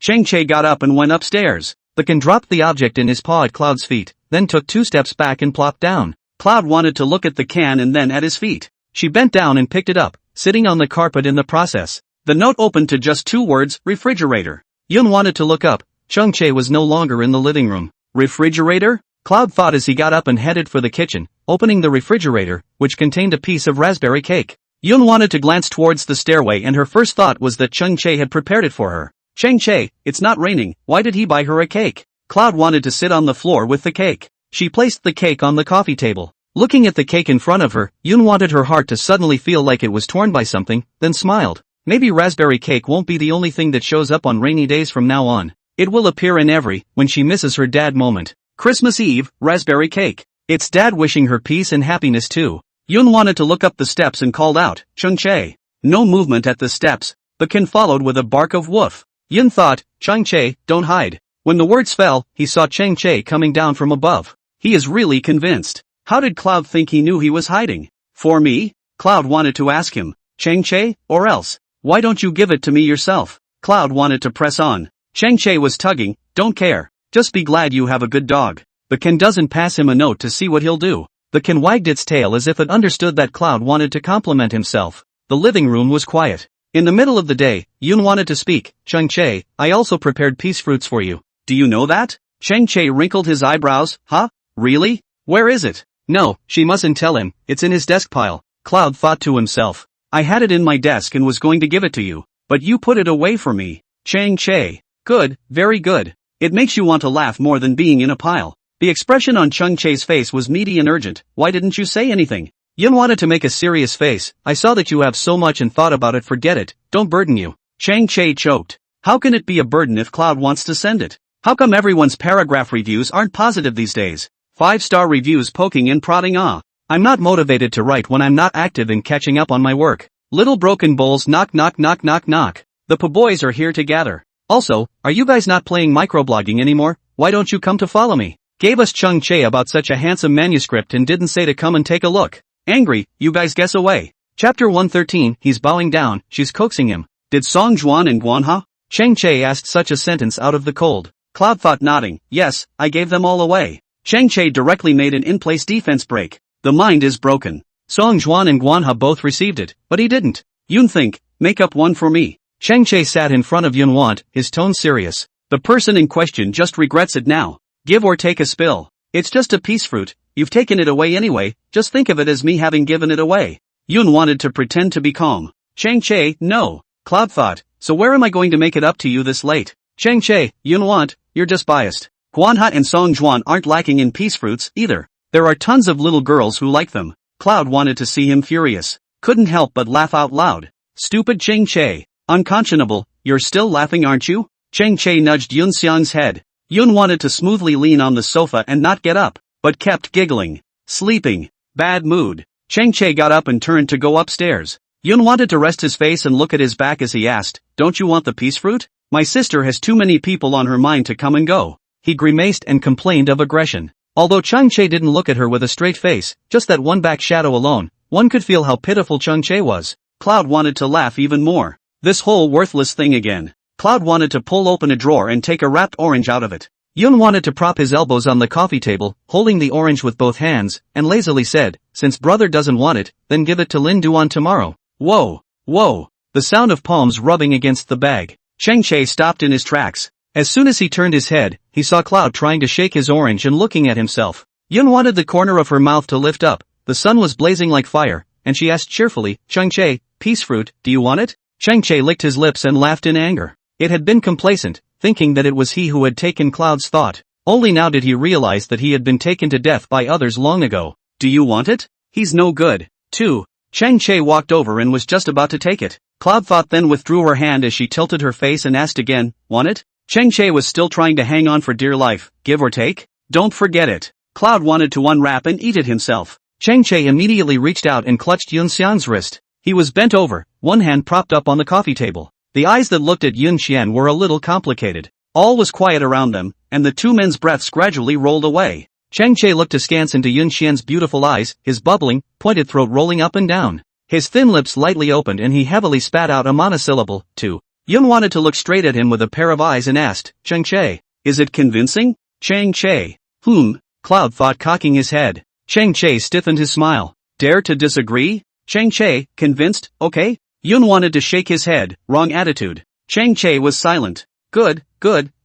And picking attitudes. Being known that he was such a wimp in front of Yun wanted was something that would be laughed out of the room alright. It's unbearable. I'm convinced. Chang-che smiled. That's the biggest concession he's ever made. Cloud wanted to open his mouth again. Chang-che directly took away the peace fruit in Yun Xian's hand, like being the boss, huh? Cloud thought as he glared at him and took a bite of cake. I'll give you a chance to be the boss, will you do it or not? Chang-che raised his chin at Yun Xiang. Cloud wanted to be interested, expand on that. Chang-che cleared his throat. He raised his eyes and spoke, do you want to cross the new year together? Cloud thought, glancing at him, what did this have to do with her being the boss? Chang-che seemed to have sensed Yun Xian's doubt as he said, I'll give you a chance to cross over with me, and in the future, I'll be under your control. Make you my boss. Do you want to do it? Cloud wanted to wrinkle his eyebrows. She doesn't look like she wants this opportunity very much. Chang-che was inevitably frustrated. Yun think, I'm angry. Chang-che clasped his hands to his chest, revealing an extremely childish side. He only recognized that he was not a good-tempered person, 17 or 18 years old,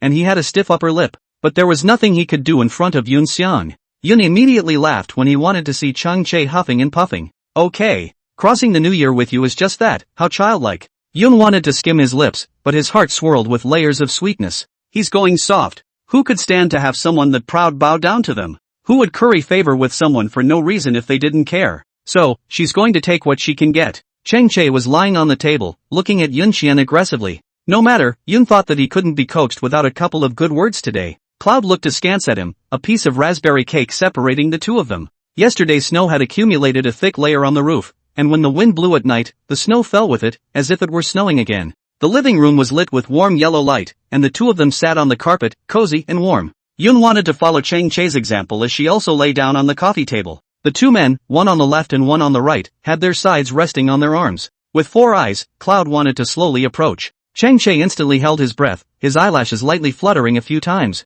She played pitiful, softening her voice. Brother Chung Chae, don't be angry. The little girl was already pretty and well-behaved to be loved. The pretended aggrieved tone and pleasing appearance instantly killed all the anger factor within Chang Chae. Gas what gas? Any more anger would be rude. Chang Chae hummed and silently averted his gaze. Cloud wanted to cry and laugh. Childish ghosts. Want some? Cloud tried to push the raspberry cake toward him. Chang Chae shook his head. Such a delicious thing, someone is really not blessed. Yoon wanted to prop up his face and ate to himself. You eat so many sweets every day, can your body stand it? Chang Chae was really worried. Cloud thought seriously and muttered, it shouldn't be a problem. Chang Chae, on the other hand, looked at her askance and watched her finish the cake bit by bit, eating all the corners of her mouth. Like a little kid, Cloud wanted to fold the box and throw the fork in the trash. Time to eat and drink and go to bed. Chang Chae looked at the cream at the corner of her mouth with a complex expression. Yoon want, corner of the mouth. Cloud wanted to stick out his tongue and lick it, huh? Chang Chae's eyes were instantly deep. He pursed his lips and looked at her pink tongue, his throat following.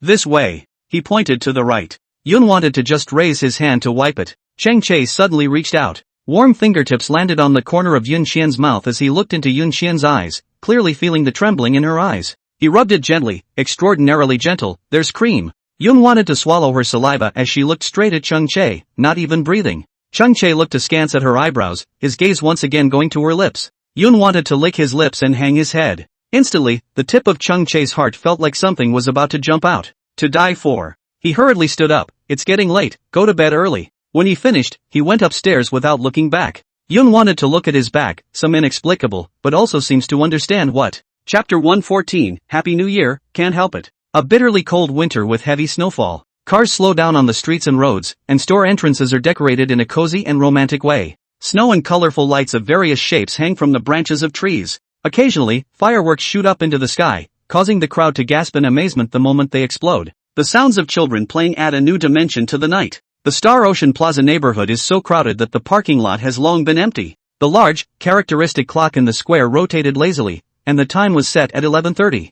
Yoon wanted to take the baked sweet potatoes and strolled around crowded with people. Behind them were the snickering sounds of Song Juan and Lamy. The further you get to the center of the square, the more people there are. There were going to be fireworks at 12 o'clock, and everyone crowded the front row. Sweet? Chang Chae's voice suddenly came from his ears. Yoon wanted to look up and subconsciously handed over the baked sweet potatoes. Do you want to taste it? Chang Chae lowered his eyes and looked at the baked sweet potato that Yoon wanted to just take a small bite of, and his throat moved. He can eat? I'm feeling okay, but it might be a little dash. The word sweet hadn't even left his mouth. Chang Chae bent down slightly and took a bite of the baked sweet potato in her hand. Yoon wanted to pause. Chang Chae raised his head and licked his lower lips. Sweet, he said. Cloud wants people to goof off. Chang Chae didn't like sweets, so she handed it out with the mindset that Chang Chae wouldn't eat it. But things seemed to be going a little wrong. This time to Yoon want a whole won't. For a moment he stumbled, not knowing what to say. What? Eat your mouth baked sweet potato, you should not be heartbroken, right? He nudged Yoon wanted his head.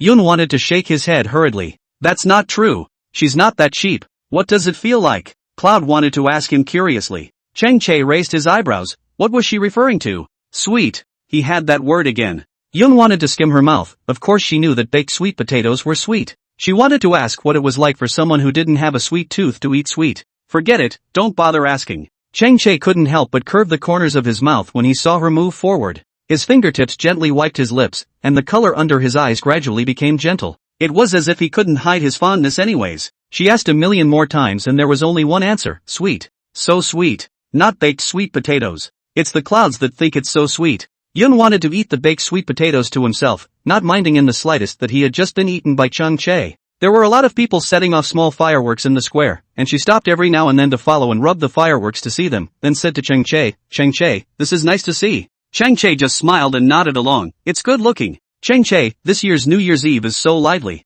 The sky was full of balloons floating around, and the atmosphere was only strong because of the crowd. Chung Chae quietly followed Yun Xian's side. The teenager was tall and thin, wearing a gray hoodie and a black cotton jacket outside. He had his hands in his pockets, helping her carry things from time to time. Yun wanted in Chung Chae to be two completely different personalities. She's slower and looks at everything she buys halfway through the day, but is overly animated. Chung Chae is relatively dry in his work, but very loose and unconventional. Yun wanted to find a spot to stop, and visually this was a good spot to watch the fireworks. She hung her head and looked at her phone as her circle of friends prepared to welcome the new year. Some people send out circles of friends lamenting the year, others look forward to the new year. But whether we are honoring this year or welcoming the new year, we all have only one wish for a better year to come. Countdown. The round clock has begun its final 30-second countdown. There was silence all around as everyone pulled out their cell phones to record the stirring scene. Yun wanted to rub his palms together, already ready to welcome the new year. She tried to raise her head to sneak a look at Chung Chae, but she realized that Chung Chae was looking at herself.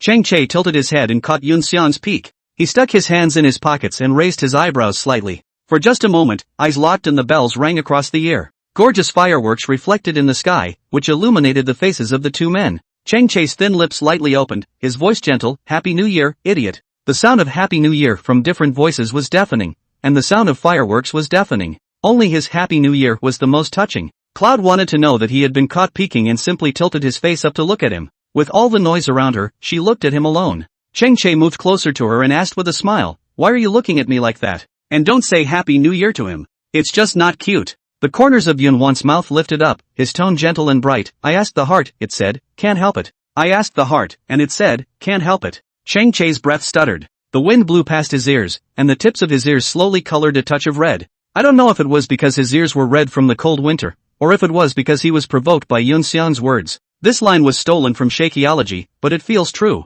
Chung Chae, Happy New Year. Yun wanted to guffaw and his smile became even sweeter. Chung Chae looked straight at her, and he could clearly feel that his heart was stormed. What? Stupid? Yun wanted to push his arm. Chung Chae hung his eyes and his bubbling, sharp throat rolled. He withdrew his thoughts and looked up again, his voice softer, barely awake. Cloud wanted to laugh. No luck. Chung Chae didn't deny it. It's unproductive. If he could, he'd like to ask. How to be a little out of your league when faced with someone you like. The crescendo of fireworks strikes again. The two looked up together as the fireworks were colorful and the city buzzed with activity. Someone squeezed up behind him and Lami's voice drilled into his ears. Think, Happy New Year. Happy New Year, Mimi. Cloud wanted to hug Lami. She could never forget the words Lami had given her on Christmas Eve. Cloud thought, heaven and earth are vast. You are the treasure secretly hidden in the world by the hero. And me. Song Juan managed to squeeze over. Just as he wanted to hug Yun Xiang, he was blocked by Chung Chae with only his hand. He didn't say anything and asked Song Juan with his eyes, do you want a face?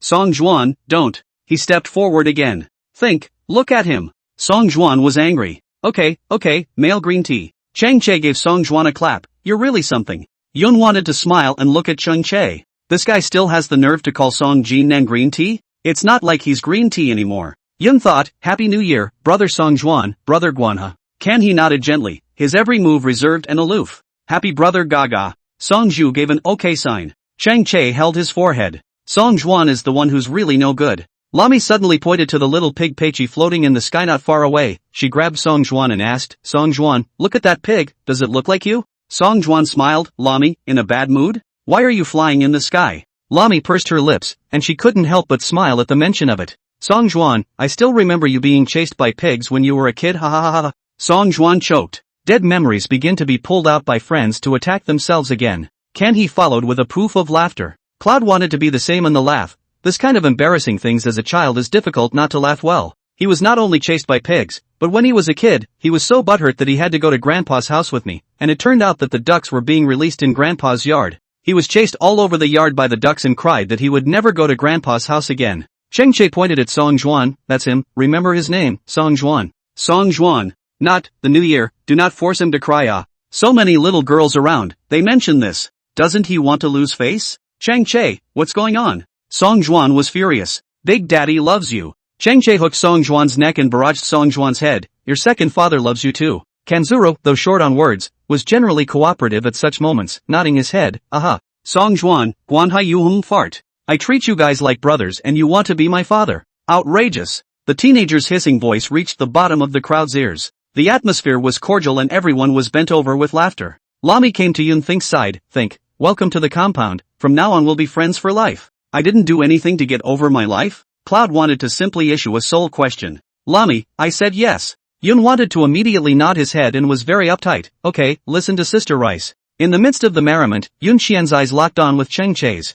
The two said nothing, but the smiles on their faces expressed everything. What is youth? It's the gorgeous fireworks that keep rising and the playfulness of friends. It's the boldness and bravado of the crowd, after I try to steal a glance at you but just happen to run into your gentle eyes. It's the vigor, it's the wind. Youth has no definition, it only becomes extraordinarily clear in this moment. Chapter 115, Giving Her a Gift, a Savior. The square is not far from Locust Street, and on the rare occasion that there is no school on New Year's Day, a few people decided to walk back. Songjuan was a chatterbox as always, chattering away with Lami beside him. Cloud tried to kick the stone with his head down out of habit. We're going skiing tomorrow, I've bought the tickets. Cheng Che suddenly said. Yun wanted to look up and his eyes lit up. You forgot what you promised before? He asked. Before Yun wanted to answer, Songjuan came over. Where are you going? What are you doing? Are you coming back for dinner tonight? Take me with you. Cheng Che's disgusted face. Everywhere you go. Skiing, take me, please. Songjuan clasped his hands in a fist. It was called worthless. Cheng Che had no choice but to look at Yun Think.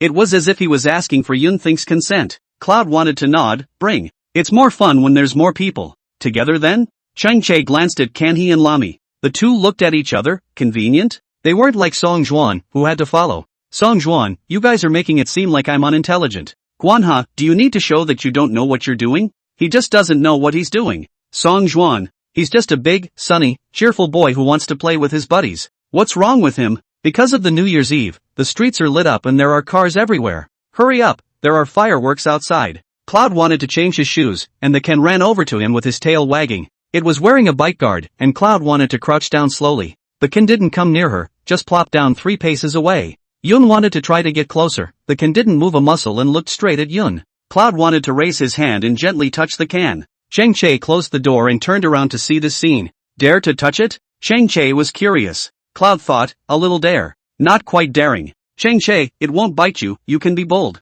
Yun wanted to look up at Cheng Che. Cheng Che nodded his head, not forgetting to crouch down. He held onto Cloud's wrist and dropped Cloud's hand onto the can head. Yun wanted to be apprehensive, and that softness made her heart tremble. The Ken was especially well behaved, and with that goofy look on his face, it really did make Yun want to be less scared. All the Ken wailed in a small voice, not even daring to scream. But it was fun. Cheng Che spread his hands out on the ground, signaling that Yun wanted to learn from him. Cans. Cheng Che called out. The Ken immediately came over and tried to lie down on Cloud's hand to stick with him. But Cloud wanted to be afraid, and retracted the can's head as it was about to fall. Don't be afraid. Cheng Che guided her little by little. It's wearing a bite guard and won't bite you either. Cloud wanted to try and reach out again. The can was also afraid of scaring her, and tried several times before it dared to drop its face into Yun Xiang's hand, deliberately rubbing against it as if to please. Ow. Yun wanted to laugh immediately. Cheng Che, it's being pampered. Cheng Che took in the smug little expression on her face, his eyes gentle. Well, it's pampering you. Cheng Che lowered his eyes and patted the can's head, in letting you see it and stop being afraid of it. Cloud wanted to nod, she would get over it. Quiet all around. Cloud wanted to try carefully, the can was docile and cooperative, and everything seemed just right. Cheng Che slowly spoke, his voice warm, it still has something to say. Yun wanted to look up at him, smiling. What? Cheng Che's eyelashes drooped, his voice was soft, deep, magnetic and nice, it said. Sorry for eating your raspberry cake. That's okay, your shoveler made up a lot of pieces for me later. Cloud wanted to guffaw, nodding his can head in a generous and bright manner. In her world, a page-turner is a page-turner, and no one is meant to be. Let alone a dog. Cheng Che. Thank you for your sincerity, I let it go a long time ago, you let it go too. Yun wanted to raise her eyes, her gaze falling onto Cheng Che's body. Said he was apologizing for the can. And why isn't he apologizing? Perhaps in Cheng Che's world, that was a thing of 10 evils. But Cloud wants to tell him that it's really okay. Cheng Che, really relieved? Cloud tried to nod, but quickly shook his head. Cheng Che tensed up. Yun wanted to frown and was preoccupied. Cheng Che, I thought that when you said you'd take me skiing last time, you were just talking for fun. I didn't prepare nice ski clothes, what should I do? Do I have to rent it when I go tomorrow? Will it be dirty? Cheng Che. This is it? This idiot. Wait for me. He got up and went upstairs. The can barked woof woof twice and went to sit down by the couch with Cloud wanted to. A new bouquet of red roses bloomed brightly on the coffee table. Yun wanted to inadvertently see a note underneath the vase, and she reached out to pick it up and read the words on it. Honey, rose is you. Yun wanted to blink, and in the next second, smiled happily for Hunan. No need to think to know that this was prepared by Uncle Chang. The reason for this is that the other day he said that he gave Hunan a cactus when he was young. He took it to heart. Accidentally snatched a peek at Auntie Hunam's little happiness. She didn't mean to. Cloud wanted to put the note back under the vase. Auntie Hunan always cleaned the coffee table when she was at home, and it was a spot she would definitely see. Uncle Chang really understands Auntie Hunan. When you say straight, it comes down to whether or not you have a heart. Straight men who love her will correct themselves in time. It's the ones who don't who will continue to lie flat. At that moment, footsteps came up the stairs. Yun wanted to immediately turn around and plop down on the sofa. Chung Che, what's going on? Cheng Che was holding a very large pink box in his hands, and the can immediately followed Cheng Che's side, indicating that the bite guard on his mouth was the same color as this box. He was about to place the box on the coffee table when he realized the rose was in the way. Cheng Che was about to push away. Yun wanted to rush to stop him, signaling to put it on the ground. The box opened and inside was a light pink ski suit. The ski suit had silver-gray horizontal stripes in a few places. White hat, pink goggles. A very complete set. Turns out, she has her own little happiness. Cheng Che wrapped his hands around his chest and asked her with his chin raised, any more questions? Yun wanted to immediately give Cheng Che a thumbs up. Not bad, give praise. Yun wanted to just about give Cheng Che a round of applause. Cheng Che, that's right, don't even look at who I am. You. Cheng Che. Savior. Yun wanted to be smug, giving very full emotional value. Cheng Che is also worthless, one sentence savior and the mood surged. Stay low, stay low. He waved his hand. Yun wanted to shake the mirror in his hand, phenomenal. Royal translation, it's good, it looks good, sis likes it. She was still very comfortable with Cheng Che's aesthetics. After all, Cheng Che was someone who could charm a large number of little girls to death just by dressing. Then go back to bed now, get your strength up, and I'll see you in the morning? Cheng Che asked her. Yun wanted to nod her head, she was already looking forward to it. Looking forward to Cheng Che standing in front of her in that black ski suit. Must be handsome. Yun thought, Cheng Che, good night. Good night. Cheng Che pursed his lips, looked at Yun Xian's back and sucked in a breath. Get your strength up and wrestle tomorrow. Chapter 116, Yun wants to see me, I can't stop myself. LK Ski Resort, which is one of the largest ski resorts in the outer ring of Shenyang. The entertainment program is very complete. On the first day of the Solar New Year, there were a lot of people coming to play. There was a line to get a coach. It was 20 degrees below zero outside, and Cloud wanted to put on his gloves while standing underneath the advanced slide and tilting his head to look up. It was amazing to see those people galloping down from the top with athletic postures. Turtle put it on. Cheng Che's voice came from his ear. As soon as Yun wanted to turn his head, he saw Cheng Che. His ski suit today was the same as the one Cloud wanted to see in the photos at Grandpa's house that day. Black with a few white horizontal bars on the sleeves and chest. The hat and sunglasses were black with white rims. His sunglasses refracted the appearance of Yun wanted. Yun wanted to wear the pink ski suit he gave her. White hat set off her cute, eyes are even more round, beautiful. Yun wanted to raise his hand and push his hat, asking Cheng Che, are you going to the advanced track or the novice track? Cheng Che stuck his sunglasses on his hat, and a pair of narrow, cold eyes were reflected in Yun Xian's eyes. Yun wanted to look at him askance and gently swallowed. That kind of visual feast that suddenly came with an impact was too challenging. The cold weather made his face even whiter, setting off his skin well. He was helping Yun wanted to tie up the little turtle. When he looked up, he fell into Yun wanted's somewhat dull eyes. To take you to the novice track, of course. He nudged Cloud's head. Cloud wanted to be on a double board yet, but the snowshoes under her feet were already boarded up to the point where she wouldn't walk. Cheng Che pushed so hard that she subconsciously had to fall. Cheng Che hurriedly reached out and grabbed her arm, bringing her back. Cloud's heart stuttered in thought, startled. Seeing her giddy, Cheng Che couldn't help but knock on her hat, laughing and teasing, you should fall a bit and see if your butt will hurt. Probably not. Yun wanted to pat the little turtle that Cheng Che happened to have helped him tie up. Song Juan, don't push, don't push. I'm afraid. Lami's scream came from behind her. Cheng Che and Yun wanted to head together, so they saw Lami stepping on the double boards and Song Juan making a mess behind them. Song Juan was wearing an orange ski suit, and he was cradling his hat in his arms, not yet wearing it. Bitchy and a little leathery. Looking further back is the belated arrival of Kanzuru. Kanzuru was dressed in a light blue and white ski suit. He wore a mask and a hat. He cradled his snowboard in his hands and pointed upwards. I'm going to try a lap. Noble asterisk asterisk asterisk asterisk, straight up warriors. Brother! I'm coming too. Song Juan followed up on his but, not forgetting to say to Luomi, Mimi wait for me, I'll be back later to bring you to play. Lami nodded as she had to acclimatize herself. Cheng Che cocked his head and threw the double boards at Yun Xian's feet. Step on it, I'll teach you.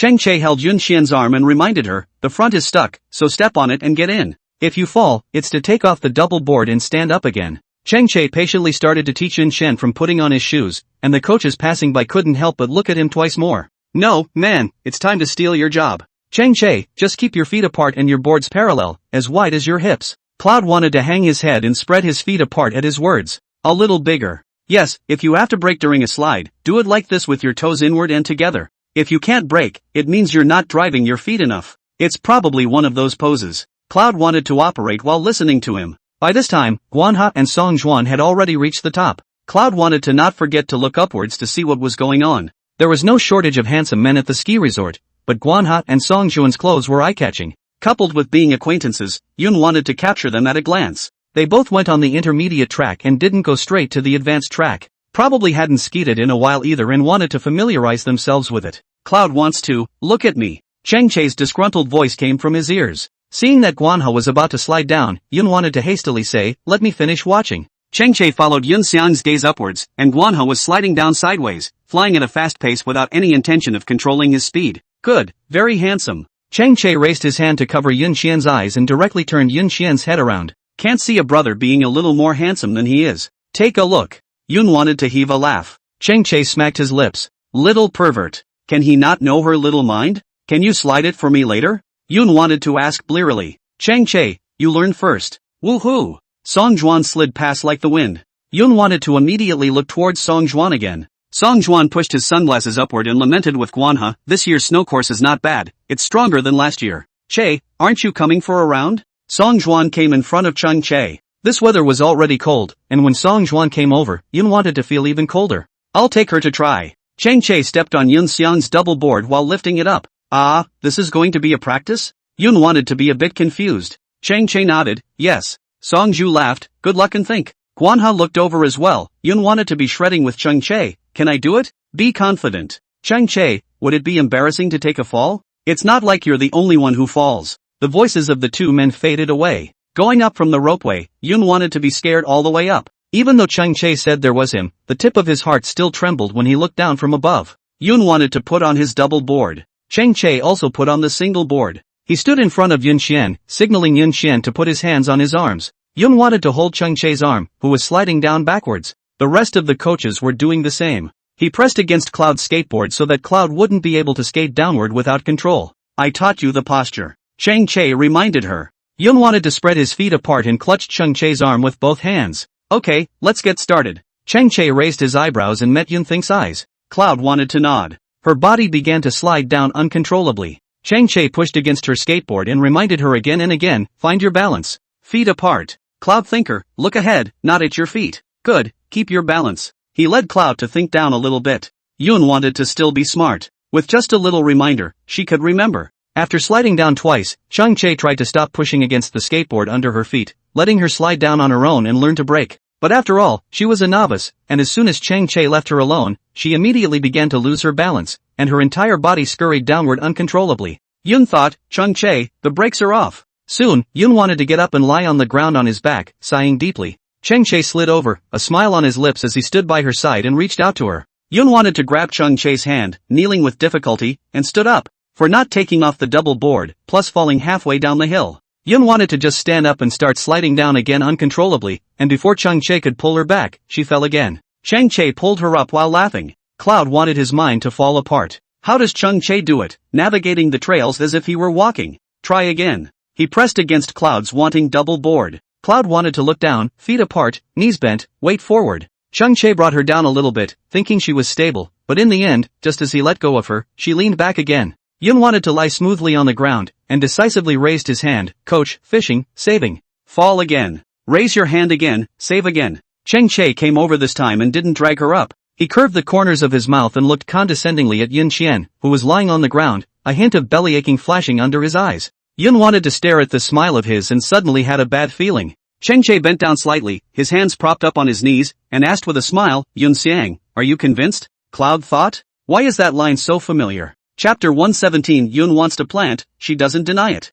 Cheng Che, you're taking revenge. Yun wanted to point at Cheng Che, his eyes already cursing. Yes, Yun wanted, I'm taking revenge. Cheng Che raised his chin, and the smile under his eyes grew thicker. Even blatant retaliation. Then I'll get up myself. There was no way Cloud was going to say she served. It was so hard to get Cheng Che convinced, and she was convinced too, so what's the deal? You can't have two tigers on the same mountain. Cloud tried to sit up on her own as she removed her shoes from her feet. Grinding her way to the edge, she held onto the red stopper and got up. Cloud tries to put the double board back on and falls again before he can go. Wear it horizontally. Cheng Che couldn't help but remind her. Cloud wanted to wrinkle his eyebrows, the more he traversed the annoyance. By the end of the slide there wasn't much strength left, and you couldn't even take your shoes off. Cheng Che wasn't in a hurry and waited for her. She was unsteady on her feet now, and trying to slide down was impossible. Cloud wanted to look around, trying to find Song Juan or Canhee. Cheng Che, don't look, only I can help you. Fart. Yun wanted to disbelieve. Cheng Che shrugged his shoulders, he was standing right here, who dared to meddle to help her.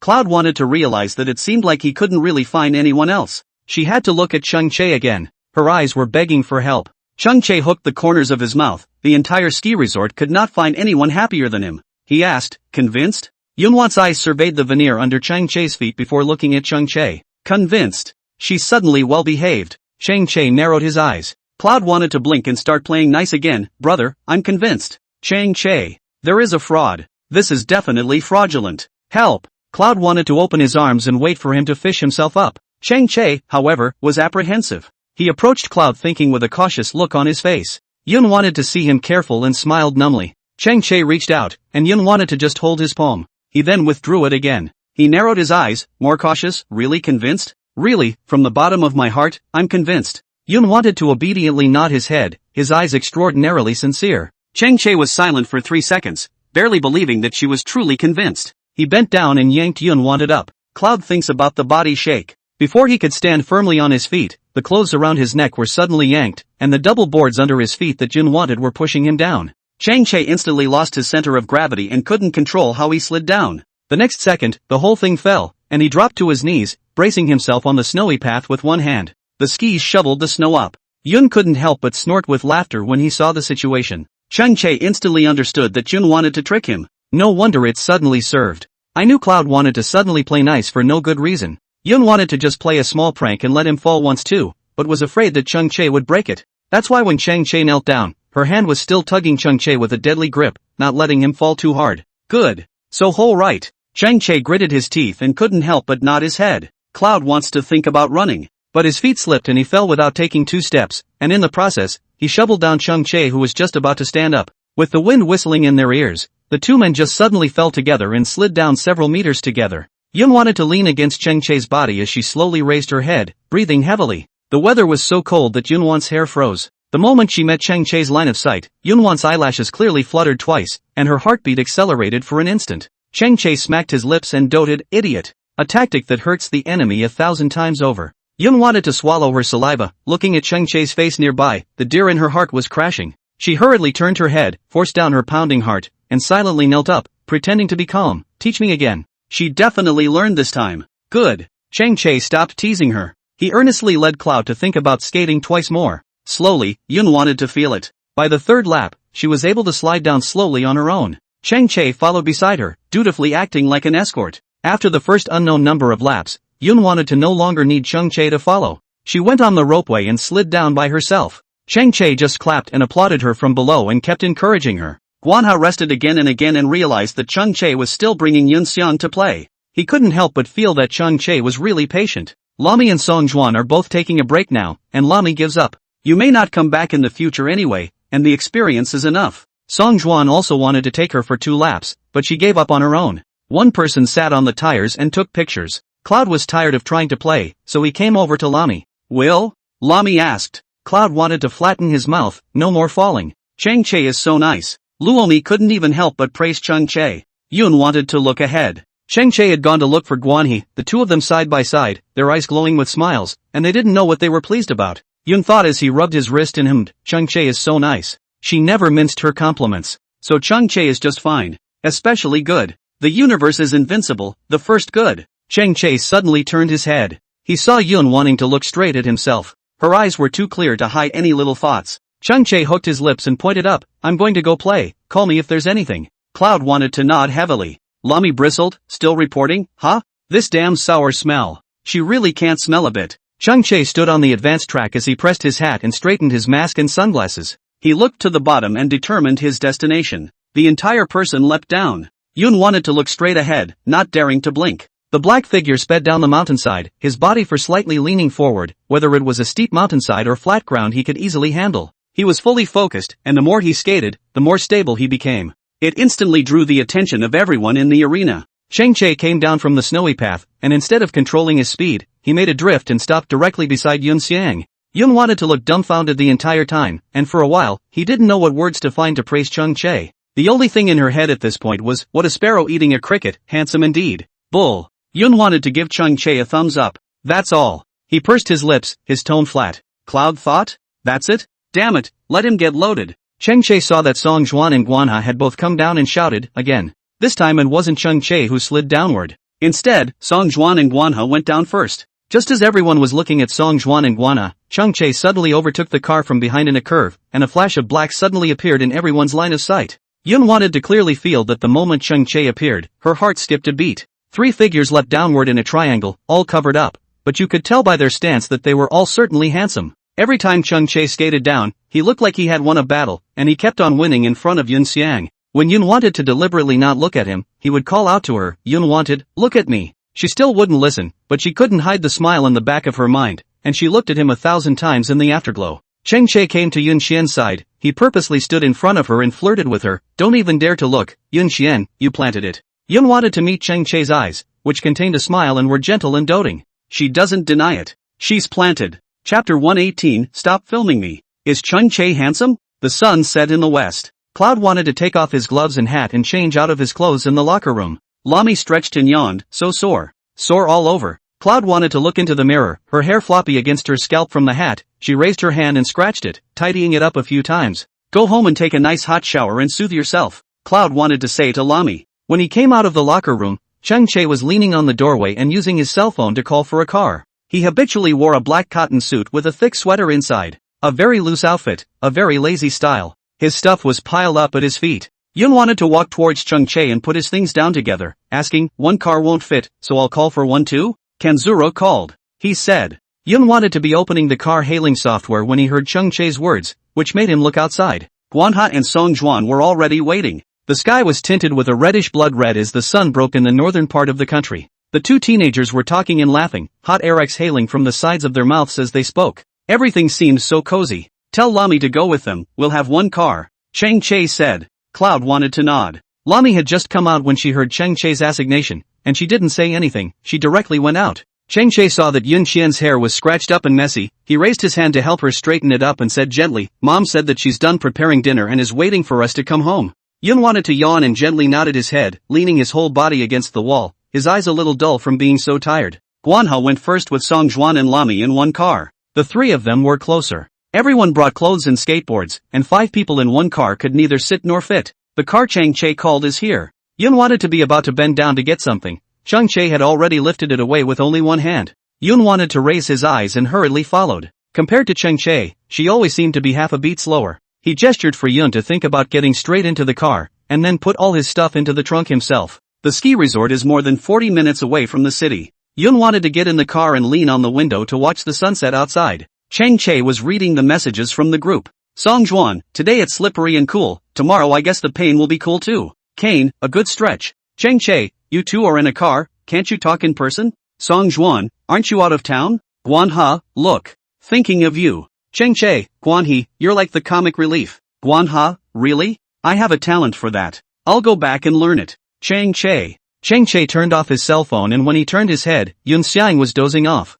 She closed her eyes several times, then opened them again. The car was quiet and warm, and the dim atmosphere was most sleepy. Get some sleep if you're sleepy, I'll call you when we get home. Cloud thought with a muffled as she leaned against the window, her head drooping from time to time. Cheng Che looked askance at Yun Xian and couldn't help but curve the corners of his mouth. He took out his cell phone and secretly took a picture of Yun Want. Cloud wanted to sleep lightly and slowly opened his eyes when he heard a shutter button. She saw Cheng Che patting himself. The car was dimly lit and her face was faded and pretty. The pretty almond eyes had a slight haziness of not having woken up. The expression that looked at him was warm and docile. Cheng Che looked askance at Yun Xian in his cell phone, and then slowly moved his gaze and landed on her face. Cheng Che, so sleepy. Stop patting me. Her tone was soft, with a few tired softness. Abruptly, Chang Che pursed his lips, and the sound of gulping was extraordinarily clear. Chang Che turned the video towards himself, and the camera showed himself and Yun Xiang. He shrugged with a snarky look on his face. The princess won't let it be filmed anymore, not anymore.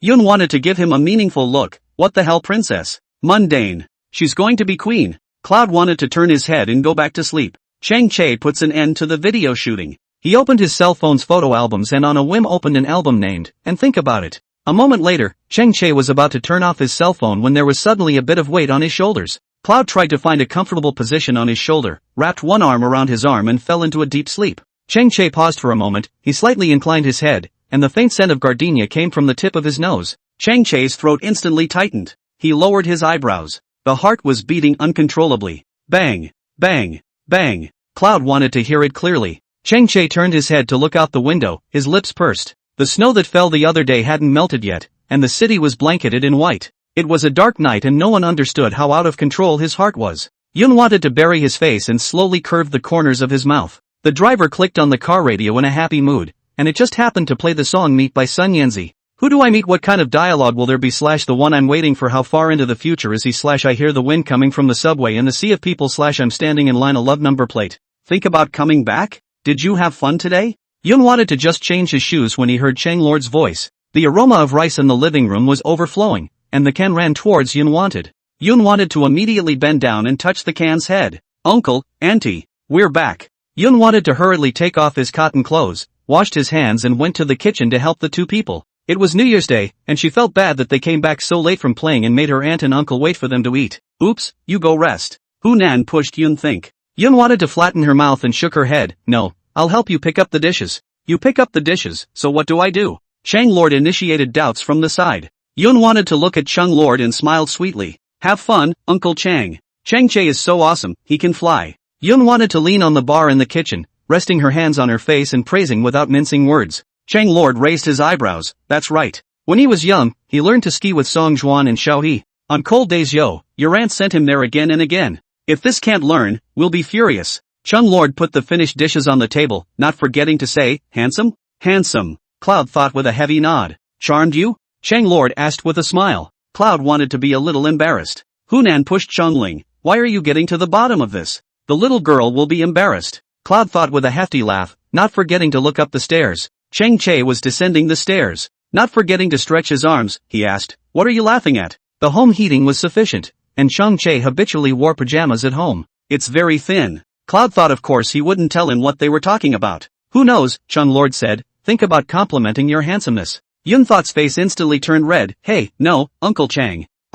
She was incoherent. Chang Che came over from behind and patted Yun Xiang's head, lazily and shamelessly saying, huh? Isn't this something everyone knows? Cloud wanted to choke momentarily. Chang Che, want a face? What's the point? It's not like you can eat it for dinner. He reached for the ribs to eat. Hunan immediately slapped Chang Che's arm and glared at him. Go. Chang Che watched as Hunan was mixing the sauce. He commiserated and asked, Mom, can't you make it sweet and sour? Throw in the vegetables and stew them together. I haven't eaten ribs in a long time. Chapter 119, calling her a fool and writing down her diary. Chang Che's tone was just too aggrieved. Yun wanted to be squatting on the ground looking at the cans, and when she heard Chang Che's words, she raised her head and said to Chang Che, then say something nice to compliment Auntie Hunan. Hunan sighed, him. Just like his father, it's good if he doesn't give me a cactus. Where does he compliment people? Chang Lord was not happy when he heard this. Didn't he send roses? When Chang Che heard this, he wasn't happy about it either. He's not better than Xing Luang? No, he had to prove himself. Compliment how?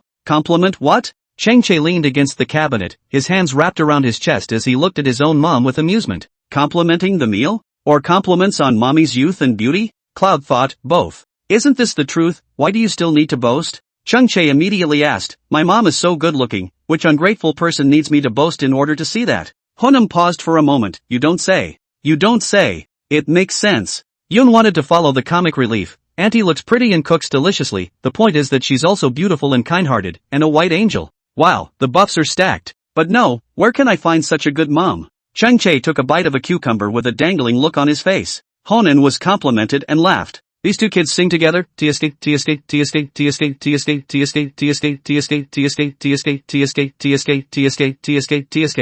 Cough. Chang Lord cleared his throat. Yun wanted to look over and immediately said, Uncle Chang is handsome, dashing, and hefty. If you want to praise him, you won't be able to finish it in a few days and nights. Isn't that right, Chang Che? Chang Che looked at Yun Xian and couldn't help but hang his head and smile. Is this guy going to brag about his family today? Odd can blow rainbow farts. Chang Che looked up at Chang Lord. 4 eyes. Both father and son, who had never communicated often, had a few moments of bemusement and discomfort in their eyes. In fact, Chang Che disliked Chang Lord from the bottom of his heart, because Chang Lord always let him kneel outside, whether it's windy, rainy, or snowy. Especially when he was a child, Chang Lord was the most strict. Rarely have time to go home, will not even speak properly, the moment you open your mouth is sour tone. The atmosphere was suddenly awkward. Hunan looked at the duo with some sadness in her eyes. Yun wanted to move his lips to say something. Chang Che didn't want Yun Xiang's words to fall to the ground. He munched on a cucumber, gave a lazy and said, indeed. Chang Lord's heart fluttered and he immediately looked at his own son.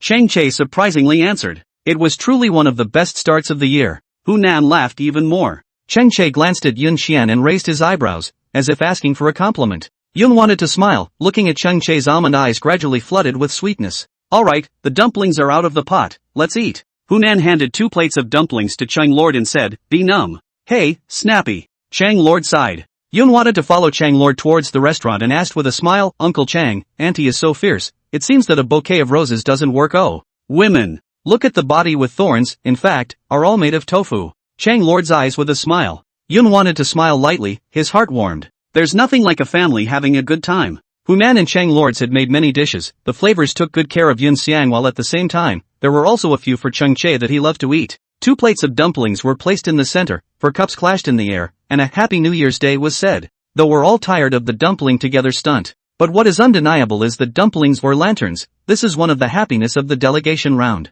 Hunan, the final exam is coming up soon, so you two need to work hard. This is a big test. Chang Che, will do. Hunan, good. As long as you two do well on your final exams, I'll be there for the new year this year. Hunan narrowed his eyes. The 2 men looked over at Hunan, eating while anticipating what she would say next. What? Hunan hemmed and hawed, sending you two to a cram school for the college entrance exam sprint. Chang Che. Cloud wanted to poof a laugh. One has to admit that people get familiar is when they discover a person's latent personality. When he first came to Cheng's house, Yun wanted to have an impression of Hunan, serious, responsible and dry. Well, now, she thought Auntie was so cute. There would be a little feminine side in jokes. Uncle Chung too. In that uniform in yellow, he was cold and dignified. But out of those clothes, he was just ordinary. It's Cheng Che's father, Hunan's husband, Cheng Genoa's son. Mom, save your breath, there are universities to attend even if you don't sprint haha. Cheng Che gave Hunan some food. Hunam, what's the matter, not satisfied? Cheng Che, not quite satisfied. Hunam, how can I be satisfied? Cheng Che, receive the avatar, satisfaction is guaranteed. Hunan ignored Cheng Che and asked Yun Xiang, you really don't want it? Yun wanted to shake his head, Auntie, there's really no need. Cheng Che and I have the grades to fight for a guaranteed place. Don't waste money. Hunan still quite trusts Yun Xiang. But Cheng Che is. She looked meaningfully at Cheng Che. The scoreline of the school he took is not high, the child is right, save your breath. Cheng Lord poured water for Hunan and said, the 2 children are tired from the textbooks, don't put pressure on them. All we have to do is be there for them through this tough time. Become their strongest support, right? Cheng Lord asked the duo. Cloud wanted to nod heavily. That's right. That's right. Cheng Che suddenly felt that Cheng Lord was also quite cheerful. It's not as sour as it was when I was a kid. Cheng Lord finished summarizing and laughed, good, eat. Much like meeting at your brigade. Honan said. Cheng Lords muttered in a small voice, let's not talk about anyone, don't you usually talk to us like we're having a meeting on Monday morning? The 2 of them looked at each other and gave a and stopped talking. Yun Xiang and Cheng Che exchanged glances. Cheng Che gave Yun Xian a dumpling, let's not fight. Let them adults sort out their own adult business. Yun wanted to eat the dumplings that Cheng Che had given her, and the warmth of home flooded her. The windows are lit up and the occasional firework rushes up into the sky. After the meal, Yun wanted to help Hunan brush the dishes. She saw Hunan was at the dining table carefully caring for the roses her uncle had given her. What woman wouldn't like roses, you say? The next time she visits her mom, she'll buy her roses too. Mom must have loved it. As for the dad, she doubted that it was Dad who gave Uncle Cheng the idea to send the cactus back then. So the next time she goes to see her dad, she buys cactus. Go rest. A nudge to the shoulder. Hunan gently nursed, think about it, just think of it as your own home. You can be like Cheng Che, you don't have to be so well behaved. Yun wanted to nod. Auntie, I stopped being polite to you a long time ago. From the time she decided to stay. Cheng Che is playing with the can. Yun wanted to come over, and Chang-che immediately said, "Here, pretty sister is here." Yun wanted to glare at him in disgust, allowing the can to play joyfully around Yun's legs. "Idiot," Chang-che whispered to her. Cloud wanted to make a face, slightly. After that, she went back to her room. Chang-che looked at her back and smiled teasingly. Cloud wanted to sit at his desk. She picked up the journal in her desk and flicked it open. Dad's picture came into view, and Yun wanted to have a smile under his eyes. Looking at the first page of the diary, the heart ripples. Yun wanted to turn to the blank page at the back. She propped up her face and picked up a pen and turned it. Thinking of Chang-che who took her skiing today, Yun wanted her cheeks to slowly redden. She stared at the blank page for a while and left a comment. "Chang-che, will you buy me raspberry cake all the time?" Chapter 120. No more explanations, I'll give you a touch. On Monday, the final exam is coming up. The atmosphere of the school is particularly heavy. Even during the mealtime, they are memorizing the vocabulary. The promenade, the playground, everywhere is the figure of students in reviewing. The heating in the school is especially good this year. After the lunch break, Yun wanted to feel too stuffy in the classroom, so he put on his jacket and read alone in the long corridor. Lami slumped over the table and cried, "It's too hard, this is too hard. Don't want to take the test anymore, want to go pig farming." Chang-che propped up his face and lazily said, "You think raising pigs is easy?" Lami sighed and tore open a bag of chips about to eat it. "Chang-che, you're being stolen from home." Lami looked out the window at the promenade and gave a friendly reminder. Chang-che didn't understand the meaning of this sentence at first, until he saw the promenade where Cloud wanted to be surrounded by several boys. Yes, he had more than his home stolen. The home was bombed. Chang-che wrinkled his eyebrows. He had discovered that Yun Xiang was really attracting little boys. Whenever she was outside memorizing or looking at the scenery, a few ungrateful ones from the next class always came over to join in, either asking a question or making small talk. Cloud wants to look that good to flirt with? Does everyone want to flirt? Lean. Chang-che clasped his hands on his chest and looked straight at Yun Xiang. Yun wanted to be looking up and smiling at someone, then waving his hand, not sure what he was saying, but could tell it was a rejection. After a while, she took the pen from the man's hand and started giving questions again.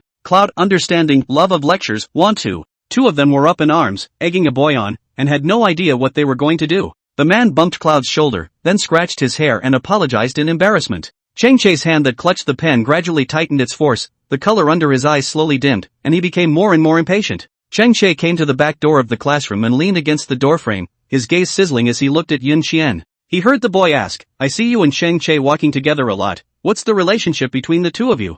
Yun wanted to be reading with his head down when he heard the man's words and raised his head. What relationship? What should she answer? A close friend? Brother? At the same table? Or, listen to his 4 disallowances and say it's not familiar? Cloud thought for a moment that he was in a bit of a dilemma. "Are you guys dating?" the man asked again. Cloud wanted to shake his head. "This one really isn't." One of the male students said bluntly, "So are we still in the game?" Cloud thought, huh? Chang-che couldn't look on. He wrapped his hands around his chest and spoke coldly, "Well, there's drama. The zoo, the circus, there's drama for you." Several boys looked over. The voice was like a magic spell that startled everyone. Chang-che's face was cold, and his eyes were even colder. "It's not even night yet and you're starting to dream. What's the play that has a play? Their turn? And don't take a piss and look in the mirror. Yun Think, come here." Chang-che called Yun Think. Yun wanted to just look at Chang-che and didn't go over. Chang-che wrinkled his eyebrows. "What's going on? Saying no more? Come here," he said at once. Yun wanted to remain still.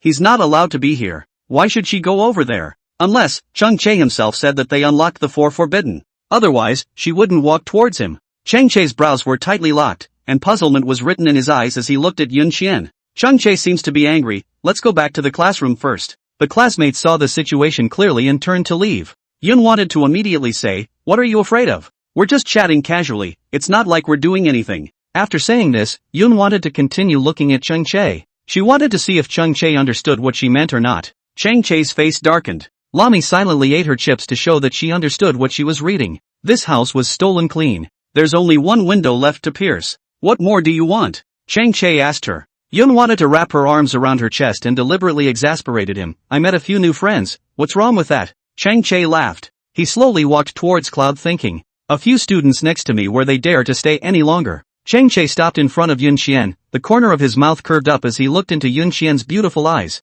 Yun wanted to have provocation clearly written in his eyes. What is she provoking? Cloud wanted to slowly move his eyes towards the classroom. Crowds of people were sprawled out in windows and doorways to get a good laugh. Chang-che also turned his head, and a group of people were really looking at them. Not only the 6th class, there were also people from other classes who were all looking this way with bated breath. Chang-che was silent. In the next second, he clutched Yun Xian's wrist and led her towards the unoccupied stairwell. Yun wanted to remind him, Chang-che, don't touch me there's no way to explain if my classmates see it. Explain what? He turned his head and swept her away, jealousy catching up with him. Cloud thought, explain our relationship. Chang-che directly pushed Yun Xian into the stairwell, and the thumping, slamming sound of the door shut was extremely ear-splitting. The promenade was instantly filled with people, and those who couldn't see the action said they were so anxious. The stairwell was lightless, cold and damp. Yun tried to back away, watching Chang-che approach him. Chang-che, you're the one who said no approaching you, no looking at you, no claiming to know you at school, and no touching anything of yours. I've been abiding by that.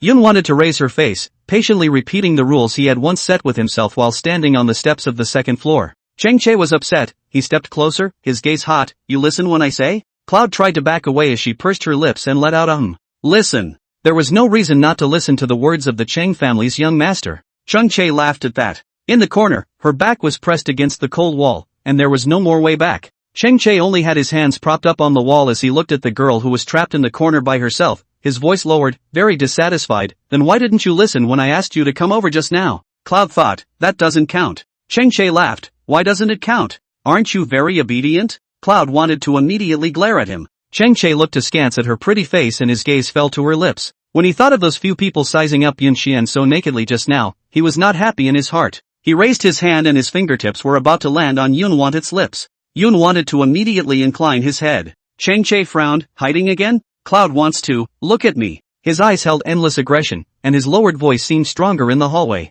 Yun wanted to have to look at him, and shuddered inwardly, feeling that he was playing it off a bit. She just wanted Chang-che to say in person that unlocking the door was not allowed. But the plot seems to be going a little bit wrong. Chang-che, stop it. I'm going back. Yun wanted to run. Chang-che hooked his arm around Yun Xian's waist. Despite the winter wear, you can still feel the softness and slenderness of her waist. Chang-che pressed her against the wall, unwilling to let her go. Think. He called down to her, his tone uncharacteristically ambiguous. Cloud wanted her heart to beat out of her chest. She carefully raised her eyes to look at him, mixing each other's breath with the air. Chang-che hung his head as he wrapped one hand around her waist and lifted one hand to gently land on her lips. Cloud wanted to shrink back a bit, his eyelashes fluttering. Chang-che's eyes were gentle, looking at her pink lips rolled her dry throat, softly coaxing. I'll take back my 4 no-nos, all my things are for you to touch, including me. Okay? Chapter 121, Don't look at her. He'll go crazy. Yun wanted to have to admit that Chang-che was very tempting to her. Especially clinging to her in such a hushed voice, talking to her in such a gentle tone. She really didn't have a shred of resistance. Yun wanted to think about it and teased him, then from today onwards, it's my turn to stipulate you. Chang-che. No looking at me, no. But before she could finish her sentence, Chang-che raised his hand, his fingertips resting against her lips to block his mouth. Chang-che frowned and said, no. Not looking at her, not talking to her, she said she didn't recognize herself. He'll go crazy. Then why can you stipulate me? Yun wanted to suddenly take a step forward. Chang-che paused for a moment, leaning closer between the two. Her lips clearly pressed onto his fingertips. Chang-che pursed his lips and immediately withdrew his hand, his heartbeat missing 2 beats. Yun wanted to look into his eyes, taking in the small movement of his panicked retraction of his hand, and kept pressing.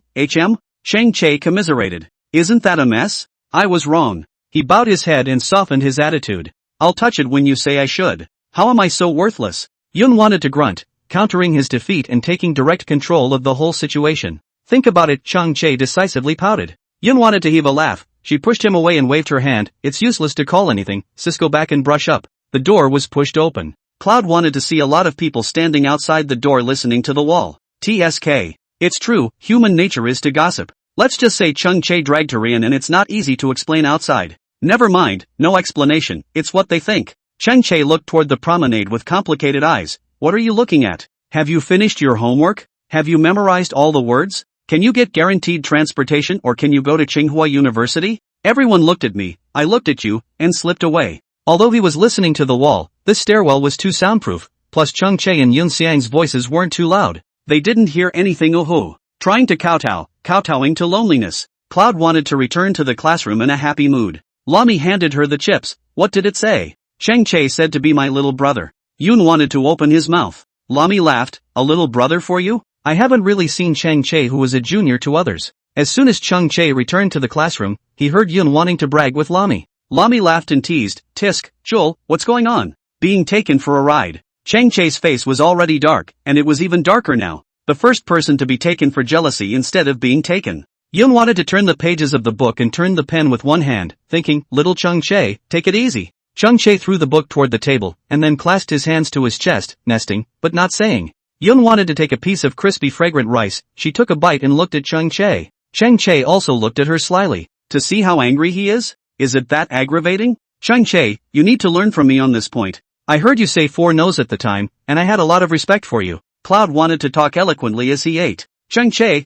I thank you. Cloud thought, you're welcome La, just passing on the experience. Chung Che nudged Yun Xiang's head. Cloud thought with a couple of crisp laughs. Stinky Chung Che. If you want to cure him, why don't you give him a clear cure? At night when he came home from school and got off the bus, Chung Che hadn't said a word and had been honestly following Yun Xian's side. Usually it's Cloud who wants to kick rocks, but today it's his turn to kick rocks. Hey, Chung Che, why are you acting like I bullied you? Yun wanted to pocket his hands and deliberately bumped Chung Che's arm. Chung Che then looked up at her and asked, was there no bullying? Then what can you do to me? Cloud thought with a serious face. Chung Che choked. He really couldn't do anything about Yun Xiang. That's what's so infuriating. Without realizing it, he reached the door of his house, and Yun wanted to realize that the house was very busy today, with several cars parked outside the door. Chung Che swept a glance inside and followed Yun Xiang in together. A snickering voice came from the living room, Chang Lord, still your boy has a good life. Having such a good wife and such a good son. I'm different now. I don't just have a good wife and a good son. I also have a daughter now that will make you all die of envy. Chang Lord's tone was full of bragging rights. Although Yun wanted to not see Chang Lord's face, he could already brainstorm Chang Lord's tone when he said this. So arrogant and smug. Chung Che, this person is often secretly pleased. This point turned out to follow Uncle Chang. We're back. Chung Che said. The living room was instantly quiet. Yun wanted to change his shoes with Chung Che and go in. Just see half a dozen people sitting at the kitchen table. For the first time, Yun wanted to think that soldiers were really recognizable. They had uniformly hard features, righteous faces, and at first glance, the faces of the state of the nation that had been handed over to the state. Look, my daughter and son are back. Chang Lord stood up, probably rushing his movements, his body swayed a bit. Cloud wanted to see the empty beer bottles at the table. Think was in a good mood and had a few drinks. Chung Che nodded his head. Impression mileage lords haven't brought a friend home for dinner in years. Cloud thought, on the other hand, guffawed and nodded at everyone, hello, uncles. Everyone was startled and responded, well, so this is Vian's daughter huh? One of the younger ones asked. Chang Lord nodded his head. No wonder that Vian kid is a daughter slave. Another friend laughed and joked. Chang Lord laughed loudly, now the daughter is our family's. The corners of Cloud's mouth lifted as he tried to be good. She always felt that she was blessed to be loved by the Chang family as a daughter. Think about it. The pot is warming up the food for you guys. You and Xiao Che eat well before you go do your homework huh? Chang Lord reminded the duo. Then, Chung Che let's go to our room and eat? I just happen to have a question I want to ask you. Yun wanted to pull Chung Che's sleeve. Chung Che narrowed his eyes, huh? Good. Chung Che understood. Chang Lord smiled as he watched the back of the duo, his heart a little sour the moment the door gently closed. Lu Shan exclaimed, if my daughter knew half as much as think, I'd be happy. Chung Lord didn't continue this topic. He asked Lu Shan, then old Lu, you'll be transferred to Xincheng from now on? Hey, from now on it'll be your subordinates. Take care of them. Lu Shan joked. There was laughter at the door. Cloud wanted to put the desk away and put down his meal. Chung Che saw the diary that Yun wanted to put on his iPad. Yun wanted to suddenly think of something. She pulled the drawer open and put the iPad directly inside. Chung Che glanced at her. What are you hiding? Hiding nothing. Cloud wanted to mutter in a small voice. Chung Che knocked on her diary. Why would she hide an iPad if not this? Chung Che pulled over a chair and sat down, lazily asking, what questions won't I, brother teach you? Go away. Yun wanted to give him his chopsticks in disgust. Chung Che rested his face, ate his meal, and kept looking at Yun Xiang. Yun wanted to be stared at so much that he couldn't eat his meal. Chung Che, behave yourself. Chapter 122, don't push me away, I will. Chung Che is so aggravated. Where did he go wrong? He is clearly more serious than ever. These tomato scrambled eggs are sweet. Yun wanted to raise his eyes to look at Chung Che. Chung Che just gave a and then went to eat the broccoli, spitting out, Yun Xiang, you're such a troublemaker that you only eat sweet dishes. What if the person you're with can't accept it? Cloud thought after a moment. She looked up, bowl and chopsticks in hand, and silently passed a bite of egg into her mouth. I'll change it then. Why change? Chung Che glanced at her. Yun wanted to wrinkle his eyebrows. Why don't you change? Two people must accommodate each other in their lives. Or just like now. She'll eat sweet fried eggs with tomatoes, and Chung Che will eat stir-fried broccoli. Chung Che raised an eyebrow, he propped up his face and narrowed his smile. Then you should consider me. If we're together, I'll change. Yun wanted to suddenly choke on the rice in his mouth, and all of a sudden his face turned red as he held it in. Chung Che's hands were scrambling to find a tissue. Yun wanted to wipe the corners of his mouth, lowered his head. In the bottom of her heart, a deer is banging around, but on the surface, she said lightly, nonsense again. Where is the nonsense? I'm gaga serious, okay? Chang-che smothered a grunt, hanging around looking not like he was serious. Chang-che, you hate sweets so much. I mean, if we were really together, wouldn't we have to chicken out every day? Yun wanted to move in front of Chang-che and asked very seriously. The light on the desk was soft. The house was decorated in a cozy way. It was a cold January day, with a chilly wind outside the window, but the house was hot inside. Chang-che looked at Yun and thought, quiet all around. Outside the door was Uncle Chang and their joyful voices. Chang-che pursed his lips, his heart tip rippling. His thin lips slightly opened, slowly spitting out a sentence. Yun wants to. Yun wanted to still eat. Let's graduate high school and fall in love. The young man's gentle, earnest voice eased into his ears. Yun wanted to shake his hand with the chopsticks. She looked up at Chang-che and couldn't help but gulp, a little confused. Chang-che pursed his lips, and the color of his eyes was more serious than ever. Cloud thought, with me. Chang-che, well, with you. Yun wanted to drop his eyes and smile. In fact, she could feel Chang-che's feelings for herself. More than that, she understood that Chang-che was different to herself and to others. But when she actually heard Chang-che say these words, she still felt her heart tip and her blood flow backward. Then take a bite of scrambled egg, I'll think about it. Yun wanted to clip a piece of scrambled egg with tomato. She didn't land directly in Chang-che's bowl. Chang-che looked at the scrambled egg she had clipped up. Obviously there were so many on the plate, but she had chosen to clip a very small piece. He handed over the bowl without a moment's hesitation. Yun wanted to look at him askance for a while, and finally chose to eat the bite of scrambled eggs herself. It's not for you to eat something so delicious. She doesn't need anyone to change anything for her. Eating sweet or savory is actually not inherently conflicting. Yun wanted to clip a broccoli and put it into Chang-che's bowl, his voice slow. Chang-che, just be yourself. Saying that, Yun wanted to pinch a broccoli to eat as well. She could eat both and didn't need Chang-che to change. He remembers in his heart that she likes to eat sweet, and will buy her cakes and stock up on chocolates. For her, and she will be satisfied. Chang-che stared at the broccoli in the bowl as his heart rippled. He looked up and met Cloud's serious almond eyes as he thought. He had to try it, and the sweet-tasting scrambled eggs with tomatoes were delicious. Chang-che chucked a large piece, and the moment he put it in his mouth, the slight acidity and sweetness of the tomato burst out together. I can't say it's good, but it's not bad. He wrinkled his nose, chewed a few times, and swallowed hard. Yun wanted to clutch his chopsticks and heard him say, think about it. I'm not changing for you, it's that I want to try to squeeze into your world and feel your life. There were so many people around her. It seems like a lot of people are interested in her and everyone is thinking about her. So he's going to get into her world ahead of more people, ahead of the curve. Look at how she's spent all these years alone.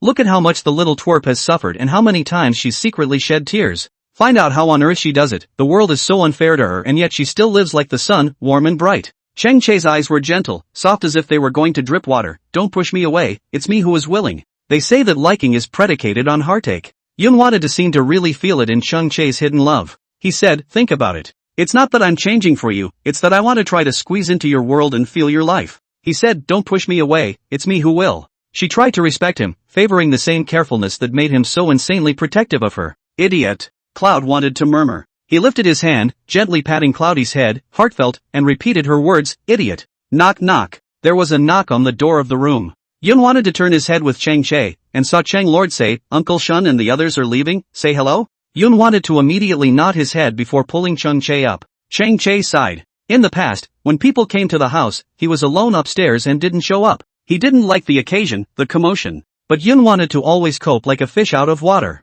Bye-bye uncles. The little girl followed Chang Lord's side and together they watched them get into the car. Okay. Chang Lord, think about it if you need any help, just look for us, don't be polite. Vian's daughter is all of us. At critical times, everyone would contribute. Yun wanted to immediately look at Chang Lord with a smile. Chang Lord patted Yun Wan's shoulder and said to them, got it. Thanks uncles, bye.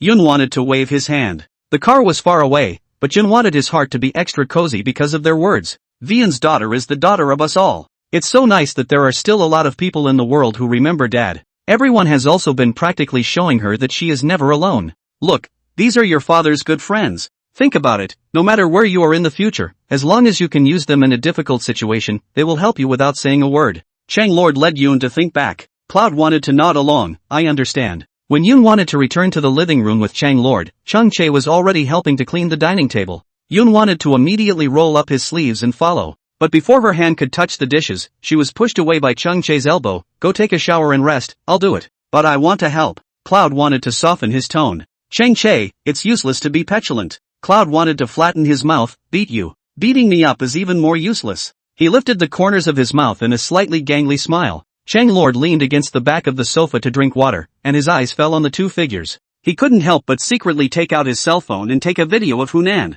Chang Lords, indeed a good match. Think of the tiny one beside our little Chu. After sending one, Chang Lord felt like it wasn't enough and took 2 more photos, continuing to send messages to Hunan. Chang Lord, just now Lu Shan and the others came and saw Think About It, and they all liked it very much. They also said that they would like to wait for Think About It to grow up and introduce it to someone's child. I immediately told them to give up. After Chang Lord sent the message, he also sent 2 bombs over. Chang Lords, near the water, you get the moon first. Really say Think About One Day should talk about boyfriends, also should be our Xiao Che priority. Yun wanted to turn his head, and found Chang Lord was holding his cell phone with a hefty giggle. Uncle Chang, so happy? Yun wanted to tease. Chang Lord looked up, gave an anon, and said, tweeting with your aunt. Looking at his cell phone again, Hunan hadn't replied to a single one. Yun wanted to laugh, always showing love like this. Chang Che and I are going to be sweetened to death by you guys. Chang Lord laughed out loud, his mood pleasantly visible to the naked eye. Chang Che was brushing the dishes, and Yun wanted to take a test paper and brush the questions on the dining table to accompany him.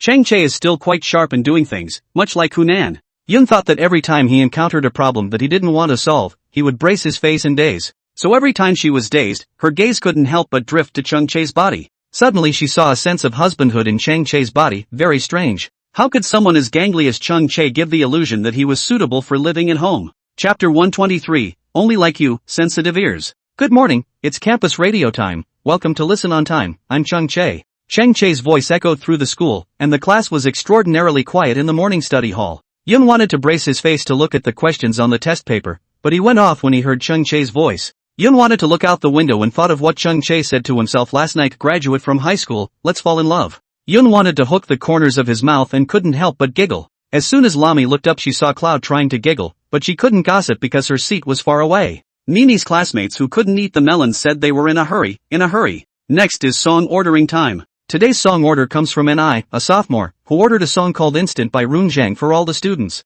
And he said to everyone that it is most important to be happy in one's life and wished everyone to be awesome forever. After saying this, Chang Che's side was silent for 2 seconds, and then added, quite good, the song and the blessing, each put on its own. So awesome blessing, thought what a joyful song. Chang Che even made plans to release Good Times. Chang Che turned off the microphone as he poured a glass of water and pushed open the door to the long corridor. The playground was empty, and the occasional 2 people appeared in the long corridor and quickly returned to their classrooms. Chang Che leaned on the railing, the hot water and the cold air touched and the heat rose upwards. The door to class 6 was pushed open and Yun wanted to walk out of the classroom. She wanted to go to the bathroom, but she just happened to see Chang Che, who was idling in the long hallway. The teenager wore a black hooded sweatshirt, the jacket having been taken off somewhere. He was leaning lazily against the railing, and at this point was slightly tilting his head back to sip his water. The morning light fell on him, and there was a cool and deadly attraction about him. Cloud couldn't help but walk towards him. But before she could get closer, a girl suddenly appeared in the line of sight of the two and stopped in front of Chang Che. Chang Che followed the man's shoes upwards, his eyes picking up at the end. Not recognizable. Chang Che, I'm a sophomore. This is for you. She handed the envelope in her hand to Chang Che decisively, then turned and ran. Chang Che's hand shook. A pink envelope with a peach heart was just forced into his arms. TSK. The promenade was quiet, and the sound of Yun Xiang's smacking lips reached the bottom of Chang Che's ears. As soon as Chang Che looked up, he saw Yun Xian who had a face that was watching the show. In an instant, the envelope in his hand was like a hot potato. It's not a good idea to throw it away or put it away. It's all such a coincidence. For the first time, Yun wanted to see helplessness on Chang Che's face. It has the immediacy of a scene where you've been caught cheating. Chang Che pursed his lips as he looked at Yun Xian, pretending that nothing happened, and said, "How come someone doesn't go to morning study? I'll tell the teacher." Yun wanted to cut, and I said you were lazy. Chang Che explained, "Fanga, no one needs to be inside. I came out to get some air." "Oh, even if you come out to take a breath of air, there are girls sending love letters." Senior Chang Che is so charming. Yun wanted to rub his ears and looked askance at Chang Che, conspiratorially. Chang Che had a feeling of helplessness that he was wrong but didn't know where he was wrong. What are you doing out here?" He changed the subject. Cloud thought, pursing his lips, how was she supposed to explain? She wanted to go to the bathroom, which was in the opposite direction. "What do you care?" Yun wanted to move his lips. Chang Che narrowed her eyes, and the bathroom wasn't here. Nor had she heard that Shin Hanyu had called her to the office. She came over here for no reason. "Oh, Chang Che, come see me." Cloud thought with a fake smile. Yeah, seeing as you're getting love letters from your female classmates. Chang Che choked. No fun, let's go. Cloud thought, taking a step away. Better go to the bathroom. Chang Che reached out, pulled Yun Xiang's arm, and pulled her back. Yun wanted to glare at him in dissatisfaction. What for? Chang Che lowered his eyes and licked his lips, lazily saying, stay with me for a while. Does Mr. Chang Che still need company? Aren't there many girls who are willing to accompany you? Am I not blocking Chang Che's peach blossom by standing here? Yun wanted to play green tea on purpose, and had to make Chang Che suffer a bit to tease him. Chang Che was despondent from the bottom of his heart. Women can be a real pain in the ass for men. Chang Che raised his hand and pinched Yun Xiang's cheeks as he pulled and tugged, menacingly. I'm willing for you to block peach blossoms for me, okay? Cloud grunted as he tried to remove his hand, inclining his head. Chang Che would pinch her cheeks again, making her look at himself. He asked, what are you conspiring to do, Cloudy? Jealous? I'm not. Cloud wanted to mouth off. Chang Che looked at her puffy face and couldn't help but laugh. Jealous is jealous. What can't you admit? Cloud thought, frowning. Chang Che then pulled her towards his side as he tilted his body towards her and said lazily, but I'm not interested in any more company. Cloud wanted to look up at him. He curved the corners of his mouth and met his 4 eyes, gangly and tugging. I only like you. Cloud tried to hide the sweetness in his heart. She muttered, no luck. Chang Che lazily laughed, mad as hell. It's the people who like you who are the most outgoing, those who don't understand are lame. It's the people who like you who are the most out there, and the people who don't get it are lame. Yun wanted to admit that Chang Che, this person, was very good at providing emotional value. Idiot, your ears are red again. Chang Che pinched Yun Xian's ear. Yun wanted to immediately dodge back a bit as she raised her eyes to look at Chang Che, a pair of eyes somewhat flustered. Chang Che wrinkled his eyebrows, suddenly feeling that something was wrong. He leaned down slightly, flirting with her in an ambiguous tone. Think about it, how are your ears? So sensitive? Cloud wanted to choke. Every time I tried to tease him, I came back to being teased by others. Sure enough, she's the one with no talent. Yun wanted to pinch his ears. Vain, Noah, it's you who suddenly touched me.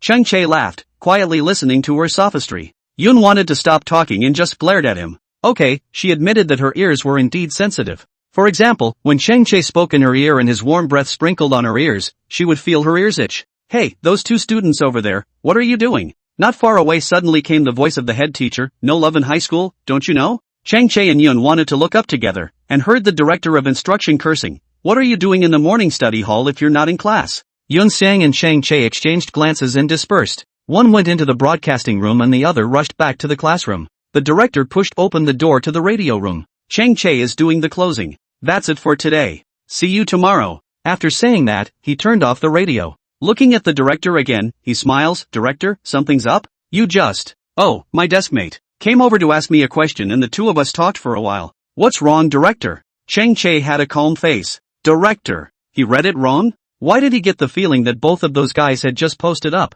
Chapter 124. Watching a horror movie and being in his arms. During the lunch break, Yun wanted to be catching hot water with a water cup. From the promenade came the idle words of the students as they passed by. Olchen said he'll show us a movie tonight. What are we going to watch? Hey, according to Olchen's style, it's 80% an inspirational movie. A boy sighed. Don't want to watch it. How about watching Old Corpse in the Village or something? Yun wanted to poke his head out and saw Lin Duan at a glance. Sure enough, only this brat Lin Duan could come up with such a damaging trick. Lin Duan was about to enter the classroom when he happened to run into Chang Che and casually asked, Brother Che, is it okay to watch a horror movie at night during study hall? Horror movie? Chang Che stretched, his eyes glancing lightly at Lin Duan. What about the little girls in the class who are going to be crying? Chang Che was about to veto it. In the next second, suddenly, as if thinking of something, he said, okay. Lin Duan, then pick a micro-terrorist. Chang Che, if you want to watch it, watch the scariest one. It has to be extremely scary. Lin Duan? Lin Duan looked at Chang Che, his expression gradually becoming complex, as if he had read something. Chul. Why don't I ask you to think about it? Is she bold? If it's not big, I think a slight fear is fine. At least consider the deaths of the other students, right? Say what? Am I that kind of person? Chang Che glared at Lin Duan, anxious. Lin Duan snorted out a laugh. If Chang Che is in a hurry, he's getting his tail stepped on. Class, watch a movie tonight. Oh.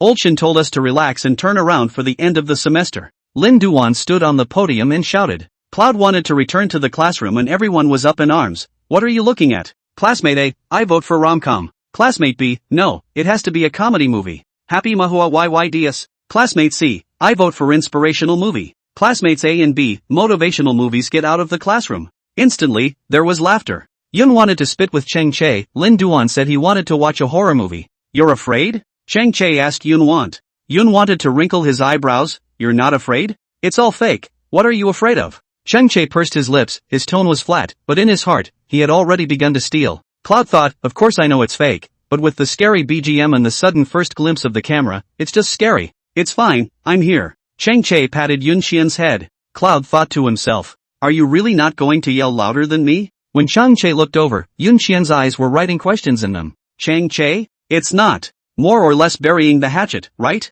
Where did he give Cloud the illusion that he wasn't as bold as her? Cheng Che's face instantly turned red. He raised his hand and cupped Yun Xian's face, giving into his anger. This is not a mere query. This is holding a man's dignity down and rubbing it on the ground. This is a horror movie that will be played tonight or not. Good, Cheng Che, this pomp and circumstances as you wish. At 8 p.m.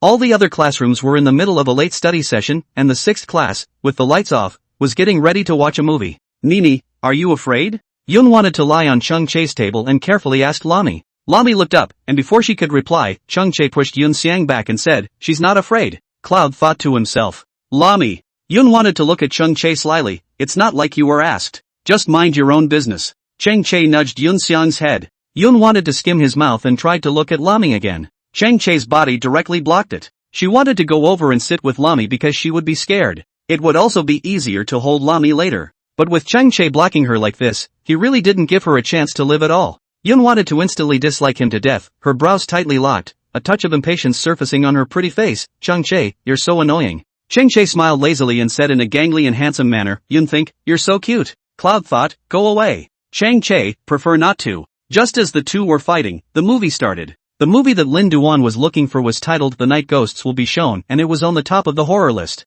The sound of the credits was shrill, and Yun wanted to silently rub against the wall. It was good to be close to the wall, a little more secure. Yun wanted to take a bite of chocolate in his mouth, and when he saw his classmates all huddled together and laughing, he suddenly felt as if it wasn't so scary anymore. After all, there aren't many days left of huddling together like this to watch projections. Cheng Che couldn't help but look at Yun Xiang twice more. It was the first time he watched a horror movie with Yun Xiang. She can't really be so bold that she's not afraid at all, can she? Wouldn't that be a wasted horror movie tonight? Cheng Che fumbled with his chin and fell into deep thought, unable to help but feel a little frustrated. The cold wind howls outside, the classroom warms up as the movie opens. Some people ate chips, some people opened Coke, some people took their cell phones and whispered dramas to their classmates. Yun wanted to stare at the screen and frowned as he watched. Cheng Che pulled the chair and sat down next to Yun think. The movie was about to usher in a horrifying image, and Yun wanted to silently raise his hands to block his eyes, his joint fingers showing a little gap. The classroom was quiet, with a startling BGM pulling the horror atmosphere full circle.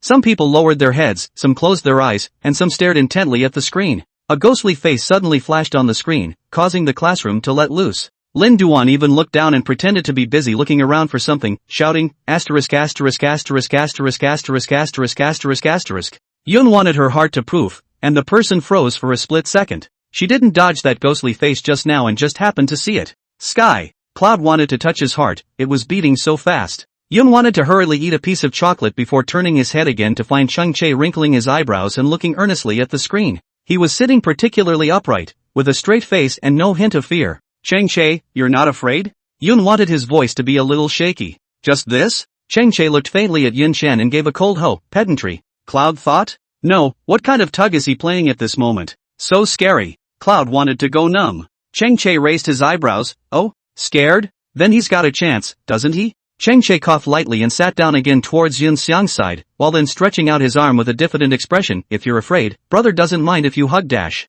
Cheng Che hadn't finished his words. Another shout from someone in the classroom was followed by a chain reaction of AHS. Yun wanted to subconsciously embrace Cheng Che's arm and dive headfirst into Cheng Che's embrace. Cheng Che was stunned. The faint light illuminated Cheng Che's face. He hung his head slightly and looked at Yun Xian, who was hugging his arm tightly and shrinking beside him, and couldn't help but raise the corners of his mouth. So scared? Cheng Che silently hugged Yun Think into his arms, rubbing Yun Think's hair with one hand. Not afraid, it's all fake. Cheng Che raised his eyes as he looked at the ghostly face that gradually popped out on the screen with a teasing smile. The more often Ghostface jumped out, the happier he was. This is not a horror movie, this is clearly auspicious. Chapter 125, Coaxing is fine, future planning. Every time someone shouted in the classroom, Yun wanted to subconsciously hide in Cheng Che's arms. Although the wall was very secure, Yun wanted to feel that Cheng Che made her feel more secure. And this guy pulled his chair next to her right after the movie started. What does that mean that she doesn't understand? Boys tricks la, Yun wanted to not be so insensitive. Yun wanted to hang her head and hugged his arm, asking in a small voice, Chang-che, has that image passed?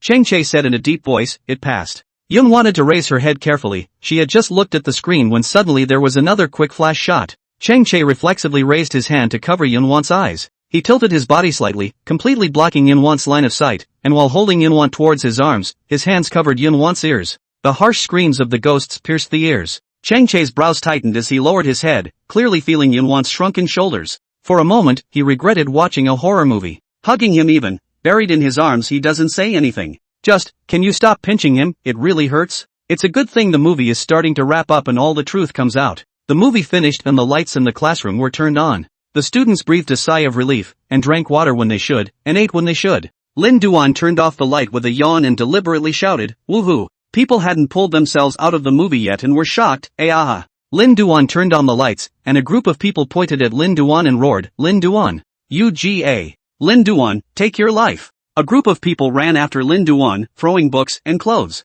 Lin Duan laughed out loud, indicating that it was fun to have a little skin. Cloud thought with a sigh as she leaned over the table and rubbed her brow, her palms red. Hiss. The sound of Chang-che sucking in cool air came from his ears. Yun wanted to silently look at Chang-che. Chang-che is shaking his arms and then rolling up his sleeves. Cloud wanted to choke. Chang-che's arm was even redder than her palm, pinched in pieces. A certain culprit sheepishly whispered, I pinched it? Chang-che looked up and the corner of his mouth twitched. Or else, I pinched myself? Yun wanted to be slightly stunned as she nudged Chang-che's arm, and Chang-che shrank back a bit. Cloud wanted to fall into a deep thought, did she pinch so hard? And pinching my leg. Chang-che touched his leg. Cloud thought? Which did? She doesn't have it. Waste. Chang-che obediently had to lift up his clothes. Yun wanted to panic and pounced on Chang-che, holding down his hand. Chang-che lowered his eyes and met Yun Xian's beautiful eyes. The Cloud wants to be weak-minded. Chang-che curved the corner of his mouth and teased her, whether it's intentionally pinching my waist or taking advantage of me, I can't say.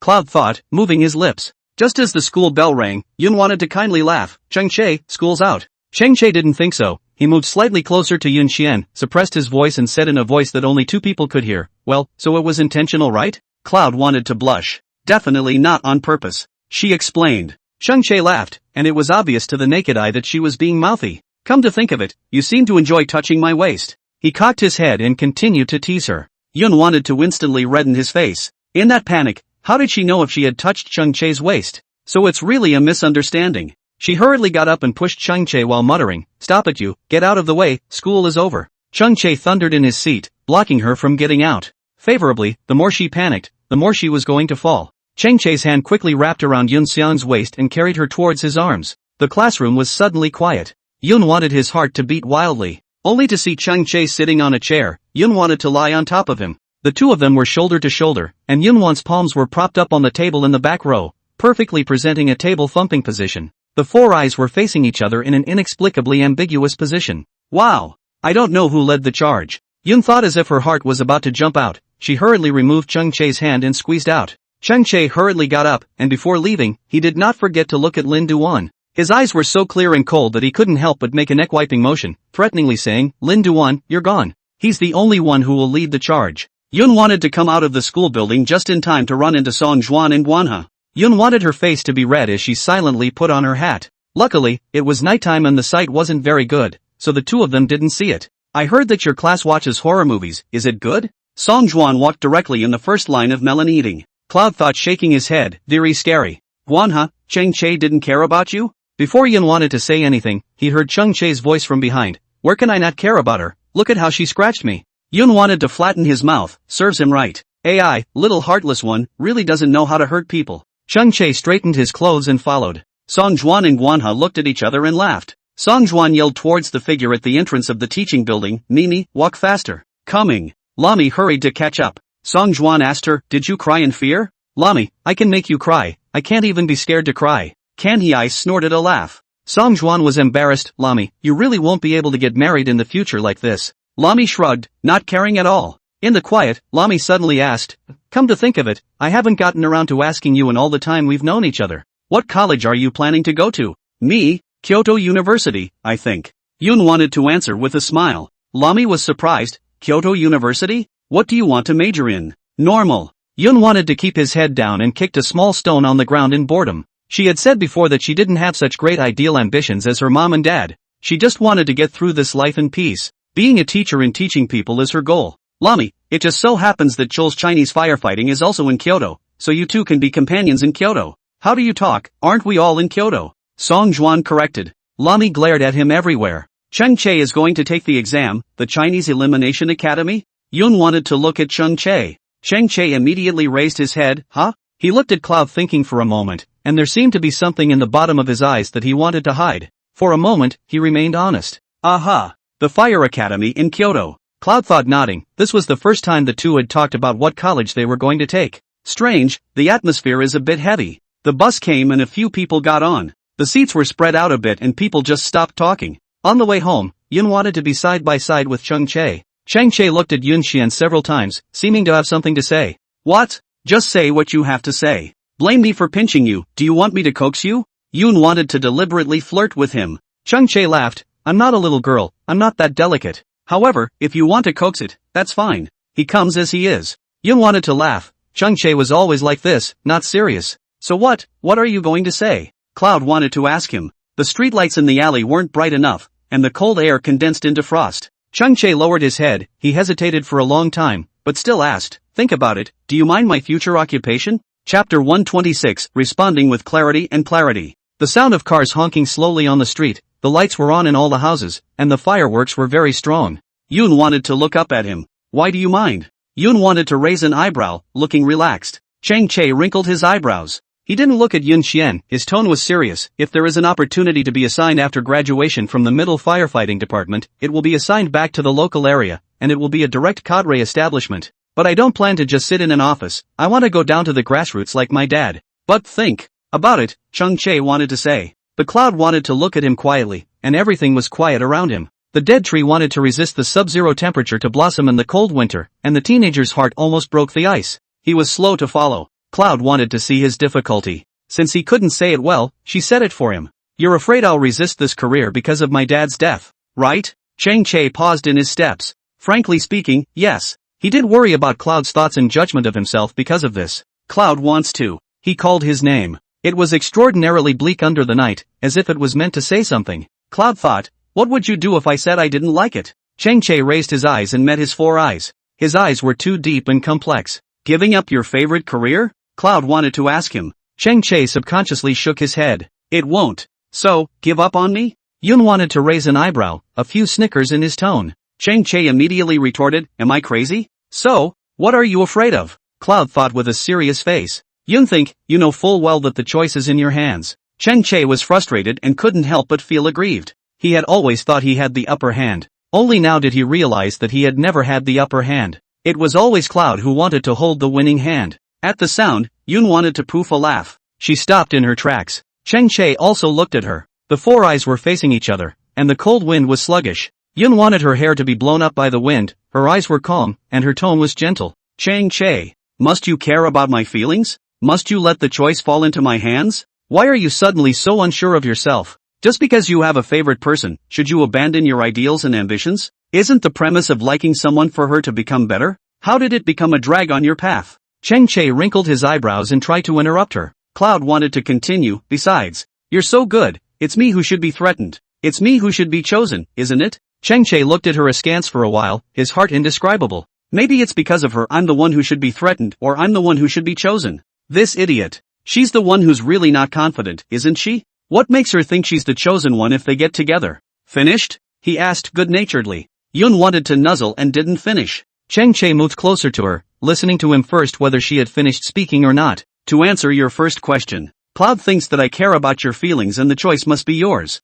You are important and irreplaceable. Yun thought after a slight pause, his heart warmed despite the bitter winter. Cheng Che looked serious, and the way he looked at her was just too sincere. He always had a kind of magic that Yun Xian couldn't refuse, and she willingly let her heart beat out of control for him. Cloud doesn't even want to be heartbroken, but he responded to her every word. Also said she was important and irreplaceable. Cheng Che is so good at it, what can she do? She is helpless too. Second question. I have no desire to give up my ideals or ambitions, and frankly, I want to do both. Cheng Che pursed his lips, his voice gentle, but if it has to be a choice. Yun wanted to stand on her tiptoes, her cold fingertips gently landing on his lips. Her almond eyes looked at him seriously as she picked up on his words. Cheng Che, I want you to choose yourself. Cheng Che's heart skipped a beat. He just looked at her and his heart couldn't help but sizzle. She's too good. He moved his lips and gently clutched the palm of her hand, the look in his eyes gradually gentle and doting. Dumbass. Did she even realize that he had planted his head in the sand a long time ago? She wasn't going to put her in the position of being chosen.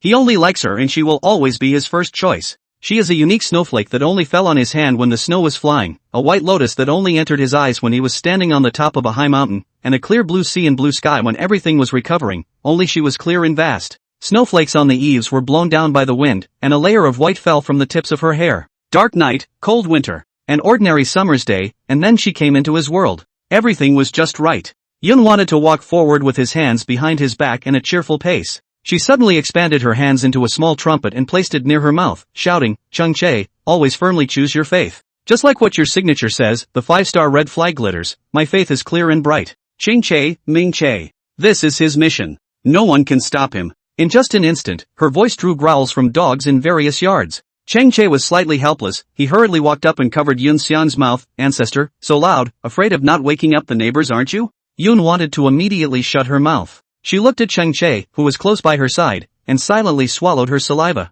Chang-che narrowed his eyes. The way Yun wanted to look at him really couldn't be described as innocent. Cloud thinker, a little out of the way? He knocked Yun Wanted's head. Yun wanted to heave a laugh, his eyes curved in a very beautiful way. She asked, so did you hear what I just said? Chang-che looked at her, inexplicably ruffled by her. Hear that, dumbass? Yun wanted to nod her head in satisfaction, but quickly reacting, she snickered, Chang-che, shouldn't you be calling me boss? Chang-che. Yun wanted to heave a smile. This little brother, repeat, what did you hear? It was Chang-che who volunteered to be his little brother a few days ago. She didn't force him. Is it wrong to call him little brother now? I don't think so. Chang-che nudged Yun Xiang's head once more. Yun wanted to smile even more beautifully. The streetlights lengthened the figures of the two men, overlapping them at times. Obviously so short a road, two people, but how can not finish walking like, extraordinarily long. Chang-che hadn't wanted to cooperate with her. However, seeing her little expression when she looked up at him with an expectant face, she still couldn't help but sigh and complied with her. The 5-star red flag shines, my faith is clear and bright. Oops. Chang-che himself was a little embarrassed when he finished. Cloud wanted to be satisfied. She laughed twice cheerfully and stood on her tiptoes to pat Chang-che's head. Good boy, I'm going home. Chang-che? It's not. Wait a minute. Why did he have the illusion that Cloud wanted to be patting the dog on the head? Is this his illusion, please? Chapter 127, Admitting One's Fondness for the Other. As soon as Cloud wanted to come home, the can pounced on her. Yun wanted to immediately squat down as she patted the can dog's head, not forgetting to turn her head to look at Chang-che. Chang-che immediately sat on that thought he had just had. Yes, Cloud wanted to just shoot him like a can. Abominable. But Chang-che soon discovered a new problem. After Chang-che changed his shoes, he saw Yun wanting to go wash his hands, and the can was by her legs, spitting out his tongue and following people like an escort. Dog, have you changed your mind? Chang-che wondered. The can used to wait for him at the door. Why did you wait until Yun wanted to run off with someone else? Then what is he? He's the one who owns it, it's not forgotten. The can, however, didn't even look at Chang-che and continued to follow Yun Xiang towards the kitchen. Honan left dinner for the two men. Yun wanted to give Chang-che a sly look, a little embarrassed. What should I do? The can seems to prefer the pretty sister. Chang-che. That's good. The dog is hers. His lines are hers too. She now cues herself to be the pretty sister. Does that make his existence meaningless at all? So he's gone? Canned. Chang-che called out to Canned Head undyingly. The can's originally upturned tail fell off in a flash. Cloud wondered what it meant for the can to drop its tail. But Chang-che, the pooper scooper who had raised him for many years, knew that he couldn't understand any better. It is tired of him. Chang-che was secretly mad in his heart. What should I do? Brother Chang-che, you seem to be ignored? Yun wanted to deliberately tease Chang-che. Who told Chang-che to always tease her with canned goods before? Knowing that she is afraid of dogs, she still always owes her go. Pretty sister is here. She really wants to hammer Chang-che to death. You got complacent too early. Chang-che hummed. He went ahead and washed his hands and was stopped by the can when he came out of the bathroom. The can sat on the ground and gave him a woof. Chang-che immediately laughed. See, that's what he said, the can was a good dog. Cloud wanted to be really smug too soon. Who loves it? Who is its big daddy? It remembers. Yun wanted to hold his arms over his chest as he waited for Chang-che to come over and eat with him. Chang-che was just about to squat down to compliment the can, when the can bit his pants leg and led him straight towards the front of the cabinet next to where the dog bars were kept. Chang-che. Cloud wanted to poof out a laugh. Chang-che's face instantly darkened, unable to tense up in any way. No, cans. I've seen people change their faces fast. I've never seen a dog change his face fast. He cupped the can's face with both hands, and the can's expression turned hideous, his teeth bared in an instant. Hungry enough to find me, huh? Ha! Chang-che angrily slapped the can on the head. The can wailed as if to say, hurry up shoveling, I'm hungry. I'm hungry. I'm all hungry. Yun wanted to tilt his head and suddenly thought of two people to describe the scene: Chang-che and the can. Lu Ying and Lu Neng. I'm hungry. I'm hungry. I'm hungry all. Cloud wanted to laugh out loud at his own brainstorming. Chang-che and the cans, one person and one dog, looked furtively at Yun Xiang.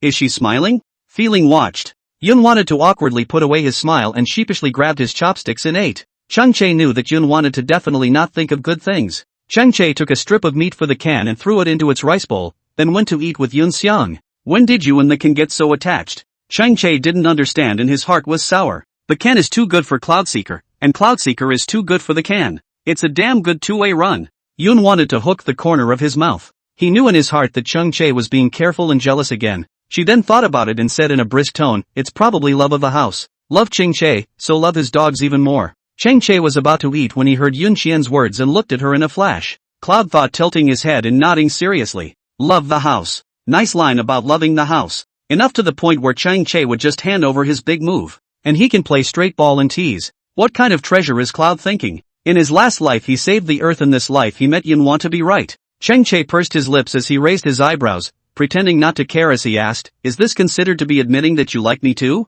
Cloud wanted to ask back, haven't I made it obvious enough? The corners of Chang-che's mouth curved up instantly, it was simply harder to press than AK. Probably love the house. Is this an admission that you like me, too? Am I not being too obvious? This is ing dream material. I'm gonna wake up laughing tonight, okay? Yun wanted to flatten her mouth and said in disgust, Chang-che, look at this bit of talent you have. Leave it. He was really afraid that he would laugh out loud and scare Cloud, he thought. Chang-che pursed his lips. He forcibly suppressed the little man who was laughing wildly in the bottom of his heart and coughed lightly, pretending to be deep. Since when? Cloud wanted to see him drift a bit, and from the bottom of his heart, he wanted to hold him down. Brother, I coaxed you and lied to you, and you really believe it? Float what floats, land. Chang-che. Chang-che raised his hand and knocked Yun Xiang's head. Yun wanted to point at him immediately. Okay, Chang-che, you dare to hit your boss's head, you're finished. Chang-che laughed at this. How is it finished? I'll give you 2 arms. Let's see what you can do to me. Chang-che put down his chopsticks and hardened himself. He just doesn't get it. How could he not hold a small cloud of thought? He's got to be tough. He couldn't wimp out anymore. Later, whatever Cloud wanted to say, he was going to retort back. He's Chang-che. Yun wanted to guffaw and calmly and gently spat out. I don't like you anymore. Chang-che. Please. Is he some kind of really bad guy? Do we have to screw him like this? You win, boss. Chang-che wimped out in seconds. Play is fun, fool around, don't joke about not liking it. Don't like me, no oh. He put the words in here. It's a small thing for a man to say a few small words to someone he likes and to give in. Yun wanted to have a smile on his face the entire time. Chang-che is really wimpy and cute. Obviously, the last second, his eyes were firm as if he had made up his mind somehow. The next minute it's this worthless dead out again. So what do you say, call me. Yun wanted to raise the corners of his mouth, once again gaining the upper hand. Chang-che smiled, his voice was deep and magnetic, boss. Cloud wanted to show that comfort. Good boy. She was about to raise her hand to pat Chang-che's head again. In the next second, he was held by Chang-che's wrist in a reverse grip. Chang-che glared at her and pushed her hand back, nudging her head with his fingertips and grunting, addicted to filming, huh? Disobedience? I'll give you 2 arms, let's see what you can do to me. Yun wanted to raise his face. Chang-che. Families who get it, love a repeater with a crunchy memory. Chapter 128, Chang-che spreading pampering. It's really hard to top it. After the meal, Yun wanted to return to his room. Yun wanted to take apart the shell of the iPad, and inside fell out Chang-che's inch photo. She lay back on the bed and held up the photo in her hand. The photo covered the light above her head and shifted slightly to be enveloped in light. He asked when she liked him. Cloud wanted to answer. Maybe it was an inadvertent moment, or maybe it was one of Chang-che's words. Looking at the teenager in the photo, Yun thought he couldn't help but tickle the corners of his mouth. Chang-che has so much attitude in this photo. It's tuggy and it's cool. TSK. Yun wanted to tap the photo with his fingertips, his heart gradually rippling. Ding! The cell phone rang. Cloud wanted to put the photo back into the iPad's case, then picked up his cell phone. Chang-che, still not sleeping?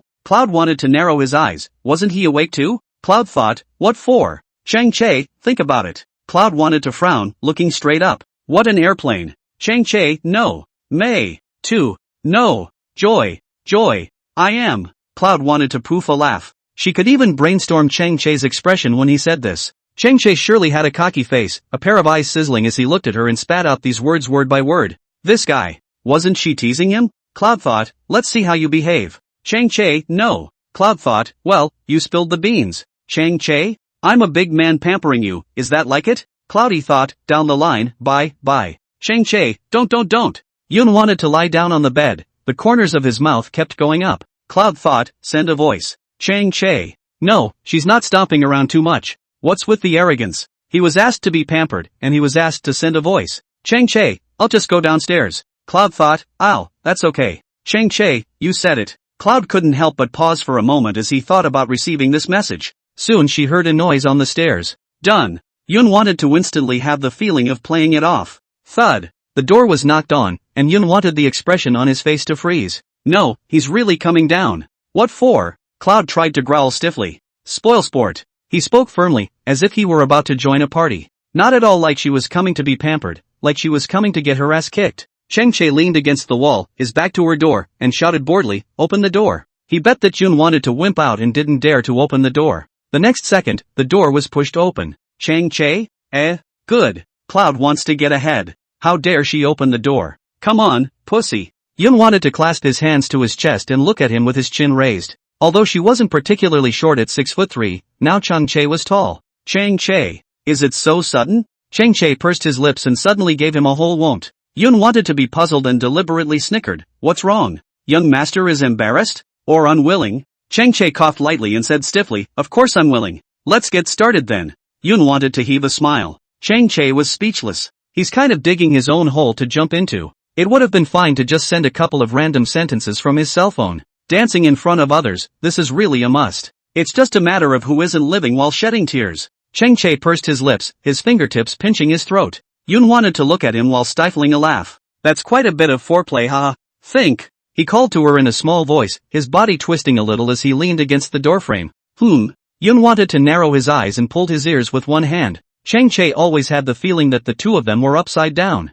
Chang-Che looked askance into Yun Xian's almond eyes, his eyelashes slightly drooping, his voice softened, and he said petulantly, don't be allowed to dislike me. Yun wanted his heart to be lifted. Male vixen. Here we go tempting her again. Really hard to top. Chang-Che licked his lips, his expression becoming more and more serious. Don't ignore me. You, only, like me. Do you hear me? At the end of the day, it's not even pampering anymore. It was a command. Yun wanted his heart to beat faster. His heart couldn't say what he felt. He only felt like a deer in the headlights. Chang-Che lifted his hand and cupped her face, and after spilling his guts, he tugged it up again. He asked, cool? Yun wanted to draw back her thoughts as she met Chang-Che's gaze, the tips of her ears reddening. Satisfied? Happy? Yun wanted to purse her lips and muttered, barely satisfied. Hey, you're kinda hard to satisfy. Chang-Che nudged Yun Xiang's head. Cloud thought with a hefty laugh. Listen to the sappiness and be satisfied. She pointed to the bedroom and raised the corners of her mouth, revealing two pretty dimples. It's getting late. Get cleaned up. Chang-Che could see that she was going to run, and immediately grabbed her by the collar, catching her back. What for, running away after listening? Or else? Cloud wanted to blink. Both she and Chang-Che were the kind of people who couldn't take a little loss and would avenge on the spot if they had a grudge. If she doesn't run now, she'll be the next one to spill. She must have run. You don't show it? Chang-Che was depressed. Cloud couldn't stop laughing if he wanted to. Look. She was the roundworm in Chang-Che's stomach. What Chang-Che was thinking, she could figure it out with her feet. It's so hard to take advantage of him. Cloud wanted to swallow and turn into a good boy for a second. I'm not as good at pampering as you are. Not really. Chang-Che wrinkled his eyebrows and looked like he was all ears. Yun thought. Chang-Che, why can't you suffer at all? She listens to him pout, and he has to tell her to pout too. Chang-Che hooked his lips, looking at her cheeks that were flushed with scarlet, and lazily said, want to not suffer. Girlfriend only. Boss can't? Cloud wanted to question him. Chang-Che, no. Cloud wanted to laugh, then I'm too worthless to be the boss. Don't change the subject. Chang-Che blocked in front of her. Don't go to bed today without pampering. Oh. Yun wanted to really not be able to do anything with him.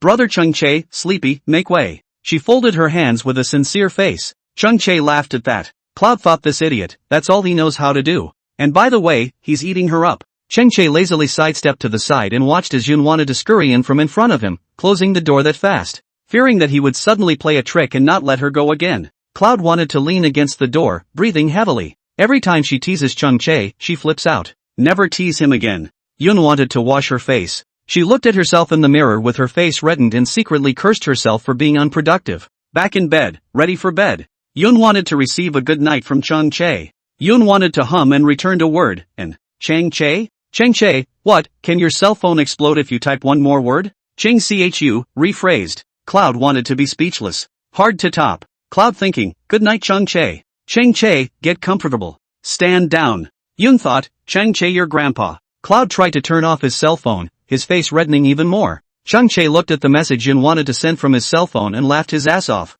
What's with the cursing? Anxious. Chang Che returned an emoticon and lay down. The night is tantalizing and the stars are winking. The wind rattled the tree trunks and the city fell silent. Chapter 129, Afternoon Sun, One Man, One Dog. Soon it will be time for final exams. The school was dead, no joy, everyone looked like a frosted eggplant. They're all wilted. Yun wanted to look at the questions on the test paper with a frown on his face. The closer you get to the entrance exam, the harder the questions get. Every time I get a test paper, it's like unpacking a blind box. The good thing is that this is the last exam of the semester, and after that it's going to be a holiday, with New Year's Eve coming up in a week. After the language test, Cloud wanted to stand on the promenade and stare. Think. There was a sudden pause at his side. As soon as Yun wanted to look up, he saw Song Juan. The ones who followed were Chang Che and Guanha. Chang Che and Guan He were assigned to a class for the exam, and the two came out together. How did you guys do on the test? Cloud wanted to ask them. Chang Che came to Yun Xian's side. He touched his pocket and handed over a piece of Dove chocolate.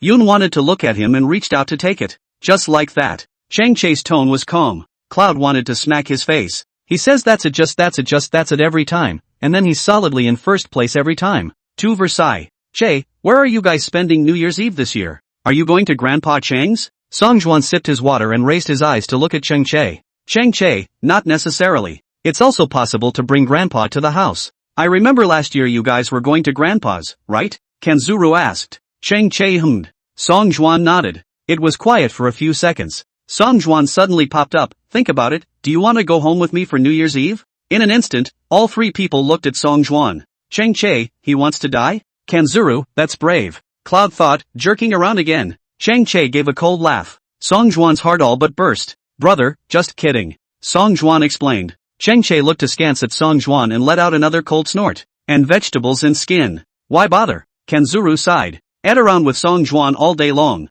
Isn't this my way of livening up the atmosphere so that we can all relax a bit more for the exam later? Song Juan had an expression of I've paid too much for you guys. He just flat out said that the family would all fall apart without him. They don't know to appreciate it yet. Guanha laughed coldly as he gave Song Juan a disgusted look and decisively turned around to go back to his class to wait for the exam.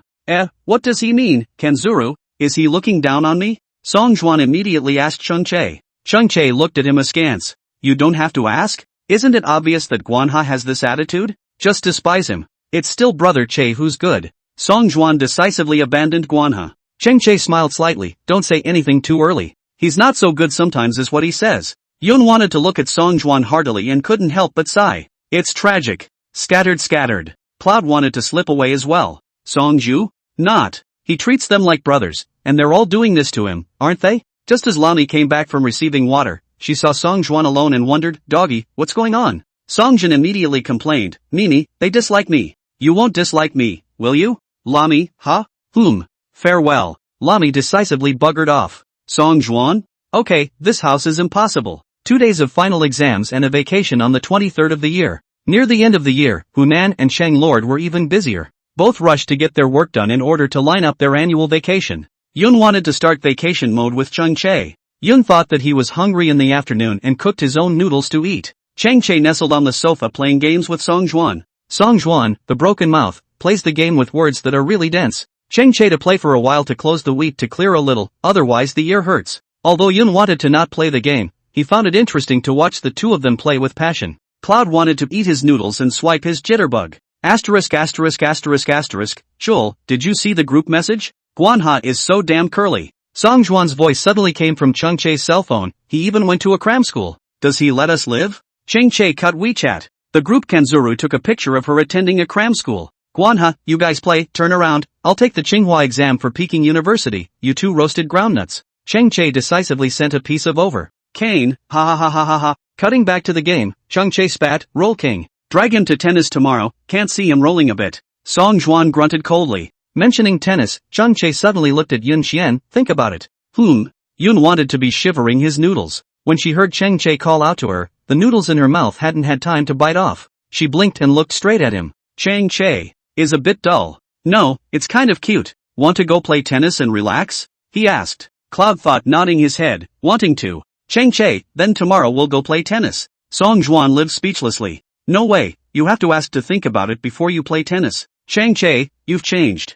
Chang Che hooked the corner of his mouth and didn't say anything. Song Juan, you'll definitely be a wifely man in the future. Chang Che, can't wait. How happy to be in charge. Song Juan was speechless. A moment later, he added, thinking of going shopping for 2 outfits. Chang Che, buy what? Song Juan, wear it for New Year's Eve. Chang Che, call daddy, daddy will take you to Meters Banhui. Song Juan, UGA. Chang Che let out a lazy laugh, having fun with his skin. Yun wanted to eat a good meal. She came to the sofa and sat beside Chang Che to watch him play the game. The Ken also ran over, 1 person and 1 dog, peacefully accompanying Chang Che to play the game. He fought so enthusiastically that Cloud couldn't read it, he thought. After a while, had sat down on the carpet. She stroked the Can's hand one moment and patted it on the head the next. The afternoon sun was shining strongly, warming the living room. The dark carpet was immaculately clean, and on the coffee table there was washed fruit and roses in full bloom. Cloud wanted to sit on the carpet, propped up with his face looking out the window in a daze. The Can had plopped down behind her at some point. Cloud wanted to turn his head to look at the Can, which was naive and a little goofy with its tongue out. The Can was really a big one, and Yun wanted to suddenly wonder if it was comfortable to lie on it. The Can was half squinting and breathing heavily. Cloud wanted to sit forward, and she did, carefully, leaning against the Can. The Can's eyes went wide for a moment. Cloud wanted to look at the Can quietly. Instead of resisting a little, the Cans were better behaved, as if they were beautifully favored by their owner. Cloud couldn't help but smile as he tried to lie down more comfortably. The clock on the wall turned quietly as Chang Che and Song Juan chatted. Yun wanted to close his eyes and sunbathe with the Can. Chang Che inadvertently saw the scene when he finished playing a handful of games and stretching, and his entire body froze. Afternoon sun, 1 man and 1 dog. Cloud wants to be docile and quiet. Can tails wagging. Suddenly he realized what it meant. Wasn't it just for those few moments that people lived? It's such a nice, cozy picture that it sinks in. Chang Che cuts out of the game, opens the camera and takes a picture. Chapter 130. Chang Che is a pig. Chang Lord apologizes. After 7 o'clock in the evening, Hunan came back from outside with Chang Lord. The 2 men had large bags in their hands and were talking and laughing.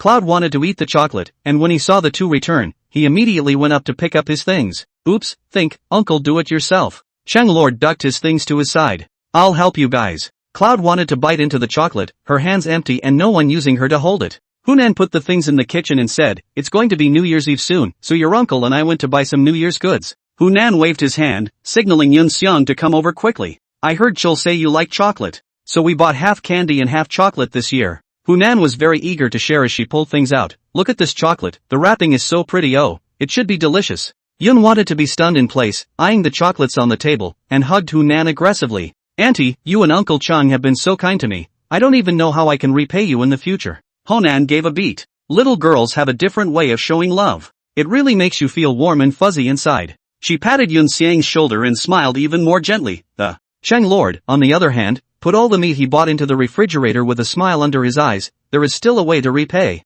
Yun wanted to look at Chang Lord together with Hunan. What way? Ahem. You don't know? Chang Lord looked at Hunan slyly. What a topic they both usually talk about at night when they can't sleep. Hunan came to a realization. What? Cloud wanted to be unintelligible. Chang Che came down from the stairs. He was yawning and grabbing his hair with just one hand, just waking up from a nap, off work. Hunan looked up, sleeping at this hour and not sleeping at night? Yun wanted to look at Chang Che as well, not forgetting to peel off a chocolate and put it in his mouth. Chang Che stood beside the dining table as he picked at the bag full of chocolates and spat out a lazy, diffident sentence, sleeping, I'm a pig. Cloud wanted to poof a laugh. He positioned himself pretty accurately. Chang Che immediately looked at Yun Xian speechlessly. He called him a pig. She's laughing so hard, isn't she? Chang Che raised his hand and nudged Yun Xiang's head. Yun wanted to pretend to be soft and bumped towards Hunan's side, aggrieved, Auntie, Chang Che is bullying me again. Chang Che choked. Good. Hunan, on the other hand, glared at Chang Che, but couldn't suppress the ant smile at the corner of her mouth. These adolescent girls are just better at it. I'll help you beat him up. Hunan picked up the carrot next to him and knocked it towards Chang Che's arm. Yun wanted to immediately raise the corners of his mouth. Chang Che sighed as he turned around and went to open the refrigerator and grabbed a bottle of sugarless soda. He leaned on the table and watched as his own mom continued to dig into the yearly shopping she had bought. As the new year approached, fireworks were occasionally set off outside. Whenever the sound of firecrackers is heard, the flavor of the new year becomes heavier. Chang Che looked out the window and heard Chang Lord say, Old Master Wang's son and daughter-in-law came back today with their little grandson. Ouch, happy ah. And old Duan, I haven't seen him for 2 years, and I hear he'll be able to go home for New Year's this year. The New Year's atmosphere in the compound should be quite good this year, huh? Chang Lord asked Hunan. Hunan nodded his head. The compound is also most popular during the New Year. Chang Che leaned in front of the window, his heart rippled as he watched the 3 busy people in the kitchen. His home, because of Yun wanted to come, was popular.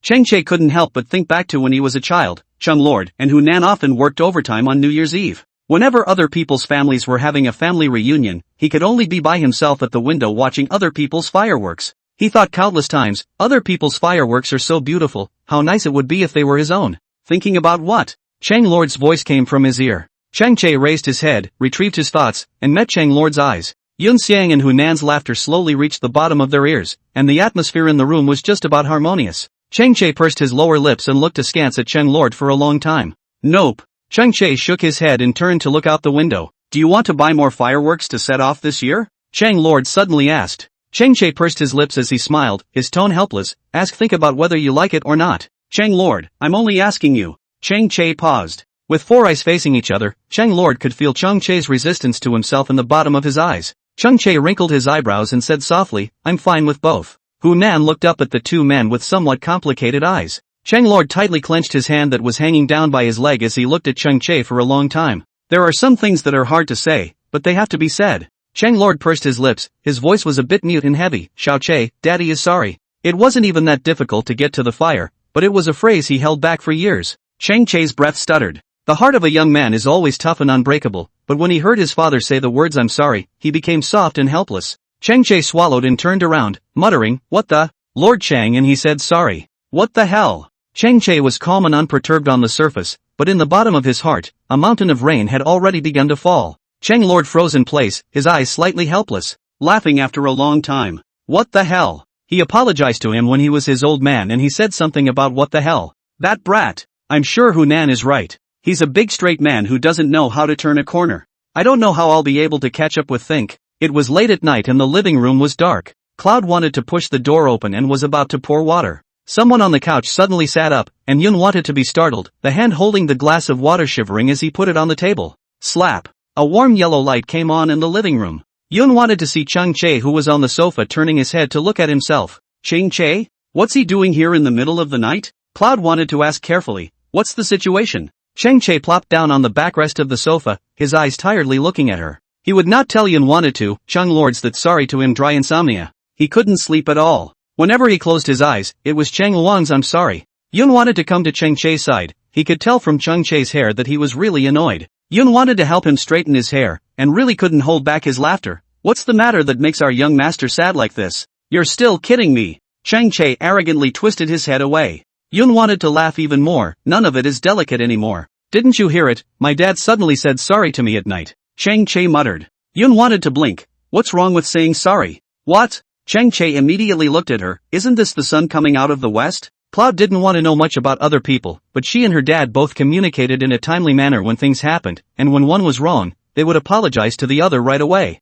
It's a father-daughter relationship and a friendship. You feel uncomfortable inside? Cloud wanted to ask. Of course Chang Che was uncomfortable. It's uncomfortable because you respect Uncle Chung enough. You think he's an elder and shouldn't say sorry to you. Yun wanted to brace his face and join him on the backrest of the sofa. Chang Che turned his head to look at her. Cloud wanted to be right. Although he had always been against Lord Cheng over the years, he was his father after all. Yun wanted to raise his hand and gently pat Chang Che's head, gently saying, Chang Che, Uncle loves you before he is willing to apologize to you. Chang Che lowered his eyes, his heart lightly trembling at the tip. Yun wanted to smile, her tone became softer and softer. Chang Che, it's a new year, we all need to look forward. Let's leave the unpleasantness of the past in the past. People always carry baggage, they won't go far. Chang Che met her beautiful eyes and hooked his lips. Good. No more backpacks, carry you. Yun wanted to be helpless. Chang Che, you're being immodest again. Chapter 131, Be Her Believer, His Boss. Chinese New Year, the sound of firecrackers and light snow drifting outside the window.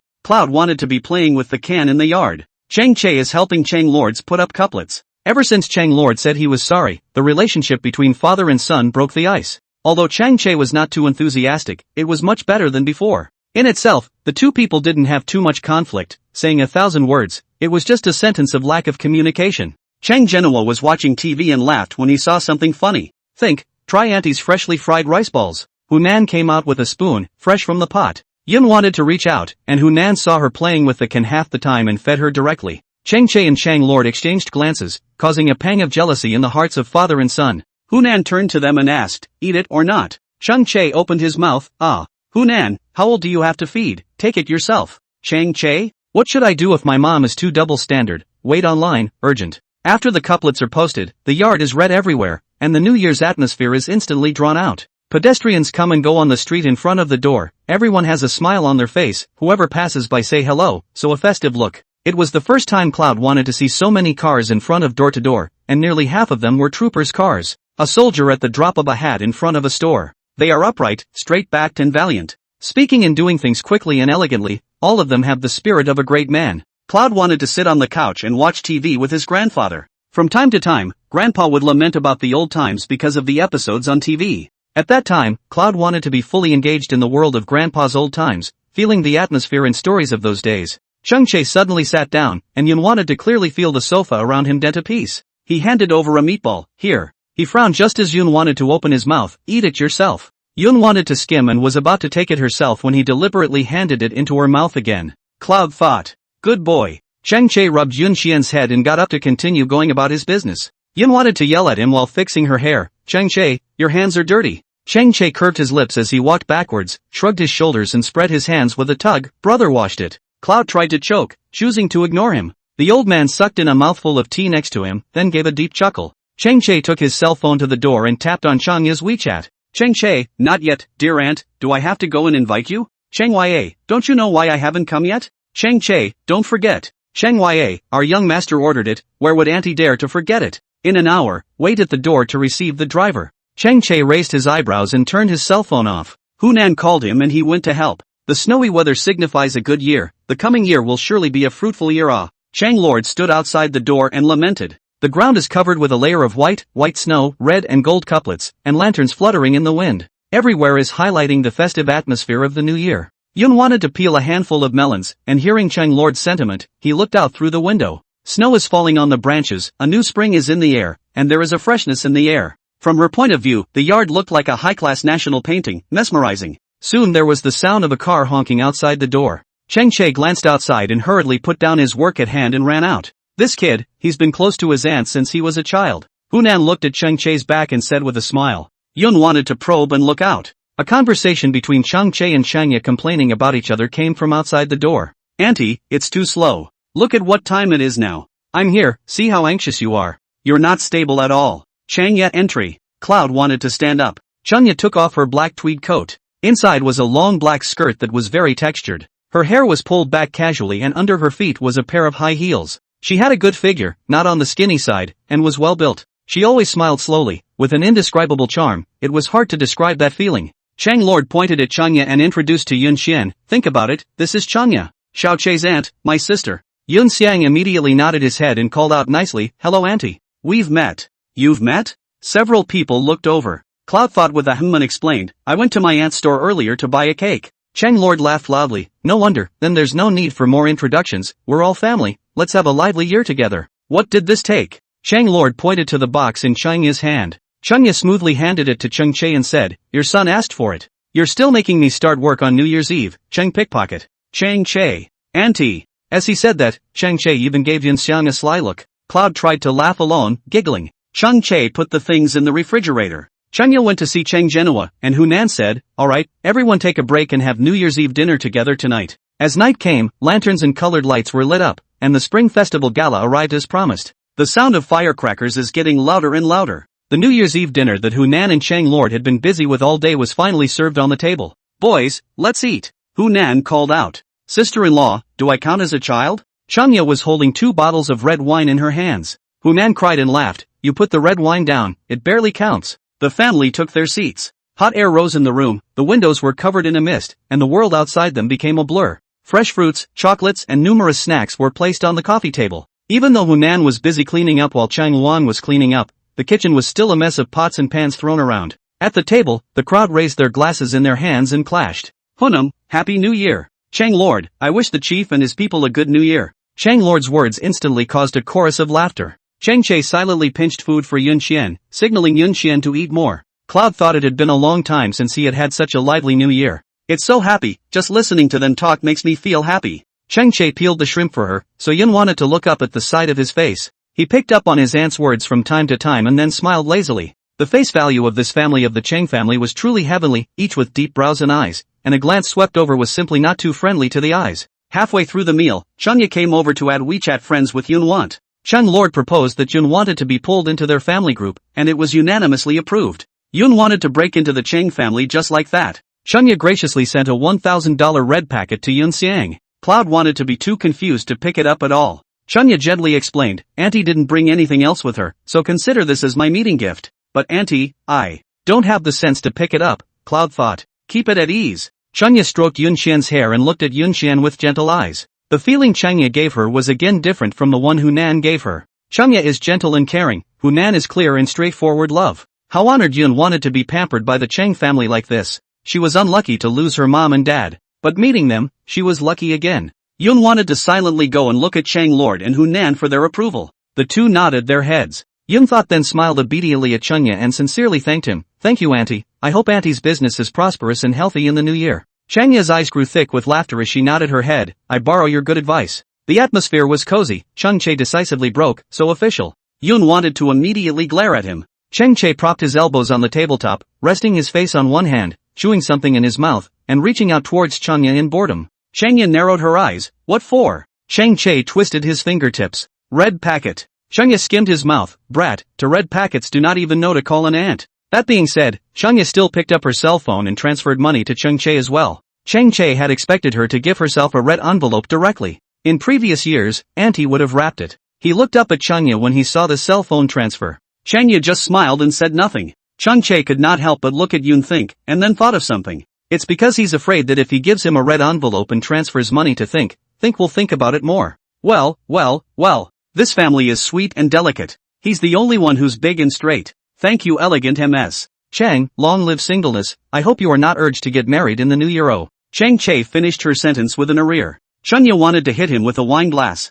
It's New Year's Eve. Don't make her beat him up. Chang Che, in a hurry. Changya, shut up. Well, you should stop teasing your aunt all the time. Hunan kicked him. Chunya glared at Chang Che and grunted, be careful I'll tell your little secret. Auntie. This time it was Chang Che's turn to be anxious. Cloud wanted to blink. What little secret? What else does Chang Che know that she doesn't? Hurry up and eat your food, it's getting cold. Chang Genoa spoke. Everyone nodded their heads and chatted while eating and watching the Chinese New Year gala. The atmosphere was cordial. The snow stopped. Chang Che took Yun Want to go out to set off fireworks. Fireworks exploded in the air, brilliant and colorful. Yun wanted to tilt his face, looking lost in thought. The windows reflect the family laughing at the dinner table. Ink-colored sky of 10,000 families collide with fireworks, as if in a fireworks competition, who is not convinced by anyone. But how can this not be a sign of family reunion and unharmed mountains and rivers? Yun wanted to shiver as a scarf was suddenly placed around her neck. As soon as Yun wanted to turn her head, she saw Chang Che standing next to her in a long black down jacket. With one hand in his pocket, the teenager put on the hat of her cotton jacket along with the other. The hat obscured his immediate vision, and Yun wanted to raise his hand and push it back, seeing Chang Che's face. The sound of children laughing and playing came from the street, and the sound of small fireworks crackled. Chang Che went into the house for a while, taking this and that. Yun wanted to look at his hand that had just lit the fireworks and said to him, Chang Che, my hand is cold. Chang Che immediately reached out, his tone languid, covering you. Chang Che's hands were long and thin, and the backs of his hands were beautifully reddened by the cold at this moment. The countdown to the new year came from the living room, and Yun wanted to look at Chang Che for a while, then slowly reached out his hand. Just as his fingertips were about to touch, fireworks suddenly exploded in the sky, and the sound of Happy New Year came from the living room once again. It's 0 hour. Chang Che clutched Yun Xian's hand that was about to be withdrawn, and when Yun Xian was lost in thought, he took out the raspberry cake that had been prepared long ago from behind his back. The silver candles on the cake glowed faintly, and the faces of the two men were illuminated. Cloud wanted to raise his eyes to look at him, and his pupils shrunk. Cake? Raspberry cake? Chang Che raised his chin, a pair of narrow and deep eyes illuminated by the light of the candle. Large red lanterns fluttered in the wind, and the cold wind couldn't extinguish the faltering flames. The young man was wantonly flamboyant, facing her surprise with a smug look on his face. He said, Happy New Year, Chang Che's boss. Happy New Year, Chang Che's boss. The young man is as proud as the sun, but there are those who are willing to let him bend. From then on, not to be the boss of others, only to be a believer in cloud thinking. Yun wanted to purse her lips, looking at the raspberry cake in front of her, then looking at Chang Che. The tip of her nose was sour and her eyes were red. The fireworks rise and the earth is lit up. She could feel that she was being surrounded by the fullness of love. Dad and Mom were by her side and Chang Che was in front of her. The entire Chang family was behind her, and she would never be alone again. Yun wanted to sniffle and draw back his tears, but he still couldn't stop the bean-sized teardrops from falling down his cheeks. Chang Che looked heartbroken as he helped her wipe her tears, his fingers rolling. Yun wanted to look into his eyes and gently blew out the candles, saying softly with a sobbing voice, "Happy New Year, Chang Che. May he shine for a year and a year. May he be surrounded by flowers and be warm and free. May he have all that he seeks and all that he loves." Chang Che let go of her hand and rubbed a bit of cake on his fingertips, smearing it on the tip of Yun Xian's nose. "It's idiots who cry," Cloud thought with a grunt. Before she could dry her tears, Chanya's question came from behind the door, "Can we go out now?" Yun wanted to look at the house immediately. I don't know when, but everyone from the Chang family was at the door. Yun wanted to immediately draw back his hand, while then wiping his tears with his sleeve, pretending that nothing happened, but his face instantly turned red. Chanya saw her flustered and couldn't help but laugh. "Aya, it's normal for young people to fall in love. What's there to be embarrassed about? We didn't." Yun wanted to hurriedly explain, not forgetting to look at Chun Lord. She was a little weak. Uncle Chang was so nice and willing to let her stay at his home, but she was thinking about his precious son. If Chang Lord knew that she liked Chang Che, I wonder what Chang Lord would think of her. Chang Che rubbed his nose and casually leaned against the door, his eyes kept looking at Yun Xiang. While Chang Lord, who had watched the scene, felt as if he had eaten a tranquilizer pill in his heart, and it was instantly smooth. He didn't ask, he didn't say. He just carries the fireworks out, shouting, "Let's set off the fireworks and receive the god of fortune." Chanya took the cake in Chang Che's hand and said to Yun Xian, "The cake will be eaten after the fireworks are released." Yun wanted to nod immediately. "Fireworks!" Chang Lord shouted. "Fireworks break through the clouds." Hunan took Chun Lord's arm and the couple smiled at each other. "Happy New Year, and I hope that the couple will run this little family better and better." Cloud wanted to look up as the fireworks illuminated her almond eyes. "The winter is over and the stars are bright. In the new year, all will be well." She looked at the fireworks and Chang Che looked at her. He doesn't have a New Year's wish. Her wish is his wish. Chanya, on the other hand, clasped his hands on his chest in a lazy manner. "Happy New Year, long life singlism." In front of the window of the guest room, Chung Genoa looked at the rising fireworks, and a compassionate smile appeared on his face. "Good New Year, old woman." Chapter 132, named after her, missing the cake. It was 1 in the morning and the city already had few sounds of firecrackers. Cloud wanted to wash up and rub his hair before coming to his desk. Cell phones were dinging and students were still chatting in groups. Cloud wanted to half bend over, clicking on her friend's circle and swiping intentionally, and was about to turn it off to blow dry her hair when she stopped. At the moment of 0 hour on the first day of the new year, my aunt posted a circle of friends. "Chanya, Happy New Year. A few moments to come cake has a new edition called, Missing Raspberry Cake. Rain or no rain, the raspberry cake will stay sweet. I'll show up with raspberry cake for every important moment you have." Even if Yun wanted to react slowly and sluggishly, she should also know that the new raspberry cake on her aunt's 0 hour, as well as the symbolism of the raspberry cake, had something to do with herself. A raspberry cake named after her, a love story for her. It's romance, and it's a confession that you don't want to hide and want to tell the world. It didn't just appear out of nowhere, it was a long time in the making. This is, Chang Che gave her a New Year's gift. Cloud tried to swallow a choke sob as she wiped her hair, a tear falling from the corner of her eye and landing on the screen of her cell phone, haloing the black and red raspberry cake. Those things that Chang Che couldn't say, tell her with raspberry cake. Yun wanted to pick up his phone and liked the friend circle. She rushed off to dry her hair, then sat down at her desk. Cloud wanted to open her journal. She looked at her dad's picture. There were so many things she wanted to say, but for a moment she didn't know where to start. All she knew was that every time she opened the journal lately, she was in an excellent mood. She no longer opens this diary like she used to, only to cry and cry. She gave all her emotions to the journal. It was all it had, the only place she could confide in. Yun wanted to think that it was because the Chang family had healed her, so that she no longer had only her father to rely on. Cloud thought as he closed the diary and took a deep breath, placing it in the drawer. Cloud thought as she climbed into bed. She turned off the light and was about to go brew up some sleep. Ding, the cell phone lit up. Chang Che, sleeping? Cloud wondered if the man was spying on her, and he messaged her just after she turned off the lights. But a certain person lying in bed upstairs said that it was really a coincidence. He couldn't see whether the lights were on or off in Yun Xiang's room from this angle. Cloud thought, what for? Chang Che, so cold. Cloud thought, asleep. Chang Chu, it's even colder. Yun wanted to choke. This person is looking for something to do at night? Thinking about Chang Che preparing a raspberry cake for himself and making a surprise for himself with his aunt, she reluctantly coaxed him. Cloud thought, young master, what do you want to order this boss? Chang Che, good, right on the money. Cloud thought, I really want to give you a hammer. Chang Chu, have you seen the circle of friends? Cloud thought, see. The young master of the Chang family who knowingly asked. She's pretty sure he saw her click like. Chung Chu, actually, there's one more thing to say to you. Cloud thought, cocking his head. What words? Yun wanted to wait for Chung Che's news for a long time. But Chung Che's name there repeatedly showed the other party is in the process of inputting. What's he doing? Is there something so difficult to say? Cloud wanted to bite his finger and was in no hurry, so he waited for him to speak. Finally, Chung Che sent a sleepy emoticon. Chang Che, good night. Cloud thought, huh? Good night? Thought he was going to say a big one, but he pulled a big one. Yun wanted to send a bodhisattva speechless emoticon and decisively dropped his cell phone and went to sleep. Chang Che couldn't help but smile when he saw the emoticon Yun wanted to send. His unspoken words stayed on the dialogue box. I hope I'll always be needed by you, like raspberry cake.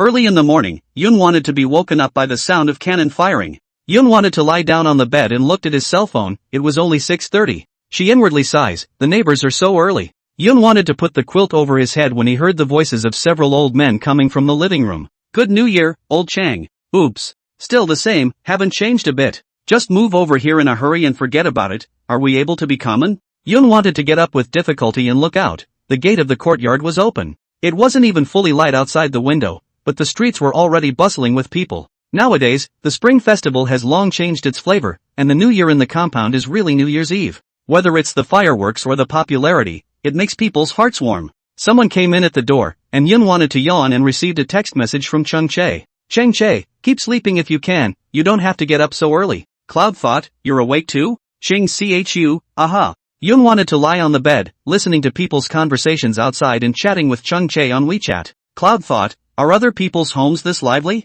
Chang Che, no. So many soldiers in the compound that the old chief had led are here to pay their respects to the old chief. So it is. Cloud thought, so are you up? Chang Che, I am crazy I get up so early, go out and be asked by a bunch of people to ask for grades and ask for volunteers. To accompany them to chat awkwardly. Cloud thought, oh. A little brother of social terrorism Chang Che. Chang Che looked at him with a black eye, this stunt was really too old. Cloud wanted to toss and turn in her bed, she wanted to sleep some more but couldn't. Yun wanted to pick up his cell phone and send a message to Chung Che. Yun thought, Chung Che, I can't sleep. Chang Che, brush up on your jitterbugs for a while. Yun thought, Chung Che, last night's raspberry cake was so delicious. Chang Che, that was made by my aunt herself. Yun thought, Chung Che, I seem to be a little sleepy again. Chang Che, sleep a little longer, I'll call you for dinner. Yun thought, Chung Che. Ching Chu, aha. Yun thought, Chung Che. Ching Chu, aha. Yun wanted to be bored and kept sending messages to Chung Che, almost none of which were to the point, all of which were nonsense. But to Yun's amusement, he really did respond to every word. Especially Chang Che, who she had sent an exclamation mark to, and he also returned an exclamation mark of him. This made Yun Xian's teenage heart instantly beat wildly. I still remember when I first met Chang Che, he was so stinky and tuggy. When she talked to him, he always ignored her. Every time, I just hear it and don't want to respond again. Knock knock. There was a sudden knock on the door of the room. Yun wanted to sit up, outside the door was Hunan's voice, think about it, got up yet? It's time for breakfast. Auntie, I'm up, I'm going downstairs. Good. Hunan replied with a smile. Yun wanted to send Chung Che a message, get up and eat. Ching Chu, I hear you. Yun wanted to rush to wash up, she changed into new clothes and tied her hair up. Yun wanted to push open the door, the living room is already no one, the nearby neighbors after the New Year's greetings should go back to eat. Later, after the mealtime, some friends who traveled farther would come over. This is the order of the Chang family every year. Good morning, Grandpa, Auntie. Yun wanted to greet the two people on the sofa first. He then went to find Chung Lord and Hunan. Good morning, come and eat baby. Hunan patted Yun Xian's head, the bottom of his eyes were tender. Yun wanted to nod, he had just sat down when he saw Chang Che coming downstairs. He wore a black sweater with loose gray pants underneath. His hair looked purposely groomed and fresh. The Ken followed Chang Che's lead, his tail wagging in the air. Chang Che yawned and greeted everyone with a lazy face, good morning. What time is it? Still early.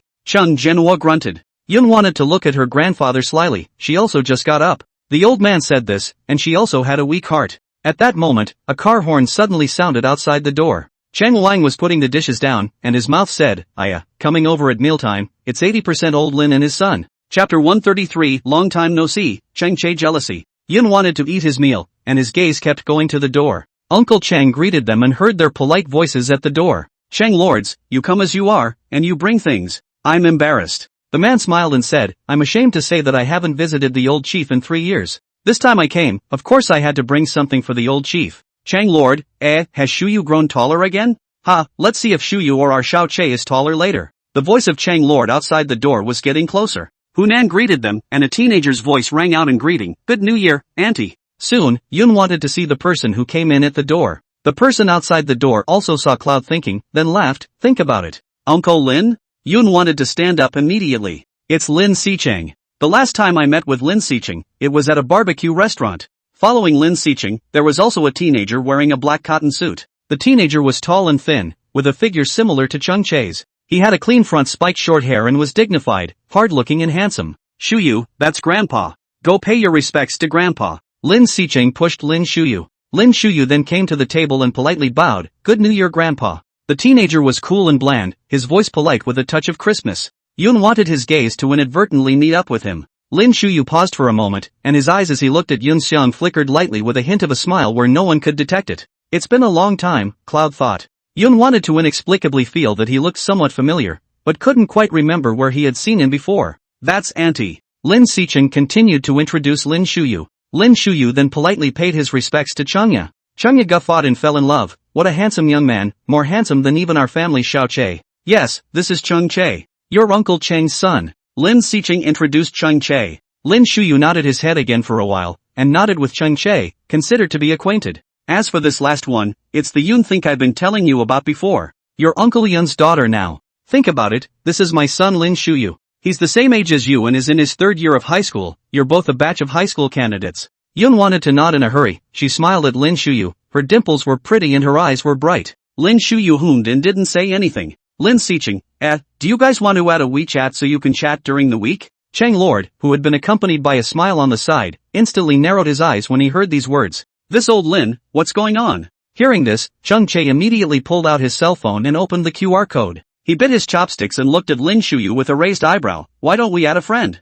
What's there to talk about with a little girl? Lin Shuyu instantly felt the sense of oppression emanating from Chung Che's body. He couldn't help but look at Yun Think and then at Chung Che. Lin Shuyu laughed shallowly, somewhat backbone-like, and said, not adding you. He's not interested in boys. Afterwards, Lin Shuyu handed her QR code to Yun Xiang, not forgetting to look provocatively at Chung Che and laughed, just add her. Chang Che. What does this dude mean? It was quiet all around, and Yun wanted to clutch his cell phone, his brain a little dangling. There seems to be something strange about the scene. Lin Sicheng was about to open his mouth when Chang Genoa got up and pulled Lin Sicheng to chat. Let the kids work things out for themselves. Chang Che's eyes were clearly displeased, and he was about to open his mouth. Yun wanted to preemptively scan Lin Shuyu's WeChat and add Lin Shuyu's friend. Since Uncle Lin has opened his mouth, don't take away Uncle Lin's face. When Dad was alive, Uncle Lin took care of them. She understood Chung Che's intention to add Lin Shuyu's friend and couldn't let people think that Chung Che didn't know any better. She and Lin Shuyu would just add it and nothing would happen. Lin Shuyu raised the corners of her mouth at Chung Che, and the flavor of provocation became even stronger. Chung Che tightly gripped his cell phone, his eyes getting deeper and lower, as if he was secretly competing. Chang Lord was pouring tea for Lin Sicheng, and his attitude at this time was obviously not as good as when he had welcomed him out just now. There was 10 times the enthusiasm a moment ago, and now it's only 3. Old Chang, I don't mean anything else just letting the two kids get to know each other. Lin Sicheng laughed and turned back to chat with Chung Genoa. Chief, the body looks pretty good Chang Lord grunted, not believing his bull asterisk. Chung Genoa was not so euphemistic and said bluntly, he said he came to see me, and as soon as he came in, he let your son add things WeChat. What kind of medicine are you selling in this gourd? Lin Sicheng couldn't stop smiling. This old man, nothing escapes his fiery eyes. A family with a daughter is a family. Little Che, you guys are the same age, have some food and chat with Shuyu Hunan handed Chung Che a look. The visitor was a guest, and they still had to maintain their manners. Chang Che inwardly rolled his eyes to the sky with that villain's white eyes. Lin Sicheng with his son her sticking face open big, he also accompanied people to eat something to talk about. Why is the heart so big? Hunan saw that Chang Che didn't make a move for a long time. She then took the initiative to ask, hey, Shuyu, you're going to take the college entrance exam this year too Where are you planning to take the exam? Auntie, the odds are that I'll be KYU, he said. At the sound of the voice, Yun wanted to look over with Chung Che. Lin Shuyu for Kyoto University? What a coincidence. Cloud tried to pick up the conversation. At the sound, Lin Shuyu smiled, finally looking less high-strung. What major are you studying? Normal. Cloud wanted to say. Chang Che took a chocolate from the coffee table and peeled it off, handing it to Yun Xian. Eat more. Don't talk. Yun wanted to give Chang Che a sly look, and knew that this Chung Che fellow was jealous again. Lin Shuyu sized up the two men, his eyes sinking. Outside the door, other people began to come to pay their respects to Chung Genoa again. The not-so-large living room was lively and cozy with your words. Lin Xicheng and Lin Shuyu sat there for more than half an hour and then left. When saying goodbye, Lin Shuyu only spoke to Yun Xiang. He said, keep in touch. On the spot, Cheng Che disliked him, send her less messages. Oh, why? Lin Shuyu asked with a smile. Cheng Che smiled, ask less. Or else you'll pull the plug. Lin Shuyu, the one who added it was Yun Xiang, not you. Yun Xian's hand twisted behind Cheng Che's waist, signaling Cheng Che not to argue with Lin Shuyu. Only then did Cheng Che shut his mouth and didn't dislike him anymore. The car is far away. Several people looked at the rear end of the car, angry and spiteful. Cheng Lords, this old Lin, uneasy with good intentions. Hunan, getting his son a girlfriend here this is. Cheng Che, bad luck. Yun Think was about to follow his aunt and uncle home when Cheng Che grabbed his collar. Yun Think, go out for a walk? Cloud wanted to lift his chin and look back. Cheng Che looked serious and his tone was bad. Going or not? Is that the tone of voice you use to invite people? Cloud wanted to be disgruntled. Cheng Che simply stopped asking and pulled Yun Xiang away. Cheng Che's physical fitness was very good. Yun wanted to be weak enough in front of Cheng Che, and as soon as Cheng Che pulled, she couldn't control herself to follow. When she was in the alley, if Cheng Che hadn't been unguarded, she couldn't have given Cheng Che a solid over-the-shoulder fall. The alley was full of cars and people, walking this way and that string. Red lanterns hang high, and snow covers the roofs of every house.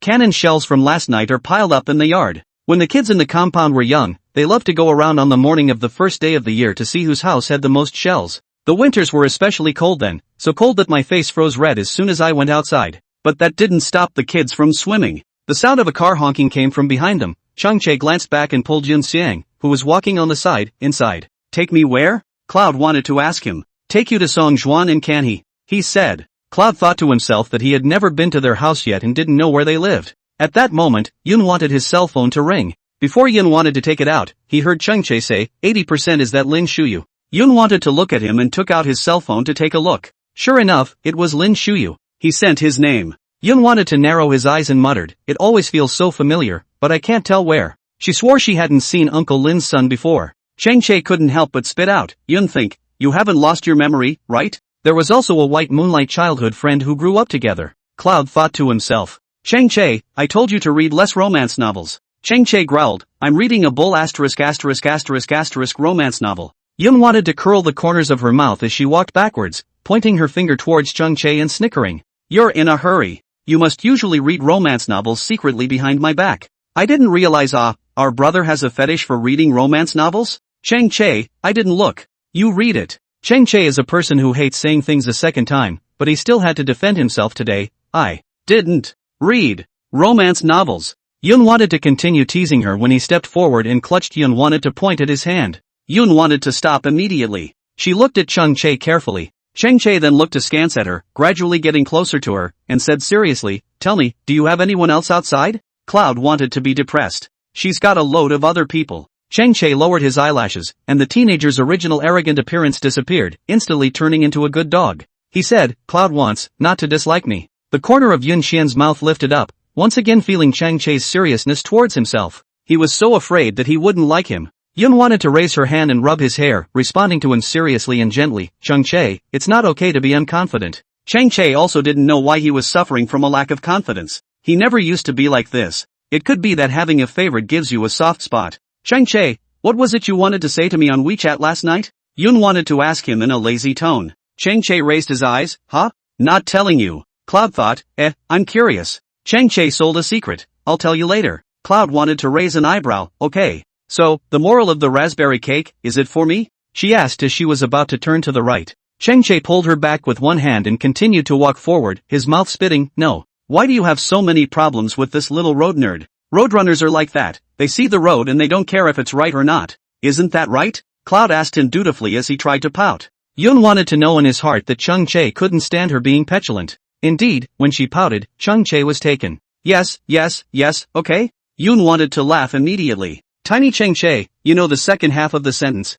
The two stopped in front of a large family's courtyard. The quadrangle was very grand and had the feeling of a large family with high gates. It's not easy to look at a luxury car parked in the yard. Cloud's first thought was that this was the Kanzuru family? The Kanzuru family. Cheng Che said. Sure enough. Such a large, bookish family is a good match for Guanha. Guanha's eldest uncle is in business and is very rich. Cheng Che said. Is it convenient for us to go in? Cloud thought with some apprehension. Cheng Che, it's okay. He and Song Juan were naughty when they were young, and the Guan family was 3 times in and 3 times out of this compound. Grandpa Guan scolded them while asking if they were tired. As he spoke, Kanzuru was coming out of it. See, hearing the sound, he came out to receive the driver. Chang Che said with a smile. Guan has disgusted face, why don't you bring Think inside? With so many people in your family, she's socially terrified. Chang Che said. Guanha let out an "Oh, it's okay, just sit for a while and you'll get to know each other. Going or not?" Chang Che asked Yun Want. Yun wanted to shake his head decisively and forget about it. We're going to find Song Juan, are we going or not? Chang Che asked Guan He. Can he shrugged, fine. I'll go back and get a jacket. Thinking of welcoming Yun wanted in Chang Che in, so he wore a sweater and came out. Song Juan's house was similar to Chang Che's, both being small 3-story buildings. The Song family's yard has a separate garden room filled with beautiful flowers. Song Juan's mom was in the cultural troupe and was a great ballet dancer. Song Juan's mom loves flowers, and Song Juan's dad built a garden room with his own hands in order to pursue her. When it comes to Song Juan's father chasing after his wife, it's a story that can't be told in a day or a night. Come in. My parents went out to pay their respects. Song Juan yelled from inside. What are you doing? Chang Che pushed the door open. Song Juan, get changed. Chang Che immediately blocked Yun Qian and asked, are you dressed? Cloud wanted to blink and look inside. Let me see. Let me see. The little pervert said it was fun to have a little skin. Chang Che, you're thinking. The living room of Song Juan's house was large, an open kitchen, and the rest of the place was for Song Juan's mother to practice dancing. As soon as you enter, you can see a very large poster with a picture of Song Juan's mother, who seems to be a white swan high above the world. Chang Che stood in front of the coffee table and picked at the candies in Song Juan's candy dish a few times. Found 2 types of chocolate that I don't usually see in my pocket. He smiled, and those who didn't like candy now had to carry it around with them. Sure enough, love makes a difference. Song Juan foolishly asked him, since when do you like sweets? In half a second, Song Juan owed, for thinking about it isn't it? Thought you were in over your head. He teased him. Ding, Yun wanted his cell phone to ring again. Chang Che looked over. Cloud wanted to be returning messages. Chang Che walked over in dissatisfaction and saw the messages sent by the 2 people. Lin Shuyu, I'll see you back at KYU. Cloud thought, yeah. Chang Che's back teeth clenched when he saw the 2 words Yun wanted to reply with. Yun wanted to raise his eyes and noticed Chang Che's black face. She explained, I can't ignore people, how rude. Oh. Chang Che put the chocolate in his pocket into her palm and turned around with a huff. Yun wanted to look at the chocolate in his hand and couldn't help but raise the corners of his mouth.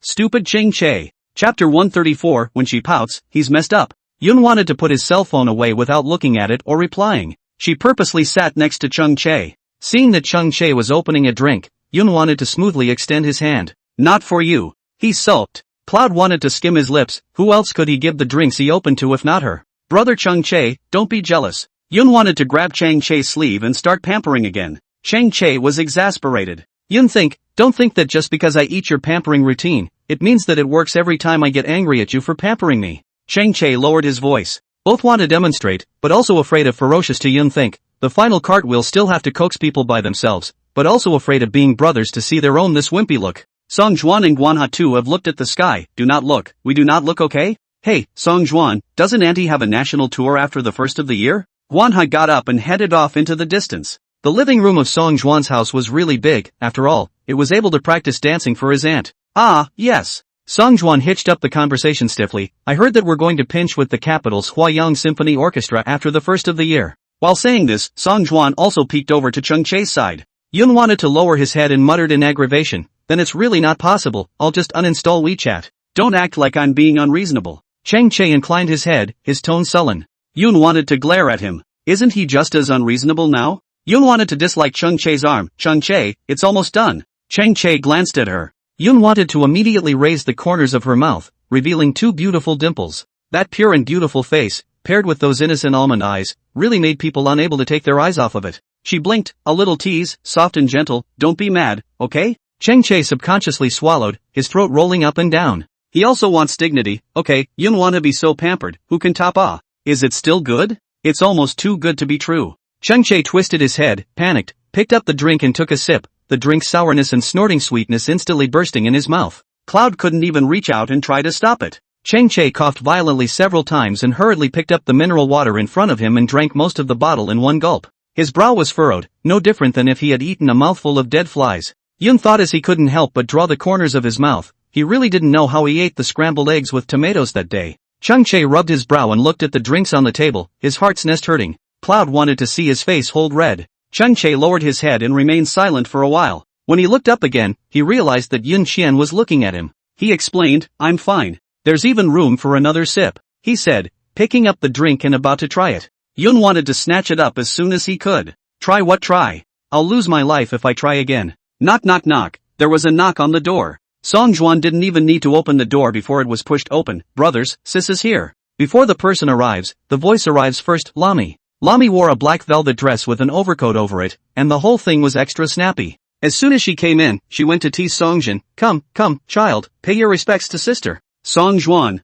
Gah! Lami glared at him. Quack what, stinky duck. He didn't hold back his laughter. Lami immediately looked over and kissed Kanzuru's ass. Oh wow, the first day of the new year, why is brother Kanzuru handsome again? Guanha hooked his lips and ate it up. We're prettier when we think about it too. Lami winked at Cloud. Think. Cloud wanted to give Lami the nod in a minute, not forgetting the rainbow fart. Wow, queen, you're gangly. Okay, love it. Lami nodded her head with a you're good look on her face. What about me? Chang Che raised his chin. Lami narrowed her eyes. Why is your face so red? You didn't just get flirted with by Think, did you, Chang Che? He choked on his drink. He wasn't as unproductive as Yun wanted to be, and when he flirted, she blushed. Yun wanted to peel the chocolate with his head down, and couldn't help but find it hilarious to think that Chang Che had messed up because of his words. Pay your respects to brother. Chang Che wrapped his arms around his chest and tugged to death. Lami grunted coldly, with a serious face, for 100 miles around. When a dog sees me, it has to pay me a New Year's greeting first, do you understand? Song Juan added in the back, awesome.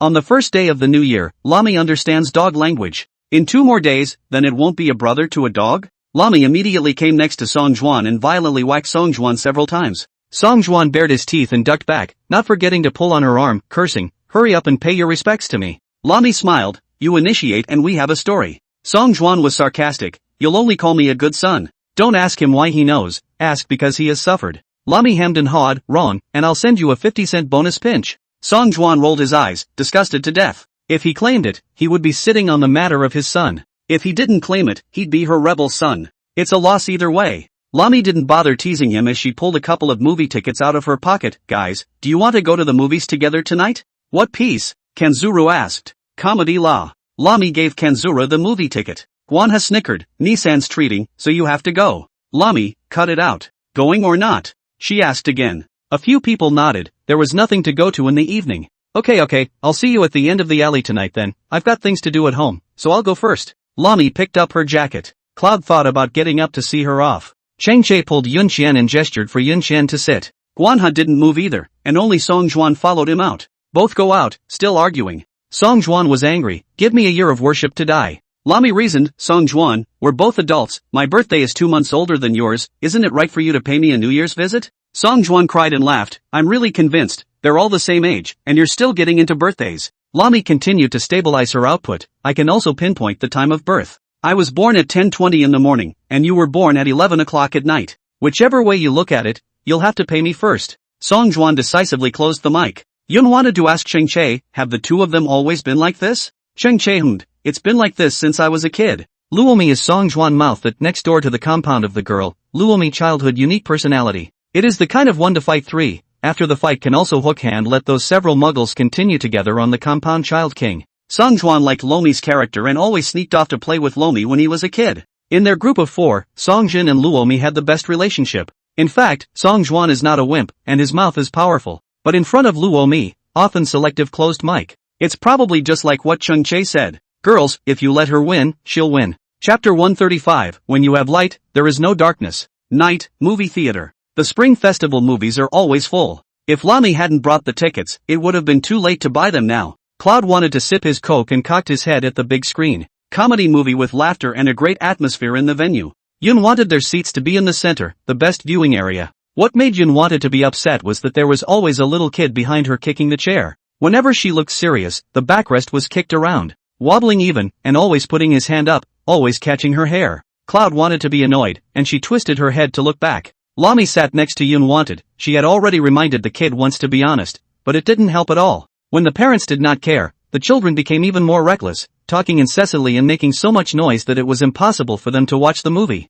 Yun wanted to open his mouth to educate the child, but seeing the parents do nothing, he knew that if you opened your mouth, they would still blame you for being a pushover. Cloud tried to watch the movie with a frown on his face as the little brat behind him plopped down on the backrest of her chair again. Chang Che stood up, just enough to block the line of sight of the kid's mom. He said to Yun Qian, think about it, let's change seats. Hey, sit down, you can't even see it. The child's mother reminded Cheng Che. Cheng Che glanced back and said, then tell your son to sit down. He's a child, it's normal that he can't sit still. The woman didn't think her son's behavior was inappropriate at all. Cheng Che laughed coldly and asked her in return, then I'm also tired of sitting, what's wrong with standing for a while? You people, why don't you be reasonable? This is not your home. The woman lowered her voice. Cheng Che wasn't that nice, his attitude was cold and irritated. The movie theater isn't my home or yours, it's a public place. You take care of your son before you take care of me, or don't talk nonsense. The woman's speech curdled. Manhwa followed suit and spoke. I don't know if I'm disgusting myself or us by bringing kids to the movies when I know they can't sit still.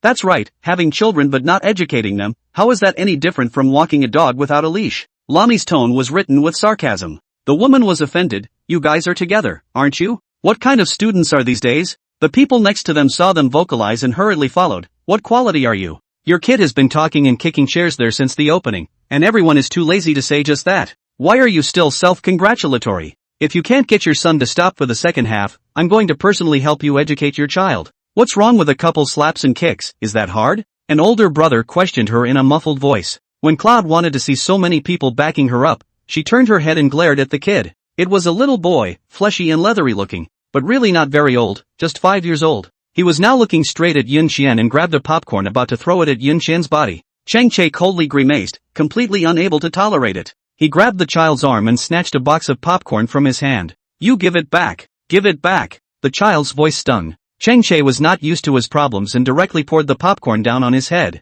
There was silence all around. Cheng Che shoved the empty box into his arms, and seeing that the woman was about to open her mouth, he drank. You shut up. Cheng Che was still quite bluffing when he started his fire. Especially since the lights were dim in the movie theater and he was extra tall. He stood in front of the woman, blocking all the light in front of her, a darkness pressed past anyone a little apprehensive. Cheng Che coldly reminded her, if you don't educate your children, others will always do it for you. Song Juan hurriedly followed and agreed, hurry up and get out. Shame on you. Get out. Get out. It had to be said that Song Juan had made a particularly good start. Everyone quickly followed suit and let them out. The woman's face instantly turned red, she looked at Cheng Che for a long time, and left with the crying child in her arms. That kid even spat on Yun Xian's side on his way out. Cheng Che was so angry that he wanted to chase after him and beat him up. Yun wanted to hurriedly pull Cheng Che's arm. This bear is not even as pleasing as it can. Bang, the door was slammed hard and the woman even cursed. What a bunch of people, don't you have kids later? But no one paid any attention, instead a group of people shouted, good job, finally we can watch the movie properly.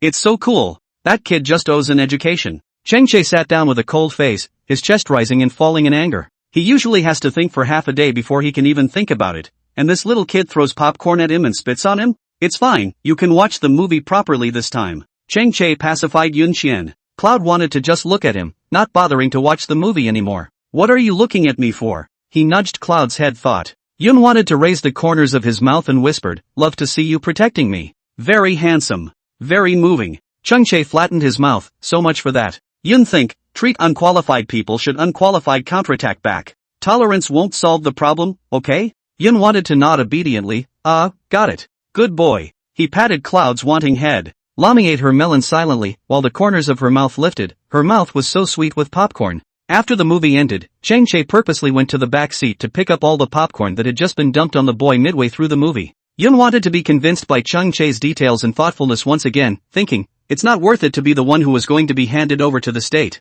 After the movie, the five strolled home along the road. The streets were heavy with New Year's cheer, and everywhere was decorated with lights. Cloud wanted to shop at the $2 supermarket with Lami, so the three boys waited outside, occasionally spouting off about what had just happened in the movie theater. Yun wanted to buy 2 headbands, which Cheng Che paid for. Luomi looked sour. Song Juan, buy the bill for sister. Song Juan growled in disgust, I really rare you. Lami pushed Song Juan a little and the two walked ahead in a mad rush. Yun wanted to walk behind with Cheng Che and Wanha. Ken, he said, we don't have any guaranteed spots in our school this year. The spots went to the second high school. It doesn't matter, brother can take the test himself. Cheng Che stuck his hands in his pockets, not caring at all. Does everyone take Kyoto? Cloud wanted to ask Kenzuru. Ken, he nodded, pretty much. Haven't heard of anyone going anywhere else. Cloud thought, so are we still common in Kyoto? Guanha, Cheng Che and Song Juan might be a little harder. The middle firefighting and military schools they enrolled in have stricter management. Cheng Che looked over at Yun Qian, just as Yun Qian looked over as well. What are you looking at me for? Cloud wanted to ask him. Cheng Che immediately asked, didn't you look at me too?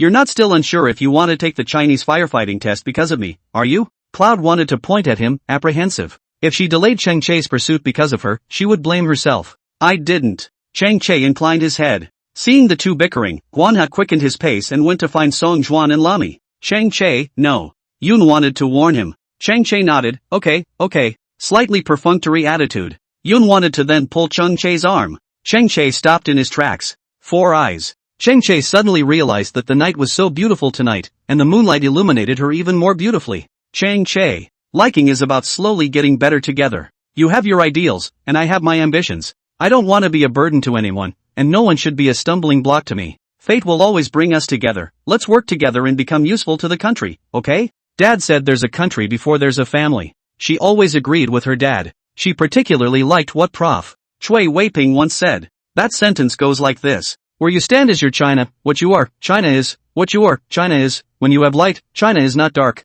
It's words that she will live by for the rest of her life. Chapter 136, Won't Back Down, Wish Her a Happy New Year. The winter wind blew harshly. Yun Xiang's hair was blown about by the wind, but the look under his eyes was so stubborn and unyielding. All that doesn't break her makes her stronger. That's why she never complained about God's injustice, because she always believed that how much her present hurt, how sweet her future would be. Storm or tsunami, she was going to move forward, and she was never going to be someone's burden. That was her bottom line. Cheng Che had never seen a girl as heartbreaking and admirable as Yun Xiang. She was special enough to make him feel unworthy of her in this one moment. He didn't deserve her for his thoughts and opinions, he didn't deserve her for his likes, but that wouldn't hold him back. He would elevate himself enough to be worthy of her. Cheng Che pursed his lips as he raised his hand to pat Yun Think's head. The teenager's eyes were gentle and tough as he said, Yun, you're right. Neither of us should be a burden to each other. Let's work hard individually. Cloud wanted to nod heavily. It's the people on the same frequency that go the distance. Complementary talents are better suited to love each other.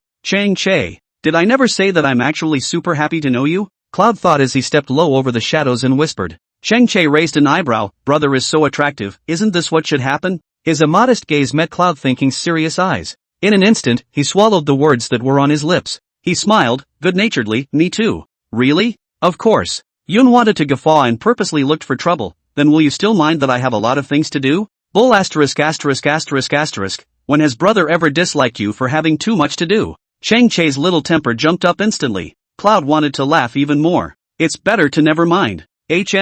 Little vindictive ghost. Cheng Che nudged her head. Cloud then thought and glared at him. Just hold a grudge and write it all down in a little book. Up ahead, Lami yelled toward the two of them, brothers, go faster. Yun Xiang and Cheng Che looked at each other and followed. The 5 men walked in unison into the alleyway of Locust Street, their silhouettes lengthened by the streetlight. The streetlight enveloped them, as if a light was guiding them on the road ahead. Talking about the start of the school year, we all share the same thoughts. It's the last half of the semester, so I hope that you all will be able to withstand the pressure and run into a better future together. I hope that Cheng Che can become a good firefighter as he wishes, with the ability to lift lives. Let those who can't get out, can go out. I hope that Jin wants to be a good teacher and has the charm of passing on culture. The children she will educate will not be ordinary in the future. I hope that Song Juan will always be bright, become a good police officer, have the ability to guard the well-being, to protect the small world of Locust Street. I hope that Guanha and Lami can return from their studies and become doctors with medical ethics, with the original intention of saving lives and helping the sick and dying, so that those families will no longer be torn apart.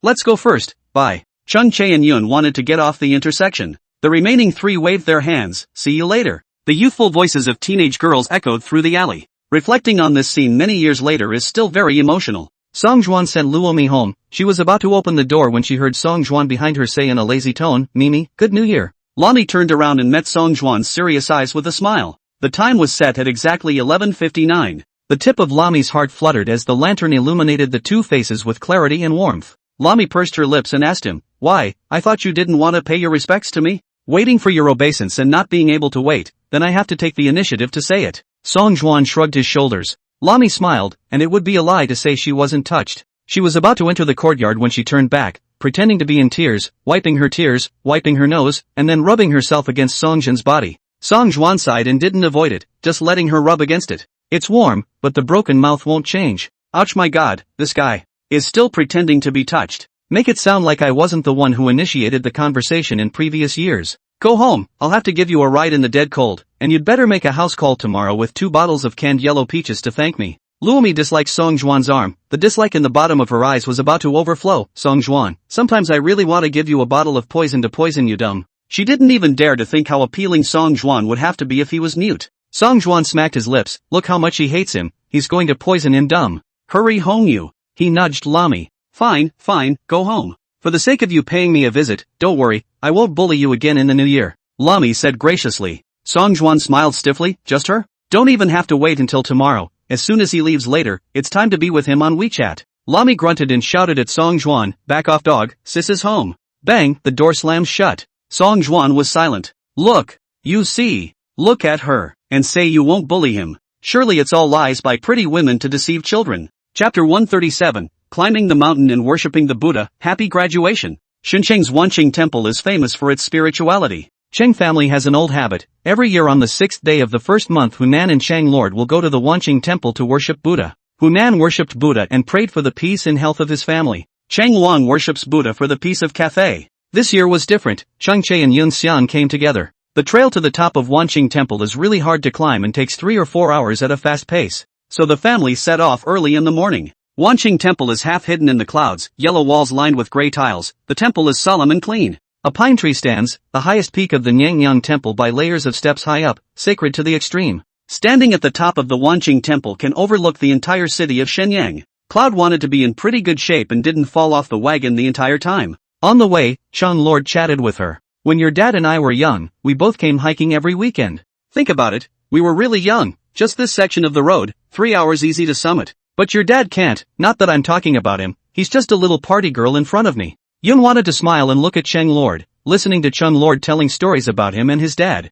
She enjoyed listening to it, it was very warm. But I think you're so much better than your dad. It's not a bad thing to be blue. He chuckled. Cloud thought, Uncle, you praise me every day. I can't even find my way out of here. Cheng Lord laughed even more cheerfully. I'm being honest. On the 6th day of the year, there were a lot of people. The crowds of people going up and down the mountain ooze. Those who go up the mountain will take incense, and those who come down the mountain will carry branches and large firewood in their hands. The moral is to get rich. It was below zero and a little chilly, even though it had been moving. Still, the scenery along the way is beautiful, and looking into the distance when you're tired makes it all worth it. The road passes a small temple where many people stop and give up to continue up the mountain. This is a small peak that is also dedicated to the 4 immortals, something that is not found on the main peak above. It was probably because Cloud wanted to visit the whole way, so he didn't feel that tired. But when she saw the top and how she couldn't get to the top yet, she felt extraordinarily tired. Do you want some water? Cheng Che opened a bottle of sparkling water and gestured for Yun to try to replenish a bit of energy. Cloud wanted to take it and stopped in his tracks.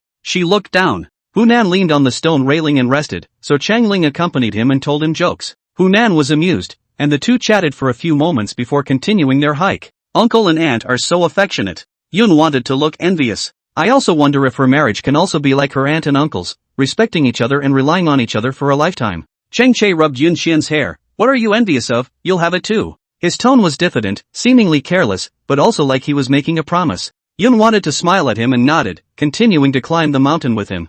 I knew that your stamina is still good. I didn't expect it to be this good. Cheng Che admired Yun Xian's willpower even more. Yun wanted to then take one step up the steps, constantly adjusting his breathing, with a smile under his eyes. It's all because my dad practiced it for me. Dad honed more than just her physical strength. There was also her perseverance. Otherwise she really didn't know how she was going to make it out of the long, lightless road of becoming a princess and then losing her parents and becoming an orphan. In fact, she has a secret that no one knows about. That is, Yun Weian also wants her to be a soldier in the future. She had always listened to her dad. The only thing she didn't listen to her dad about was what to do in the future. She just wants to live her life in peace. A Bluetooth headset was suddenly handed over at hand. Cloud wanted to raise his eyes. The corners of Cheng Che's mouth rose slightly, his teenage eyes clear and bright. Do you want to share music? Cloud wanted to nod, yes. He then raised his hand and gently lifted the hair from her cheek behind her ear. He carefully helped her put on her headphones. Yun wanted to raise his eyes to look into his eyes. The crisp breeze blew across the faces of the two people, so gentle and wanton. The music in the headphones was lilting and gentle, and the 10 o'clock sun was strong. The road up the mountain winds and twists, some sections inch by inch, others flat. The steps are hard to get up, the steps are hard to take, but the steps are taken. Life is the same. Yun wanted to listen to the music in her headphones, flanked by Cheng Che, who was willing to match her pace, and behind her were Cheng Lord and Hunan, who loved her. She didn't feel tired, only extraordinarily strong on her feet. The music is a single loop, cozy and soft. Vehicles flowed at the foot of the mountain, people climbed with hope and descended with anticipation. The landscape is spectacularly vast in the distance, and the red of the new year has not yet completely faded. The red ropes hanging from the pine trees are blown by the wind, and the sound of bells is crisp and pleasant. As far as the eye can see, it is the magnificent mountains and rivers, and the country is at peace. The song in the headphones, once again, answered the call. It's just an unusual poem of the years / writing about wind and flowers / loving you every autumn day / like, spring has not yet stopped / it's just an unusual poem of the years / poem about the rest of your life / too gentle and easy to be paranoid / love people, and loved ones.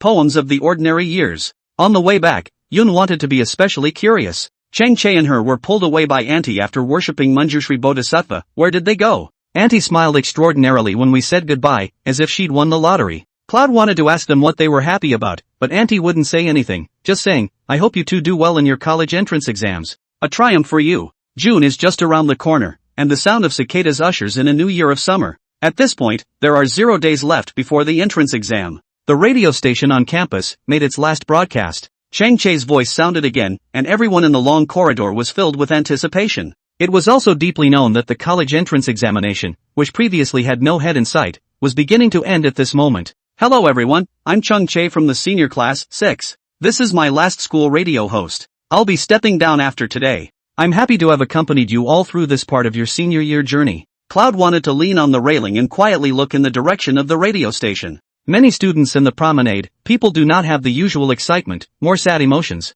Yun wanted to lower her head and peel the chocolate into her mouth. For the first time, she had a bitter flavor in chocolate. Strange, her chocolates used to be snoozy. Lin Duan, although your words are quite dense, and you usually always sing against me in the group. But honestly, this class can't really work without you. Luomi hugged Lin Duan and cried. Lin Duan was dumbfounded and didn't dare to move at all. Lami, despite being the big sister of the class, was a little girl and still very emotional. This year, the campus radio station received 10,987 treehole tweets, 8,090 song requests, and I've been saying I'll see you tomorrow for 9 months. This time, I don't have a see you tomorrow. Chang Che's voice narrated, so that everyone had to be immersed in it. A young man should aspire to be a great swan and ride a steed on a flat river. Ideal wind will blow into reality, the night will become light to guide us forward. Those precipitation of knowledge will eventually light up the road under our feet. And the road that we have traveled with stars and moonlight will surely be full of flowers and miles of sky. Next, I'll order one last song for you all. This song is from TFBOIS, The Rest of the Summer. Happy graduation, classmates. Wish us all success on the shore. Bye. The prelude sounded, and Chung Che's voice gradually dissipated. The cheerful and lilting melody paired with the blooming summer, the playground instantly exploded. It was a masterpiece. The classrooms were empty and the promenade was overcrowded. The cheers of the students were deafening, and a sky full of test books fell from the sky. They fell on the landscape, hung on the treetops, and rested on the petals of the flowers, like a snowstorm. Yun thought as his afterglow looked to the right and saw Chung Che coming out of the broadcasting room. The teenager had a white shirt and only his hands in his pockets. The early morning light fell on him, ferrying his periphery with golden edges. He looked at her, and she looked at him in the same way. The crowd was noisy and crowded, and the only thing that stood out the most was each other in their eyes. He took a step closer to her and she did the same towards him. Stopping and looking at each other in all directions, the hustle and bustle around them had nothing to do with them. Yun wanted to tilt his face up and put his hands behind his back, revealing 2 beautiful dimples. Chung Che looked at her with a gentle and doting look in his eyes. The two spoke in unison.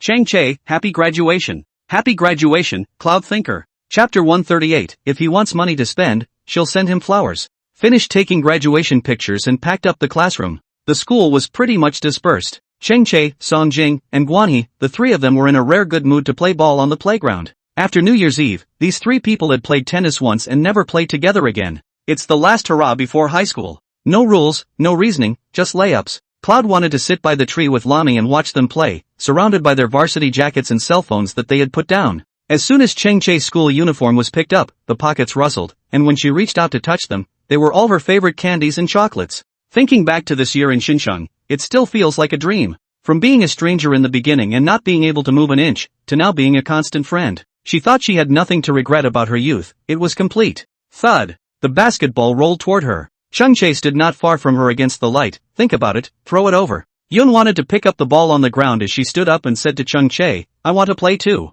Welcome aboard. Cheng Che spread out his hands, and a smile grew under his eyes. But I won't, she said. Cheng Che walked towards her and clutched her wrist, pulling her under the basket. Shoot it and you'll know. Yun wanted to tilt her head back and look at the basket, the intense light piercing her eyes. Yun wanted to raise the basketball with both hands as she aimed for the basket. Chang Che stood behind her, his hands holding the back of her hands. Yun wanted to pause for a moment. She turned her head and saw Chang Che looking at herself. The teenager's eyes were programmed clear, and the light fell on them, the two figures overlapping as they were stretched. Cloud wanted to look at the shadows on the ground as her heart rippled. She remembered the little snickers and caution she felt the first time the shadows overlapped. Watch the ball. He nudged Cloud Thinker's head, bringing the wandering Cloud Thinker back to reality. Chang Che's hand once again pressed against the back of her hand. The skin got along, either hot or gentle. The tip of Yun Qian's heart felt like it was electrified. Chang Che slightly exerted himself and the basketball was thrown out. Yun wanted to immediately look at the basketball, a perfect arc, the ball scored.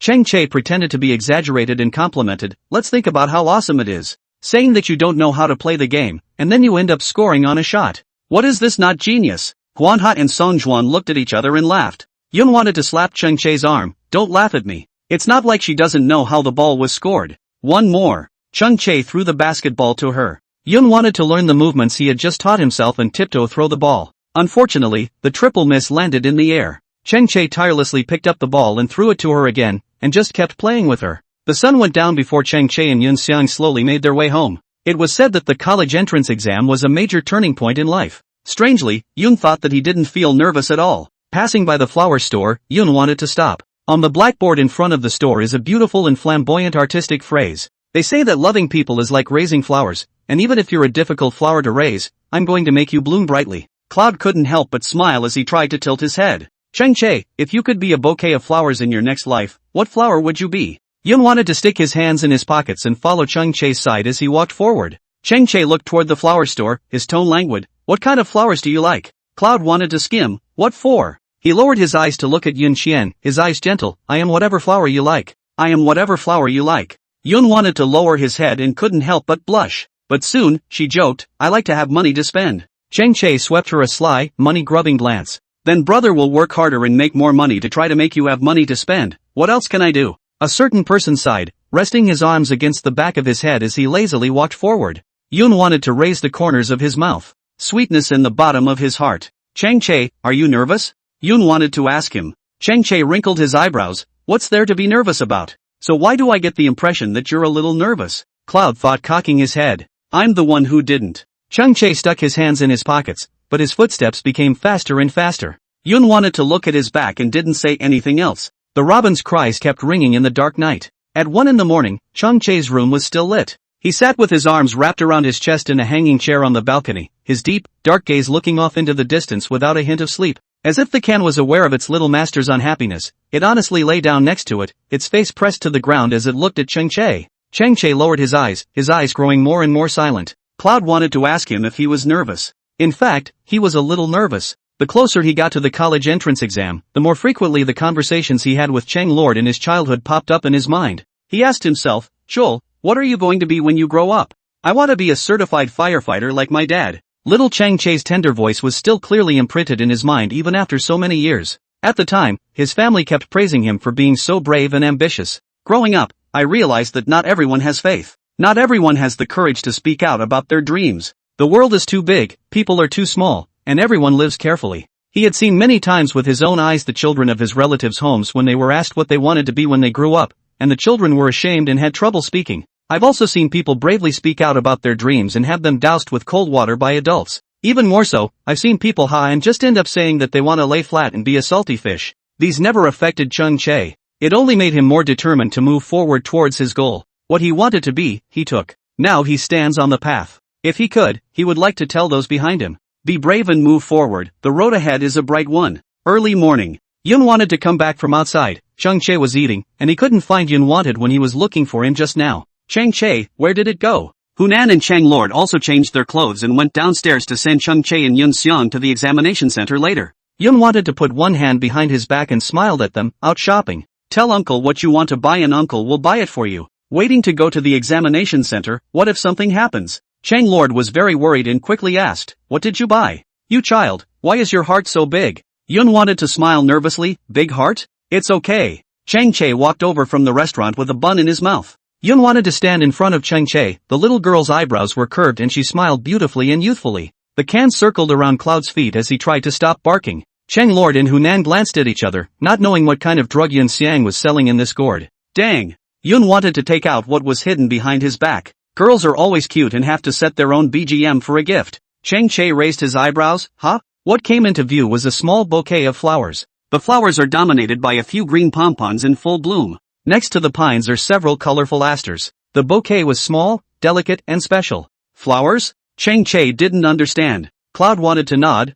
Flowers. Cheng Che, fluffy pine, relax. Chapter 139, deliberately teasing him, wanting to kiss her. How could Cheng Che not have expected this? The first bouquet of flowers in his life was the pom-pom pine that Yun wanted to give him. Cheng Che raised his eyes to look at Yun Xiang. Relax? Yun wanted to nod. Cheng Che, as you said, we will all go ashore. Cheng Che pursed his lips, and the teenager's face was hard and good-looking. The early morning light sprinkled on the two people's bodies, as if there was some mission falling on their shoulders. They are hot and ardent light, the new rising sun. Cheng Che smiled, unloading his burden in this moment. He looked at the flowers in his hand and repeated in a hushed voice, well, relax. Cheng Lord held the palm of Hunan's hand, and relief was written all over the eyes of the two of them. Cheng Lord, let's get going then? Let's go. Hunan clapped her hands. Two babies, come on yo. On the way to the exam center, Yun wanted to meet a convoy of wedding cars. She was sitting in a car wearing white short sleeves, rubbing shoulders with a girl in another car wearing a white wedding dress. Cloud wanted to turn his head, his eyes following.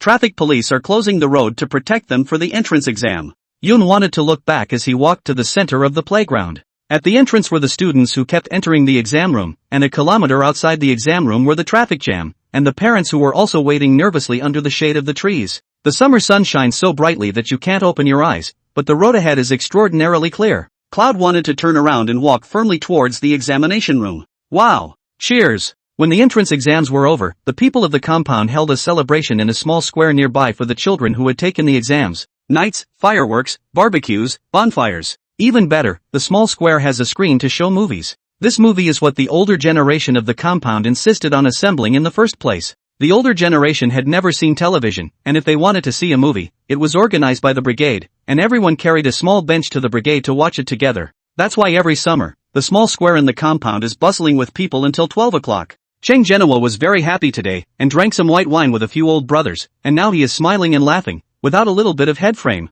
Cheng Lord had something in the brigade today and came only at halftime. He was disliked by Guan He and Song Jin Dad. The square was full of people, from little tots of a few months to 80 years old. Yun wanted to be very social, though, and didn't recognize these elders in the compound. But that didn't stop her from eating with a bulging stomach. Actually, Yun wanted to still like this atmosphere. It was a sign that the country was at peace and the motherland was prospering. Think, grilled squid? Cheng Che handed over a skewer of grilled squid. Yun wanted to shake her head, she really couldn't eat a bit la. Cheng Che thought she didn't like the squid, so he handed over the others. What about the lamb skewers? Yun wanted to sit on the swing, tilting her face up, looking at him with body eyes and pouting. Brother, I'm full. Cheng Che paused for a moment. He pursed his lips before inclining his head. Oh, if you don't eat, suddenly call what brother? Suddenly pouting and calling out to his brother, so suddenly. Cheng Che licked his lips, turned around and was about to leave. Brother. Yun wanted to suddenly call him again, his tone soft, and the moment he heard it, he knew it was intentional. Cheng Che. This head of his, does it turn or not? Cheng Che put the lamb skewer back while standing by the campfire, looking at Yun Chen with his arms wrapped around his chest. He raised his chin with a cocky look on his face. What do you want you? The smile under Yun Wan's eyes grew thicker, laughed at his tugging face. Sometimes it doesn't matter if you're handsome or not, if you like it or not, it's the feeling that counts. Like right now. She would call it, it's a feeling. Speak? Cheng Che stared at her dead on, his eyes extraordinarily hot. Cloud thought as he sniffled, so mean. Cheng Che? He walked towards Yun wanted and couldn't help but bend down, frowning, sneaking a drink? No.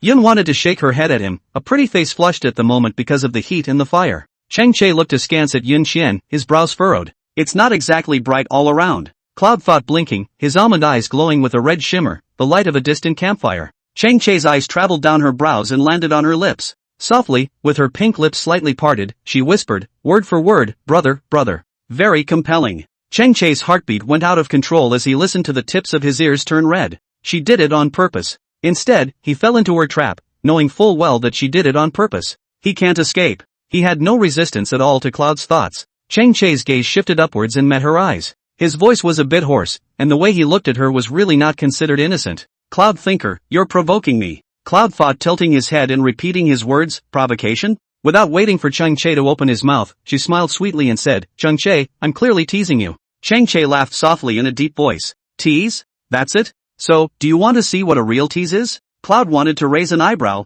What? Chang Che clutched Yun Qian's wrist and pulled Yun Qian up.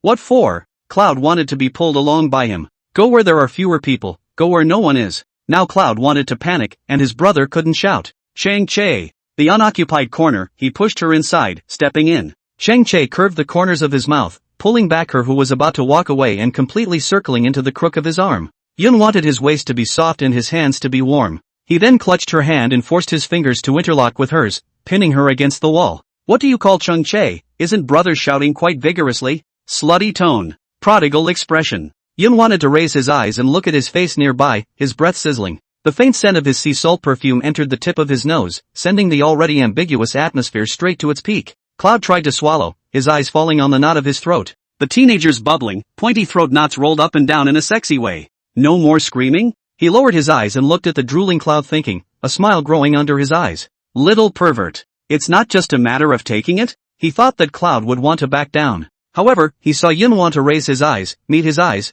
and sweetly called out again, brother. Chang Che choked and kept licking his lips. That. Who's going to be able to handle this? Chang Che was going crazy. Scream again. He gritted his teeth. Cloud thought, brother. Chang Che wasn't satisfied, no more stacked words? Yun wanted to shake his head, a smile tugging at the corners of his mouth. Chang Che smiled, his eyes deep and doting. Yun want, is it fun? Cloud wanted to answer quickly, fun. Had enough fun? He asked. Yun wanted to look at him askance, how? Chang Che licked his lips, and his throat was sore. Yun wanted to look at him with eyes that were always hot. Chang Che's heart tip inevitably caught fire. His fingertips tugged at her cheeks, his blood bucking all over his body, his breathing already getting heavier and heavier, the urge to kiss her finally too much to hide in this moment. His fingertips landed on her lips, and when she didn't resist, he gently rubbed them. The atmosphere became tense as Yun Wan's hand secretly tugged on the corner of his coat. The arrow is on the string. He inquired carefully, think about it, will you? Chapter 140, don't kiss, you can't hold it. As the bustle in the square was isolated like, Yun wanted to look at Chang Che's rolling throat,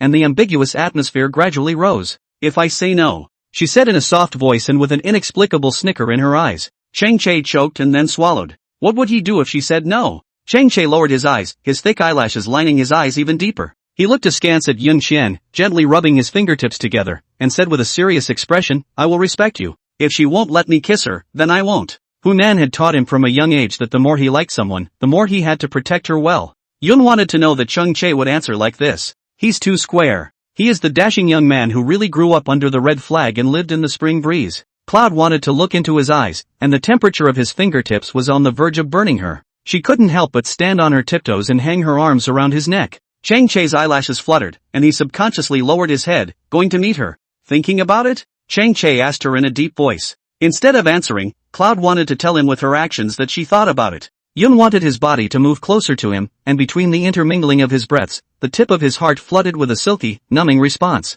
Chang Che no longer held back, only hooking his hand around her waist and pressing her towards his arms. The little girl was soft, her body extraordinarily thin. He took her in his arms, all afraid of hurting her. Just at the moment when he was about to kiss, not far suddenly came Song Juan's voice. Chang Che! Chang Che! Chang Che's heart tip shook, and the hand holding Yun Wan tightened a bit. He shielded Yun Wan and looked back. Song Juan was coming this way. Probably because it was too dark, Song Juan didn't see clearly whether it was Chang Che or not, and just called out tentatively, Chang Che? Chang Che didn't make a sound. He muttered, the hell with it. Where the hell are the people? And a throwback pair. Song Juan turned and walked away. Chang Che's back teeth were about to be clenched as he internally cursed. Chang Che turned his head and met Yun Thing's beautiful eyes. She blinked, as if asking, do you still want to continue? Chang Che was tickled and didn't want to let her go. Ding! Chang Che's cell phone rang. In the quiet, the ringing of his cell phone stung. Chang Che. Good. That's good. Chang Che took out his cell phone, it was Guanhe. The two of them better have something big for him tonight. Chang Che pressed answer and put the phone to his ear, his tone unpleasant, speak. There was a pause on the other end of the line. So mean? Make it sound like you're owed money. Not owing him money is about right. Guanhe, where have you been? Grandpa is looking for you and telling you to go back quickly. Chang Che wrinkled his eyebrows straight and looked at Yun who wanted to brainstorm and asked, who grandpa? Ask what kind of? Your grandfather, can he still be my grandfather? Guanhe also cursed. What happened to you tonight? Did you meet Suda Ji and hook your mind away? Chang Che pursed his lips, looked askance at Yun Qian, and faintly said, pretty much. She's more seductive than Suda. What almost? Get back here, Kanzura said and hung up. Chang Che was angry. Cloud wanted to laugh at him. Go on. So angry. He muttered, like a child, how dare you disturb a good thing. He hugged Yunwan's waist and wanted to lower his head to sneak a kiss before leaving. Yun wanted to raise his hand, against his lips, pushing him back. No more kissing. Chang Che was even more angry. His tone was aggrieved. I didn't even kiss it. The opportunity was given to you. You're the one who didn't grasp it. Yun wanted a serious face. Chang Che choked. Okay. That's it, right? Chang Che grunted as he turned around and was puffing up to leave. Looking down, he realized that Yun wanted to still tug on his coat. She pulled, signaling him to come back. Chang Che's heart instantly heated up, revealing an expression of worthlessness. Yun wanted her hand to support his chest, and she tilted her face slightly, her lips pressing against the knot of his bubbling throat. Chang Che completely froze, as if his entire body wouldn't move. His eyelashes fluttered hanging down by his legs. His hands were extraordinarily clueless. Her lips were soft and hot, making his heart flutter all at once. Cloud wanted to clearly feel his throat rolling against her lips. So hot. Yun wanted to raise her eyes as she slowly took 2 steps back. Looking at Chang Che's frozen appearance, the smile under her eyes grew thicker. Little Chang Che, take it easy. Cloud tried to ruffle it and walked off around him. Chang Che took a long time to come back to his senses, and his fingertips landed on his neck, slowly touching the knot of his throat. Chang Che had one thought inside, he was gone. How is she so good at this? Chang Che caught up with Yun Xiang and questioned her, who did you learn from? What learned from whom?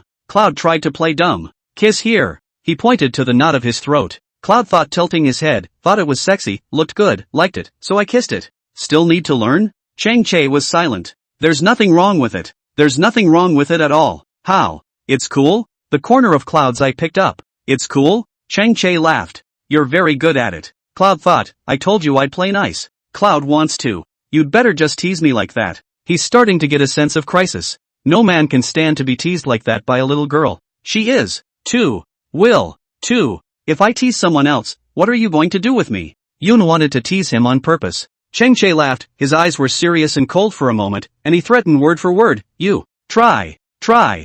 Just dash. The word try was not finished. Chang Che then felt the urge to drag her back and kiss her properly. No. He stopped, his eyes sizzling. The smile under Yun Wan's eyes grew thicker. Earlier it was said that it was not possible not to love him. And now another no-no. Cloud wanted to ask him, no what? No teasing others. He said bluntly. Then what should I do when I meet someone I like and can't help but want to flirt? Yun wanted to start acting pure. Where are you so unable to resist? Chang Che pinched Yun Xian's face, his eyes filled with jealousy. Cloud couldn't help but laugh out loud. You're in a hurry. He was in a hurry. Anxious to die. In between snickers, Song Juan's voice rang out once again. Chang Che, your grandfather is looking for you everywhere. He's about to call the police. Chang Che raised his eyes and looked at Song Juan, his brain buzzing. Coming. Yun Xiang and Chang Che walked towards Song Jin's side one after the other. Song Juan, what did you two do? Chang Che, you guess. Song Juan, I really have that kind of free time. In the center of the square, Chung Genoa was holding a microphone and singing. His army green shirt sleeves were completely unbuttoned and rolled up casually.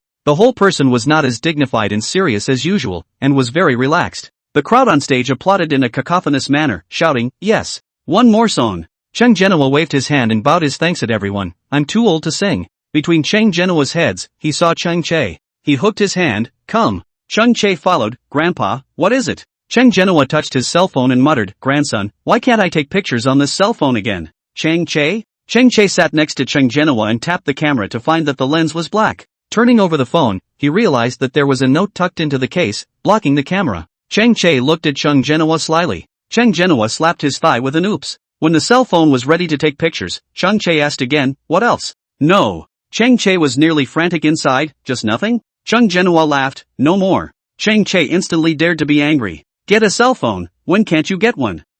He really wondered if Grandpa did it on purpose. Chapter 141, Leaving Kyoto on a Whim. Chung Genoa looked at the bustling scene in the distance and couldn't help but sigh with emotion. Xiao Che, I still remember when you were first born, little Yo. The first time I held you, your grandmother was nagging like a tang monk next to me, telling me to be careful. And then you got so big. Chung Genoa retracted his gaze and his eyes fell onto Chung Che's body. The annoyed expression on Chung Che's face gradually dissipated, and there was more than a touch of calm and silence. It's such a blink of an eye for this kid to grow up, ha. He laughed out loud, and the more he laughed, the more heartbreaking it became. Chung Che raised his hand, wanting to pat his grandfather's shoulder. But the moment his hand was about to fall, he felt that it shouldn't be like this between grown men, it seemed pretentious. But for some reason, whenever he felt awkward, Then he would think of Cloud wanting to express his love and fondness with his mom and dad in a big way. Those words that sound exaggerated, do pompous behavior. On the contrary, it just makes mom and dad happy. Abruptly, Chung Che's hand fell onto his grandfather's shoulder, his mouth soothing, "Grandpa, I will grow up. However, the matter of being your grandson will never change." Chang Genua froze as he looked at Chung Che incredulously. As far as I could remember, Chung Che spoke very little, and he habitually ducked his head to avoid it. Chung Che knew that his grandfather was going to look at himself with such an expression. Silence for half a day. Chang Che spoke, "Grandpa, can we discuss something?" Chung Genhua immediately nodded. Chang Che was very polite. "Next time something happens, you can send me a Weibo. I'll find you when I see it. Don't look for so many people to shout at me, okay? What's the matter? Are you tired of Grandpa now?" Chang Genua's tone was somewhat childish. Chang Che immediately raised his hand. "Swear to God, I wouldn't dare." Chang Genua thought for a moment and asked Chung Che, "What did you do just now?" "Song Juan and Shoei searched for you for a long time but couldn't find you." He rubbed the tip of his nose and muttered, "Off to chat with Think." Chang Genua, just chatting? Chung Che looked at his own grandfather with a grudging gaze. "Thanks to Grandpa, just chatting. It could have been more than just chatting." Not happy. Grandpa can guess for himself. Chang Genua asked smilingly, "Xiao Che, do you like people? Isn't it obvious?" Chang Che didn't try to hide it. Obvious. It started from the time when the meals at home turned into sweet mouthfuls and Chung Che didn't care. It was already obvious. Think about being a poor child and at the same time a child who understands. Since you like people, you must treat them well. Chang Che hummed. He knows. If he really had the chance to go on with Yun Xiang, he would definitely give her all he had to treat her well. Of course, he liked her not because she was pathetic. Rather, it was because he admired her character and persona. Cloud wanted to come over from the side. She sat down next to Chung Che, resting her face and asking, "Chung Che, Grandpa, what are we talking about?" Chang Che cast a sidelong glance at Yun Shen, just in time to meet her line of sight. Yun wanted to raise his eyes. "Huh? Chang Che, you? Me?" She pointed to herself and asked Chung Genua with a smile, "Grandpa, did Chung Che say bad things about me again Lu in front of you?" Chang Genua, how could that be? Our Xiao Che doesn't like you enough. He's always bullying me. Cloud wanted to sue. Chang Che was really aggravated. Who's bullying who, anyway? Okay, you guys chat. Old man me, let's go. He won't be in the way here. Chang Che's voice sounded ghostly in Yun Xian's ears. "Yun Xian, su fine." Slightly. Cloud tried to make a face. Chang Che raised his hand and nudged Yun Xiang's head. Yun wanted to let out a lazy laugh, her body pausing backward. Chang Che reached out and swept her over again. Lami walks over to him eating corn, with Song Juan and Guanha following close behind. Lami sat on a rock by the grass, eating while asking with a big grin, "Brothers, want to go to Kyoto together for 2 days? There are mosquitoes, don't sit there." Song Juan pulled her up. Lami glanced back and there were indeed a lot of mosquitoes along the grass. Song Juan pointed to the swing next to him and gestured for Lami to sit on it. "When do we go?" Kanzuru asked. "How about a big game, right now?" Lami hemmed and hawed. Everyone looked at each other and questioned, "Are you crazy?" Only Song Juan looked at Lami with an even more admiring expression. Good, not bad for a woman he'd had his eye on since he was a kid. "Lami, cut the crap and go or not?" Youth doesn't ask for a price, and the madness is in the moment. Since I want to go, I'll just say go. The crowd looked at me and I looked at you. After a few minutes, the surroundings were quiet and the 5 men could no longer be seen. 11 o'clock, Xinchang railway station. Crazy, just crazy, or a hard seat on a train. Kan he said as he followed through security. Kanzuru is a very disciplined person. But if his friends and people were crazy, he would just curse and follow the group. Yun wanted to wander around the train station, chewing gum in her mouth. She wore a cream-colored casual outfit, her hair tied in a ponytail, very metrosexual and casual. Because we left in a hurry, everyone didn't take much. We'll probably be able to play in Kyoto for 3 days, so it's enough for each person to carry only 1 bag and 2 outfits. The rest was bought on the spot. Lami is scouring around for Kyoto Special Forces travel tips. Yun wanted to go over and take a look, still excited on the inside. If she were alone, she'd feel a little upside down. But if it's a group of people, that's the adventure. Chang Che's cell phone rang. It's a transfer from Lord Chang. Chang Liao transferred $10,000 to you. Chang Lord, pain and suffering with want to think about playing, she wants to buy her, even more expensive to buy. The friends also do not buckle search, should grab the bill to buy the bill, not enough money and Dad said. Chang Lord, just one thing, be safe. Chang Che smiled. Chang Che, got it. Turn off your cell phone, the train is coming. Go! Song Juan bravely charged. Everyone got on the train in a big way. I thought there would be very few people on the train, but when I sat down, I realized that there were a lot of people on this train. Sweeping through all the same, half of them were young kids. Cloud wanted to whisper, are they going crazy with us? How do you talk? We call this a heroes meeting. Lami got even more excited when she saw how many people were there. Come on, take a video. Lami held up her cell phone. The four men looked up in unison. Say go squad, charge. Lami pulled together an impromptu group and sent the picture in. Songjuan told Lami and Yunxian to both sit inside while the three of them boys sat outside. There are always people walking up and down the train aisles, and with the small space, it's inevitable that your legs will rub together. Yun wanted to lie down on the small tabletop as she flipped through the pictures Lami had sent on her phone and couldn't help but let out a laugh. Songjuan is so cute in this one. Chung Che immediately went over, let me take a look. Chapter 142, ask her to dinner, lean on her shoulder. Songjuan sat silently to the side, not daring to make a sound. In the photo, Lami was making a ghost face.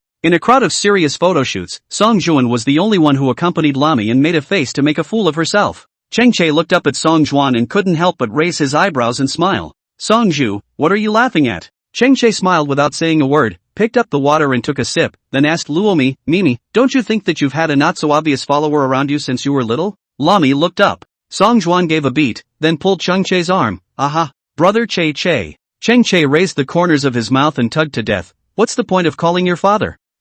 Songjuan opened his mouth and choked. Yun Wanted and Lami looked at each other, saying that they couldn't understand these two people. Calling out to me just to see you two being affectionate? Lami pointed at Songjuan's hand that was tightly wrapped around Cheng Che's arm. Songjuan was so anxious that half of his body was about to come up and stop Cheng Che. You two are quite compatible, huh?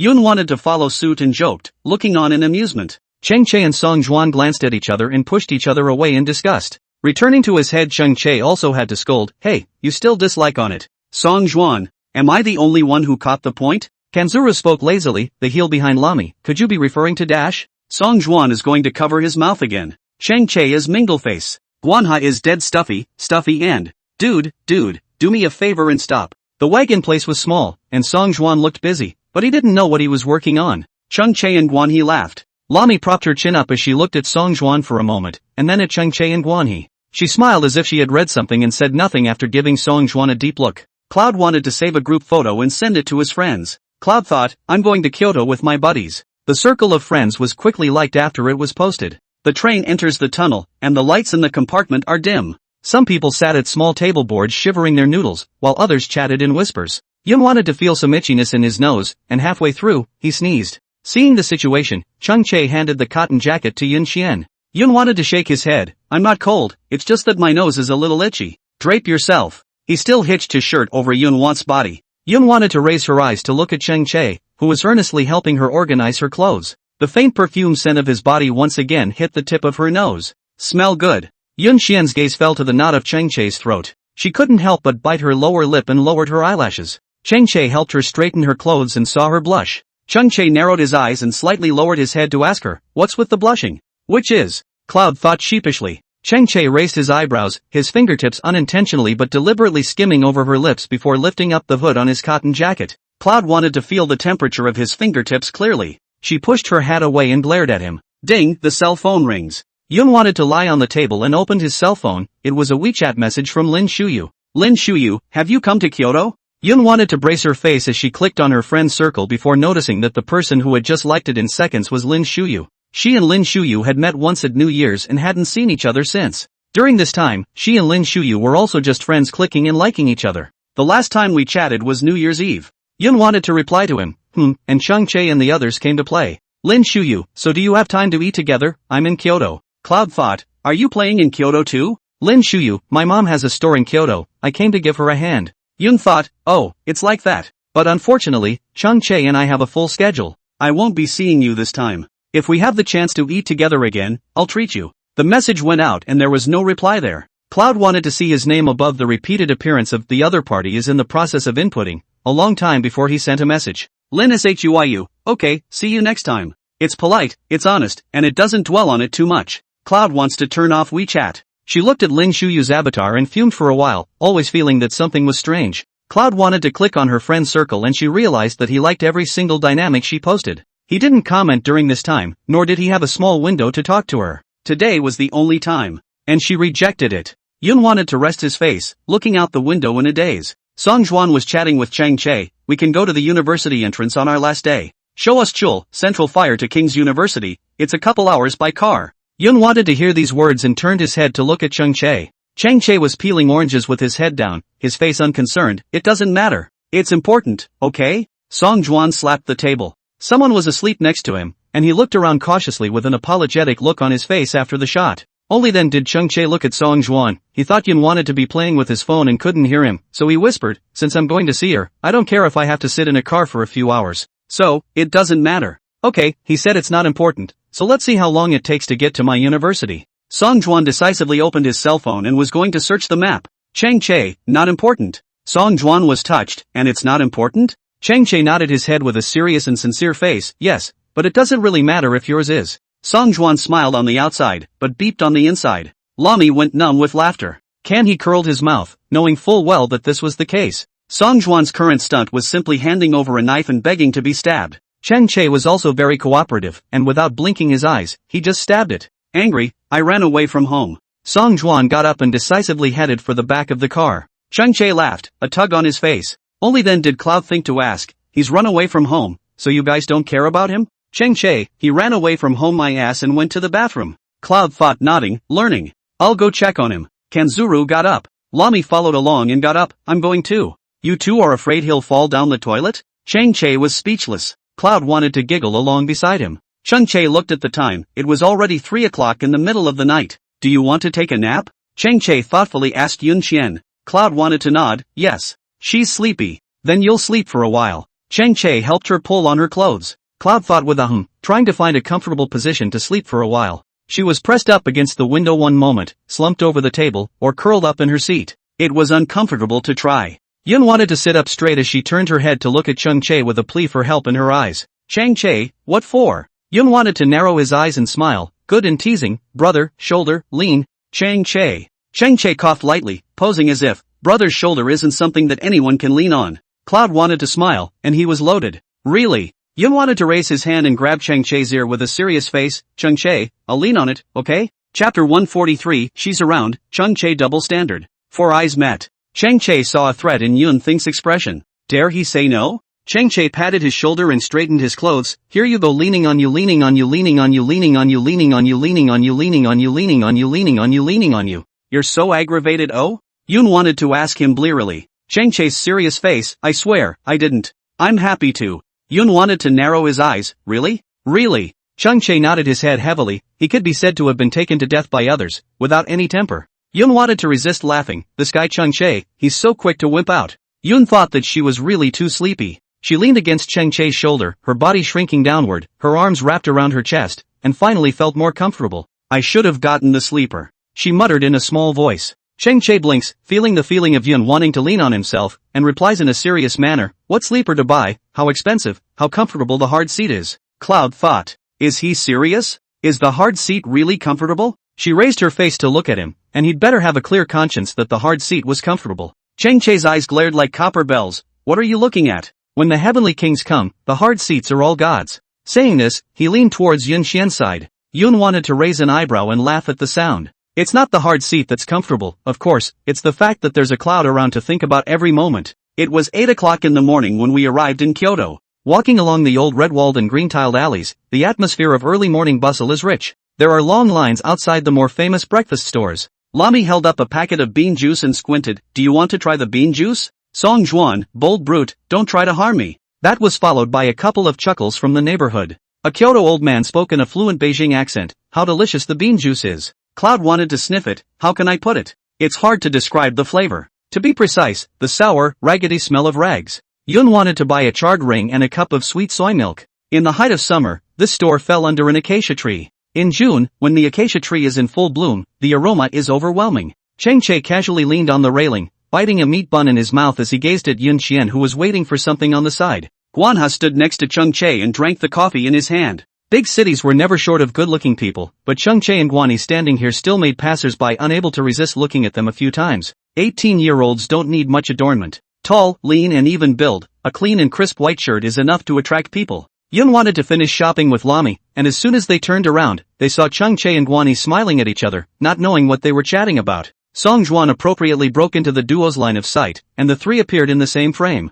Song Juan had bought something fresh and was now standing in front of the two of them to introduce them. Chang Chae leaned lazily on the railing, his long legs supported, and raised his head to look at him. Guanha, on the other hand, moved forward a little closer, his eyes looking at the things in his hands. Cloud couldn't help but pick up his cell phone and take a picture of the three people under the acacia tree. She would call this photo a moment, a favorite and heartwarming moment. Chang Che waved her over and asked, "Bought it?" Cloud thought with a nod and walked over with Lami. Yun wanted to take a sip of soybean milk, with sugar and ice. It was very comfortable to have a cup. "Are you full?" Yun wanted to see Chang Che wiping his hands with a wet tissue. Chang Che nodded his head. Yun wanted to open the charred circles and asked him, "Chang Che, do you want to taste my charred circles? But I asked my boss to sprinkle me with a little white sugar. It might be a bit sweet." Yun wanted to look up at him. It felt like Chang Che didn't like it, but she thought it was quite delicious and wanted to share it with Chang Che. Guess why he bought meat buns instead of charred rings? Song Juan spat from the side, the implication of his words being that Chang Che wouldn't want to eat it. Chang Che has been a picky eater since he was a child. Chang Genoa didn't beat him up much because of it. Cloud wanted to hear about it, but thought better of it. Who knows, she was about to withdraw her hand. His fingertips gently gripped her wrist. "I'll have some." His tone was gentle, and he took her wrist, making her feed herself. Yun wanted to blink, eyeing Chang Che as he obediently came over, then raised his eyes to look at her. His eyes were superb, and when he looked at her, it was as if he were saying, "Feed me." Yun thought of course there was no resistance at all and obediently fed him. Song Juan froze in the back, and his entire body was on the verge of coming up, fearing that Chang Che was faking the food. Lami cried and laughed as she peeled Song Juan back. No, this conspicuous bag, she was really convinced. Song Juan was filled with incredulity. Chang Che actually ate the caramelized rings dipped in sugar? My God, my lord, my great uncle and second uncle. Living hell. No, man. You're so whole, it's like I've never gotten to know you in these 18 years. Song Juan covered his chest with one hand, indicating that he was rooted to the core. Yun wanted to look at Song Juan, the corners of his mouth lifted up and he couldn't suppress it. Chang Che's blatant favoritism like this, no girl could refuse it, right? He skimmed his lips and decisively opened the map to navigate their hotel. I was already full from breakfast and didn't want any more dog food. Go away, go away. Song Juan expressed his hurt. Yun wanted to ask him in a whisper, is it good? Sweet. He answered truthfully. Cloud wanted to take a bite and muttered, just a little bit of sugar, actually. Chang Che pursed his lips as he carried Yun Xian's bag, only sticking his hands in his pockets as he lazily said, I mean, you feed sweetly. The city streets are crowded with cars. A gust of wind blew by, and the acacia trees wafted a gust of floral scent. Yun wanted to raise her head and meet Chang Che's gaze as he looked at her. Chang Che raised his eyebrows. What are you looking at? What? You're not allowed to look at it if it's so pretty. Yun wanted to glare at him. Chang Che lightly coughed, 2 more compliments. Shameless. Yun wanted to raise his hand and push him away. Chang Che immediately stuck up again, favoring to stick to her shoulder. Brother wants a face, it's just that he doesn't have a face in front of you. Who else dared to flaunt their power with him every day except Yun wanted to? He was then worthless in front of Cloud Thinking. Cloud Thinker, just go ahead and steal a smile. He nudged Cloud Thinker's head. Laughing, often waking up in my dreams, what a good fortune I am to know Chang Che. Heaven. Unspeakable. The language is incoherent. Chang Che looked at her askance and reminded her, fake it oh. Cloud tried to laugh and pushed his arm. Hey, cross the street. Song Juan really couldn't see them being so mushy. Chang Che has changed. It's true that when you have a favorite, men change and become double standard to the extreme. Walking through the streets of Kyoto, Yun wanted to look at the skyscrapers here, and for the first time felt so small. I'm used to living in a small county, so it's a little hard to get used to suddenly being over here. Their hotel is in a central location and a short walk away are various attractions. Lami and Yun wanted one room. Chang Che and Guan He and Song Juan, the 3 of them in one room. Check in and a few people rest first. Go out again in the afternoon. Yun wanted to stand at the window and look downstairs. The people in this city were as small as ants. The big city is desirable and frightening. She sighs. She felt it when she came out of the train station, the crowds of people that were just about to engulf her. When she exited the platform, she didn't walk out, she was pushed out. Looks like we won't be staying here when we think about graduating from college. Lami put her arm on her shoulder and followed her gaze out. Yun wanted to look into the distance, remembering her future plans. She raised the corners of her mouth and said gently, after graduation, I want to go to the mountains to teach. Chapter 144, Give her Jasmine, wish her no separation. Lami choked on his own spit when he heard that. Teaching in the mountains? What made you suddenly want to teach in the mountains? I've had this plan since my dad died. Cloud wanted to sit in the rocking chair by the window, and she rocked gently, tapping her fingertips on the armrests one by one. It wasn't an idea that came out of nowhere, it was planned. Mimi. You all say that I'm the daughter of the world, and since I'm the daughter of the world, I can't accomplish nothing. Although I won't be as great as my parents, I still want to be a useful person to the world. She wants to bring children trapped in the mountains out to see how beautiful the world is. Cloud wanted to look over at Lami. Lami had a very serious expression on his face. Cloud couldn't help but laugh. Why are you so serious? It's true that a hero's daughter is never weak. Lami lowered her eyes, the tip of her nose flaring as she was once again touched by Cloud's thoughts. She always said that she had a common desire to be a teacher. Behind the teacher lies such a great ideal. Do you think about yourself? What? Cloud wanted to ask her. Lami, what makes you happy? What kind of life do you want? Yun thought seriously, not even hesitating. I'll be happy when I fulfill my ideal, that's what I want. Her ideals have always been firm, just as Chang Chei's faith has always been in China. Hello great! Lami exclaimed. Greatness doesn't come from words, wait for me to do something tangible, then it's not too late to praise me. Yun wanted to guffaw, smiling gently. No one knew that underneath the mask of Cloud's well-behaved little white rabbit, there were lofty ideals that one couldn't see the head of. But now, Lami knew. Ding! The doorbell was rung and Lami tied her hair back and pushed the door open smoothly. Songjuan just stood in the doorway, smiling at Lami.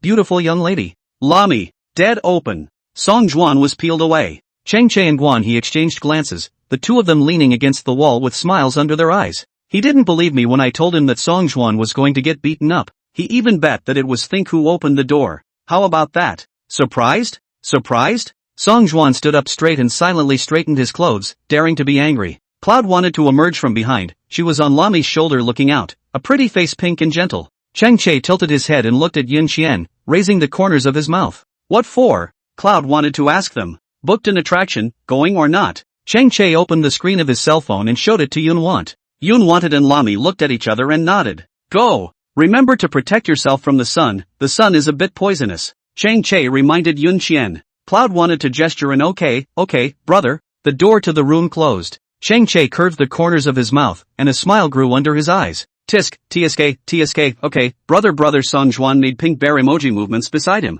Chang Chei wanted to kick him, don't be a. Even though he was being teased, Chang Chei couldn't suppress the smile at the corner of his mouth. Someone is really sour. Can he not be sour? Can he raises an eyebrow, think about saying yes brother and Mimi saying die away. He's souring his teeth. Songjuan was furious. He clenched his right hand into a fist. That's enough Guanha. My temper isn't made of dough either. Then you temper one for me to look at. Kanzuro raised his chin with a puppy-teasing expression. He and Chang Chei didn't need to think about it to know that Songjuan's temper was a roar of impotent rage. Almost in unison, the three men said in perfect unison, okay, so the whole thing is right, we're friendlies. After Chang Chei and Guan He finished, Songjuan became even more silent. Leave him alone. From now on, he's a quiet, non-verbal little boy. Chang Chei and Guan He laughed like crazy. Chang Chei patted Songjuan's shoulder as a sign of comfort. The door to the room pushed open and Yun wanted to say, I heard you guys bullying Songjuan from inside. That's it. It's too much. Songjuan immediately went towards Yun Xiang and Luo Mi's side. Instantly, he had the feeling of a dog fighting for power.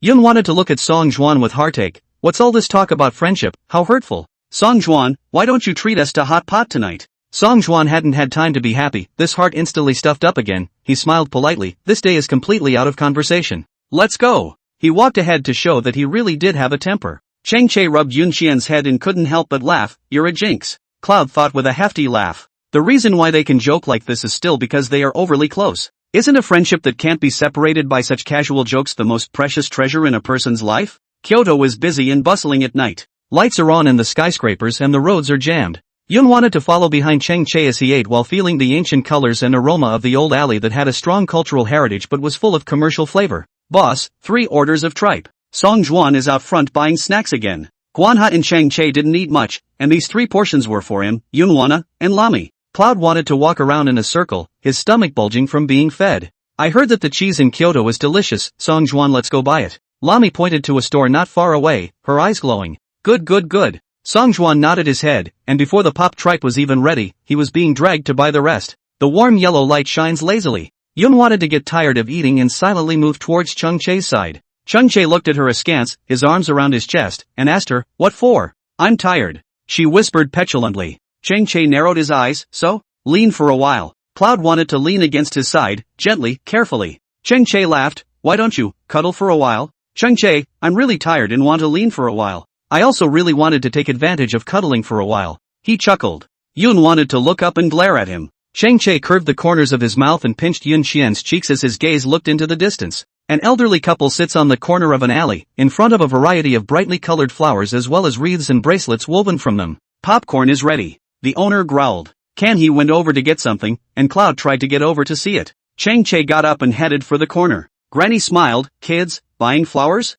How do I sell this? Chang Chei squatted down and picked up a jasmine wreath on the ground. The granny was full of gentleness and said with a kind face, $3 apiece. Chang Chei was surprised that it was so cheap. Grandma, I want a jasmine wreath and another pink rose. Chung Che opened his mouth, his tone gentle. The granny helped him with that, while squinting and smiling, and asked him, is it for that little girl next to you? Chung Che looked up and followed the granny's gaze. Wasn't it Yun think? How does Grandma know? Chung Che asked with a smile. I have long observed you all. Saying this, the granny put the jasmine wreath into Chung Che's palm and slowly said, send her jasmine, and may she never leave. Send her jasmine and may she never leave. Chung Che looked at the garland in his hand, and his afterglow swept to the small blackboard on one side. It said something like, my husband chased me down with a bouquet of jasmine flowers back in the day. He said, jasmine, moi. So I followed him for the rest of my life. Chung Che's heart-tip fluttered. What a happy and beautiful story. Chung Che looked at the granny and nodded his thanks with a smile. When parting, Chung Che heard the grandmother say, the feelings of teenagers are really enviable, pure and sincere. Chung Che couldn't help but glance back. The grandmother's eyes glowed and she waved him off with a bouquet of jasmine flowers. Chung Che's heart was instantly warmed. Yun wanted to find a seat with Guanha. They put a pile on the table and waited for Song Juan and Lami. Yun wanted to see Chung Che come back and asked her, Chung Che, what are you doing? It's fine, just hanging out. He walked over and sat down next to Yun think. Yun wanted to push the pop trike to Chung Che, signaling Chung Che to try it. Chung Che took out his cell phone, he opened the video, propped the phone up and pressed record. What for? Taking a selfie? Yun wanted to move forward, holding his face with one hand, knowing that he was recording a video, so he deliberately lamented, what a great face. Chung Che gave Yun Xiang a meaningful look. Yunwan's funny factor can't hold back again, can it? Kanzuro ate silently, wondering what the two of them were up to, but he had a vague feeling that he was going to be stuffed with dog food. Chung Che licked his lips and asked her blandly, can you compare scissors? Funny, who doesn't know how to compare a scissor hand? Yun wanted to decisively compare a scissor hand at Chung Che, here. All around, 365-degree display of her scissor hands.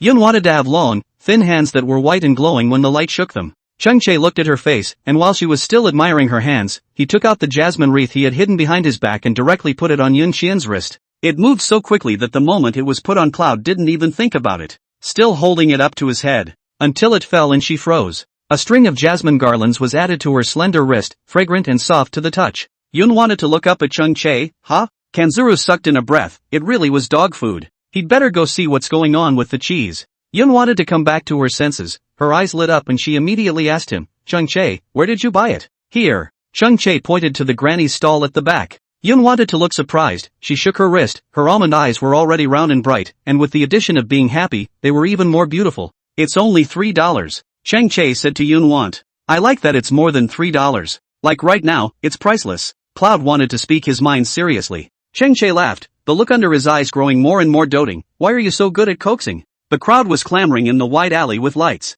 She twisted her head to look at him and gently shook her wrist. Chung Che, it's because you gave it to me that I like it. Think. Chung Che called her name. Aha. Chung Che pursed his lips, his eyes gentle down. Do you still remember what we said before? The words before? They've said so much before. What does he mean? I said, high school. He said before he could finish his sentence. There was a thunk, a packet of cheese was thrown down on the table. Man, there's so many people, I thought I didn't have to wait in line, but when I went in, they were all lined up inside. Lami sat down on a bench with a big grin, then plopped down on a table. Chung Che and Yun wanted to look over together. Good thing the stuff is good, if it wasn't, I'd be pissed off. Lami's frantic output, not forgetting to open the bag and hand one to Yun Xiang.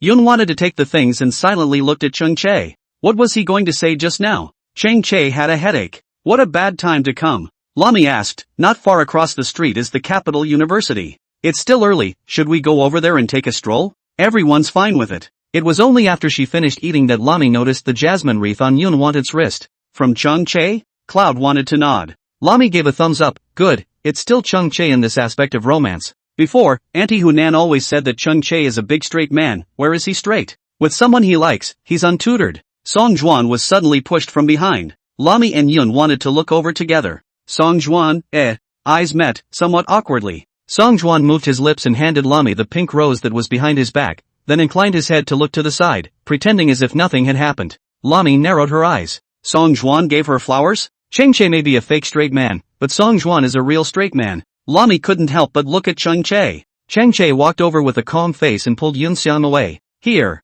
Seeing that the people were gone, Song Juan passed it in front of Lami again. Lami reached for it and couldn't help but flood the room with mutterings, peacocking you. Song Juan said truthfully, Che bought it and asked me to give it to you. He said to buy the garland for thinkin' roses for you. After all, it's just two girls, and you can't be made to watch. Lami knew it was Chung Che. After all, Song Juan had just been with her. Chang Che always seemed to be bland and pointless, yet he was always able to take care of everyone's emotions. It's so rare to have such a friend. Side by side with Chung Che, Lami shook the rose and said to him, "Thanks, Chung Che. Thank the person who sends the flowers, not the person who buys them." Chang Che corrected her. "Thanks," she said. Song, we're thanked, a total of one sentence, but also said that he peacock open screen. The entrance to Kyoto Gate was crowded with many people coming to snap pictures. There are lots of stores across the street for food and drink. That's the first volunteer we want to think about. Lami looked at the tall plaque and launched into a sigh of relief. Yun wanted to tilt his face, looking at the words Kyoto University, the tip of his heart rippled.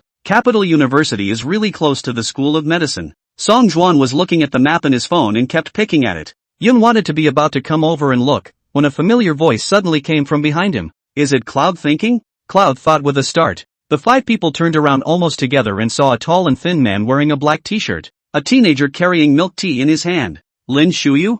Yun wanted to be surprised. Kyoto is so big, some people pass by and never meet again in their lives. She actually met Lin Shuyu here? Lin Shuyu laughed. It's really you, what a coincidence. Cheng Che immediately frowned and subconsciously looked at Yun Xiang. What's the situation? How can you run into Lin Shuyu in such a big Kyoto? Hell. Yun Wada hands curled together, also feel outrageous, is so coincidental. Why you are here? Didn't I say that my mom has a store in Kyoto and I came over to help? With that, he lifted the milk tea in his hand and pointed to a milk tea store across the street. Here, that's it. Man, your mom owns a store here? Cloud wanted to be shocked. Lin Shuyu nodded a little, right. Yun wanted to choke, here inch by inch. How much does this cost? Chang Che, long time no see. Lin Shuyu and Chang Che also greeted each other. Chang Che stinks. You've had enough of talking to think before you remember there's another one, right? Lin Shuyu extended an invitation. You guys, do you want to sit in our milk tea store? My treat. Chapter 145, give me a name, will you? Yun wanted to see Chang Che's displeasure. She said to Lin Shuyu, it's getting late, we'd better not go. It's rare that everyone is here, it's nearby and not far away. Lin Shuyu smiled at Yun Xiang. The three of them, Song Juan and Canny and Lami, got together and have been groping like detectives with only their hands on their chins. What's the situation? Enemies? Yun wanted to be about to refuse again. Lin Shuyu said, forget it if it's really inconvenient. Next time there's a chance, I'll treat you alone. Cheng Che's face sank when he heard this, and he followed up with, convenient, why not? Yun wanted to silently look at Cheng Che. Ha? Convenient? Cheng Che is bored and jealous, and he has to be inconvenient even if he is inconvenient. If you don't go today, you'll get a separate invitation next time. What's wrong with separate invitations? Milk tea store. Across the street was the Capital University, and even though it was already past 10, there were still a lot of students coming and going. Cloud wanted to take off his jacket when he saw Lin Shuyu's mom approaching with a snack in her hand. Come to think of it, we haven't seen each other for years, right? It's true that women have changed, and they've gotten prettier and prettier. Lin Shuyu's mom is called Duan Hui. Long curly hair, slightly chubby, soft when she smiles. Cloud thought the memory of this person was gone, it was fuzzy. Auntie, I'm really disturbed by the sudden visit of my friends and me. You don't have to bring me anything we just went to the alley and ate a lot of snacks. Yun wanted to respond politely. Duan Hui responded, good.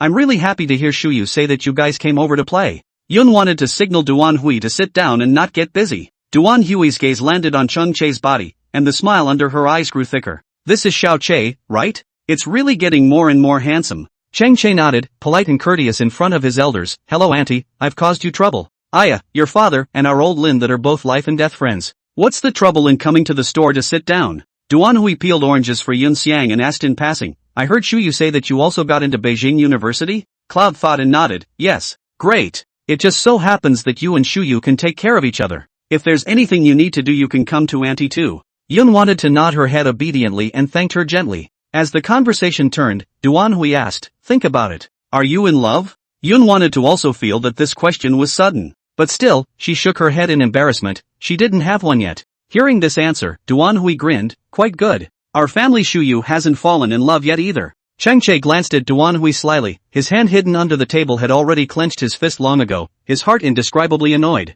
Lin Shuyu walked over from the side and mouthed, I thought you wouldn't let me fall in love? What kind of relationship do you have in high school? If college is a relationship with a girl as outstanding as think, Mom is 100% in favor of it. Duan Hui smiled from ear to ear, knows the roots and is a good boy. Both of them are in Kyoto University, and they definitely have the same goals to strive for in the future. She agreed to the marriage. Lami munched on a melon, a whole front line of melon eating. Auntie Duan Hui is being too hard on herself. She's obviously trying to get her own son in line with think. The saying that a family has 100 daughters she kind of understands. Yun wanted to silently look at Chang Che. Chang Che's face was indescribably ugly. He twirled his fingertips around the milk tea on the table, his eyelashes slightly drooping, and he was surprisingly quiet without saying a word. But I already have someone I like. Yun Wan's voice slowly rang out. Everyone looked at Yun Xiang, including Chang Che. Yun wanted to smile at Duan Hui and said, he's quite good. She had no intention of moving on for the time being. After saying that, Yun wanted to look at Chang Che.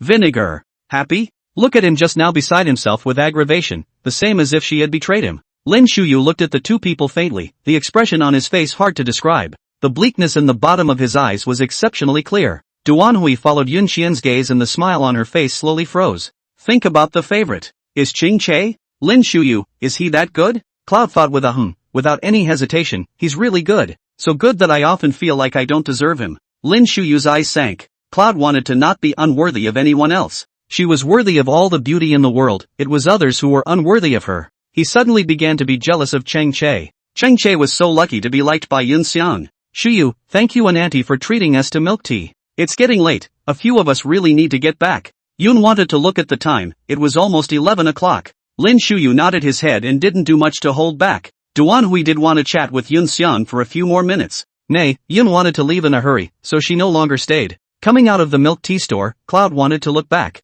Duan Hui's eyes were filled with fondness, but also regret because Yun wanted to have someone else in her heart. She thought that there should be no one who would not like Cloud thinking. Come and sit more often in the future. Duan Hui said. For his part, Yun wanted to nod, good. The afterglow swept over Lin Shuyu. As if he had something to say, there was a final burst of silence. Chang Che and Guan He had already left, and Yun wanted to say goodbye before hurrying to catch up. Chang Che, why didn't you wait for me? Yun wanted to grab Chang Che's clothes, glaring at Chang Che with dissatisfaction in her eyes. I saw you and Lin Shuyu eyeballing each other, and I didn't want to leave. How nice to bother you guys, he said grimly. Yun wanted to push Chang Che's arm. Chang Che grunted and rubbed his arm. It hurts. Does it hurt? I see you enjoying yourself. Yun wanted to glare at him. Chang Che didn't say anything and just followed behind Guan He. As he turned the corner, Chang Che said to Guan He, you guys go back first. Yun wanted to just pass by them before he was pulled back by Chang Che by his collar. Cloud wanted to look up at him, huh? Guan He knew that Chang Che had something to say to Yun Xiang and nodded, good.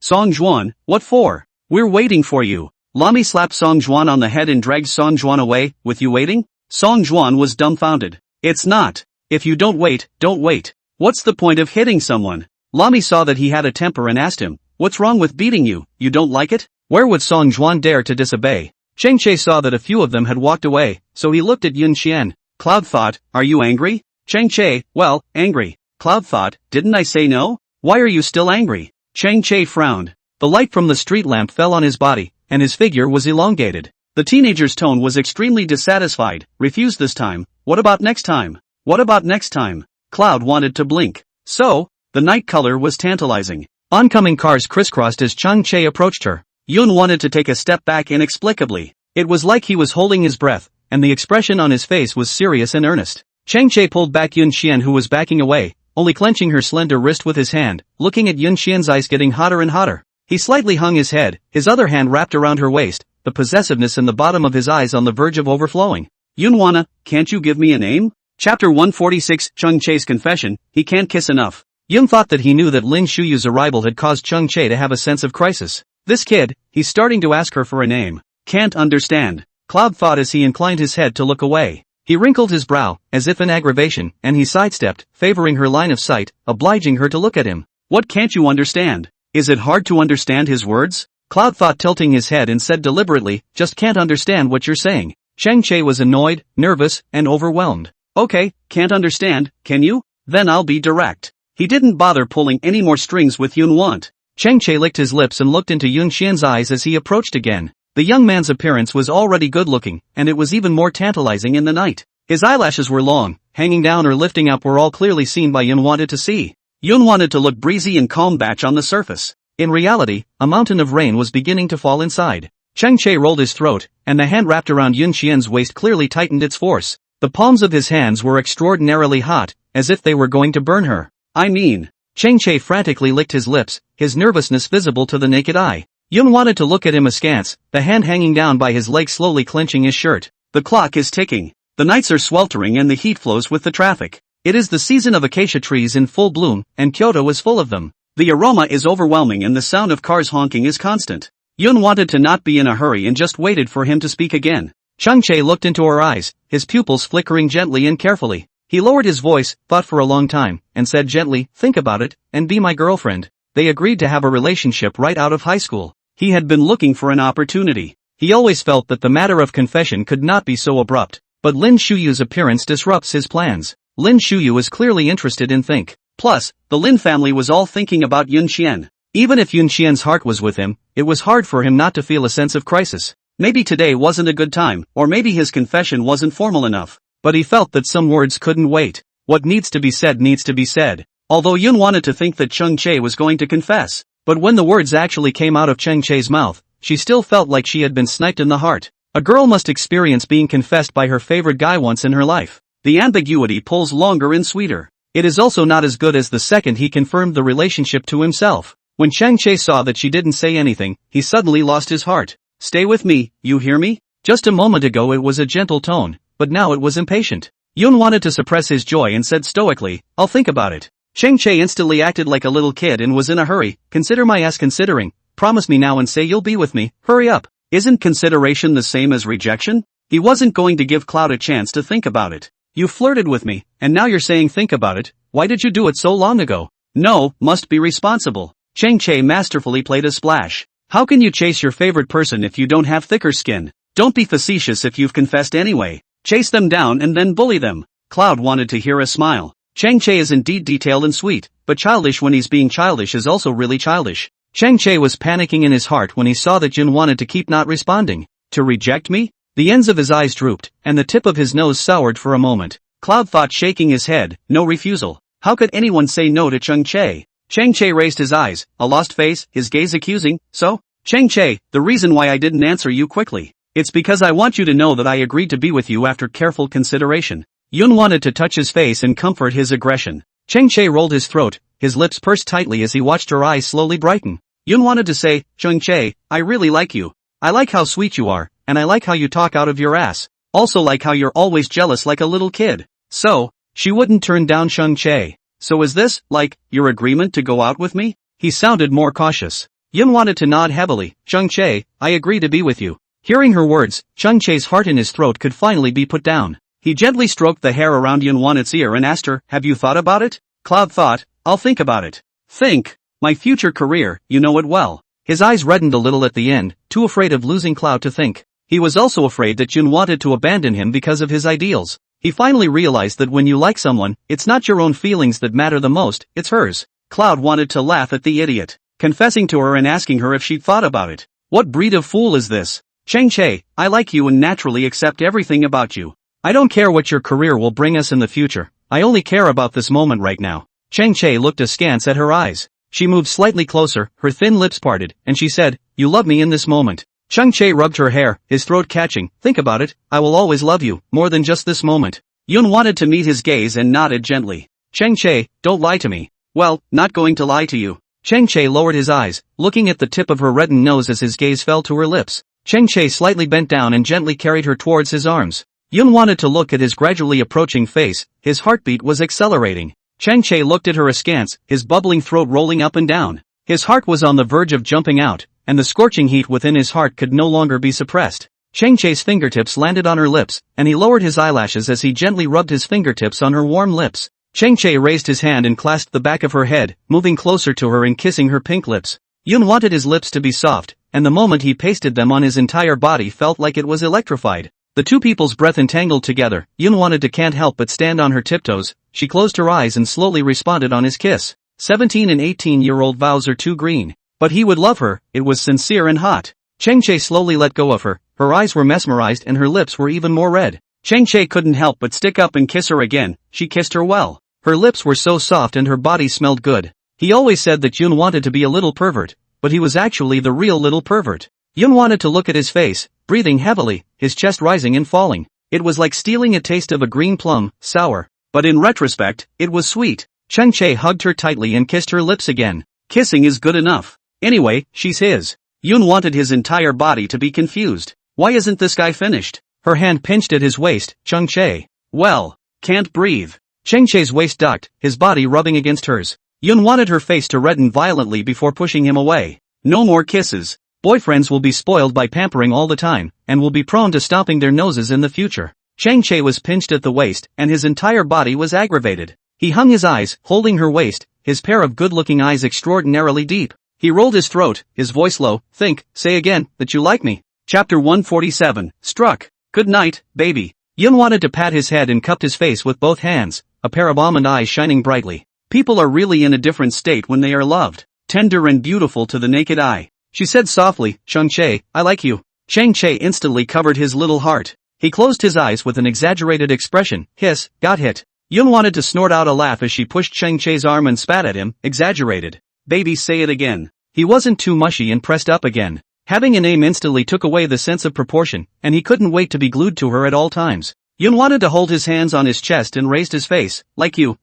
only like you, okay? He wanted to hear it, so she told him. What else can you do if you don't spoil the boyfriend you found? Not enough. He shook his head, his tone softening as the pouting grew. Yun wanted to clear her throat and said seriously, Yun wanted to like Chang Che, very much very much. Is that enough? Chang Che thought for a moment. Yun wanted to raise his hand and grab his ear. Chang Che, you're floating. You're still not satisfied. I think you're going to get a beating. Chang Che was held forward by Yun Wan's ears. His waist was bent and his body was tilted towards her, his mouth shouting, okay. I'm satisfied isn't it? Still floating? Cloud wanted to glare at him. Chang Che shook his head and chirped pitifully, baby, it hurts. Yun wanted to listen to his words and his heart immediately softened. How this guy is more of a pussy than he is. She didn't want to ignore him either, but he called her baby eh. Chang Che took Yun Xian's hand and pulled her towards his side. Looking at Yun Wan's flushed face, he bent down and kissed her on the cheek. I like you too. Yun wanted to raise his eyes to look at him, his heart beating extra fast. She's so out of it. Her heart raced when he got close.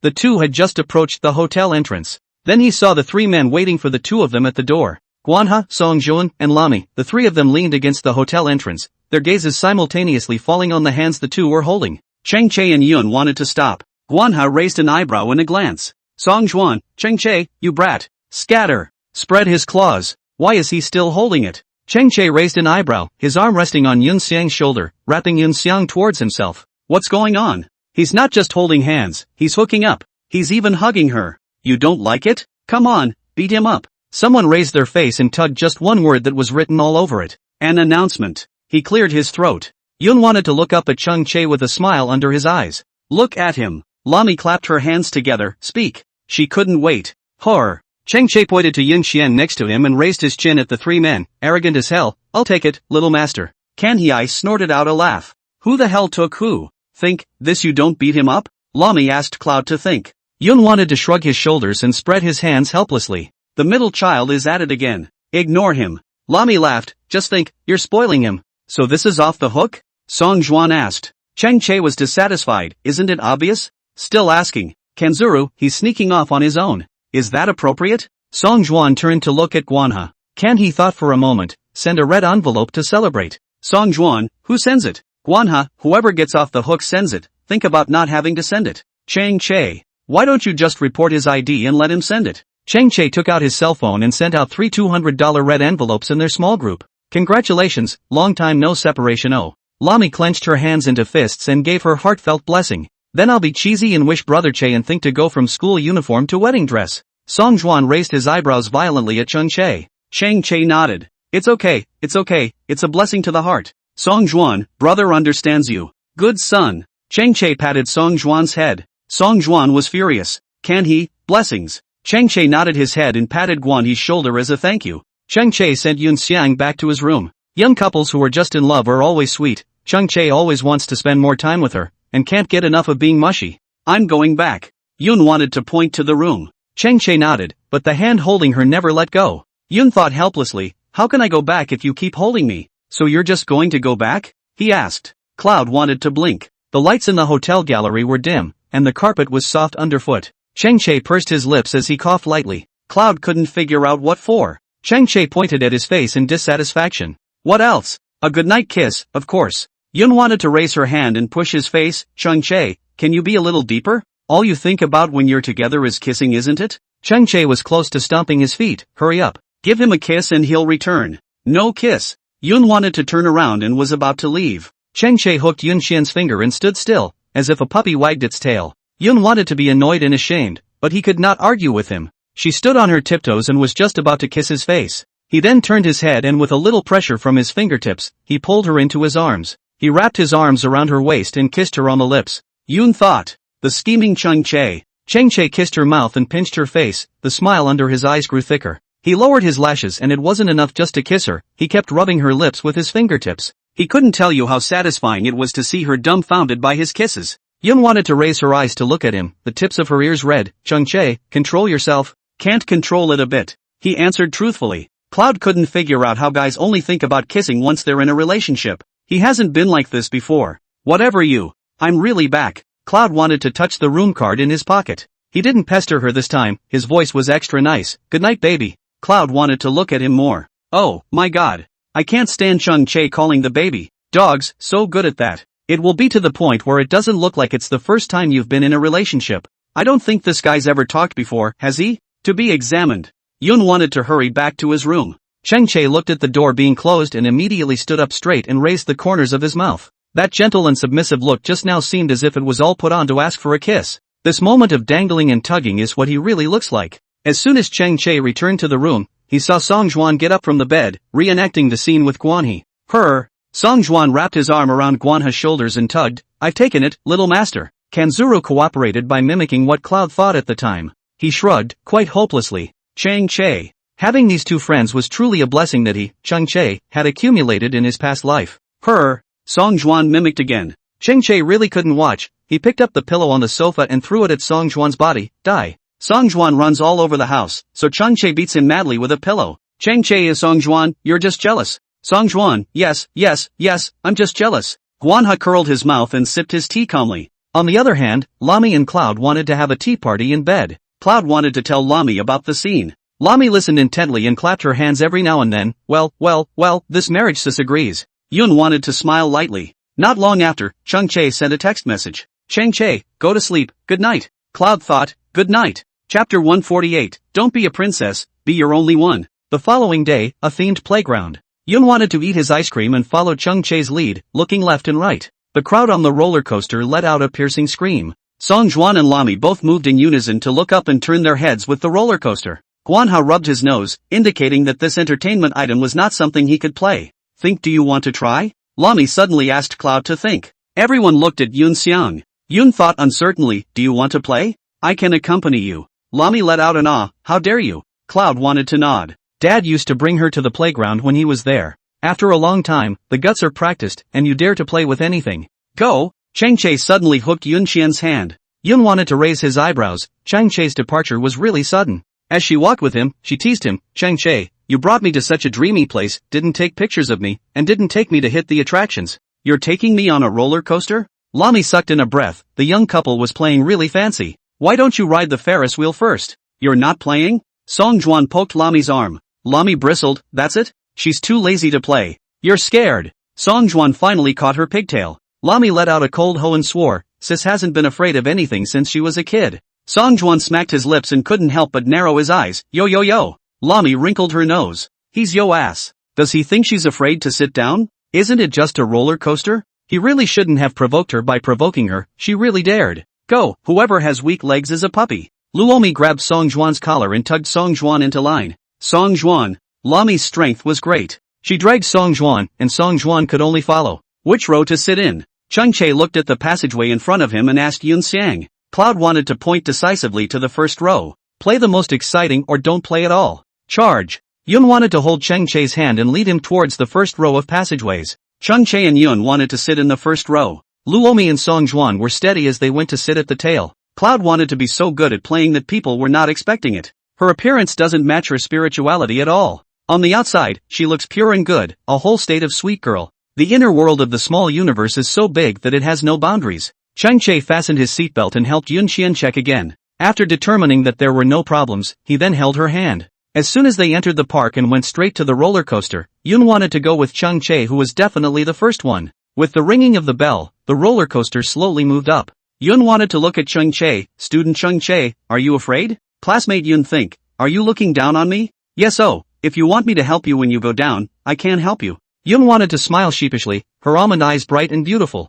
Chang-che hooked his lips and looked ahead. Got it, I'll climb out myself. As we spoke, the roller coaster began to climb. The hot air hit his face, and the breeze blew from his ears. Yun wanted to look at the distance, the whole amusement park scenery into the eyes. Very beautiful, very beautiful. The colorful paradise was like a fairy tale, making the heart yearn for it. The roller coaster began to accelerate. Cheng Che clutched the palm of Yun Xian's hand, and Yun Xian clearly felt the force of his fingertips. The wind howls, the coaster and the track rub together, and the coaster plummets. Instantly, there was a roar from the coaster. The cityscape took in the eyes. Yun wanted to also because it was so exciting that he couldn't help but shout, "Wow!" Cloud wanted to open his arms and let his entire heart drop with the ups and downs of the roller coaster. When her dad first died, she couldn't get over her grief, so she came alone to ride the roller coaster. She obviously wasn't scared or looking forward to it, but she couldn't stop the tears from flowing down her face. She could clearly feel her heart sinking hard with her. The feeling of loneliness was suffocating and depressing when there was no one at her side. But in this moment, she felt that the sensation of falling mesmerized her. Just as Cloud tried to open her arms again, her palms were clenched tightly.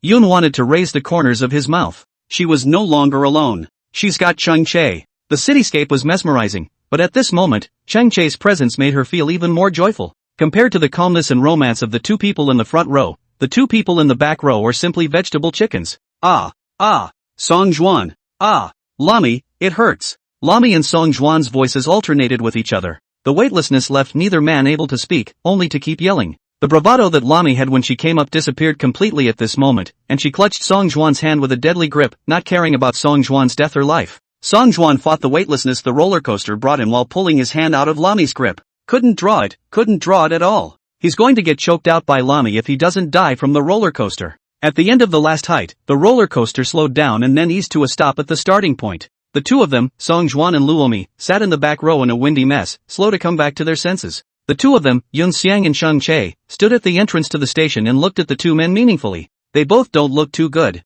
Lami unbuckled her seatbelt and she slowly stood up. The moment her toes landed on the ground, she clearly felt her feet go weak, and the next second she was about to fall to her knees. It was also a good thing that her hands were quick to grab Song Juan, who had just stood up. As she pulled so hard, Song Juan, who had managed to stand up, once again fell into the chair. Yun wanted to not collapse and burst out laughing. Although Song Juan was also afraid, the second half of the journey was almost drawn by the pain. He rushed to his feet again, before pulling on Lami's arm and setting him straight up. "You know how to show off, we're all brothers, if you can't do it, can I still laugh at you? Look at you scared like this." Song Juan's mouth blah blah blah blah.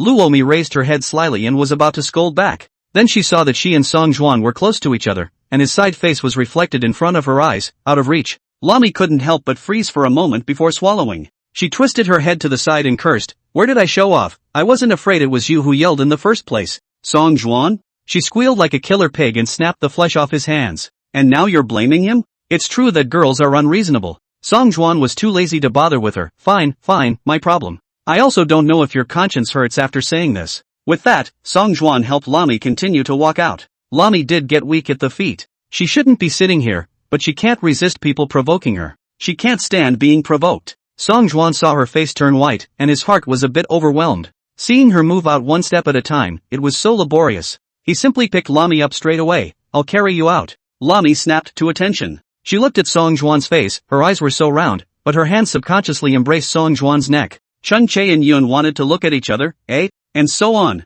"What's the situation?" Cheng Che's eyes tailed up. "Good, Daechan is doing well. Wow, I smell gossip." Yun wanted to just put his hand on his lips with a melon-eating expression. The next second, it felt like there was some extra weight on his shoulders. "Baby, I can't walk either." Cloud thought. Yun wanted to level his gaze and looked at Cheng Che with great disgust. "This whole thing is a dead end. I'll carry you out too?" Cloud wanted to ask him. Cheng Che nodded, petulantly shy. Cloud thought. "Break up, you're more of a little woman than I am." Yun wanted to peel away Cheng Che and walk outside. Cheng Che looked at Yun Xiang's back and couldn't help but touch the tip of his nose and let out a lazy laugh. His outfit today was very lazy and casual, coupled with his tall and skinny figure. The whole person was dangling and inexplicably had a sense of being a dude. Cheng Che followed up and asked with a hitch, "Really, Split? Can't you do it without a branch?" Cloud wanted to ignore him, and as the two went out one after the other, he saw Lami holding onto the railing in front of a trash can and vomiting furiously. Cheng Che wrinkled his eyebrows. How tragic. Song Juan, the culprit, was standing dutifully by to serve with water and tissues.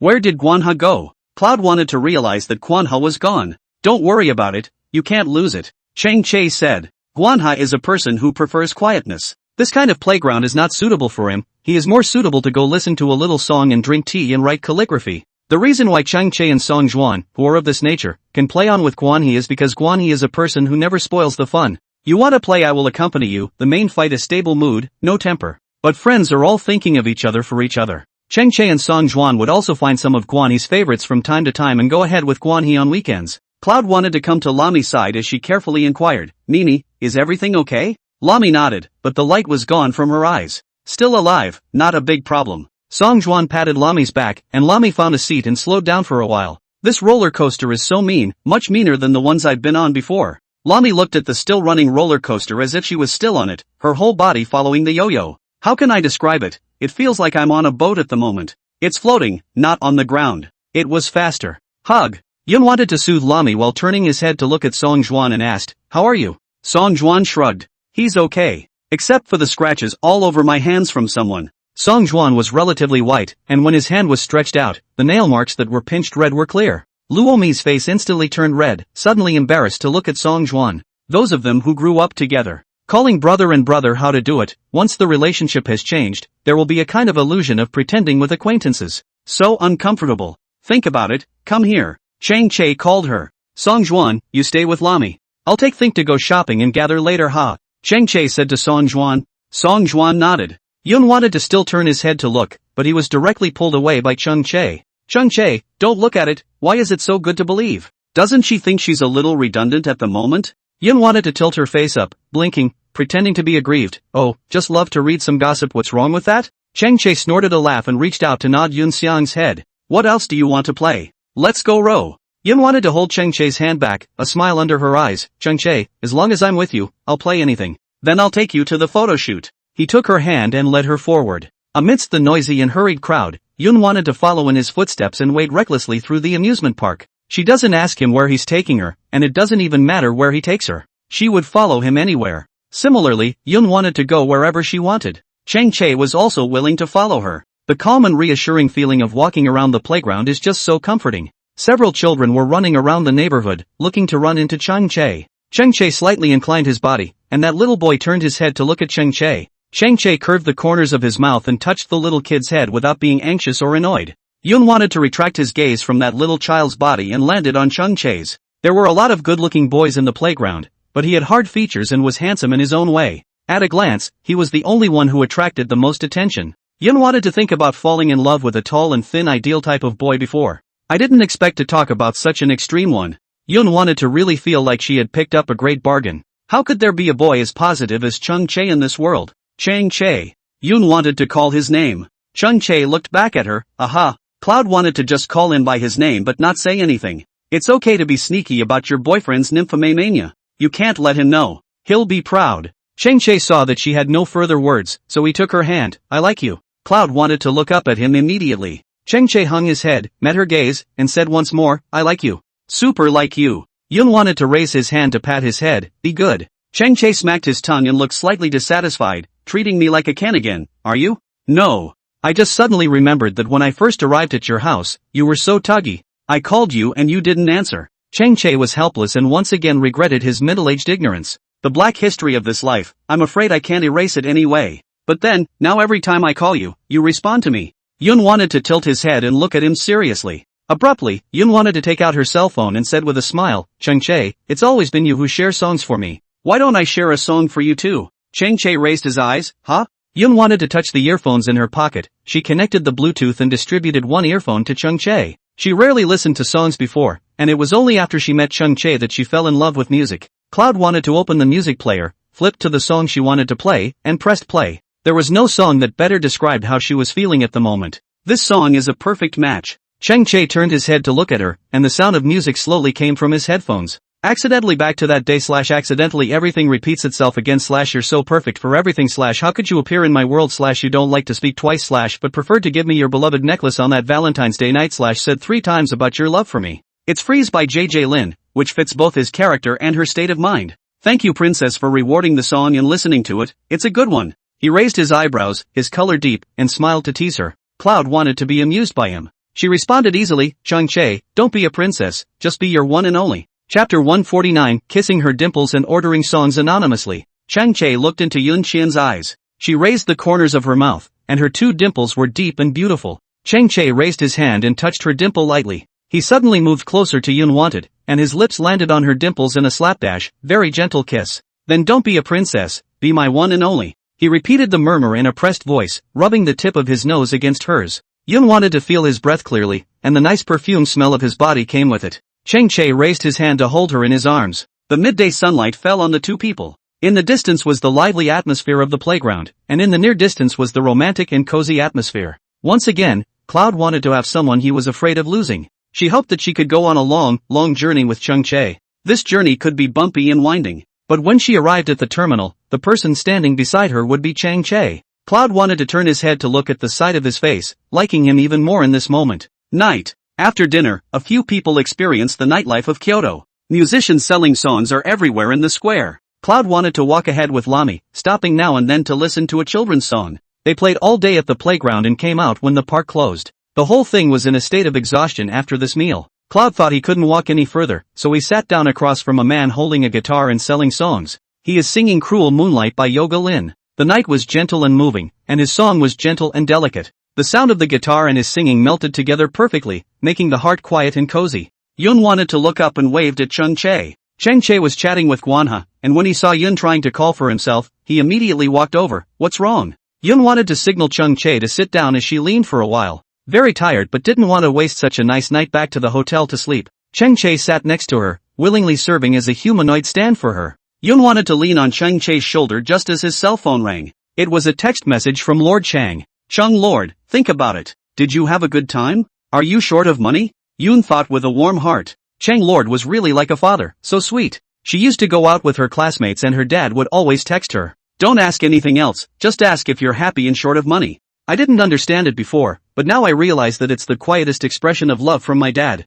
Yun wanted to reply to the text message, Uncle, the money is super enough. Chang Che kept grabbing the money and I didn't even have a chance to spend it. Don't worry, we'll be home soon. Chang Lord, it's proper for a boy to pay, so you spend his, make it count. Cloud couldn't help but laugh. Chang Lord, then Uncle will not disturb you to play, go home and Uncle said, Uncle go to the station to pick you up. Cloud thought, okay. Thank you Uncle. Asterisk. Yun wanted to turn off her cell phone. The little brother across the street changed to a very light song. Yun wanted to hold Chang Che's arm and listen to the song quietly, suddenly feeling less tired. Guanha and Song Juan also sat over together. It was a beautiful scene with 5 people sitting in a row. It drew a lot of stares from people passing by. As the song ended, the little brother casually picked at his guitar a few times as he bent down to pick up his glass for a drink of water. Chang Che suddenly asked Yun Xiang, do you want to hear me sing? Yun wanted to immediately raise his face to look at Chang Che. Now, he said. Cloud couldn't help but think of that school music festival. Chang Che's English song straight up killed the madness.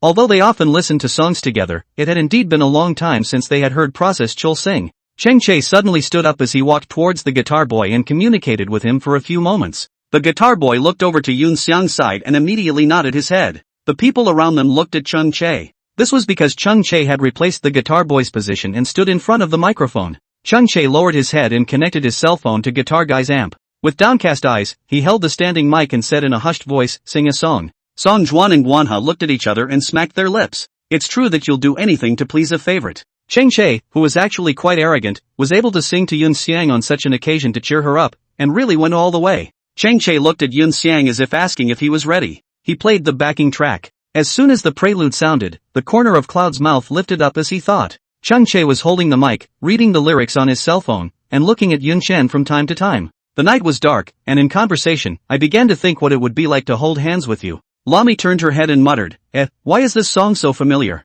Have I heard it somewhere before? Song Ju, whatever you've heard. Lami, no, that's a song I've actually heard before. As the night grew thicker, people passing by looked towards Chang Che's body. The surrounding trees were thickly branched, and a fresh breeze blew through, the entire city becoming gentle with his song. Chang Che slowly raised his eyes to the voice of Cloud thinking and slowly sang, I think I'm in love with you / I miss you / this inexplicable heartfelt desire. It's like seeing you a blush on my face but it's full / you're only hidden in my thoughts / I think I'm in love with you I miss you / this voice of doubt / I've confirmed myself and I've confirmed you / maybe love can't be explained. The song floated throughout the city. Chang Che carried Yun Chen towards the hotel, and Yun Chen drifted off to sleep on Chang Che's shoulder. A small breeze suddenly blew over, cool and pleasant. Lami and Song Juan were going crazy around them. I've really heard that song that Che just sang before. Song Juan was too lazy to dwell on this topic with her again. Oops, well, you've heard it okay? Lami was exasperated. Where on earth had she heard that before? I'm impressed too. Kanzuru, who had been silent, spoke up. Cheng Che hung his eyes as he felt the softness of Yun Xiang on his back.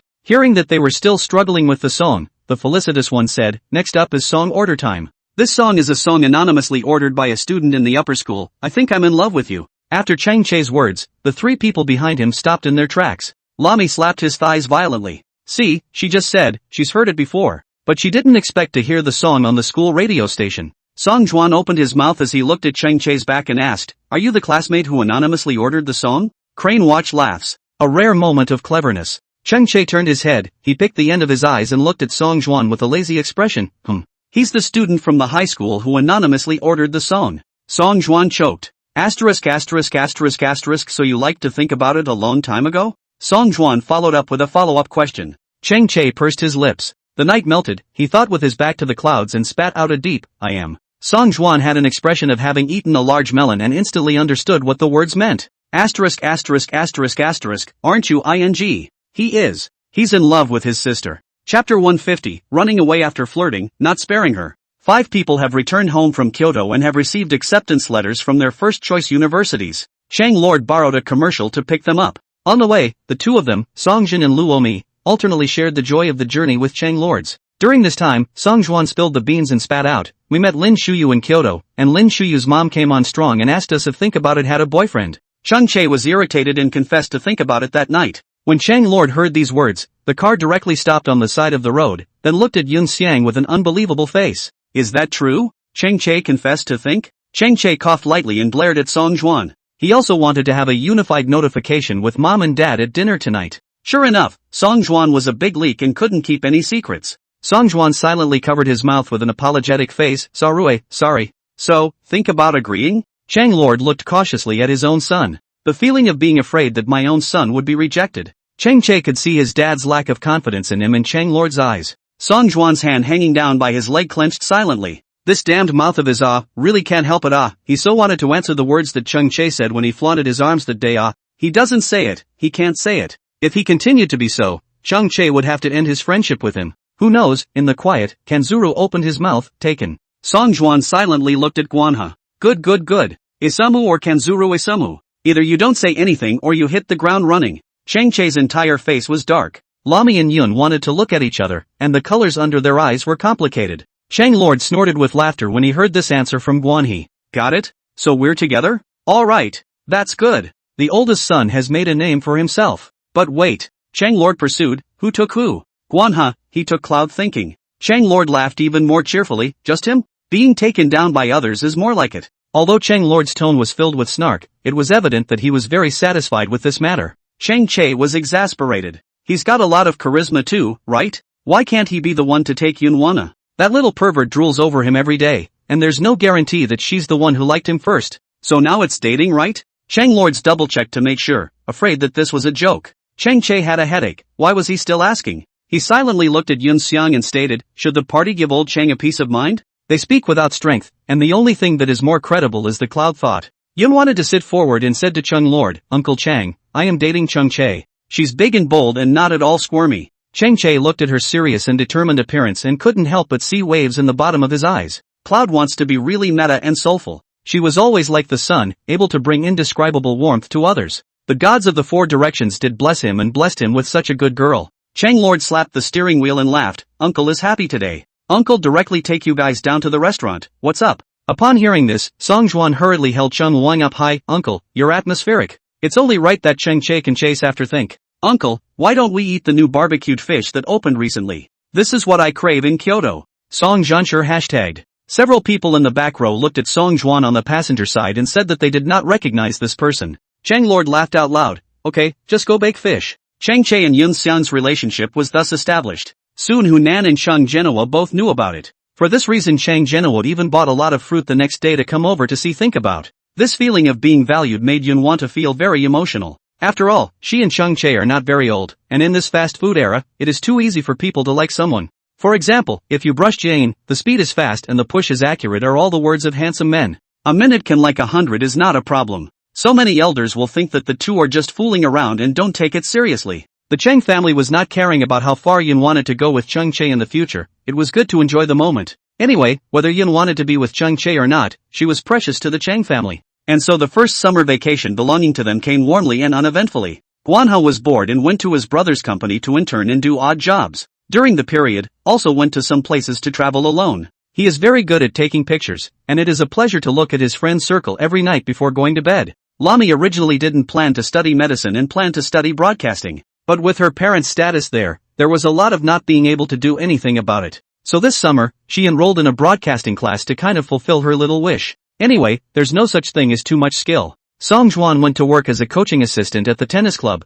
bringing up small children every day and training her physical fitness in the meantime. Every morning at 6 o'clock, there would be Song Juan's running figure on the street. Jiang Yi's cafe was hiring for the summer vacation, and it just so happened that Jun wanted to have nothing to do. So he went back to the cafe to help out. Chang Chae had planned to get bored with Yun Xiang every day. However, his girlfriend refused the request. He patted his canned dog's head and thought about it, and ran off to help out at Chang's cake store, stealing the craft in the process. The cafe was off duty and Yun wanted to push open the door, so he saw Chang Chae waiting for himself outside. The teenager was dressed in a black shirt with black pants underneath, very disciplined and lazy. He was lazily leaning on the railing along the river, his head hanging low at the moment, boredly tapping his fingertips on the railing. His spine was slightly curved and his hair was clean-shaven. The warm yellow streetlight fell on him, and his body was gilded with a light golden edge. There was some indefinable haziness, very handsome and eye-catching. Yun thought as if he had gone back to the time when they first met. She was working part-time here and he came to pick her up and take her home. It was clear that there was still an agreement that the four were not allowed, but there was not a single absence to pick her up and take her home. It was probably because Yun thinks pawing was too hot, drawing Chung Chae's attention. As soon as he looked up, he saw Cloud thinking standing on the cafe's front steps. Chung Chae raised his eyebrows and lifted the corners of his mouth, smiling as he asked, "Off duty?" Cloud wanted to nod. Chung Chae raised his hand and opened his arms, his voice was deep and magnetic, "Come here, hug." Yun wanted to look at him askance, even though he was already dating. But seeing Chung Chae like this, she still couldn't help but blush and her heart beat faster. "Hugs when you say so, oh?" Instead of approaching him, she turned right as soon as she came down the steps. Chung Chae looked at her stubborn and thin back and snorted with laughter. "It's an aggravation of going to work." He followed, walking in front of her with his hands in his pockets before turning around and walking backwards. "What, who bullied our boss?" "You," Cloud wanted to say. Chang Chae frowned. "Him? Master Tianyo, I'm aggrieved. I just saw you and didn't even speak to you, where did I bully you?" His tone was lazy, even trailing off. "The night is gentle," the young man looked at his girl, the bottom of the eyes are smiling, completely all according to her doting look. "Anyway, you're just bullying me, do you know what's wrong?" Yun wanted to purposely find fault with nothing. Chang Chae cried and laughed, "Wrong, wrong, wrong." He pressed his ear to it himself and mouthed, "Here, pinch for you, forgive me." Yun wanted to look at the face of the teenager coming over to her, she couldn't pretend anymore. Yun wanted to raise her hand and pinch his ear, the corner of her mouth lifted up as she smiled and scolded him, "Idiot, can you have some backbone? I'm clearly looking for trouble." Of course Chang Chae knew that she was looking for something, who called her Yun Xiang. Cloud wanted to just be able to do anything in front of him. It's her prerogative. "I'm not capable, I'm just willing to admit some mistakes and give you a squeeze. Come, pinch." Chang Chae once again passed his face and ears over. Yun wanted to push Chang Chae away in disgust, so he came up again in a manner and spoke in a strange tone. "What's wrong? I took the initiative to pinch my sister's ears, is my sister unhappy?" "Sure enough, catching up is not a deal. If sister doesn't pinch today, then if you want to pinch again in the future, I won't give it to you." The words Yun wanted to hear, it was Dayu's sister's tone. Yun wanted to stifle her laughter, her almond eyes narrowed, but she became even more disgusted. "Chang Chae, be serious." Chang Chae saw her so happy, as if her exhaustion was swept away. He stated, "Can't be serious for a bit." There were few people left on the road, and the two walked down the alley, the streetlights lengthening the silhouettes of the two. Chang Chae held her hand and asked, "Happy?" Cloud thought, nodding, "Aha." Chang Chae came to pick her up from work and was 100% happy. Chang Chae pinched her ears and was 100% happy. Chang Chae idly pouted and teased her, countless happy. Yun wanted to raise her head several times to look at Chang Chae's side face, just as Chang Chae looked over and wanted to ask her what she was up to. Yun wanted to suddenly stand on her tiptoes and kiss him on the cheek. Chang Chae was stunned. "Good night." After saying that, Yun wanted to slip away. Chang Chae raised his eyes. "No. What's the situation? Flirting and then running away?" Chang Chae immediately chased after him and reached out to grab Yun Xiang's arm. "What do you mean? Kissing and then running away, who's the test?" He raised his hand and cupped Yun Want's face, directly pinning Yun Want against the wall, imprisoning Yun Want. Yun wanted to run straight and gasped. This time his face crawled with redness. "Brother, wrong. Please, let go." Chang Chae raised an eyebrow as he licked his lips, his fingertips resting against her lips. "Yun Want, it's useless to be petulant," she thought. Will he leave her alone? Cloud wants to drill down and make a run for it. Chang Che directly imprisoned her tightly. Cloud couldn't argue with his power. Chang Che held her down and was on the verge of pinning her with his legs. Brother. She blinked, her voice softening. This trick really didn't work. Not only would Chang Che not let her off because of these words. Instead, the eyes were even more naked because of that statement. He lowered his eyes, looked at her brow, lowered his head slightly and kissed her lips. Call something brother. It's useless to call your husband. She started it herself, don't think he'll go soft and let her go. Yun wanted to take a step back, this road was the way to go home. What if someone saw him later? Well. Chang Che, someone's coming. Chapter 151 I like you so much, from the bottom of my heart.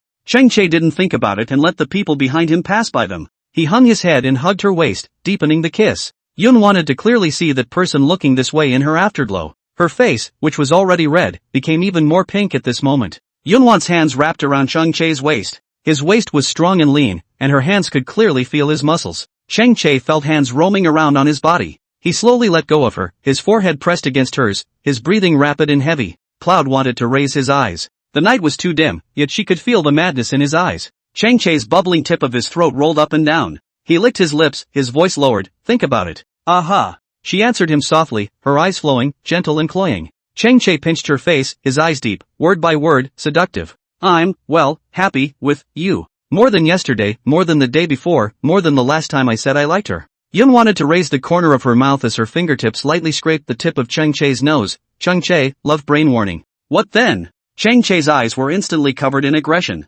Cloud couldn't help but laugh at him. He's so arrogant, how come he's so cloying when he's in love? Cloud wanted to ask him, going home? Chang Che nodded his head. Cloud thought then took his hand and shook it. Let's go. Chang Che, why is it like holding a child? Cloud thought, no. It's my little follower. Chang Che sighed and didn't bother to refute it, it was the truth anyway. That's all he's ever done in his life. The two had just returned home when they saw Chang Lord in the living room, who was packing his bags. Yun wanted to follow behind Chang Lord and asked him, Uncle Chang, what are you doing? Haven't you guys seen the news? It's been 6 hours since a fire broke out in the jungle in Mountain Row. Chang Lord's tone was a bit anxious. Yun wanted to look at Chang Che, and the two of them took out their cell phones. The phone was really all over the news about the Mountain Row bushfire, which happened at 3 p.m. But the news had just broken. Social news is starting to pick up on it, hanging on to hot topic number 1 and number 2, which means something serious is going on. Then you. Cloud thought lustily. Lord Chang said, it's serious, we're going to Mountain Row tonight. Why are there so many bushfires in these 2 years?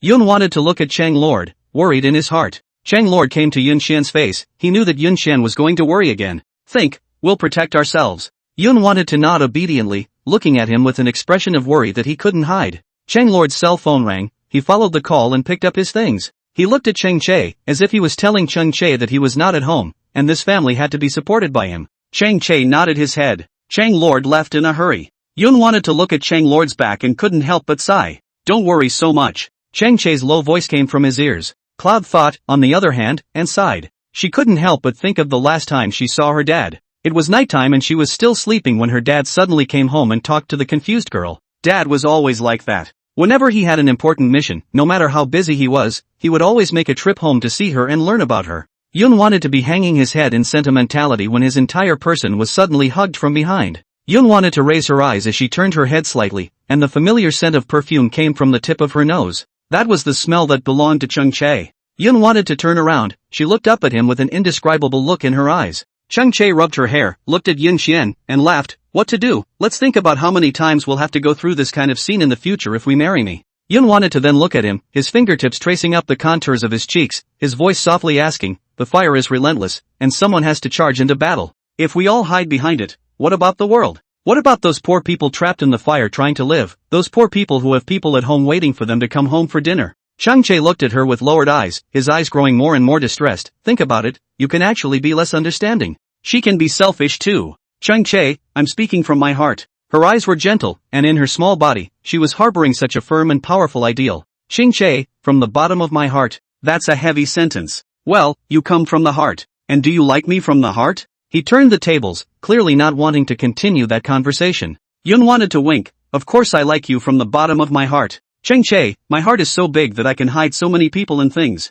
she said, and rubbed her little tummy. I don't know if Chang Che understands the point that a prime minister can hold a boat in his belly. Chang Che couldn't help but smack his lips as he listened to her words. You have a big heart and can hide a lot of people? As soon as Yun wanted to hear him repeat himself, he immediately knew that a certain jealous man was getting jealous again.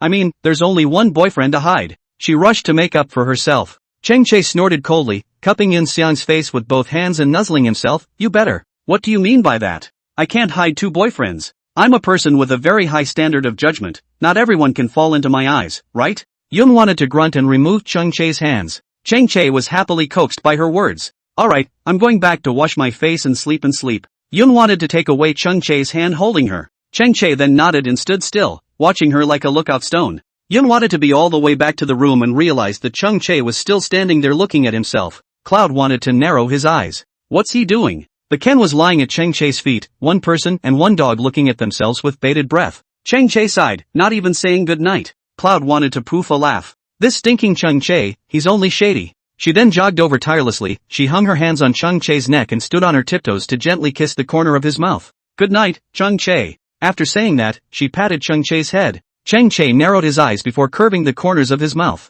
Okay, get comfortable. The next second, he saw Cloud trying the same action, bending down and patting Ken's doggy head. Good night, Ken. After saying that, Cloud wanted to run away. Chang Che stood still. So angry. Surprisingly, what was given to him was the same as what was given to the Ken. The Ken gave a big woof, not realizing that it had already offended its pooper scooper. Cloud wanted to go back to her room. She quickly washed up and climbed into bed. Cloud wanted to look up the fire message from Mountain Row. Similarly, Chang Che was also worried. Messages from the same city indicate that Xinjiang firefighters have already assembled and are about to go to support them. Chang Che opened WeChat and sent a message to Chang Lord. Chang Che, it looks serious, be safe. Chang Lord, Dad knows in his heart. Chang Lord sent another picture of him in the car. Chang Lord, departure, next in the mountains to extinguish the fire, the signal is not good, may not reply to your messages. If you lose contact during this period, don't worry. Chang Che, good. Turning off WeChat, Chang Che looked out the window, the color of his eyes gradually complicated. The heart is inexplicably irritable, and the constant feeling that something is going to happen makes it difficult to be quiet.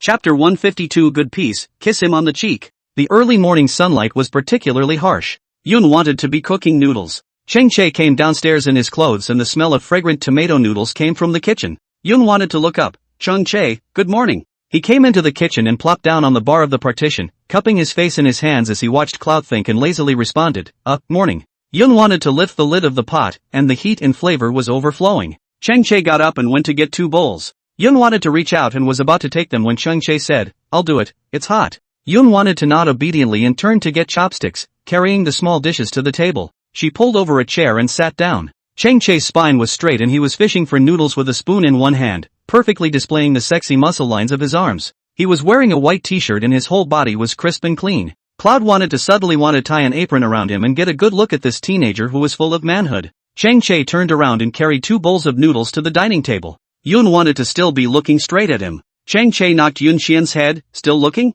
It's time to eat. Yun wanted to heave a laugh as she picked up her chopsticks and handed them to Chang Che. Did you sleep well last night? She asked. Chang Che nodded, not bad, what's wrong? Nothing, just asking. Yun wanted to guffaw. She brushed up on the fire news for a long time last night. The fire hadn't decreased, instead it had increased. At 5 in the morning, Xinjiang's rescue team arrived, and they quickly went into the rescue plan. She still remembered that complex worried expression of Chang Che's when Chang Lord left yesterday. I'm sure Chang Che was worried last night, so ask him how he slept. Chang Che ate the noodles and raised his eyes to look at her. It's delicious. Cloud thought with a nod and a narrowed smile, trying to lighten the mood. It's okay la.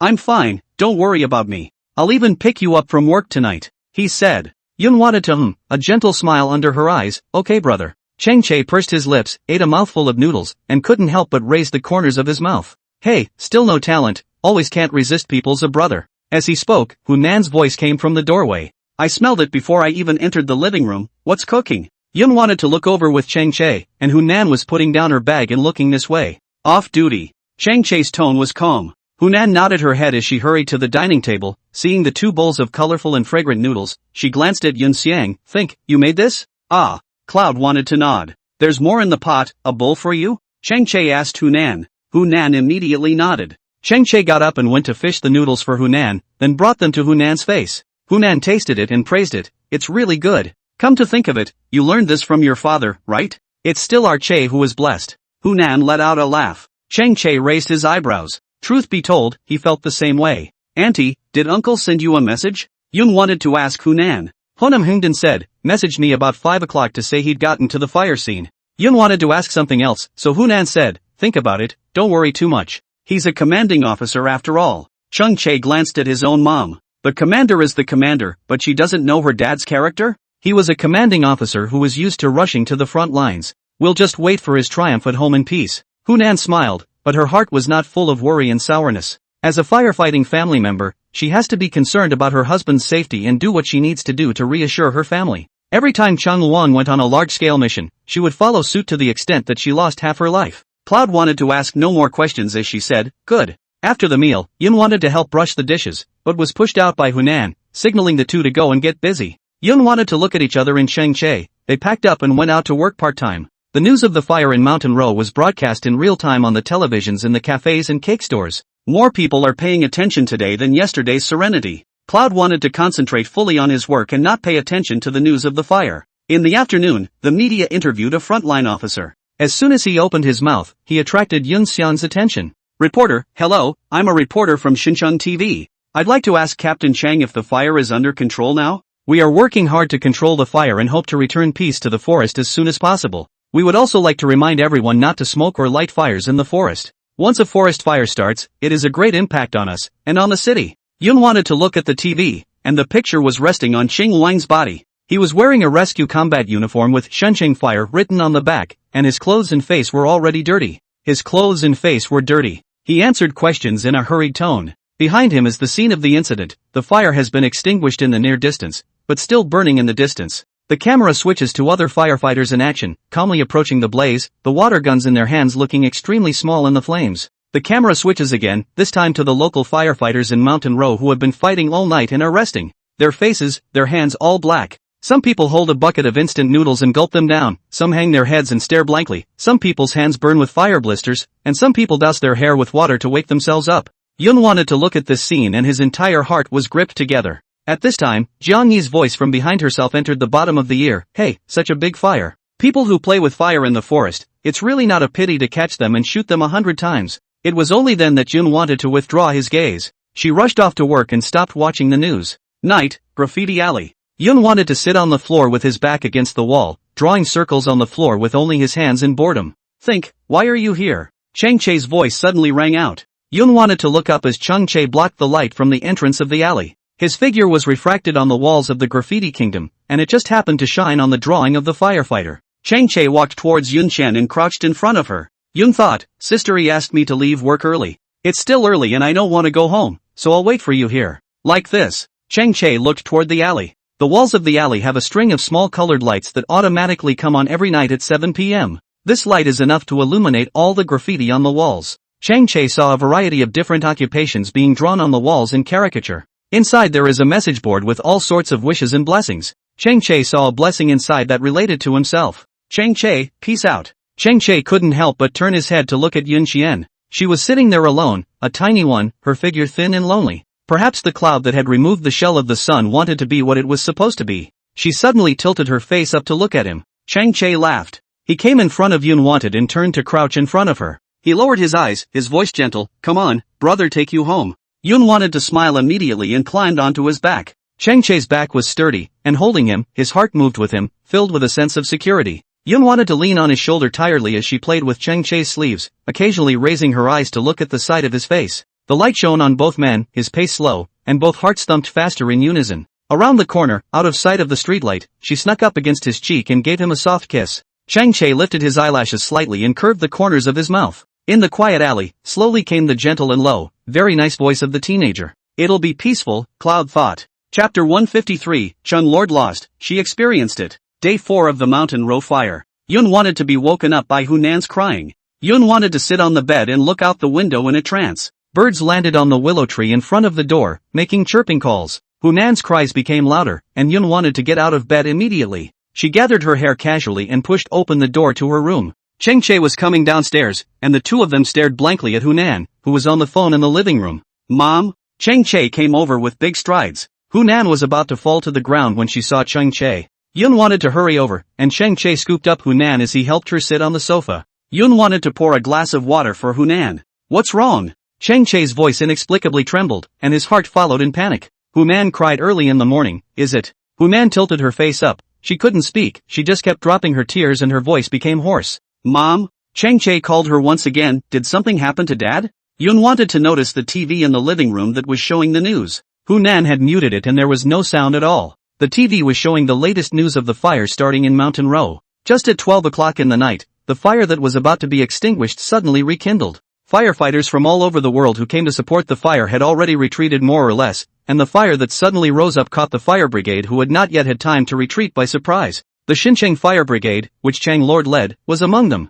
Yun wanted to hurry to turn on the sound. It just cut to the reporter's screen, and the reporter choked and said, at 12 o'clock at night, the fire struck again. Our firefighters had an accident while fighting the fire, and 6 firefighters have been lost. Yun wanted to instantly tighten his grip on the cell phone and looked at Hunan once again. Hunan's cell phone screen was lit up, and in WeChat were messages of condolence from several friends. Dean Duan, Hunan, how's it going? Did you get in touch with your old man Chang? Director Jiang, I just saw the official list of missing persons. What's the situation, Hunan? Cloud wanted to choke. The list of lost people appeared on TV. Xincheng Fire Commander Chang Ling. Liani City Fire Department Zhang Qijuan. Liani City Fire Department Peng Guaning. Yun wanted his heart to tremble violently. Chang Che looked at the list of lost people on the TV, and his entire heart instantly rose to his throat. Right at 11:30 in the night, Chang Lord also sent a message in the family group. Chang Lord, the fire is out, nothing serious. Today returned a group of firefighters, we return tomorrow. Chang Lord at Hunan Honey, are you off tomorrow, Sunday? What are you going to cook for me?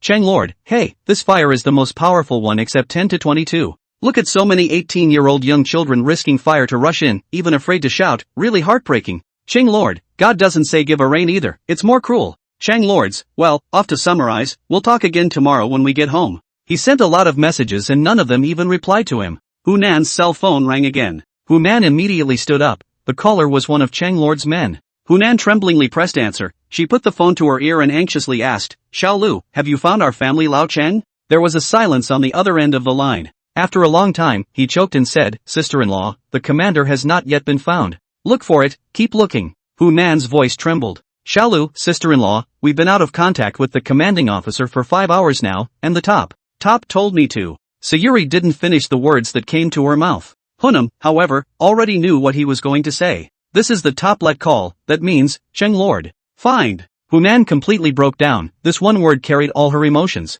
Xiao Lu, yes. Sister-in-law, we're going to find the commanding officer. The phone hung up, Hunan's body trembled, and his whole body began to shake. Her hands propped up on the backrest of the sofa as Cheng Che hugged Hunan. Cheng Che's eyes were scarlet at the end as he looked at his own mother and said softly, Mom, I'll take you back to your room first. Little Chul. Hunan's tears kept falling down. It's fine, nothing will happen. Cheng Che calmed Hunan down. He looked calm, but the words came out trembling. His heart felt like 1,000 ants were gnawing at him, leaving him with no peace. Hunan couldn't take the excitement and the whole thing passed out. Cheng Che was really messed up this time, Mom. Hospital, ward. Hunan woke up in the middle of the night. Cheng Che and Yun wanted to accompany quietly on both sides of the hospital bed. The TV continued to show news of the fire in Mountain Row. Hunan opened his eyes and asked weakly, Cheng Lord. Cheng Che lowered his head, his heart choking. Yun wanted to clutch Hunan's arm tightly, crying with swollen almond eyes, so beautiful. Hunan closed her eyes, tears instantly dripping from the corners of her eyes. The tears slipped into her ears as Hunan broke down, Jesus,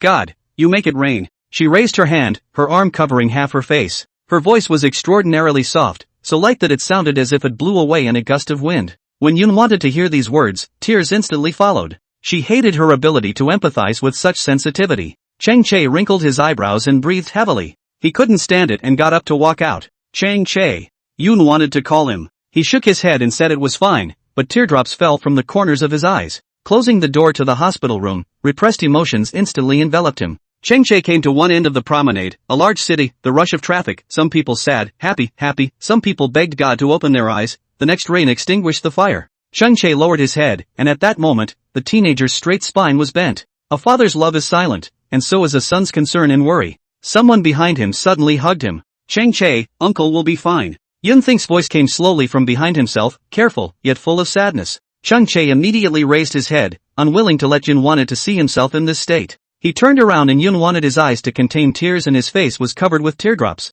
Cheng Che's brows instantly furrowed, as if he had seen what he and Yun Xiang would look like in the future. He will also have these unexpected situations, and she will also fester at home like her mom. Think. He called her name, wiping her tears gently, sadness in his eyes. Yun wanted to tilt her face to look at him and gently opened her arms. Changche, hug. Changche swallowed a choked sob as he bent down. Hug. That gentle tone, that cherished embrace. Cloud wanted to heart him. Uncle will definitely be fine. Changche, God won't be so ungrateful. Changche, don't cry. Don't let me comfort Auntie and come back to comfort you. Changche, none of us should cry, Auntie will be more upset. The little girl's words drilled into her ears one by one. Changche raised his eyes to look at her. He lifted his hand, his warm fingertips gently wiping her tears. Good. Changche, let's wait for news, okay? Yun wanted to hold his face with both hands. Her eyes were red, her eyes were calm and worried. The reason she doesn't have her hands full like he and Honan is because she's been there. Changche hung his head and hugged Yun Xiang heartily. His face was buried in her neck, and the man who was so open and wild gave the weakest and softest scene of himself to his favorite person.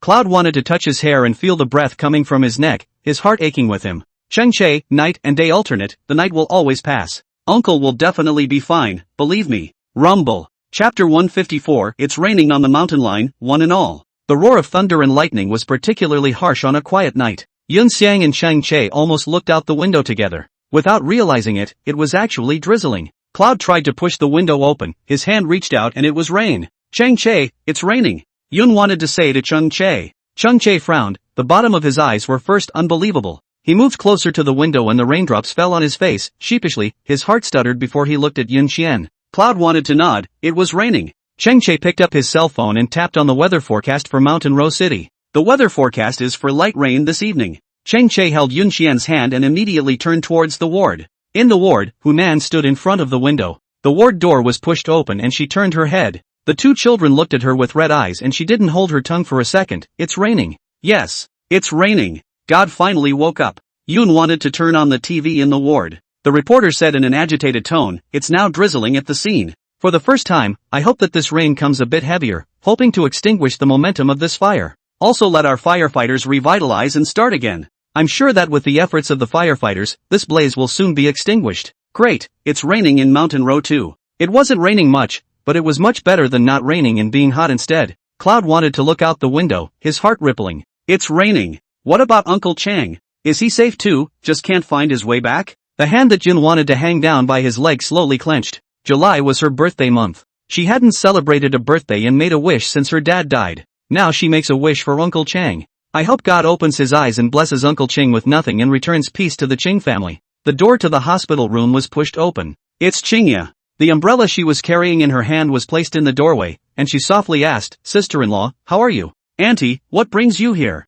Changche was surprised. He didn't tell anyone about Hunan's coma. A friend bumped into you. Why didn't you tell me about such a big deal when you were in the hospital? Chungya came to the bedside and held Hunan's hand. Holding back her tears, Hunan let out a ha and didn't take it seriously. Low blood sugar, not a big deal. Sister-in-law, you and brother are both important. This family can't do without either of you. Being in a coma isn't a big deal, so how is it a big deal? Chungya blamed her for not taking her body seriously. Hunan then couldn't hold back her tears. She turned her head, unable to hear Chungya mentioning Chang Lord. Changche quietly leaned against the window and watched Hunan. She hadn't eaten anything for a day. In just this one day, she seemed to have lost a circle of weight, and her whole body was emaciated. Her cell phone was clutched tightly for fear of missing an important message. Changche's gaze moved and landed on Yun Xiang's body. Yun wanted to sit on the single sofa lost in thought, his eyes were always red and his mood was low. Changche pursed his lips, unable to say what he felt in his heart. He really wanted to have a future with Yun Xiang. Really. He wanted to be with Yun, wanted to be together, but he didn't want Yun, wanted to be sad for himself. Che, why don't you think home? Chengya suddenly spoke. I'll take care of my mom. Cheng Che said. What can you take care of? I'll do it. Chengya sighed. Cheng Che was about to refuse again when he heard Hunan chokingly say, listen to your aunt and think home. Yun wanted to lock eyes with Cheng Che, and the ward was extraordinarily quiet. Cheng Che hummed and took Yun Xiang home. It was raining heavily outside the window. Cheng Che's umbrella favored Yun Xian. The two returned home already late. Yun wanted to stare out the window for a while, so he went back to his room by himself. She took out the diary in her desk and flipped through her dad's picture, unable to help but murmur, Dad, Uncle Chang will be fine, right? Dad, I hope Uncle Chang just got lost in the jungle. Daddy, said the little girl, her tears falling down her cheeks, her tone growing more and more resigned. She's already lost a dad who loves her and can't afford to lose another one who loves her. Changche sat alone on the sofa and watched the current affairs news of the mountain line fire all night. The cell phone screen flickered on and off, and the page stopped on the WeChat chat dialogue box between him and Chang Lord.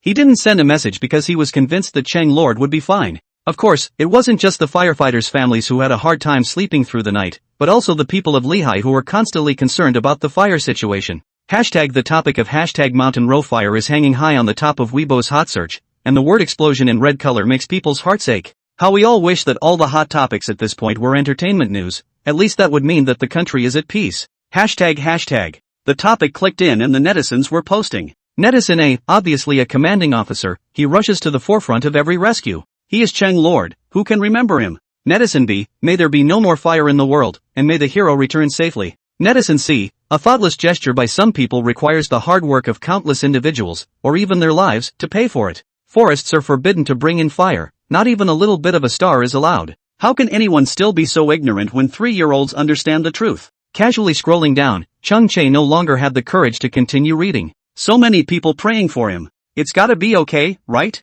6 o'clock in the morning. It's the 29th hour since Ching Wan was lost. The city was foggy, the city of Mountain Row had been raining all night, the mountains were thick with smoke, and the fire was finally out. The smell of burning fills the tip of the nose, and some people are numb to the smell. The news continued to play on the television. The reporter's camera cut to the depths of the mountain, which was dark under the thick smoke. The leaves of the trees were burned to the ground, and the whole mountain went from being lush to being particularly bleak. The fire rescue is over as of now. But so far, firefighters are still lost to us. We have not given up on them and still hold out a glimmer of hope that they will come out of the forest and show up. The reporter's tone choked up as he spoke. The terrain of this forest is extremely complex, with multiple cliffs and steep valleys. Hopefully they just fell and not. At that moment, someone said, "It's back." The sound from the television echoed in Chang Chae's ears as he lay on the bed and slowly raised his head, his eyes disoriented and his vision dull. Back? He was even wondering if he was dreaming. Chang Chae looked at the TV in a trance, his eyes blurring. I saw the camera shake on the TV.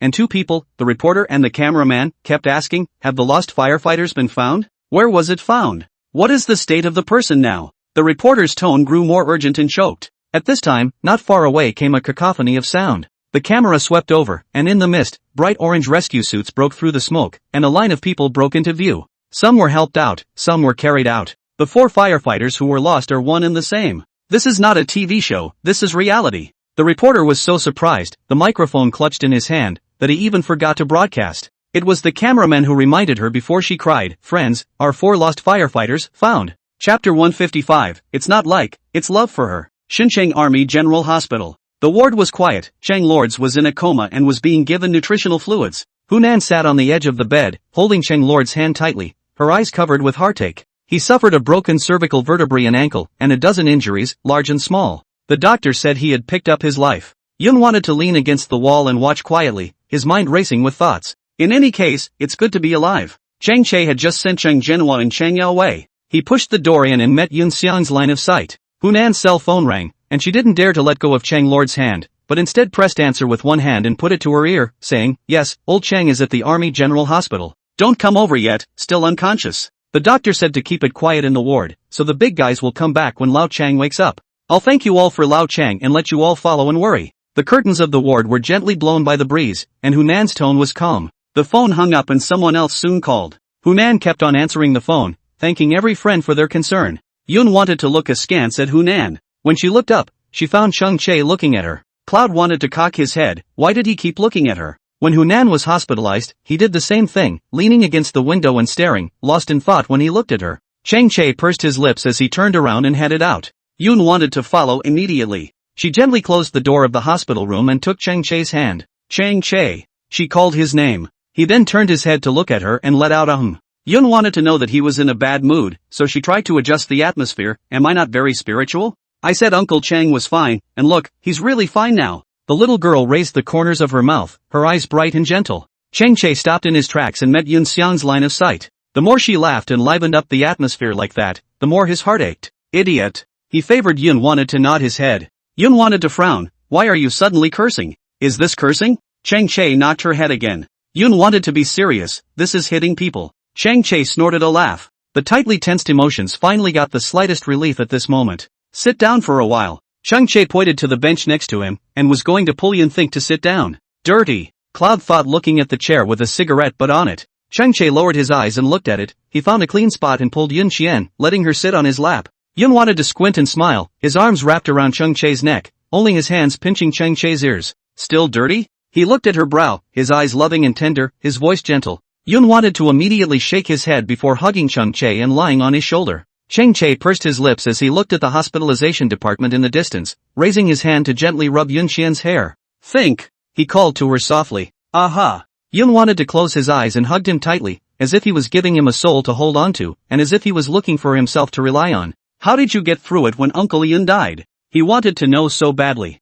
How painful and difficult must it be for her? Yun Weian died when she was only 16 years old. Yun wanted to raise her eyes, and the scenery outside the window came into her eyes. She smiled farcically and breezily said, carry it hard. Chang Che felt suffocated just hearing those 3 words. He pulled away from Cloud thinking, his narrow, deep eyes looking down at her. Yun wanted her fingertips to fall on his face, and the teardrops that slipped from the corner of the teenager's eyes burned the back of her hand. Yun wanted to choke up instantly, his heart trembling at the tip. Loved ones will shed tears before you do. Before, Cloud thought he didn't understand the words, but now he felt them clearly. I wish I'd known you sooner. His voice was hoarse. Cloud thought, shaking his head, it's not too late. Chang Che frowned, his voice growing mute, it's too late. He reached out and took Yun wanted in his arms. Yun wanted to sniffle and swallow her heartache. Her face buried into his neck, her voice muffled, Chang Che, thank you for liking me. Chang Che shook her head, the one who should be thanked was never her. It's him. He thanked her for never counting the misunderstandings and hurt he had brought to her. Thank you, she always laughs anything off like a little sunshine.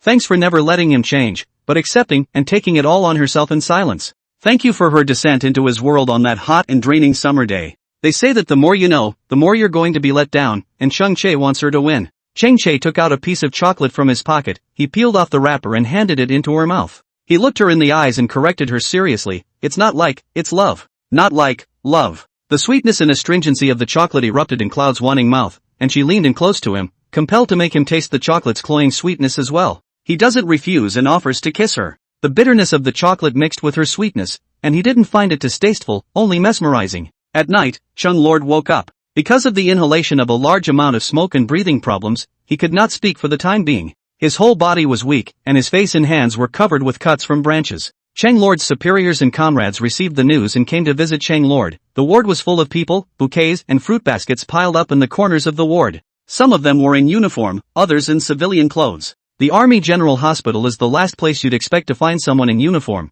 but every time you see a soldier in uniform, it's a sight to behold. They were spine-straightening, radiant, and really iconic. Yun wanted to look through the gap between people to see Chang Lord in his hospital bed. Chang Lord seemed to be looking at her through the gap as well, and he raised the corners of his mouth as if he was comforting Yun to think of something. 100 days after the injury, Chang Lord could not return to the team for a while. Those people calmed Hunan down and lined up shifts to take care of Chang Lords. The feeling of being screwed together, comrades in arms, is heartwarming. Chul, seeing your father like this, do you still dare to report the fire? A snickering voice suddenly came from the crowd. Chang Che looked up. Huh? The crowd looked at Chang Che. Chang Lord, in particular, looked at his own son with mixed feelings in his eyes. Chang Che pursed his lips, he let out a hum and calmly said, dare. Worthy of being Chang Lord's son. Chang Lord's superior couldn't stop praising. Yun wanted to listen to those people's compliments and was also proud of Chang Che from the bottom of her heart. There's nothing he wouldn't dare. Hunan was the only one who was silent. Think about it. Are you used to living in the Chung family? Does old Chang treat you well? One of the seniors Yun wanted to meet asked Yun think. Yun wanted to nod her head and responded warmly, I'm used to living here, and my uncle and aunt, as well as Chang Che are treating me especially well. I applied for Jing University in the college entrance exam this year, and I also got the acceptance letter. Chang Lord's superior couldn't help but lament, old Yun is in heaven, he has a good daughter. Yun wanted to just smile lightly. They sat for a long time before leaving. Hunan went out to say goodbye, so Yun wanted to stay in the hospital room with Chang Che to accompany Chang Lord. The quality of the military is superb. What they are when they come wards, they are when they leave. Except for the extra bouquets and fruit baskets. Yun wanted to sit on the edge of the bed. She looked at the injuries on Chang Lord's face and the imprisoned neck, and gently asked, Uncle, does it hurt? Chang Lord smiled and responded to her with an expression that didn't hurt. Yun thought, Uncle Chang, you're great. I heard them say that Chung Wang accidentally fell off the cliff because he was saving his comrades. Chang Lord couldn't say anything, he could only laugh. His heart softened as he looked at the two children by the hospital bed. The door to the hospital room was pushed open and Honan came in and rushed them both home to rest. Chang Che, think about it, you guys go home. He's fine, blessed with a great life. Can't die. She looked like she was carrying a grudge. Yun wanted to be confused and was pulled up by Hunan, a first-class commanding officer who rushes the front line every day. This is good, rushing himself in. Hunan glared at Chang Lord, his tone poor. Chang Lord knew that she was angry. Every time he went to the front, she scolded him. When he went back to the front again, she just said be safe. She knew in her heart that he couldn't change. God knows how much you scared us by going missing. Why don't you just live with your fire hydrant? Hunan disliked Chang Lord on the hospital bed, and tears snapped down her face. Although Chang Lords cannot speak, but the wound was touched, this eye particularly thick. Chapter 156 Half Price for Couples, Silent Game. In front of outsiders, she had to be a Mrs. Chang who was knowledgeable, sensible, and had the big picture in mind. But when no one else was around, she was just an ordinary wife who loved and worried about Chang Lord. Yun wanted to guess that Hunan must have a lot to say to Chang Lords, so he pulled Chang Che away. The July Xinjiang is very hot, and there is not a little wind at night. Two people walking hand in hand on the noisy street, the mood is completely different from the past days. Chang Lord was fine, which cleared the sky of the entire dark-clouded Chung family. Not far from the hospital is Center Street. To the left of Center Street is the Snack Street, and drilling out from the Snack Street is the arcade and the night market. The style of Center Street is on the Chinese side, with big red lanterns and Chinese knots everywhere. Each food cart is painted with full of representative graffiti. The Snack Street is smoky, the voices of people chattering away drilled into the bottom of the ears, and the feeling of the summer in full swing. Chang Che bought Yun Xian a lot of snacks in the Snack Street, and the two of them ate all the way to a full stomach. Today's promotion, couples half price, birthday free. There is also a couples tacit understanding game challenge. In the distance, a newly opened milk tea store was doing activities, and the entrance was surrounded by people. Chang Che and Yun wanted to look at each other, and the two instantly understood each other's meaning, to go over and join in the fun. The two squeezed into the crowd and saw two girls in work uniforms yelling, anyone with a birthday within a week can get a free cup of milk tea. In a week? Cloud thought, wiggling his fingers. Chang Che looked over, your birthday? Yun wanted to raise his eyes and shook his head, today is the 18th, right? My birthday, the 28th. At the sound, Chang Che looked over and asked her, July 28th? Cloud thought as he nodded, then. Chang Che was surprised, the 28th? Yeah, what's wrong? Cloud wanted to ask curiously. Chang Che smiled and didn't answer her question. Instead, he rubbed Yun Thing's hair a few times, a gentle smile under his eyes. No wonder we think always looks like a little sun, so it's Leo. Leos are strong and have high self-esteem. They are always like the sun and will shine brightly. They are unpretentious, enthusiastic, optimistic, and adaptable. What about you?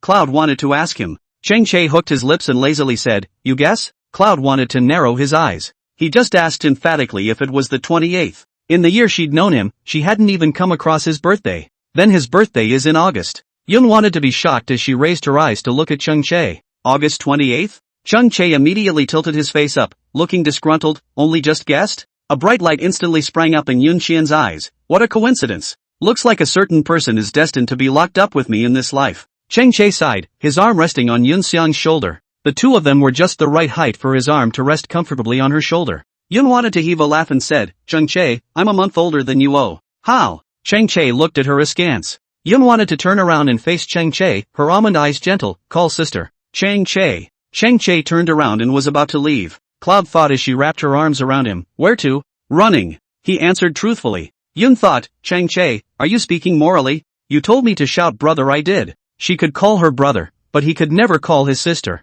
Called sister status is instantly different. Suddenly, a girl's voice came to his ears, hey, are these two a young couple? Chang Che and Yun Xian looked up headfirst to see the staff of the milk tea store holding a microphone and smiling at them. Chang Che raised his eyebrows, don't they look like a couple? So he calmly replied, yes. As he spoke, he held Yun Wanna's hand back, as if he was swearing sovereignty. The matter of the two being a couple was instantly and obviously easy to see. Wow, a pair with super high face value. The staff instantly lit up as if they had unwrapped a blind box. Any interest in playing a game? Chang Che wrinkled his eyebrows. He and Yun want to get together and play the game. Forget it. Staff, our game is very simple. It's a tacit understanding challenge between couples. If you get a perfect score, we'll treat you to a month's worth of free milk tea. Yun wanted to look at Chang Che. A month of milk tea is not unaffordable. The tacit understanding challenge. Two people haven't really measured tacit understanding. Want to play? Chang Che asked Yun want. Yun wanted to still be a bit social, but if it was with Chang Che, she didn't care.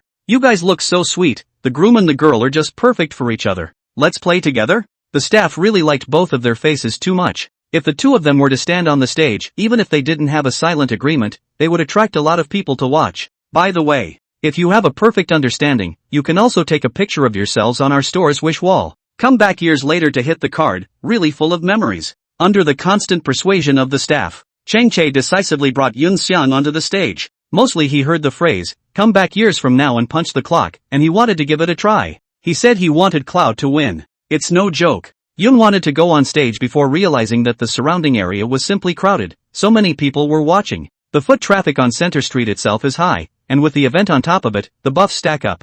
You two are very welcome to take part in the great test of mutual understanding. The host began to go through the process. Yun wanted to stand next to the host with Chung Chae, and the lights fell on the two. They are really eye-catching. The spectators on stage couldn't help but take out their cell phones and take pictures. Host, our game is very simple. A total of 6 questions. You need to know the question. 2 people together on the answer board to write down the answer. 2 people answer the same answer as correct. The night is starry. Yun wanted to look around the people, could not help but touch his nose, so nervous. But she and Cheng Chae are also quite bold. But when you think about it, that's probably what youth is. 18-year-old Jin wanted and Cheng Chae dared to go on stage to play games. At 37, 47, they might not dare. Wouldn't even stop for such an event. So without further ado, game on. The moderator hit the gong, and soon the two were presented with their first question. Please ask, what's a girl's favorite food? Note, write only one food. The host's eyes smiled with cunning. Cheng Chae and Yun Xian looked at each other meaningfully. That's a great question to answer then. But where 3 are written, they're probably all messed up. The 2 men moved to finish writing their answers. Moderator, okay, light up the question board. The moment the title board turned, there was a round of applause from the stage. Wow. The host looked up the ladder boards of the 2 men. 2 people have written 4 words, raspberry cake. The host couldn't help but give a thumbs up. Good, you guys have a good understanding. Now then, let's have the second question. How is a boy's temper? You two have to write the same answer to get it right. Yun wanted to rest his face. How was Chung Chae's temper? Chung Chae pursed his lips and seemed to already know what Jin wanted to write about himself. So the 2 men wrote a silent line. Moderator, Rio. Title, board. Instantly, the stage was in an uproar.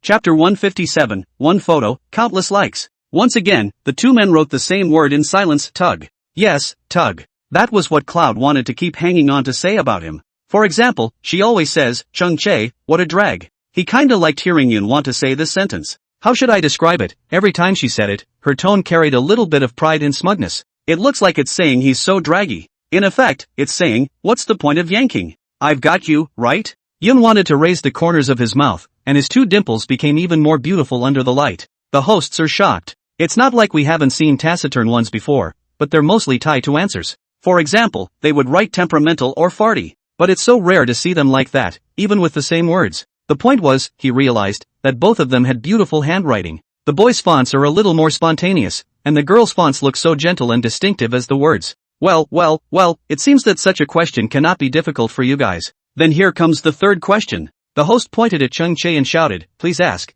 what does he hate to eat? The look of stable appeared in the eyes of Yun Xiang and Chung Chae. Ah, Chung Chae. The panel was turned around and the word sweets was clear. The host suddenly spotted the point, boys hate sweets, and girls love sweets the most. Wow, something. The host looked at Chung Chae admiringly. Cheng Chae pursed his lips, somewhat embarrassed as if, small problem. The Great Silent Challenge, question 4. The host narrowed his eyes, what's your favorite song? Good answer. Too good an answer. The answer board turned around and the same song title came into view, I Think I'm in Love with You. For the first time, the spectators on the stage felt that the taciturnity challenge was a bit pointless even if it was too taciturn. They'd better not have that much of an understanding and then the two tear it up on stage. That's what makes it interesting to watch. This little couple is so in tune with each other too. The host silently looked at the staff member who had just fished for a real couple. 5th question. The host tried to come up with a hard one for them. But when I saw how well behaved the two were waiting for the question, I couldn't help but want to let it go. It always seems that whatever question is asked, both people can answer it with great understanding.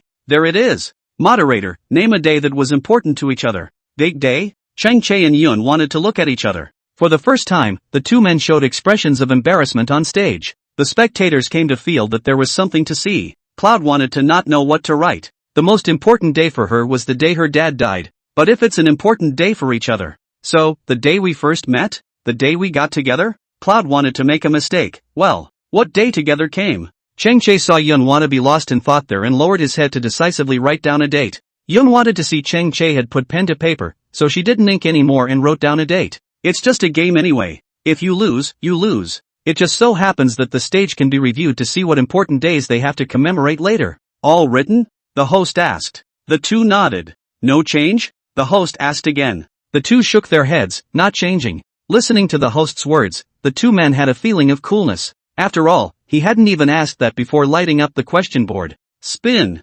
Title. Board. The moderator's tone was rousing and exuberant. Yun wanted to turn to the question board with Chang Che, and the two of them looked towards each other's question boards. Yun wanted to freeze when he saw the numbers on Chang Che's question board. She looked at Chang Che incredulously, her eyelashes fluttering with her. The host said, October 28th. Both wrote October 28th. Yun wanted his heart to suddenly drop hard, and his palms rolled with it. She couldn't describe how she felt at that moment. Perhaps at this point it was no longer a game, playing the tacit understanding challenge. Rather, it was proof of Chang Che's firm choice of her. Chang Che also realized after writing the date that Thing's birthday was July 28th and his birthday was August 28th. And October 28th was the day Yun Weian died. Suddenly someone offstage said, T.O. Crowd A, hire someone. It's so fake. Crowd B, that's too tacit to believe. Crowd C, these two are so good looking, they're actors, aren't they? Yun wanted to lower his eyes and smiled, looking at the date on the answer board to see, slowly erased. Viewers, we can't afford to hire actors. The young couple is really in tune with each other, so we can only say that true love still exists in this world.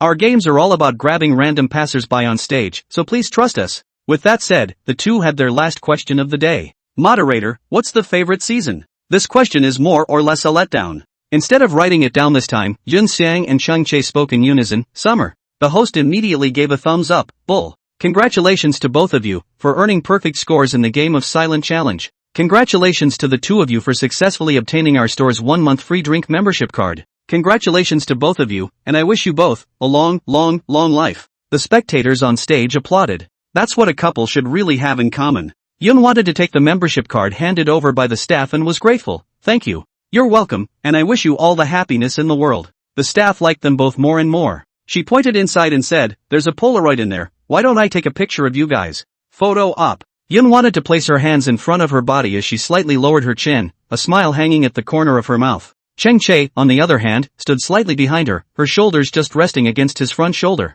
The two have looked at the camera in a harmonious and sweet scene. Photos can't trap the overflowing youth of young boys and girls, and the summer heat tries to hide their love. Unfortunately, love can't be hidden, and summer is hard to hide. One for you and one for us to put on the wishing wall, the staff said. Yun wanted to hold the picture in his hand and loved it. This was the first photo she and Chang Che had actually taken together. Thank you, sister. Yun wanted to thank her sweetly. Chang Che watched as their pictures were pasted in the very center of the wish wall. The staff wrote down a string of dates, July 18th. Yun wanted to leave 2 letters under the Polaroid with Chang Che, X. C. The clerk hands Yun Xian a cup of milk tea while saying to Chang Che, you don't like sweetness, we made you coffee. But it's late at night, drink it in small amounts, haha. Thanks. Chang Che was flattered by their service. A store like this deserves to be rich. 2 people came out of the store. Yun wanted to walk ahead in a happy mood as she sipped her milk tea while holding up the group photo in her hand. She turned her head and smiled at Chang Che behind her. Chang Che. Aha. Yun wanted to heave a giggle. It's okay, I'll just call you.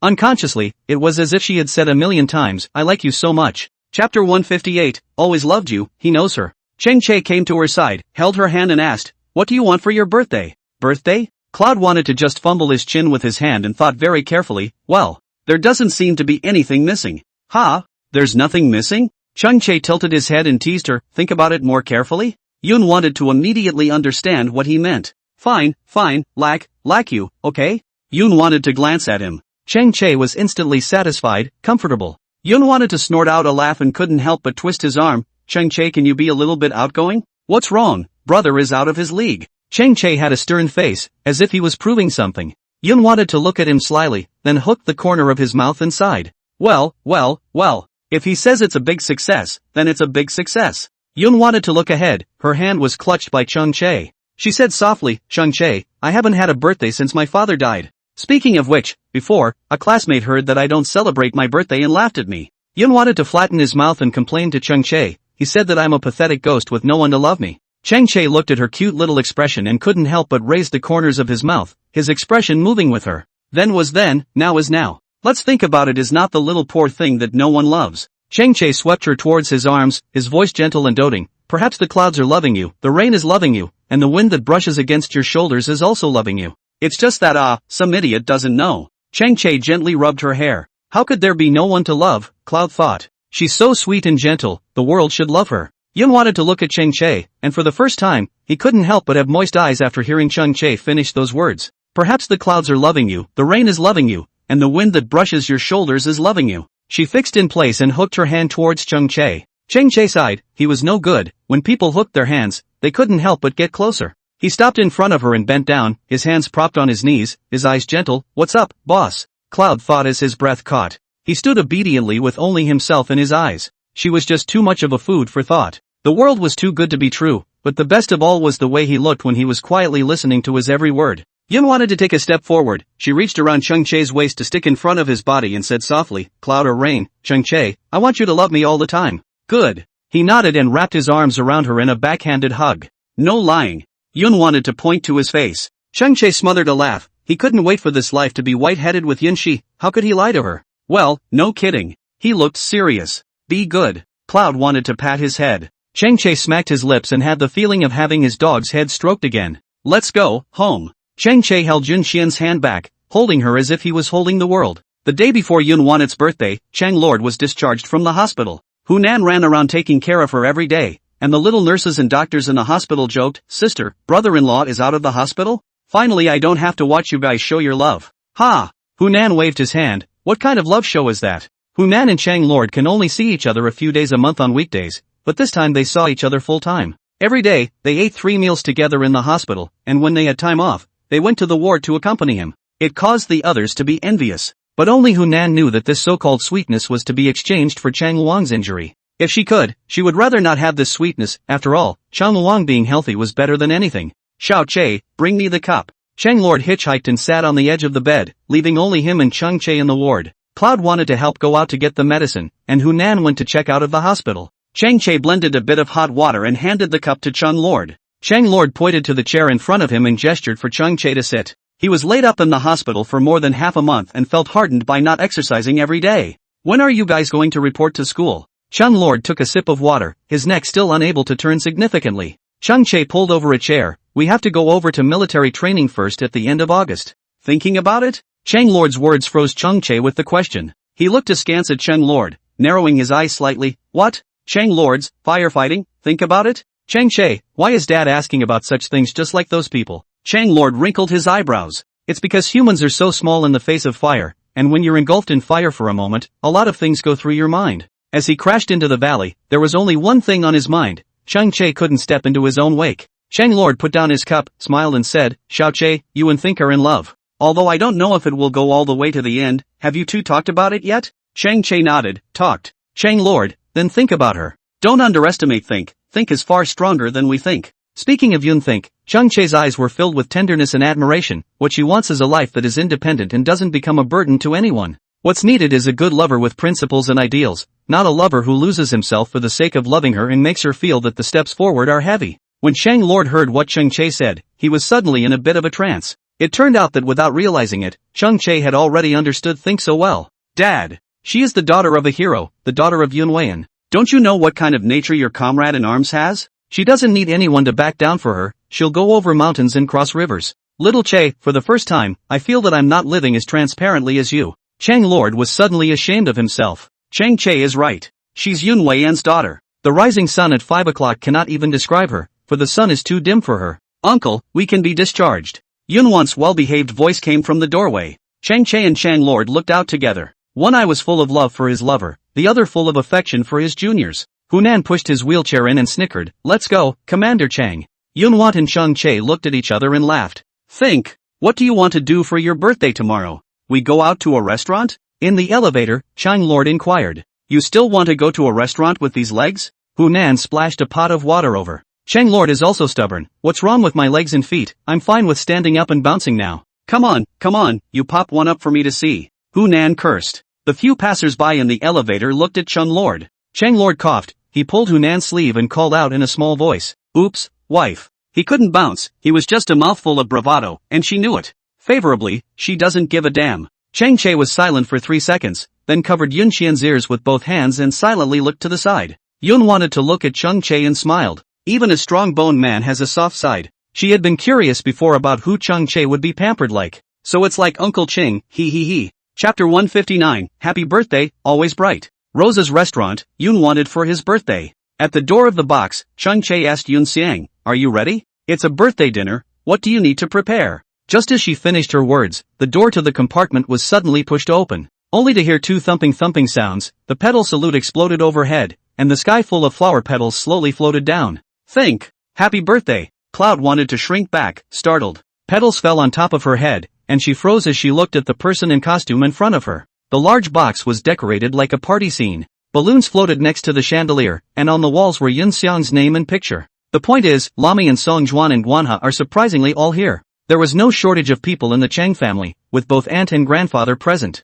Oh my god. Yun wanted to cover her mouth with only her hand and looked at Cheng Che in surprise. Why are there so many people? She thought it was just a simple dinner. Why did you even call grandpa and auntie? We want to think about the birthday, of course it has to be grand. Cheng Che led Yun Think inside. Think, happy birthday oh. Lami placed a small crown on Yun Think's head and couldn't help but say, sister, this crown matches perfectly with what you're wearing today. This was followed by another petal salute. Yun wanted to can't help but tilt his face, pink petals slowly floating down, so beautiful ah. So dreamy, like a dream. She wore the same white dress today that she wore when she came to Chang's house last year. Unlike last year, her hair was a bit longer this year and she had more smiles on her face. Compared to the calm and lightheartedness when she first came to the Chang family, there was now a little more of the petulance of a little girl. Of course, that's the bottom line when you have a backer. Yun wanted to be about to thank everyone when the lights of the box suddenly went out. The next second, someone pushed a cake slowly through the door. The candles lit up with a soft light, and Yun wanted to see Cheng Che's face in the gentle light.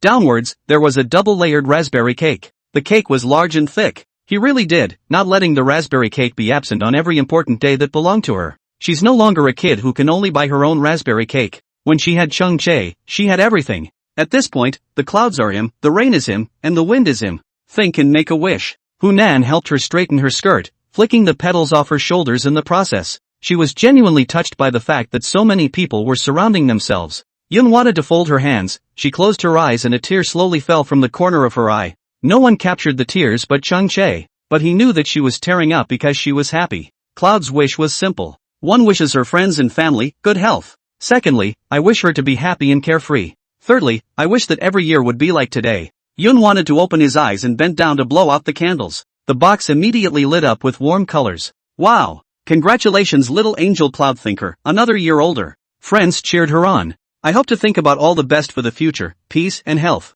Happy birthday to you. The family sends their hottest wishes for her to grow up healthy. Happy birthday, and think of always being bright. The love of your life is deep in your eyes, and you send the most romantic wishes in the gentlest of tones. Cloud wanted to secretly wipe tears from his eyes. She bent over and bowed, her voice choking, thank you all. She was slow to get up, and was finally helped up by Cheng Che. Yun wanted to be really grateful to Uncle Chang for bringing him into the family. She was also thankful that her brave and strong 16-year-old self had not fallen because she had lost the last thing she had to fall back on. Hunan pulled out a chair and waved at Yun Xiang. Come on, the main character is sitting in the C-seat today. C-suite, a new vocabulary word for Hunan and those little nurses. No good, the C-seat is better for grandpa. Yun wanted to shake his head. How did she manage to sit in the C-seat at a dinner party with so many people? Grandpa said that he'll give you a day to be the head for a day, so that you can have a good time. Chang Lord let out a laugh and asked Chung Genoa, right, Dad? So everyone in the group looked at the old man. The old man was still plain, wearing the torn and discolored army green shirt. He cleared his throat as if he were a head of state speaking, strong and dignified. In hindsight he had ceded the title of chief today. The old man momentarily extinguished the fire, then quietly said, yes. At this point, everyone laughed. Who in this compound doesn't know? Chang Genoa is a famous devil in the army. In the past, people used to wilt and yell yes in front of him, but now it's him. Can you imagine how high Yun wanted to be in the Chang family? Even the old chief came out to spoil this little girl, it's really something. Then, Grandpa, I'll be polite? Yun wanted to and didn't squirm. Perhaps being big and bold would be more pleasing than being squirmy. The dishes are all served. Before we move our chopsticks, let's raise our glasses and celebrate together. Chang Lord raised his cup. Although he couldn't stand up, he could liven up the atmosphere. It's to celebrate the same. Celebrate thinking about birthdays and celebrating your release from the hospital. Hunan had been working a lot lately, and the fatigue was visible to the naked eye. Everyone nodded their heads. Yun wanted to look at Chun Lord as well. Uncle Chang was discharged from the hospital. This was the most worthwhile celebration.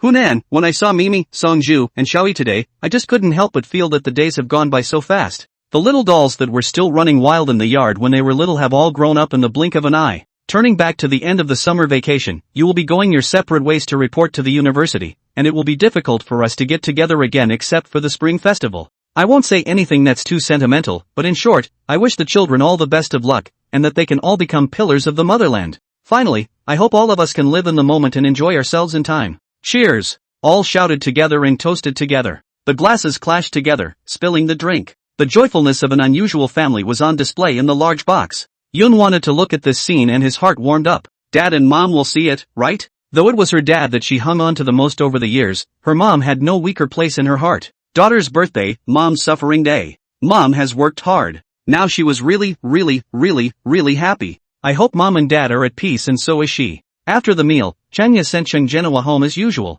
Cheng Lords couldn't sit for long and also went home early with Hunan. The only people left in the box were Yun Want and the others. Ken he is looking at his cell phone. Song Juan drank a bit of fruit wine and was blushing at this moment. Lami pointed at him and scoffed, "Rookie dog. I'm just up to my face, I'm not drunk. Who's saying who's a vegetable dog?" Song Juan held Lami's hand. As the four eyes met, Song Juan's face turned even redder. Lami choked and shrank back, "Say. You." The scene is chaotic. Guanha raised his head once and was about to eat his melon when he suddenly asked, "Where did Che and Think go?" Chapter 160, His Return Gift, Vegetables and Love Teas. Compound Square. At 9 o'clock in the evening, the cicadas chirped. Cloud wanted to sit on the bench in complete relaxation and look up at the moon. The moon is full and bright today, and it really does look like a disc, as the language textbooks say. The wind of the summer night slightly blew Cloudy's think hair, cozy and comfortable. She retracted her eyes and realized that Chung Che hadn't come back from the bathroom yet, and couldn't help but text him. Cloud thought, "Brother, haven't you had enough to eat? Why are you going to the bathroom again?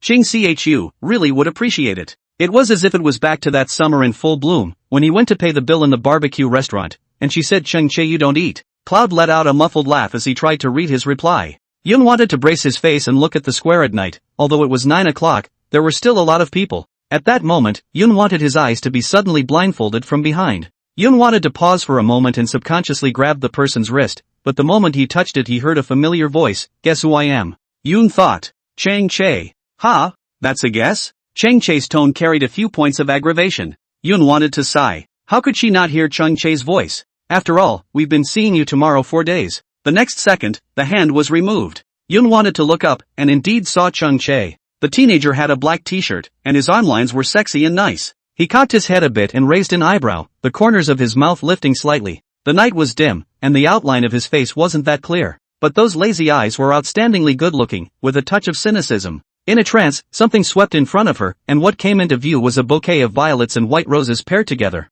He said, "Cloud wants to return the salute." The cloud wants to be unintelligible. A return gift? She looked over at Chung Che. It's not like she's given him a gift lately. Idiot. He nudged Cloud's head as he thought and came to her. Cheng Che squatted in front of her, tilting his face up to look at her, a return gift from Pomelo Pine. Cloud thought before reacting. It turned out to be a return gift from Pomp and Circumstance. Why violets? Cloud thought as she took the bouquet. She sniffed it, lightly scented, not pungent. Cheng Che pursed his lips, and after coughing lightly, he sat beside Yun Xiang.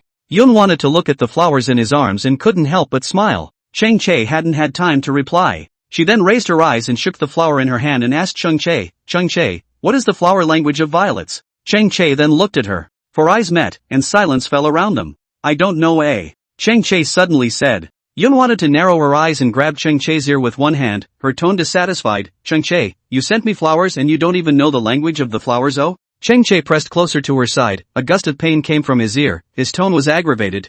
Bow, pain. Yun wanted to glare at him and grunted. She was about to speak when he suddenly came over and kissed her on the cheek. Yun wanted to pause, then slowly raised his eyes to look at him. She heard him say in a soft tone, "How can a person who buys flowers not know the language of flowers? The flower represents his heart, silly." The corners of Yun wanted the corners of his mouth to rise slightly as he quietly waited for his next words. Cheng Che pinched her face, love written all over his eyes. "I love you and wish you eternal beauty and endless love." Violet's flower language is eternal beauty and endless love. Yun wanted the corners of his mouth to no longer be suppressed. She would like to call Chung Che the war god of pure love and the ceiling of love. He's so good at it, she loves it. "And a little present for you." Cloud wanted to watch him go through his pockets. "Cheng Che, give me your hand." Cloud wanted to dutifully reach over. Thinking he was going to do the jasmine wreath trick one more time, he saw him put a ring directly on her middle finger. It was decisive. Wearing a ring is the same as having a stamp. Cloud wants to go to college and be honest with me. Cloud thought with a wink. What happens if you're not honest?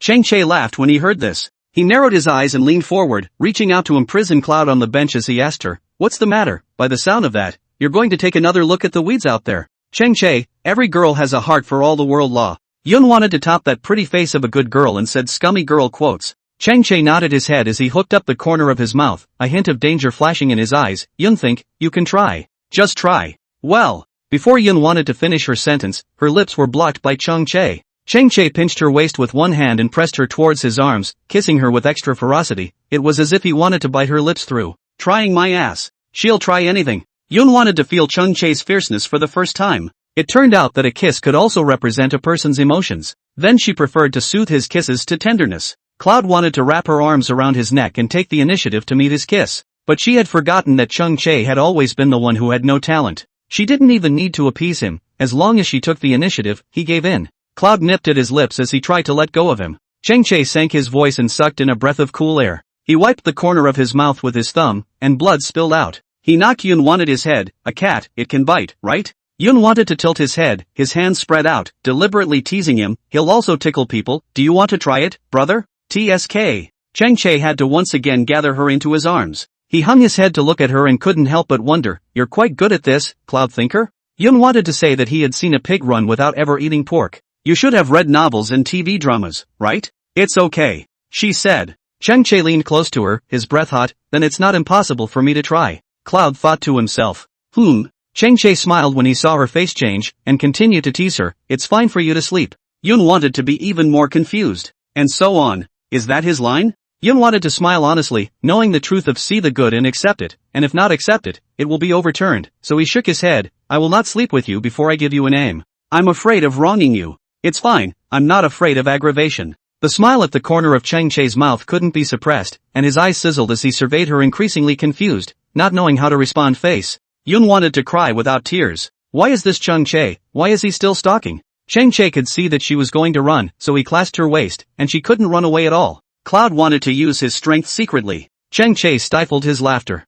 Just this little dare. Only dare to tease, not to. Chang Chae only ruffled Jin Xian's hair with his hand, watching her ears turn red as she was teased by himself. Okay, no kidding. He pushed Cloud's forehead a little. Cloud wanted to be instantly lifeless. He could finally stop teasing her. God knows, she's suffocating. The sexist attributes are real, the love of flirting is real, but being vegetable and fun-loving is also real. Yun wanted to silently lower his head to organize the flowers in his hands while adjusting his heartbeat. Her heart, it was really beating fast. Thump thump thump. Chang Chae heard it all from the side. Tiny Cloud thought, take it easy. Chapter 161, Love Me Warmly, Live to the Sun. Cloud wanted to impress her on her 18th birthday. A lively meal opens with a bouquet of violets and a love ring closes. She left this in her diary. He loves me passionately as a storm, and wants me to continue to be bright and sunny. Before you know it, it will be September. Think about it. When you two go to Kyoto, you can't just report the good news. Call us if anything happens, okay? In Yun Xian's bedroom, Hunan helped Yun Xian organize his clothes while instructing. Xinjiang is not far from the capital. A high-speed train will take less than 4 hours to get there.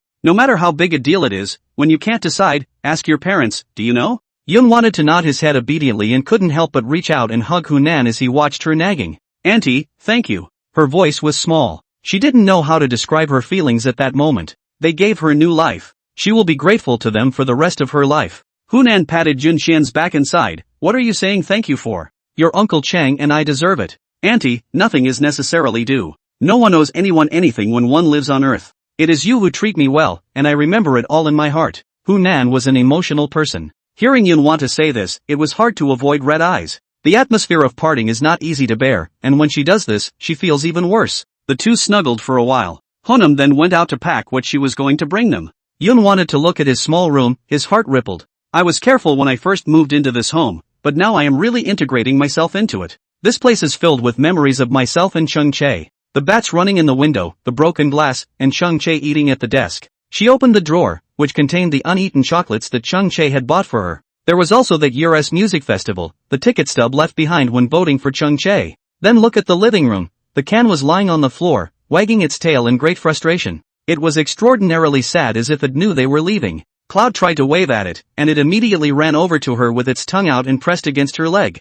Yun wanted to squat down, remembering the embarrassment she felt when she first met it, and remembering its aggrieved little look when it stole her cake. She couldn't say what she felt in her heart. It's just a dog. It just likes her. How does it know why she hates it? And how does it know how much that raspberry cake means to her? Cloud thought with a sigh as she stood up and surveyed the house. The kitchen, the living room, that stairway, none of it was without her and Chung Chae's shadows flashing by. Yun wanted to stop at the same spot where he had a conversation with Chung Chae when he first came to Chang's house. In the middle of the living room, the light could shine on her, and she just happened to be looking up at the steps. Chung Chae was standing there, pointing at her, saying his so-called four-nose with a cold and hostile face. Yun thought and couldn't help but let out a laugh. Really middle-aged to death, stinky Chung Chae. What are you giggling about? Honan asked her from the kitchen. Yun wanted to retrieve her thoughts as she heatedly laughed and pointed upstairs. I'll go see why Chung Chae hasn't come down yet. Good. Honan nodded. Yun wanted to stomp up the stairs. Chang Chae's room was open, as if waiting for her to come. But Ken followed Yun Xian's lead, and one person and one dog burrowed into the room.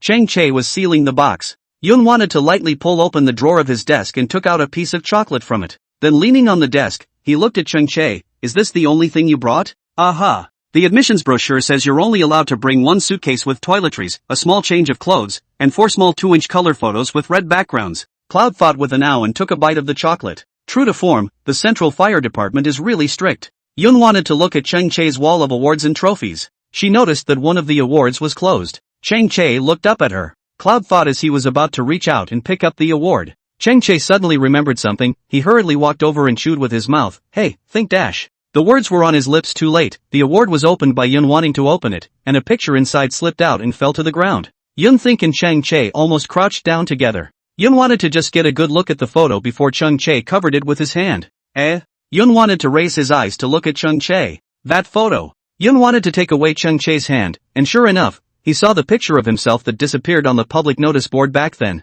Chang Chae pursed his lips and immediately got up, turning his back to her, pretending that he was busy. Yun wanted to pick up the photo as she looked at Chang Chae in surprise, her eyes narrowing slightly. Chang Chae. Yun wanted to call him. Chang Chae coughed lightly without looking at her. The wind blew it off. I picked it up and forgot to give it to you. Cloud wanted to come to him with her picture still in his hand. Forgot to give it to her? Chang Chae's face went red. He was always straightforward. Where would he lie? Yun wanted to stare straight at him. Chang Chae was weak. What for? What do you think? Cloud wanted to point at the photo. Chang Chae was righteous and arrogant. Yes, I took it. So what? Yun wanted to narrow his eyes and raised his hand to pinch his ear. Just take it. What's with the tugging? Chang Chae instantly extinguished his fire. He hugged Yun Xian as if pleading. Wrong, I don't tug anymore. I'm just the little lickspittle who wants to think. Someone's tone softened, pathetically. Cloud wanted to choke. He really knows which set he eats. Who can stand up to this? Chang Chae saw that she was speechless and immediately came over to kiss her. The first time Chang Chae saw her inch photo was in the teacher's office. On the white A4 paper, those black words were densely packed. Only her photo, as if it had rushed out of that paper, was bright and dazzling. Goodbye, it's on the public board where the results of the Olympiad are announced. Pictures of the two of them appeared together, and she still had the same beautiful inchworm smile that showed off her 2 dimples. The surrounding students kept talking, all saying that Jin wanted to be too good-looking, strong and beautiful, completely growing a face that could make people crush on their first love for the rest of their lives. Chang Chae was standing behind them at the time, and his heart was tickled as he listened to their praise of Yun Xiang. He himself didn't expect that he would take the picture of Yun wanted. That move was almost subconscious. So this picture, is it going to stay at home? Cloud wanted to ask him. Chang Chae shook his head as he brought the picture of Yun Xiang over and pulled out his cell phone. As he took off his phone case, he said, Brother bought a clear silicone case specifically to display my girlfriend's picture. Put what at home, put it home. Bringing a picture of your girlfriend to report to college beats 99% of male college students, okay? Yun thought that she couldn't help but give Chang Chae a thumbs up. He was the one who would give her a sense of security. Another day of loving Ching Chi, down to earth as always. Drip drip dash. A car honks outside the door. Downstairs, Hunan called out, think about it, the car is here, go downstairs with Xiao Che. Yun thought in response. Chang Chae pulled the luggage up and held Yun Xian's hand as he and Yun Xian went downstairs. The Ken bit into Cloud's pants with tears in his eyes. Always quiet in the past, the Ken was surprisingly rowdy today. Woof. Woof. Woof. Chang Chae feted dog strips and it didn't eat them. It blocked in front of Chang Chae's suitcase with a wail that made Chang Chae's heart clog up when he heard it. Keep our home and take care of Mom. Chang Chae touched the Can's head and murmured in a deep voice, don't eat what you're not allowed to eat, and don't run around. Listen to Mom, understand? The Can slumped to the ground and made a whimpering sound as if it had lost its strength. Even though Chang Chae didn't want to let go, he had to go. Hunan prepared some snacks for them to eat on the way. Before getting into the car, he slipped some more money to Yun Want. Yun wanted to lie down on the car window and looked at Hunan's thin figure. It was hard to avoid heartache. Hunan clutched Yun Xian's hand and looked towards Chang Chae. I have to work later, so I won't go to the station to see you off. Have a safe trip. Go back, phone call. Chang Chae replied. Hunan hummed. The car slowly went away. Hunan looked at the rear of the car for a long time and secretly wiped a tear. Yun wanted to withdraw his gaze, his mood low. Chang Chae received a text message from Chang Lord. Chang Lord, I can't leave because of a new assignment from my superiors and a team meeting. Xiao Che, I wish you would think a smooth start to your new chapter and a safe journey. Chang Lord's feet got better, so he couldn't resist going to work. This time cannot rush to the front line, finally honestly do as commanding officer. Chang Che looked at the content of the text message and replied to the message, good, pay attention to your body. Turning off WeChat, Chang Che and Yun Wan exchanged glances. He smiled and pulled Yun Wan into his arms as the two of them looked out the window together. He used to not understand his father, why he was always absent at important moments in his life. It was only now that he realized that when they couldn't show up, they would be more anxious than he was. The September wind tugs at the heartstrings, the leaves are blown by the gusts, and the people and scenery on the streets are still the same. But the people who pass by them are in a different state of mind.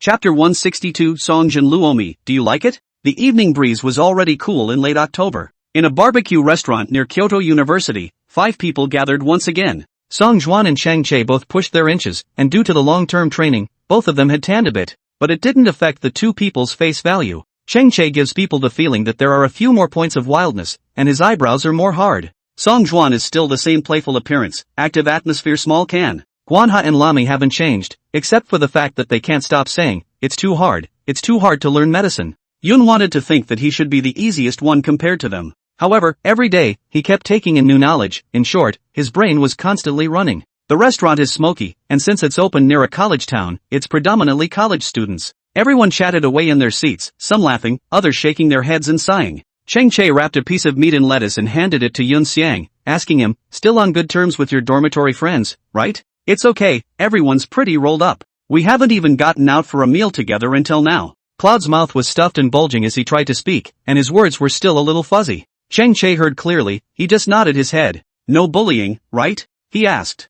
Yun wanted to immediately shake his head. No. I'm so cute, who would want to bully me? She raised her chin, a little smug. Chang Che snorted a laugh, and his mouth said, Yun think, this is something you can only say in front of me. But in front of someone else, someone would really have to bully you. Yun thought and laughed along with her, feeling outrageous to the point of being outrageous herself. But she just couldn't help but play cheap in front of Chang Che. Say, I heard a gossip yesterday. Yun wanted to look over at Lami, not forgetting to look at Song Ju. Several people looked at Yun Xiang. What kind of gossip? Yun wanted to wipe the corners of his mouth and asked Lami with a frown. I heard someone confess to you, huh? When these words came out, Song Ju immediately looked at Lami, huh? Who confessed to Lami? Song Juan was listening with bated breath, and as soon as he heard that the main character was Lami, or confession related, the roast instantly stopped smelling good. How do you know? Lami's eyes blinked at Kanzuru. Kwanho said that? Kan he shrugs his shoulders, it's none of his business. Yun thought, I saw it in that gossip public number in your medical school. It said that a junior-senior confessed to a freshman and fell in love at first sight with the freshman. I opened the picture and looked, oh wow, isn't that Armini? Lami. True? Song Juan asked Guanha slyly. Guanha is in medical school. Just ask Guanha directly about any melons. Guanha raised his eyebrows and said to Song Juan, well, true. Daison's buddy isn't bad looking, local, a little bit of money. Song Juan heard this and slammed the table. Lami, sitting next to him, was startled. What are you doing? Lami frowned, her expression disgusted. Song Juan moved his lips and looked at Lami, unable to speak for a moment. How's the character? Chang Che asked in a lazy tone. Guanha thought for a moment and said, I did ask around, after all, it's the one who chased Mimi. Good character, Mimi can give it a try if she wants to fall in love. Song Juan rubbed Kanhe's arm, giving the child a rush. Does Guanha want to hear what he's saying? Chang Che could see that Song Juan was in a hurry and deliberately dissed him. Song Juan, what are you doing? People's Mimi confessed. You're jumping up and down in a hurry like what? Cloud wanted to hear a smile. She just thought of that movie line, people are getting married in Shoya. You're sitting here singing and dancing dressed like a chicken asterisk asterisk asterisk asterisk. Song Juan's thin lips moved slightly. I'm halfway through, he didn't me out. Finally, he grabbed the glass next to him and binge drank 2 drinks. Lami ate and looked at him, her eyes a little confused. Guanha Rue commented, one brainless, one big stupid spring. Perfect match. Song Juan? You're the big stupid spring. Cloud wanted to be numb with laughter. It was true that the friends he met in high school were still the funniest. She could feel that she was only at her easiest with them. Amidst a chorus of laughter, Lami violently threw a king bomb out. Song Juan, do you like me? The table was instantly quiet, only the sound of the fat-roasted zila bubbling with oil. A few of the men looked slyly at Lami and couldn't help but think, this sister is really fierce. She's more Liang Jingju than Liang Jingju. Ha! Song Juan froze. Guanha had a headache and only held his hand to his forehead. He now has a chance to get out of the police academy single and go back to the academy with a big grin on his bared teeth. It's up to him to maneuver it. But if this is the operation in front of him, he is expected to come out single and go back single. Song Juan picked up the cup and took another drink. Cheng Che silently smoothed the cup away for him when he set it down. Song Juan really tried to pour water again, and when he turned his head the cup was gone. Lami rested her face, her eyes looking straight at Song Juan, and asked, "Didn't you hear me clearly? Then I'll ask again." Song Juan's face turned red. He could feel his face rolling a little. He placated himself, fire-baked, the store was too hot. He tried to undress, but he just came in a bodysuit and couldn't really take it off. "You are really able to ink." Cheng Che really couldn't see him with this dead look. He now felt more and more that he and Yun wanted to be the god of love war, the god of straight balls forever. Song Juan was shy. Don't think he's usually, but he's actually just a shy little boy at heart. Ouch. Song Juan twisted his head and hugged his chair. It wasn't that he was afraid to answer, he was just afraid of embarrassment. "You said we grew up together and have the same circle of friends. If a relationship is rejected, how can this friend still be a friend?" Cheng Che knew he was going to wimp out. Guanha sighed and exchanged glances with Cheng Che, ready to help this grandson out. "Cheng Che, isn't it obvious that he likes you? Lami is not in the same compound as the three of them." Song Juan looked for Lomi all year round, rain or shine. Lomi wouldn't not remember. When he wasn't assigned to a class in high school, Song Juan was depressed for many days. In the end, it was Lami who coaxed it out of him.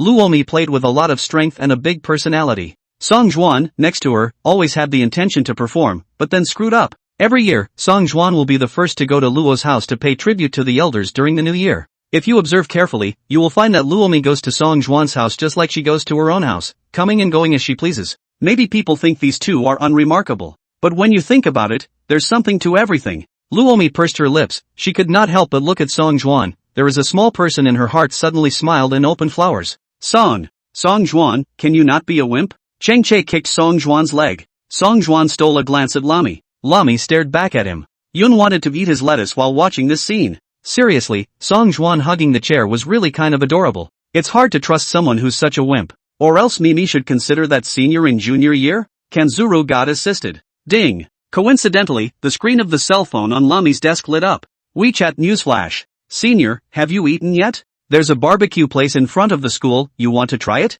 Song Juan slightly raised his head, so he read the content of the WeChat clearly. Lami opened WeChat and typed the word yes, but she didn't send it. Instead, he aimed his phone screen at Song Juan and asked him, "Song Juan, I'll ask you one more time, do you like me?" Chapter 163, Good night Cheng Che, kiss and run. Her hand rested on the green send button. As soon as Song Juan said she didn't like it, she immediately sent it out. Yun wanted to stop eating the lettuce. Usually it was Lami who ate her own and Cheng Che's melons, but now it was her turn to eat. It's true that Friend's melons are the best, and these front row first-hand melons are really fresh. Song Juan didn't say anything, only his brows were locked, not knowing what he was thinking. Lami looked into his eyes and for the first time hated Song Juan so much. Hated the fact that his skin was cheap at all times, only this time, not a single word could be said. She brought the phone back and was about to press send. The wrist was suddenly clutched. The man's palms were extraordinarily hot, as if they were on the verge of burning her. Lami looked up and met Song Juan's eyes. Song Juan licked his lips, his throat was shy, and his voice was a little muffled, like it.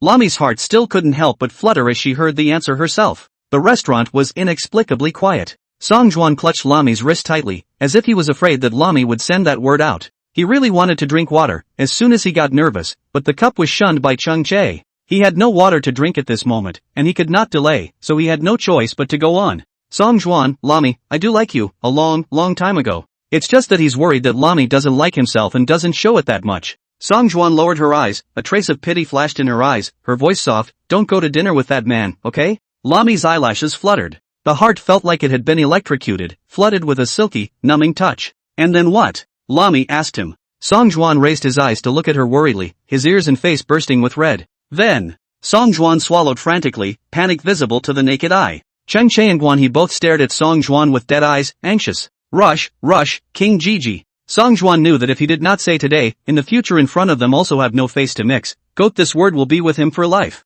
Song Juan was all forget it, let's fight it out and spat out, Lami, I'm going to chase you. Cheng Che and Guanhe instantly breathed a sigh of relief. Luomi looked askance at Song Juan, waves gradually rising in her originally calm eyes. Her eyelashes fluttered slightly, and then she hung her head, the tip of her nose instantly flaring with acidity. Okay? He asked again. Lami's eyes held a gentle smile as she lifted her head, okay. She answered dryly. Song Juan's heart cleared up. But, Song Ju muttered another but. A few people's hearts were instantly lifted. But what? Our school is so strict, we'll have less time to see each other. But what you need, what you want to eat, send me a message, I will definitely buy it for you when I see it. Just that senior. Songjin pointed to Luomi's cell phone. The two of them went to the same school, so they're close to each other. It's a bit of a threat really. Chang Che said idly, you guys play fair. No, man, is that fair enough? Song Juan crossed his arms in defiance. Then you and Luomi childhood sweetheart it is not fair to people Besides, Chang Che skimmed his mouth and sipped his water. This big dumb spring. People Lami asked him several times if he admitted to liking her and said he could chase her. Isn't it obvious that she likes him too? He's still tangled up with the senior here. Lami sniffled and said deliberately, fair play then. Song Juan, can't. Lami blinked. Song Juan didn't know where he got his bottom, and when he picked up Luomi's cell phone, he commanded, no, it can't be a fair fight. Reject him, right now. What if I don't? Lami tilted her face up in a bit of a royal pose. Don't tell me, Song Juan really can't beat Lami if he's in a dead heat. After all, the premise of liking someone is that they will let her win all the time. Even if you're fighting and bickering, you'll back down first. Then I'll tell Uncle Luo that Lami didn't study hard when she went to college and came here wanting to fall in love. Song Juan blah blah blah. Lami laughed at that, that's all you've got. Yun wanted to follow suit and let out a laugh, whispering to Chang Che, just like you. Chang Che. Don't piggyback on him, he's probably a little bit better off if he's compared to Song Juan. Alright, dinner. You two can solve your relationship problems privately by yourselves, anyway, I hope everyone meets a good man, cheers. Chang Che raised his cup. The meal ended and Chang Che sent Yun Xiang back to school. The kebab store was close to the school, and there were many cars and pedestrians on the road, so the two walked slowly. Have you been tired lately? Yun wanted to chat with Chang Che. Chang Che, it's okay, maybe it's because of the freshmen, the intensity isn't particularly high. But listening to the seniors, it's pretty hard. A lot of people can't graduate and then can't be assigned a job or something like that. It's okay, let's take one step at a time. Yun wanted to pacify Chang Che. Chang Che nodded and asked her again, did anyone bully you at school? Yun wanted to shake his head again, no, you've asked twice. But Chang Che was worried from the bottom of his heart that Yun Wana would be bullied at school. After all, school violence still exists now. Chang Che, suddenly I want to eat ice cream. Yun wanted to bar his mouth. Chang Che looked at the little girl beside him and couldn't help but nod her head. What kind of ice cream do you eat on such a cold day? Just passing by a supermarket, Chang Che called out to her and went in to buy her ice cream. I'm just saying. Cloud tried to pull him back. Buy it if you want it, where's the talk? Chang Che is not short of her ice cream, but he is short of Yun wanting to take the initiative to say I want to eat blah blah blah. How rare it is for a girlfriend to take the initiative and say what she wants to eat. Isn't that the point of a boyfriend's existence? Fulfill her little wishes and fulfill her big ones. By the time he got to the school entrance, Yun wanted to finish his ice cream as well. The feeling of blowing the evening breeze and walking on the road with your favorite person eating ice cream was really sweet. Chang Che also bought her a little bit of other snacks along the way, and handed them to her only when he reached the door. Call if you need anything. He made a call gesture and waved it in his ear. Cloud thought with a nod, I'll watch you get to the car. You go back first, I'll see you into the school. Chang Che pushed her into the school. How could he show her his back? Of course, he had to see her go in before he left. Cloud wanted to look at him, a bit reluctant to give up. After walking a few steps away, she ran back and stood on her tiptoes to kiss Chang Che. Chang Che, good night. After saying that, she rushed off with her things. Chang Che looked at her back and couldn't help but touch the lips that she had kissed and snorted a laugh. Dumbass. Can't you just kiss longer QWQ? Like a dragonfly, they all ran away without getting a taste of it. Let her go for today, next time we meet we have to kiss her. Chapter 164, Chang Che is jealous and only loves you. On her way back to the dormitory, Yun wanted to run into Lin Shuyu. Lin Shuyu was chatting with a boy about the club and when she saw Yun wanted, she waved at her. Back to school this late? He headed for the dormitory area with Yun want. Cloud thought with a I went out to dinner with my boyfriend and came back a little late. Lin Shuyu looked at the snacks in her hand and smiled. Chang Che bought them? Cloud thought with a chuckle and a opening the convenience bag and asking him, do you want anything to eat? No. He waved his hand. Yun Xian then didn't say anything again. The weather was a bit cooler, and coupled with the fact that Yun wanted to eat ice cream, she inexplicably felt a bit cold. A few students were occasionally walking on the road, and the playground was quite crowded, with people singing. In the middle of the day, Lin Shuyu asked, Yun think, do you really not remember me? Cloud wanted to look up at him. What? Did they know each other before? Lin Shuyu saw the blankness in her eyes and knew that she really didn't remember herself. He couldn't help but sigh and speak faintly. We went to the same elementary school, we were at the front and back tables. He thought he was on good terms with Yun wanted, not realizing that he hadn't even checked in her world. Yun wanted to be confused, elementary school classmates? The one who always pulls your pigtails and passes notes to you in class. You always yell nasty. Lin Shuyu gave her a little signal. Yun wanted to be stunned, and her entire body went into a trance-like state. She raised her hand and pointed at Lin Shuyu, surprised, it's you. Lin Shuyu was touched, she finally remembered herself. But soon, he heard Yun want to recall his own embarrassing incident, taking flour to trick the teacher, and ending up with a face stuck in the basin. Lin Shuyu. Lin Shuyu. Well, this is remembered clearly. Lin Shuyu scratched his hair awkwardly before looking away. You were laughing so happily. I've never seen you laugh so happily before. Cloud still couldn't help but laugh when he thought about that scene. It was really too comical. It was also at that time that Lin Shuyu remembered Yun Xiang, the cute front desk with a pair of dimples. But why did you suddenly change schools? Shortly after the flower incident, Lin Shuyu changed schools, quite suddenly. My dad's job transferred to Kyoto and I transferred. He shrugged and said it with some sadness. Didn't even get to say goodbye to everyone. No wonder you don't remember me. It doesn't matter, I'll see you again if I'm meant to. For example, now, won't they see each other again? Lin Shuyu laughed and didn't retort. I'm here. Yun wanted to point to the dormitory building in front of him. Lin Shuyu raised her eyes and hummed, good. While talking, someone came out of the dormitory building. Yun wanted to raise her eyes and realized it was her roommate.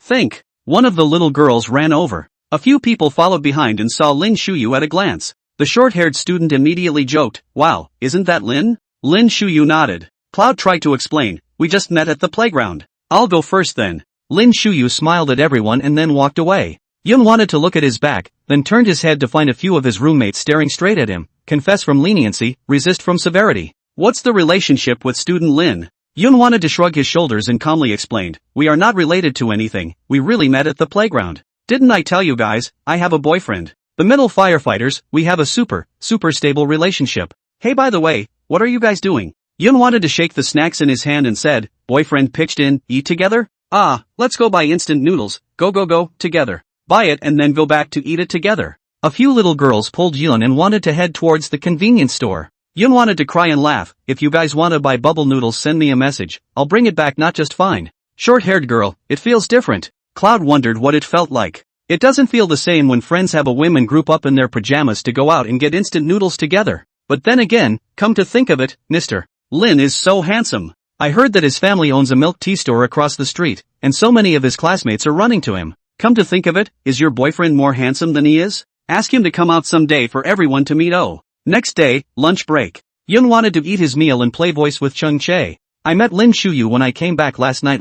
She truthfully reported last night's situation. Cheng Che gave a cold ho and asked, that kid hasn't died yet? Yun wanted to take a sip of water. We were just talking casually. It turns out I knew him a long time ago. We went to the same elementary school and were still at the front and back tables. Cheng, someone who heard this passage, a whole person choked. 1 second you're high and mighty, the second you're instantly transformed into a clown. You've known each other for a long time? Classmates? Back and forth? Cheng Che? There was no sound from Yun's side. Yun wanted to look at the cell phone screen, the call was still continuing, but Cheng Che didn't say anything. Why don't you say anything? Cloud wanted to mutter. Cheng Che hummed and spoke, grimly, say what you will, I'm a bit kowtowing to you too. Yun thought. Cheng Che, be serious. Cheng Che, serious up while the water of the West Lake are my tears. Yun wanted to resist laughing. Cheng Che really was a big vinegar tank. There was no vinegar that Cheng Che couldn't eat up. Wanted to see you, he said. Cloud thought, didn't we just meet yesterday? Not enough. Cheng Che's tone was somewhat aggravated.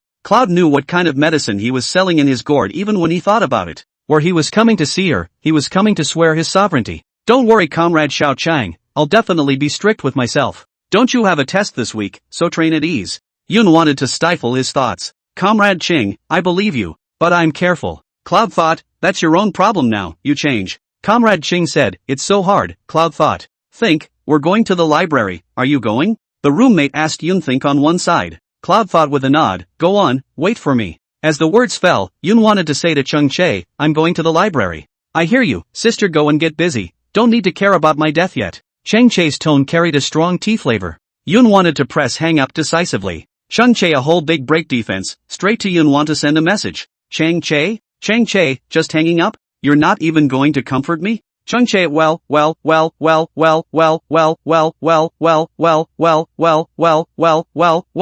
Cheng Che, it's true that pretty women are the most deceitful. Cheng Che, I really don't love it anymore. Cloud wanted to hold his forehead. Drama. Yun wanted to send a bomb emoji in reply to the message, play with yourself. Cheng Che, so are you coming back? Cloud thought, come back. Where will I go if I don't come back? Cheng Che, do you still love me when you come back? Cloud thought, what do you think? Cheng Che, I'm asking you. Yun wanted to sigh as she held down her voice and said gently, Cheng Che, no one is as good as you, I only like you. Chapter 165, Meet her roommate. They're perfect for each other. The library was quiet, with the sound of books being turned. The afternoon sun shone in and landed on the desks, as if the smell of a new book was coming slowly to the tip of his nose. Cloud wanted to be at peace with his headphones on, basking in the sun and flipping through the book in his hands. Xiaoyi rubbed against Yun Think's arm and called out in a small voice, "Think?" Yun wanted to look up, took off one of the headphones, and with his eyes was asking Xiaoyi, "What's wrong?" Xiaoyi handed her cell phone over and said to Yun Xian, "The tennis club has been recruiting recently. Didn't you say before that you love tennis?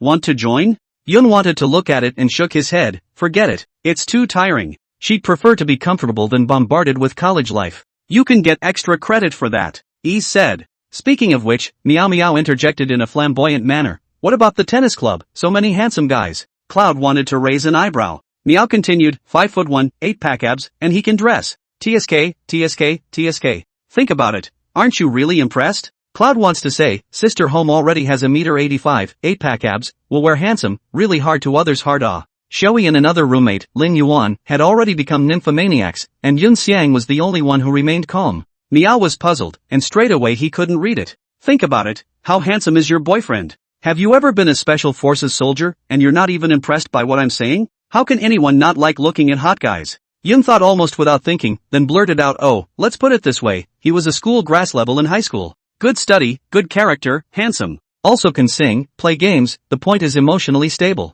After the three people heard Yun Think's introduction, they spat out a sentence almost in unison, "Huh, is there such a boy in this world?" Yun wanted to have the same attitude as the three of them before she met Cheng Che. After meeting Cheng Che, she could say with certainty, "Yes. Meow, think about it, you're not getting pua, are you? Yay, lover's eyes?" Lin Yuan, well, Cloud thought, huh? I didn't. Xiaoyi, anyway, I don't believe there's a man as good as you say in the world. Meow Meow and Lin Yuan, ditto. Xiaoyi, think about it, girls can protect themselves ah. He can pua you today, tomorrow he can domestic violence you. Cloud thought to himself. Though she knew her sisters were doing it for themselves and had good intentions. But could you please listen to the word that they don't depart yet? The next day, at the hot pot restaurant, snow was flying outside the window. At the dining table, the three people looked at Cheng Che, dumbfounded. They always said that Jun wanted to be pua'd by Cheng Che, and also love brain. So when Cheng Che took the weekend off, Yun wanted to decisively pull Cheng Che out. She must prove to her sisters that she is not brainwashed, that she is sober.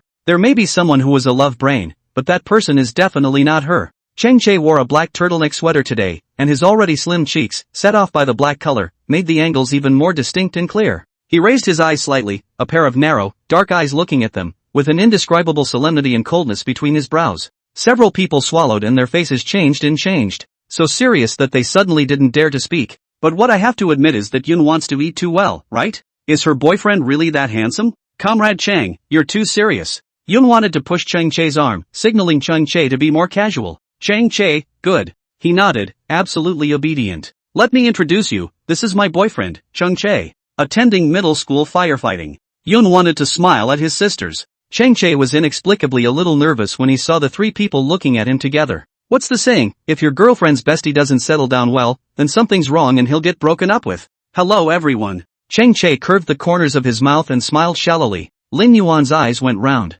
No wonder Cloud wanted to be uninterested in those 185s in the tennis club. Her boyfriend was really handsome and smiled even better. Meow said quietly, come to think of it, I admit I was talking a little louder before. When will you let me talk about such a handsome one, even if it means letting me drive a luxury car and live in a mansion I'm willing? Lin Yuan cried. Cheng Che pursed his lips and silently followed up with, I have a friend who is still single. The three men's eyes biu'd up. Cheng Che sipped his water and said, from the Chinese hospital. Meow heard this and slammed the table, Chinese hospital dogs don't even talk about it. Cloud wanted to smile, Meow, I'd advise you to speak a little more quietly. She's a big-faced dog. When she sees Guanha later, she'll just pounce on him. I don't think anyone in the world can say no to Kanzuru, can they? It's not a little smaller, and the Chinese hospital can't talk about it. Meow looked serious. Cloud thought to himself, the wind rating of the boys in the Chinese hospital was victimized. A few people looked at each other and smiled. It went without saying that a certain flower girl had been hurt by a certain college teenager. Cheng Che saw Yun wanted her hair to be spread out behind her and asked the waiter for a leather band for her.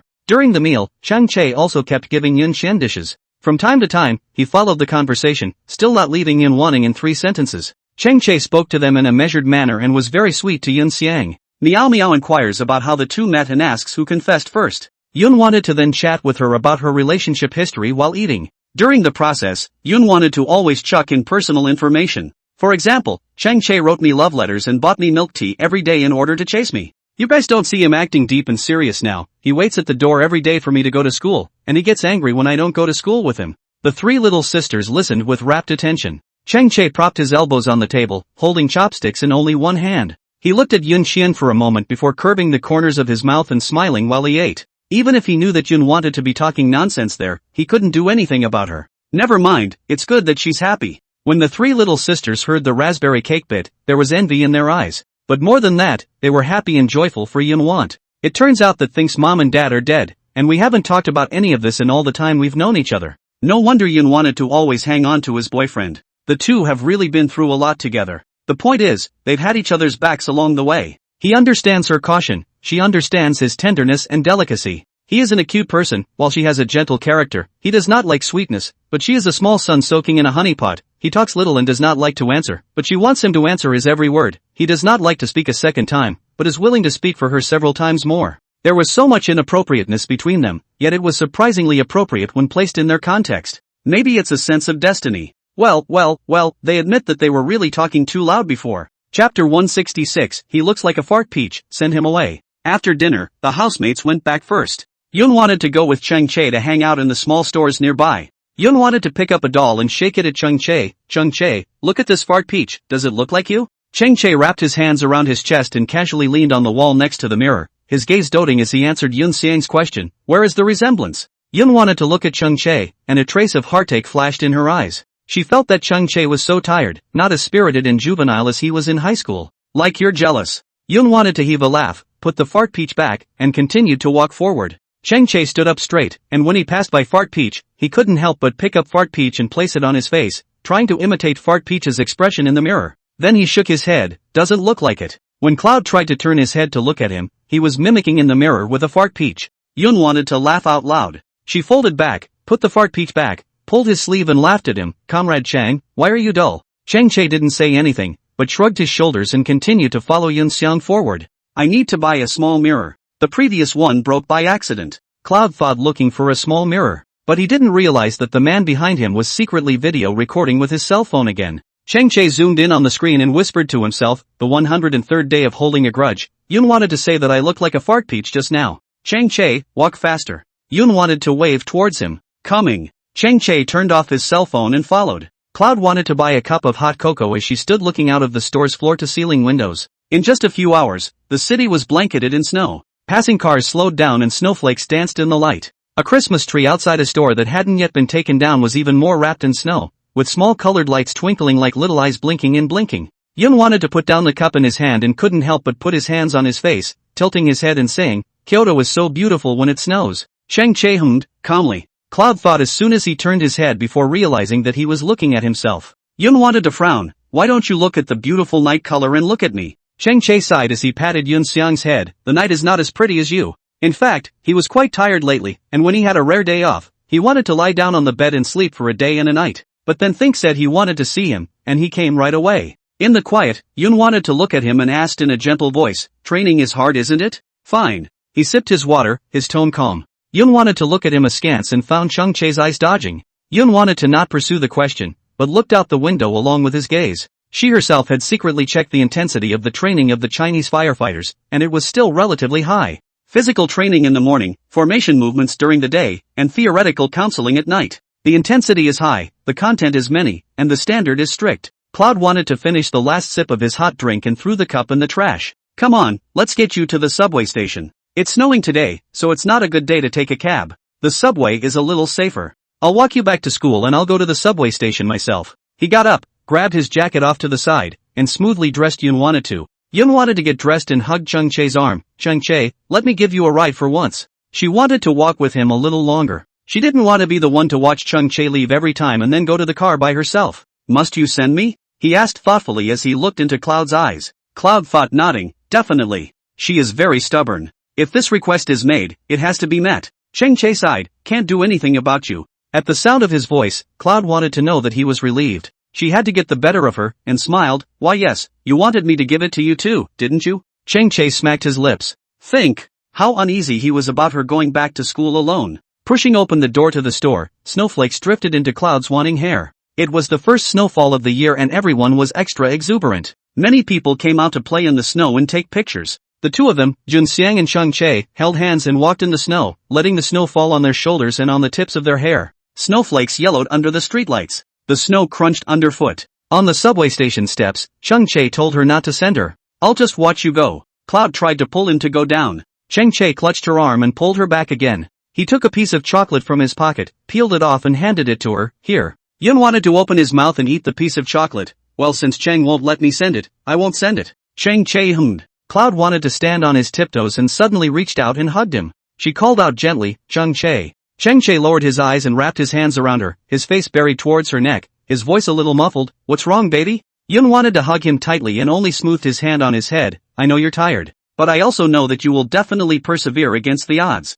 Cheng Che, you're just a little bit away from your dream, so cheer up." Cheng Che raised his eyes and looked at the snowflakes slowly drifting down in the distance. He couldn't help but curl the corners of his mouth and smile. "Idiot. We'll cheer, don't worry about me." He let go of Cloud's thought and pinched her nose, kissing the corner of her mouth. "Go back." Yun wanted to look into his eyes. She saw tiredness in Cheng Che's loving eyes. He stood in the snow and watched himself leave, his stance erect, like a crane standing pine in cypress with a layer of thick snowfrost hanging on a high mountain. How can the road of a teenager growing up be smooth? He will be smoothed out by the years, faded blood, and full of vigor. He will slowly morph from the role of a teenager into a man, husband, and father. But that's okay. He still has stars and seas in his eyes, thousands of gullies in his chest, and flowers in his heart. Like his faith, he is clear and bright. Yun wanted to return to the dormitory. Lin Yuan had just come out after washing her hair. "Back from your date?" Cloud thought with a nod and a hefty chuckle, went to the store and sat there for a while. His school had gate hours, so I told him to go back. Lin Yuan nodded and pointed to her desk, saying,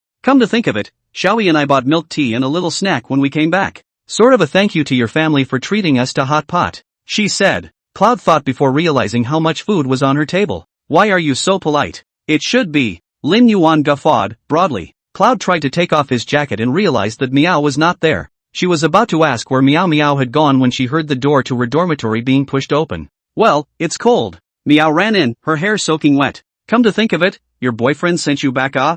"I came back just in time to see your boyfriend leave. It seems you didn't come back longer than Meow." Cloud wanted to be poking the milk tea with a straw and was stunned in place when he heard Meow's words. "What?" Lin Yuan blinked, seeing the bewilderment Yun wanted. "Meow, huh? I shouldn't be mistaken. I even said hi to him. It's Cheng Che, right?" Most of the male students at normal were more gentle, wore glasses, and just looked bookish. But Cheng Che was different. He had hard features, and his eyebrows were all righteous and solemn. There was an inexplicable wildness about him. He stood in front of the normal with a very distinctive personal logo. Besides, she had eaten hot pot with Cheng Che tonight, so she wouldn't be mistaken. That man is Think's boyfriend, Cheng Che. Yun wanted to look out the window. The snow hadn't stopped yet, but her heart sank for a moment. She dropped him off at the subway station and he'd followed her back to school. What an idiot. Yun wanted to take out his cell phone and send a message to Cheng Che. Cloud thought, are we there yet? Cheng Che, it's here. Cloud thought, we're at the subway station, right? Cheng Che, love you. Asterisk asterisk. Yun thought, Cheng Che. Selling. Mo. Also. No. Use it. You. It's over. It's over. Chapter 167, his wish is to marry Yun Xiang. Cheng Che, I know it's wrong, there's no next time. Cloud thought, just you? The mouth said there's no next time, but in his heart, he thought he'd dare next time. Cheng Che, wow, isn't this the roundworm in my stomach? Cloud thought, who wants to be the worm in your stomach? Cheng Che, well, don't be a roundworm, be the only one for me. Cloud wanted to stare at his message for a while. Ding, the cell phone rings again. Cheng Che, I'm going to be very busy next, so I can't go out to see you. Yun thought, it's okay Cheng Che, if you miss me, I can be like you. Cheng Che, like me? Cloud thought, go see you. Cheng Che just got on the subway. It was crowded at night and he didn't have a seat. Leaning on the junction of the carriages, he looked at the text messages on his cell phone, but his heart was warm. Yun thought, I love you too, Cheng Che. Asterisk asterisk. Nowhere did she tell him that their love was mutual. While he was paying for her, she was doing the same for him. Cheng Che lowered his eyes, and the smile under his eyes grew thicker. Cheng Che and Yun wanted to gradually become busy. The two saw less of each other, but this didn't affect the two's feelings. During this time, Cloud wanted to join the tennis club for credit. For playing a good game, it created a small storm in the school. The confession wall was filled with people confessing their love to Yunwana almost every day. Cloud wants to know every time, will personally go to the comment section to reply a, have a boyfriend, the relationship is very stable, thank you like, wish to find the heart of the other half soon. She gave her boyfriend, who was training in the boredom, the security he deserved, and also stayed well known at school. It was another year of summer, and the summer vacation holidays flew by. On Cheng Che's birthday, he took Yun Xiang to see the sea. At night, the moon was high in the sky. The sea breeze was gentle on his cheeks, and Cloud wanted to sit on the beach in his white dress, playing with the sand around his legs with just his hands. There are people setting off fireworks on the beach, and people are moving at a loose pace. Once the pace of life slows down, one realizes the romance and beauty of the world. Cheng Che came out from the tent in the back with 2 bottles of drinks in his hand and sat down on Yun Xiang's side. He opened the pull tab of the can with only one hand and handed Cloud a can to think about. It's a peach-flavored soda, very summery. I wanted to ask Kanzuru and the others to hang out with me, but their schools all started early. Cheng Che tilted his head and drank water. Yun wanted to turn his head to look at him and called out, Cheng Che.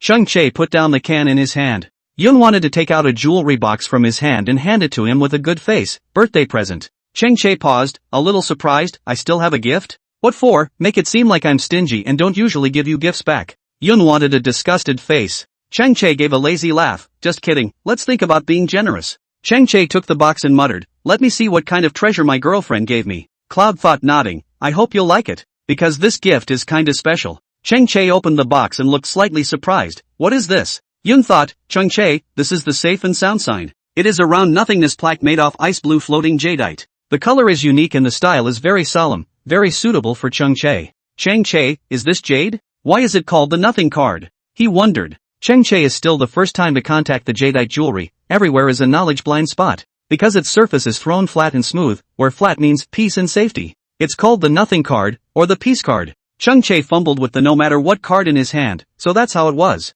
Yun thought, so Cheng Che, for your birthday, I'm sending you nothing. It's to wish you peace and safety every day for the rest of your life. Your birthday, send you nothing. Cheng Che lifted his eyes, his gaze falling from the nothing card to her. He reached out and held Yun Wanted in his arms. He lowered his head and his voice was low and nice. Yun wants to be at peace, you and I. The sea breeze blew the tips of her hair, and Yun wanted to lean on Cheng Che's shoulder to look at the sparkling sea. His shoulders hardened a little more, and he felt more and more secure against them. Cloud wanted to look at the coast and suddenly thought of his dad. Daddy's shoulders were also so hard that she loved to lean on them whether she was sad or happy. The waves swept in, and the sound of the waves lapping against the sea was extraordinarily dull. Yun wanted to just close his eyes and feel the sound of the waves when he heard Cheng Che say, think about it, thoughts have a sound. Cloud wanted to snap his eyes open. But, Dad, do thoughts have a voice, you say? Think about it. Thoughts have a voice. She looked at Cheng Che unexpectedly. Was this a coincidence? Cheng Che didn't try to hide it and was frank. Think about it, I'm sorry. When the typhoon ended and the master came to fix the glass, I accidentally saw your diary. Yun wanted to move her lips. She was in a bit of a trance as things had gone on for quite some time. I almost really thought you were the worm in my stomach. Aren't you angry that I read your diary? He asked. Yun wanted to snort a laugh. Angry? I've never been afraid of people seeing my diary. If you're afraid to see it, you should put a lock on it. Besides, Cheng Che, there are many kinds of diaries. There are diaries for little girls with secret crushes, diaries with records of life's minutiae. Most of the content of my diary is written about my dad, and there are also some fragments of my life with my dad. There's never been anything about Dad that I'm not afraid of people looking at. She couldn't wait for more people to know that her dad, Yun Weian, was a hero. Cheng Che once again admired Yun Xiang's frankness and broad-mindedness. She always seemed to be able to take a lot of things in stride. Then, the matter that I'm not my uncle's illegitimate daughter, shouldn't it be that you also realized it from reading the diary? Yun wanted to suddenly press him. Cheng Che. Memories flooded his heart. Cheng Che didn't have the face to face himself at that time. What a silly boy Chi. Yun wanted to grab Cheng Che's ears and questioned him. Will you still dare to believe rumors without investigating in the future? He shook his head and looked at Yun Qian aggressively, obediently answering, don't dare baby. One oopsie for a lifetime of disbelief and disinformation. Okay. For the sake of your birthday today, you're forgiven. Yun wanted to withdraw his hand and hummed lightly, mischievous and cute. Cheng Che reached out and hugged Yun Qian, pouting as if, baby, you're too good to be true, I don't even feel like I'm worthy of you. Yun wanted to pull at the corners of his mouth, and goosebumps rose all over his body. Ever seen a slugger with a shaved-inch head spilling his guts? Ah yes, at this point Cheng Che is the fierce man spilling his guts. Stop acting, it's meaty. Yun wanted to silently push Cheng Che away. Cheng Che's body was pushed back a bit. He gave a lazy laugh and resumed his normal appearance, even more provocative in the moonlight. The two men sat together and looked out to sea. Yun thought, Cheng Che, what did you wish for on your birthday? Cheng Che, I hope we all have a better future. Cloud thought, huh? So official. Cheng Che, and an unofficial one. Cloud thought, what is it? Cheng Che, marry. Cloud thought, forget it, don't say it, it won't work if you say it. She looked out to sea and he looked into her side. His voice surged into her ears along with the sound of the waves, marry Cloudthink, and have a home with Cloudthink. Whether it's said or not, all will be spiritual. Chapter 168, Returning from Teaching and Becoming Mrs. Chang. Yun wanted his gaze to fall on Chang Che's body. With four eyes facing each other, Yun wanted to have a smile under her eyes. She heard Chang Che ask, "What are you laughing at, did you hear me?" Yun wanted to clasp his hands to his chest, his eyes looking towards the sea in the distance, and deliberately said, "That's your wish. What does it have to do with whether I hear it or not?" Chang Che smacked his lips and couldn't help but pat her head. "Playing the rascal, aren't you? My wish is closely related to you. How is it not related to you?" Yun wanted to glare at him, then straightened her hair and made a serious face. "Then you'll have to work hard for your wish, Comrade Chang." "Yeah, going to work hard for my wish." The corners of Chang Che's mouth rose slightly as he looked at Yun Xian with deeper and deeper eyes, love on the verge of overflowing like it was on the verge of overflowing. Cloud tried to snicker and didn't look at him, but could feel him watching him. She raised her hand, pushing Chang Che's face away. "Don't look at me. Don't." He held Cloud's hand as he thought and continued to look at her. Cloud didn't look at him either, just smiled and looked away, happily pushing him away. Chang Che purposely leaned towards Yun Xian's body. Yun Xian pushed and he came over and over again. Chang Che reached out and grabbed Yun Xian's waist, and Yun Xian immediately shrank back. "Chang Che, it tickles." Chang Che raised the corners of his mouth, knowing that she had itchy flesh, so he purposely grabbed her waist. "Hey, our family's bower is really skinny, it's time to eat more." "Chang Che, don't." Yun wanted his body to fall down. Chang Che smiled and hooked her waist, pulling her back. Yun wanted to smoothly hug Chang Che, her hands tightly encircling his waist. Stinky Chang Che just knows how to bully her. Chang Che lowered his eyes and could feel someone's hands groping through his shirt, taking advantage. "Huh? I'm calling out to someone." Yun wanted to raise her head and looked at Chang Che with a smile.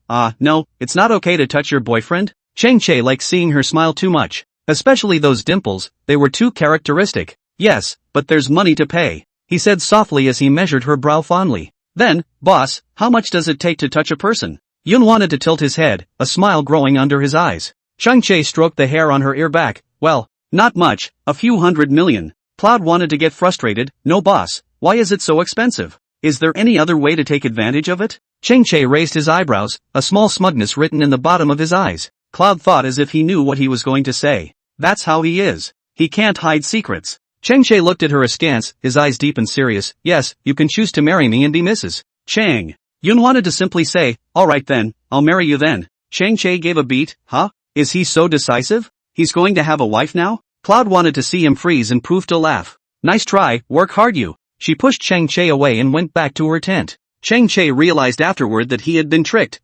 No. Yun wants to. Yun Xiang's laughter came out from the tent. Chang Che sucked in a breath and his face darkened. This laughter was overly arrogant.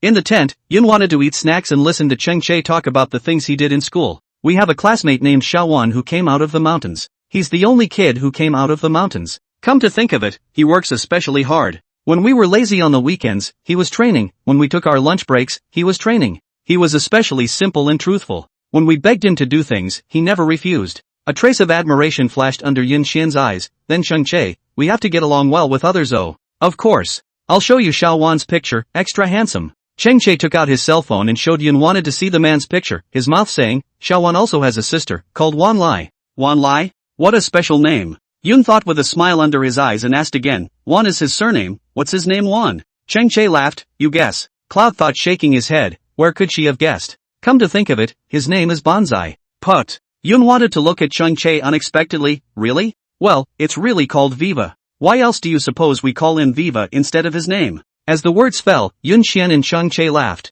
Brother and sister's names were both quite cute, Bonsai and Wan Lai. The teenager in the photo album was simple looking, 1 meter 8 tall, with a straight and dignified stance. His eyes were pristine, and looking at him, he knew that he was a boy full of justice. His biggest dream is to make more money and pick up his sister out of the mountains as well. What a coincidence, I have a dream too. Cloud wanted to sit up. Chang Che raised his eyes. Huh? Chang Che, after I graduate and get my teaching license, I want to teach in a mountain village. Chang Che was about to drink water when he heard Yun Xian's words and coughed out violently. What? Yun wants to teach in a mountain village? Why are you reacting so much? Yun wanted to hurriedly pat Chang Che's back. How long will you be teaching? Chang Che asked her. Cloud thought, it depends. I've heard it can be short-term or long-term. Chang Che's eyes were complicated, and his heart suddenly emptied like a beat. Do you have to go teaching? Yun wanted to Chang Che, this is something I decided a long time ago. Chang Che didn't say anything, just lowered his head. He tugged at the corner of the quilt, and the tent was suddenly quiet. What for?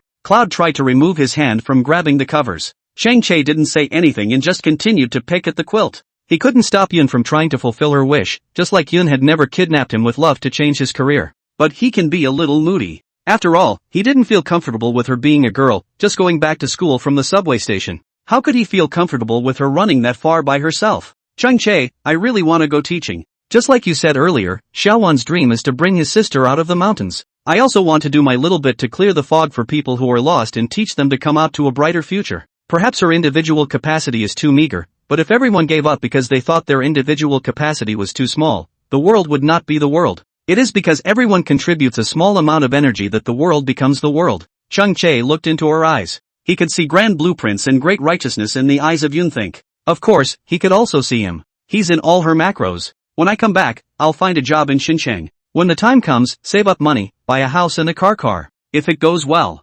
Chang-che was silent, quietly waiting for her to follow. He heard her say, Chang-che, if it goes well, I should have been Mrs. Chang by then. Chang-che looked at her askance, and after a few seconds, smiled. Cloud thought and knew that this guy was particularly good at coaxing. Chang-che picked up the sparkling water in his hand and touched her drink. Then let's work hard individually, Yun-san. Yun wanted to guffaw. Well, try hard to marry me, comrade Chang. Chang-che coldly snorted, marry you, that's still not a small cloud think, take a pinch?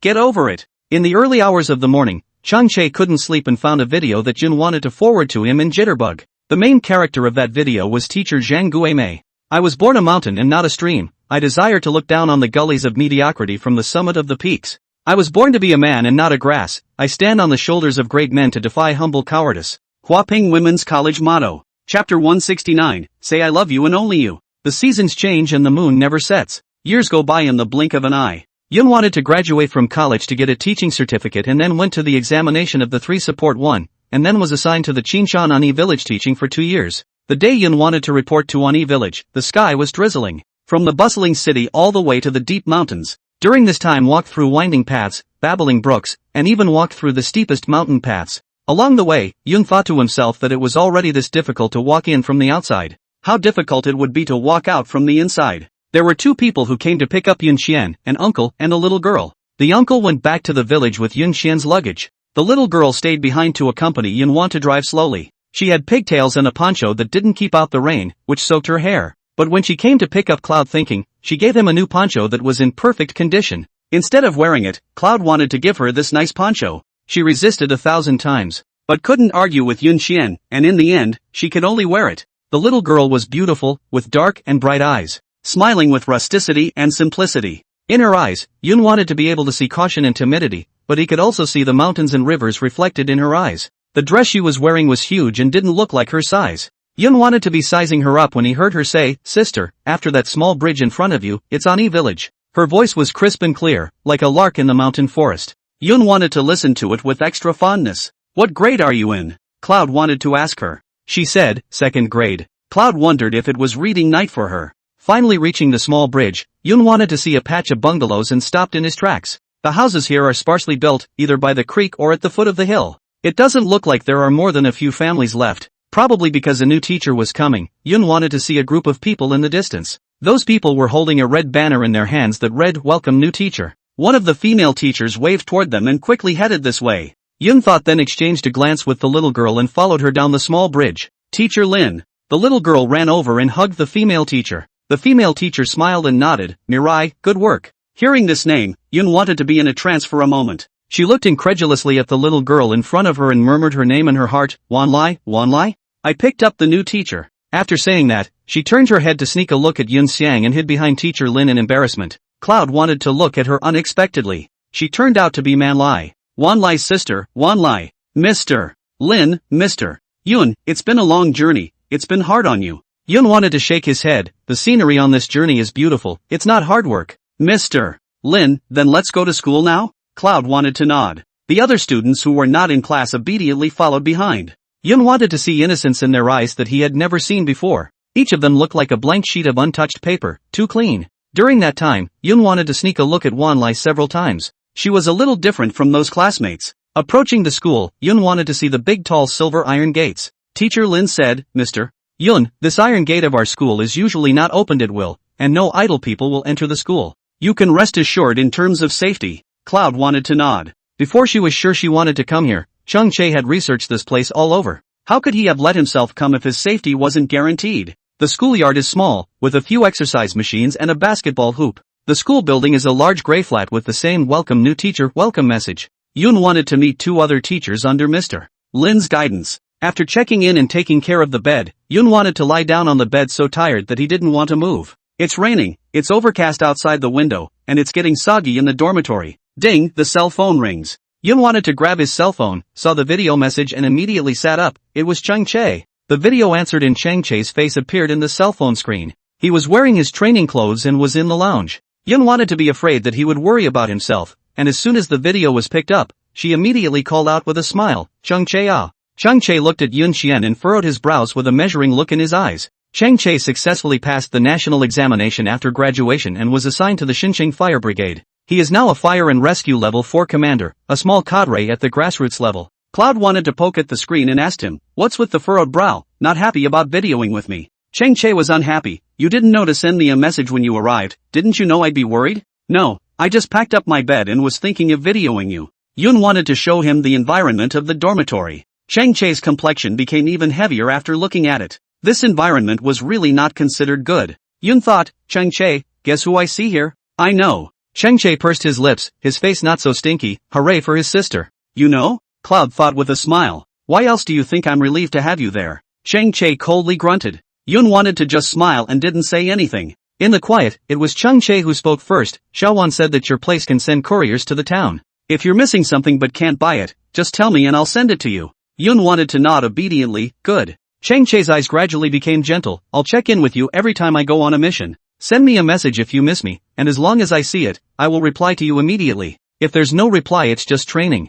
Yoon nodded to him and looked at Chang Chae with a visibly sad look in his eyes. Chang Chae could see her sadness, but regretted that he couldn't hug her. "Do you secretly cry alone when you're sad?" Yoon wanted to immediately shake his head and said earnestly, "No, I won't. I will call Comrade Xiao Chang on the video, talk to Comrade Xiao Chang about my grievances, and wait for Comrade Xiao Chang's comfort." Chang Chae laughed. "Dumbass. Then will Comrade Chang wait for me to come home?" Yoon wanted to look into his eyes, his voice soft. Chang Chae smacked his lips. If Yoon wanted to be in front of him, he would definitely have to pat her on the head. He asked, "There is only one heart, half for the country and half for you. Who will I wait for if not you?" Cloud wanted to guffaw, satisfied. Chang Chae looked at the time and said to her, "I won't delay you from packing. Pack up and rest early." Cloud thought, "Good." The video hangs up. Yoon wanted to lower his head, looking at the screen frustrated. Ding, the screen lit up again. "Chang Chae, I love you and only you." Cloud wanted to curl the corners of his mouth and replied with an emoticon that conveyed love. That day passed, and it never rained again in Arnie's village. Yoon wanted his work to start on track as well. She took the children painting, dancing, playing games and listening to songs. Soon became one with them. One day, a message in the circle of friends attracted the attention of Yoon Want. "Song Juan, chase down the person I like." Yoon wanted to take a screenshot and send it to Chang Chae at fire speed. Cloud thought, "Your brother is off the hook." Chang Chae did not reply to the message. Yoon wanted to know that he was on another mission. So miserable a man, eat melon cannot eat hot. Yoon wanted to click on Song Juan's dialogue box, thought for a moment, and sent 2 words, "in." Song, it may or may not be in. Depends on what you're asking. Yoon thought that he couldn't help but laugh. Song Juan was still the same old dead poor. Cloud thought, chased meanie? Song Juan, of course, I can't chase Lamy with this charm. That's no joke. Look, it's yanking up again. That Cloud wanted to have to zap his heart. Cloud thought, it does have charm, chasing people from freshman year to their jobs. Hey, Song Juan, no wonder you and Chang Chae are from the same family. Cloud couldn't help but burst out laughing. Song Juan, you've been teaching for a long time, when are you coming back? I'll treat you to dinner. Yoon wanted to raise his eyebrows. This meal is owed first, I still have a year before I can go back. Song Jin, well, salute to those who have mountains and rivers in their hearts. Cloud thought, no more poverty, I'm going to prepare my lesson. I wish you and Mimi happiness. The sun is setting, the clouds are moving slowly, and the mountains are towering in the distance. At 10 o'clock in the evening, the afterglow spread over the quiet and silent playground.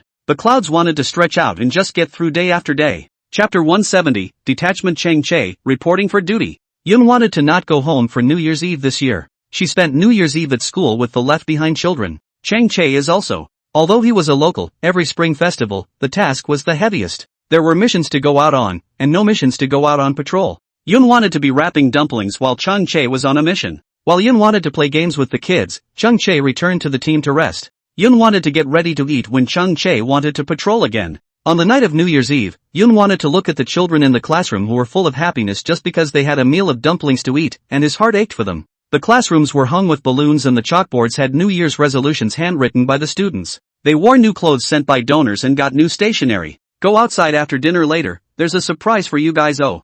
Yoon wanted to raise the corners of his mouth, the bottom of his eyes were all tender. The children's eyes were dark and bright as they looked straight at Cloud thinking, careful but afraid to ask what the surprise was. At 10 o'clock, the village was already very quiet, with no New Year's atmosphere at all. There were 2 lanterns hanging in one of the few houses, but they were swaying in the wind. On the school's small playground, Wan Lai asked Yoon Xiang in a low voice, Mr.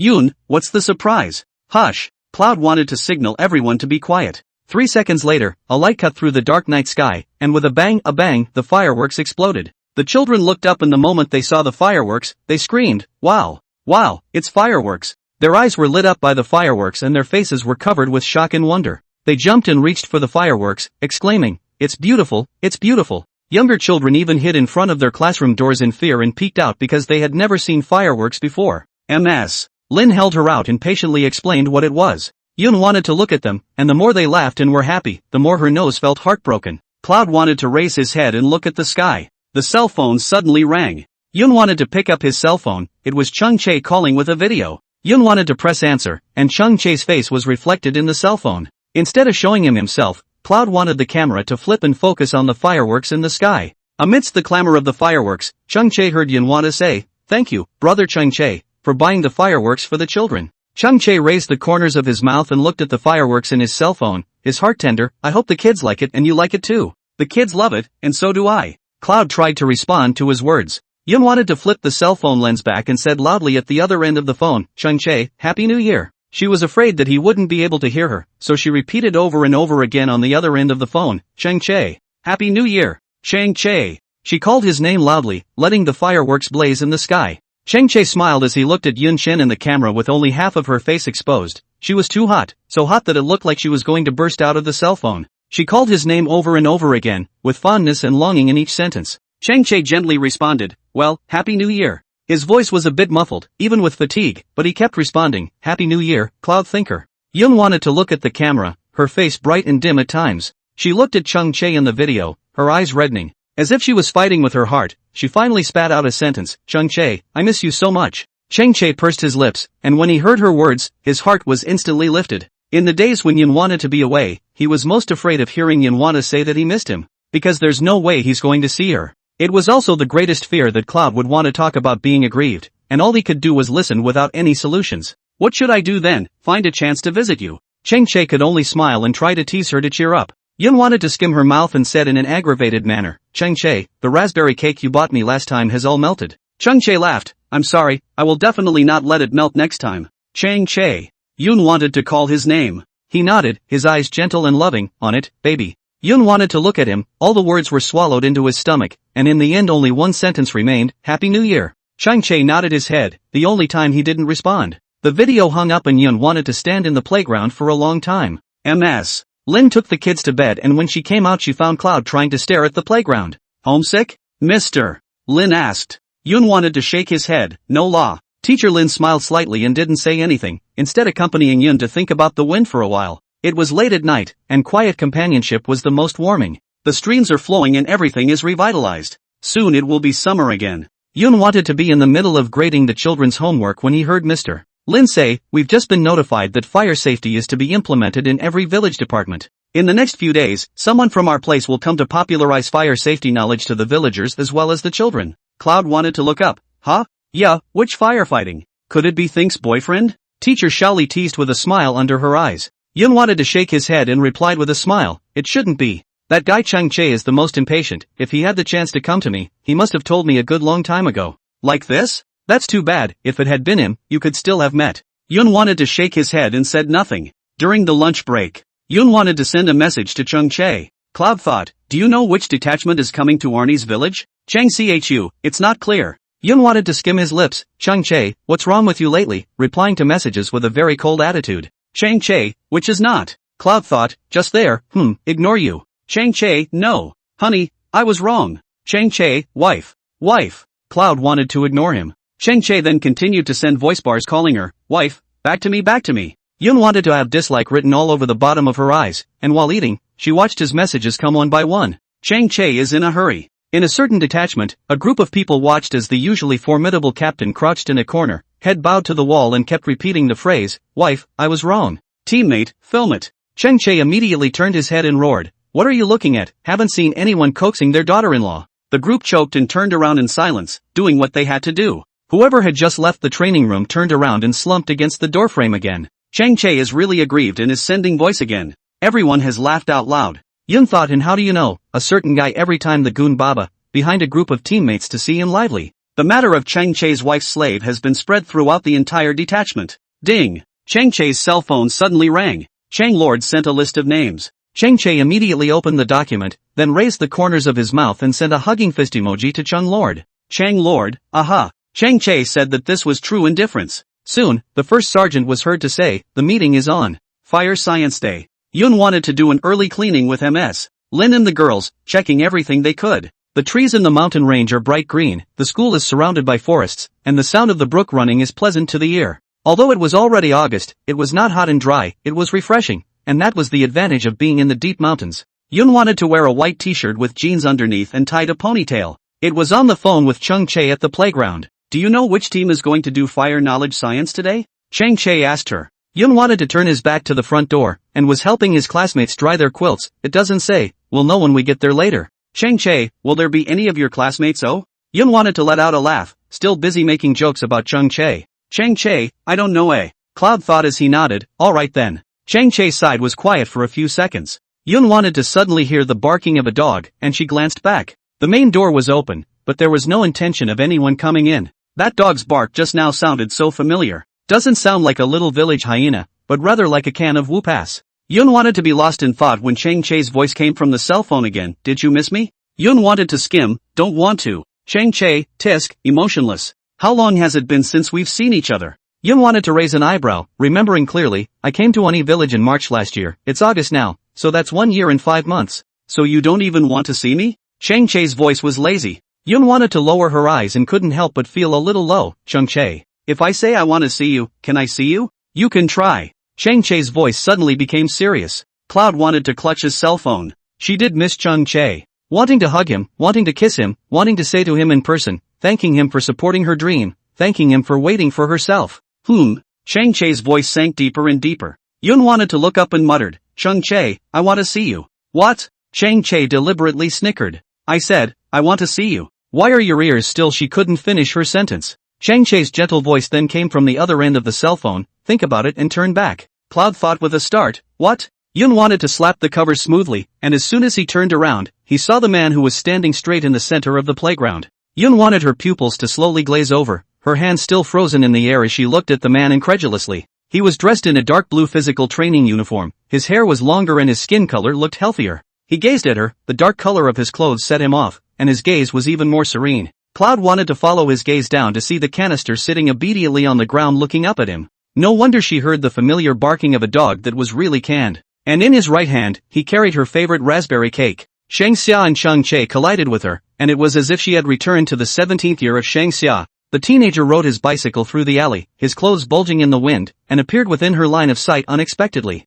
Yun wanted to bite her lower lip tightly. She really couldn't believe that the person she had longed for was standing right in front of her at this moment. Chang Che slightly bent down and put down the raspberry cake in his hand, then saluted at her. He said, "Hello, Chang Che of the Xinjiang Fire Brigade, reporting for duty." Chang Che ah. Her lips moved, her voice was a little trembling. Chang Che looked at her, the ends of his eyes slowly reddening. He slowly lowered his saluting hand, then opened his arms towards her. "Come over and hug yourself." Yun Xian's tears came out of her eyes as she walked towards Chang Che and hugged the person she had been thinking about for so long. Chang Che's throat knots rolled up and down as he clearly felt the temperature of Yun Xiang's body. Yun Xiang's hands tightly encircled his waist, and Chang Che's heart hurt as if he had been sniped. His brow furrowed and his breathing grew heavier and heavier, and it was the can's yelp that snapped his thoughts back. Chang Che hung his head as he bent down and held Yun Xiang tightly in his arms. "She's lost weight and is so small in my arms. And to think, my dog and I, we miss you." The man's voice was low and husky, and his breath spilled over her neck, causing Yun to think about her heart. In that moment, the world became silent.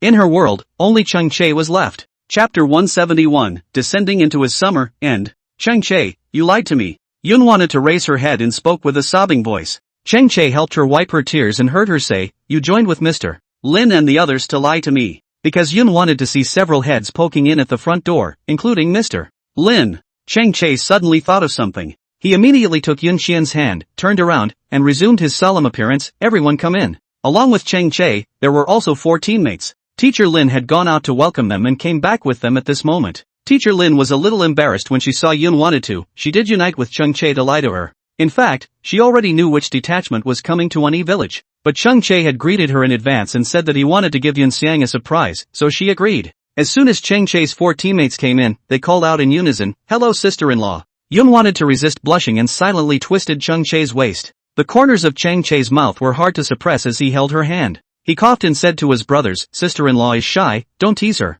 Everyone smiled and nodded with a got it look on their faces. They also brought a lot of stuff for the kids on this visit. Everyone carried it all the way, even the cans had a package on their backs. Yun wanted to squat down to unwrap the package on the can. How could she not expect that Chang Che had brought the can? The can looked blearily at Cloud, he thought, his tail tucked high, woof. Packages were strewn about, filled with her favorite candies and chocolates. The can spat out his tongue and looked nervously at Cloud, thinking as if he was waiting for Cotter. Yun wanted to bite his lip as tears fell once again. Seeing Yun trying to shed tears, the can immediately wilted, as if he had done something wrong. Cloud wanted to hug the can and rub its cheek. What a good can. Think about it and tell them to take a break for a while. You and your boyfriend will talk alone for a while. Teacher Lin assisted from the side. Yun thought with a thank you, Mr. Lin. Mr. Lin went to entertain the others. Chang Che patted the can on the head, signaling the can to play with itself. No eating. Cloud wanted to be amused. "Where is your dormitory?" Chang Che asked her. The first thing Chang Che did when he went to Yun Xian's dormitory was to check around for security. Yun wanted to sit on the bed and watched him turn to the left and turn to the right. Cannot help but laugh at him, really like an old cadre, more and more like Uncle Chang. It's been a while, and he's really gotten more mature. There was a bit of boyishness in college, but now it's just full of majesty and crispness. Seeing such Chang Che, Yun wanted to be proud of him from the bottom of his heart. When the wind is favorable, it is the right time to set sail, not waiting for the whip to be raised. People with ambition in their chests never complain about their circumstances and never fear pressure. It only makes life more meaningful after one struggle and setback. How many hours can I stay? Yun wanted to ask Chang Che. Chang Che pulled over a chair and sat across from her, looking into her eyes as he answered her question. "We have to leave before the sun goes down. It's not good to walk at night." "Good." Yun wanted to nod. Chang Che reached out. Yun wanted to hold his hand and was pulled into his arms. Chang Che hugged her waist and buried his face into her shoulder. He missed her and not a day went by that he didn't want to see her. Yun wanted to gently touch his hair and pinch his ears. Chang Che's eyes were red all the time, it was so aggravating. "Chang Che, I'm fine."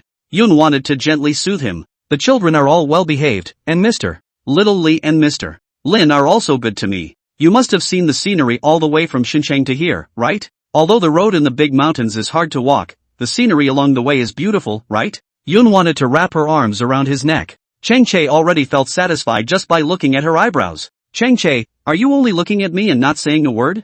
Yun wanted to pinch his ears. Chang Che gazed into her eyes and said, "I want to hear you say it. But I want to hear your voice too." Cloud wanted to be disgruntled, a petulant tone in his voice. Chang Che couldn't help but laugh. Still so good at pampering, Yun thought. "What do you want to hear?" Chang Che helped her fix her hair. "Listen to the funny stories of your life." Or, Chang Che interrupted her, his gaze focused, "I love you." Yun wanted to look at him askance, thinking of the new year. She had 1,000 words to say, but in the end, she only had one sentence left, "Happy New Year." Perhaps at this time, Chang Che was the same. He had 1,000 words, but none of them were as good as "I love you." Chang Che is popularizing firefighting knowledge with the children and teaching them to use fire extinguishers. It is said that serious men are the most handsome, and it is true. Yun wanted to take a lot of pictures secretly. Chang Che could always look up at her when she pressed the shutter button. After popularizing firefighting knowledge, they played with the children for a while. Time always flies and it was time to part ways. Chang Che peeled a piece of candy to Yun Xian and whispered, "No crying, oh."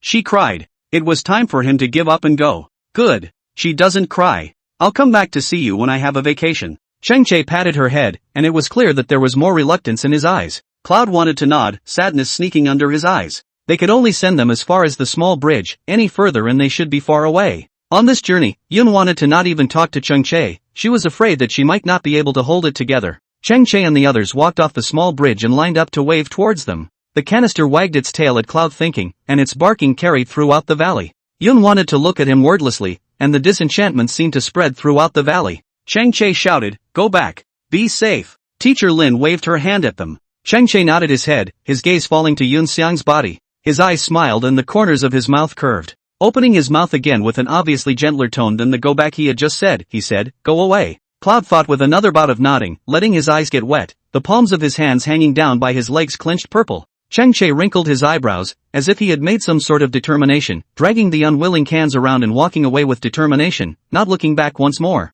His figure went from clear to small and finally disappeared. At a certain moment, Yun thought as if he saw those children coming out of the mountains. Yun wanted to return to the dormitory, and everywhere looked empty. She patted the back of the chair and sat on it as if there was still Chang Che's residual warmth. Yun wanted to lower his head and suddenly realized that the desk drawer was open at a corner. After opening it, I found that there was an extra craft paper bag, in which was a lot of cash money and a payroll card, as well as a note. The note was succinct, with proper handwriting and strong penmanship. Cloud Thinker, I am willing to follow you and light up thousands of stars together. Yun wanted her eyes to instantly redden as she clutched the note in one hand and the money he left behind in the other. It was a promise and a guarantee. Chang Che is always a man of action, and when he says he's always loved her, he loves all of her. But Chang Che, you don't have to follow me, you're also protecting a side of the mountains and rivers, and lighting up our starlight.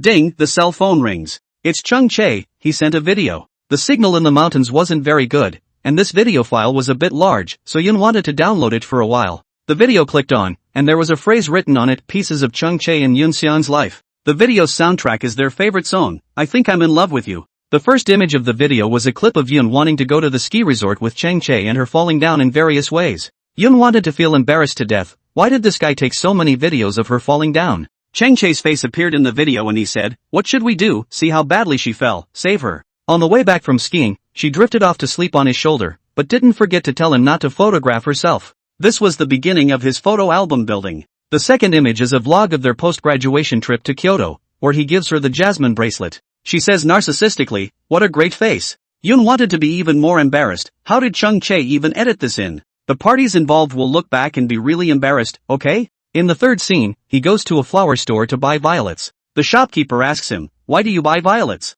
Why don't you give roses to your girlfriend?" He said, "Too tacky for her." In Chang Che's heart, she would always be special. He came out of the florist holding a fresh bouquet of flowers, and with his cell phone screen pointed at him, he asked. Cloudy thought, "Do you know what the flower language for violets is?" Cloud wanted to laugh, of course she did. And then, they went to college. Beginning of Chang Che's self-documentation. "I've got the day off, I'm going to the baby. There's a vacation, she said she missed me, so of course I had to go see her. Vacation, so tired, but wanted to see her, so I set out. Off again, to meet my boy for a barbecue and a bouquet of flowers. What's up with being a little nervous about her suddenly saying she's going to take me to meet my roommate? Never mind, let's get going." After college, she goes on a mission trip and they start a long-distance relationship. The video took another step forward. Come to think of it, I was out on a mission today. There was a fire at a factory, my first time on a major fire. Out on a mission, a small one today, rescuing trapped kittens. They don't want me to go, they say they don't need me, so I'm just going to tag along. Baby, out on a mission. A grandpa's house in the countryside is on fire, on my way there, I hope the grandpa is okay. Mr. Yun, today I went to an elementary school to do fire science. I thought of you when I saw those teachers. Think about it, happy birthday, and I'll eat the raspberry cake you can't have for you. This video contributed to Chang Che's day after day. Yun wanted to watch and cry and laugh. Thinking that the video was over, after 3 seconds of blankness, Chang Che's face appeared again. He sat in the car with a flinty tone. "Guess where I'm going today?" The video camera flips to the scenery along the way. His voice comes out. "You'll never guess, I'm on my way to meet you." The camera shines on the cans and he says, "And the cans." The scene shifted to the mountains. He took a lot of beautiful shots of mountains and rivers, small bridges and homes, and magpies in the trees. He said, "The scenery along the way is just wonderful. It makes me want to chase the wind, to stay, to see the dusk. But when I think of you still ahead, I just want to run towards you. At this time, I have no intention to chase the wind, no intention to stay, no intention to see the dusk. I think I still love you the most." Seeing this, Yun wanted to be in tears long ago. It turns out that when you run to your favorite person, the scenery along the way is just an accompaniment. The mountains, lakes, and seas are beautiful, the world is vast, the only way to reach her side is the final destination. This time, the raspberry cake Chang Che bought her didn't melt. The progress bar hasn't ended yet, but the video has gone blank once again. Yun wanted to secretly wipe his tears as Chang Che's face slowly appeared in the cell phone video. Compared to his previous appearances, this time he was clearly well dressed. As soon as he opened his mouth, he confirmed what Yun wanted to think. He said, "Cloud thought, this is about to be our 6th year of love. Time is short and the task is heavy, so I'll keep it short. Yun wants to marry me." The camera was pulled away as Chang Che stood at the door of the Xinjiang Civil Affairs Bureau in formal attire. He looks at the camera and extends an invitation to her. If you'd like, I'll be here next summer for your appointment. Yun wanted to clutch his cell phone tightly and let the tears come out of his eyes. Is this Chang Che's proposal? It's true that time is tight and the task is heavy, but what kind of person proposes with a vlog? Yun wanted to turn off the video. Chang Che forwarded a song, Shimmery Yenrenjong. The school's loudspeakers slowly blared the melody of music. Cloud wanted to stand in the center of the playground, looking at the slowly setting sun and preparing for a new round. I would like to send this heart to China and give the years to the mountains and rivers. We are the shimmering light / how small the shimmering light / piercing through the uncertainty of the night / also guarding every dream / proud shimmering light / unwilling to extinguish the stubbornness / radiating the light of youth / full of new expectations / embracing the sunrise. The sun was burning, the leaves were swaying in the light breeze, and the air was filled with the scent of flowers. At the entrance of the Civil Affairs Bureau in Xinjiang, Chang Che wandered in place holding a bouquet of flowers. Car after car stopped in front of her. Not her, not yet. Chang Che sighed. Good thing he wasn't wearing formal clothes. A person tiredly squatted on the ground and couldn't help but draw circles. Just when Chang Che was extremely dissatisfied in his heart, a pair of white loafers stopped not far in front of him. Chang Che looked up, just in time to meet the girl's brilliant almond eyes. She shook her cell phone, the corners of her mouth raised in a smile that brightened the entire summer, and she said, Chang Che, I'm here for my appointment. On a summer afternoon, the breeze blows the white veil of the curtains and the leaves rustle. The sunlight poured through the gaps in the leaves on the desk in front of the window, and the picture of Cloud thinking glowed. She quietly placed Chang Che's picture on the table and pushed it next to her picture. As soon as he turned around, he met Chang Che's eyes that were filled with gentle laughter. It's never the summer that's hard to hide, it's the teenage scent that can't be erased, the thumping heart that can't be hidden, the palpitations of being caught peeking, the firm choices to support each other, and the infinite love that comes from falling into his eyes. So she became his religion, descended into his summer of bloom, and fell in love with him.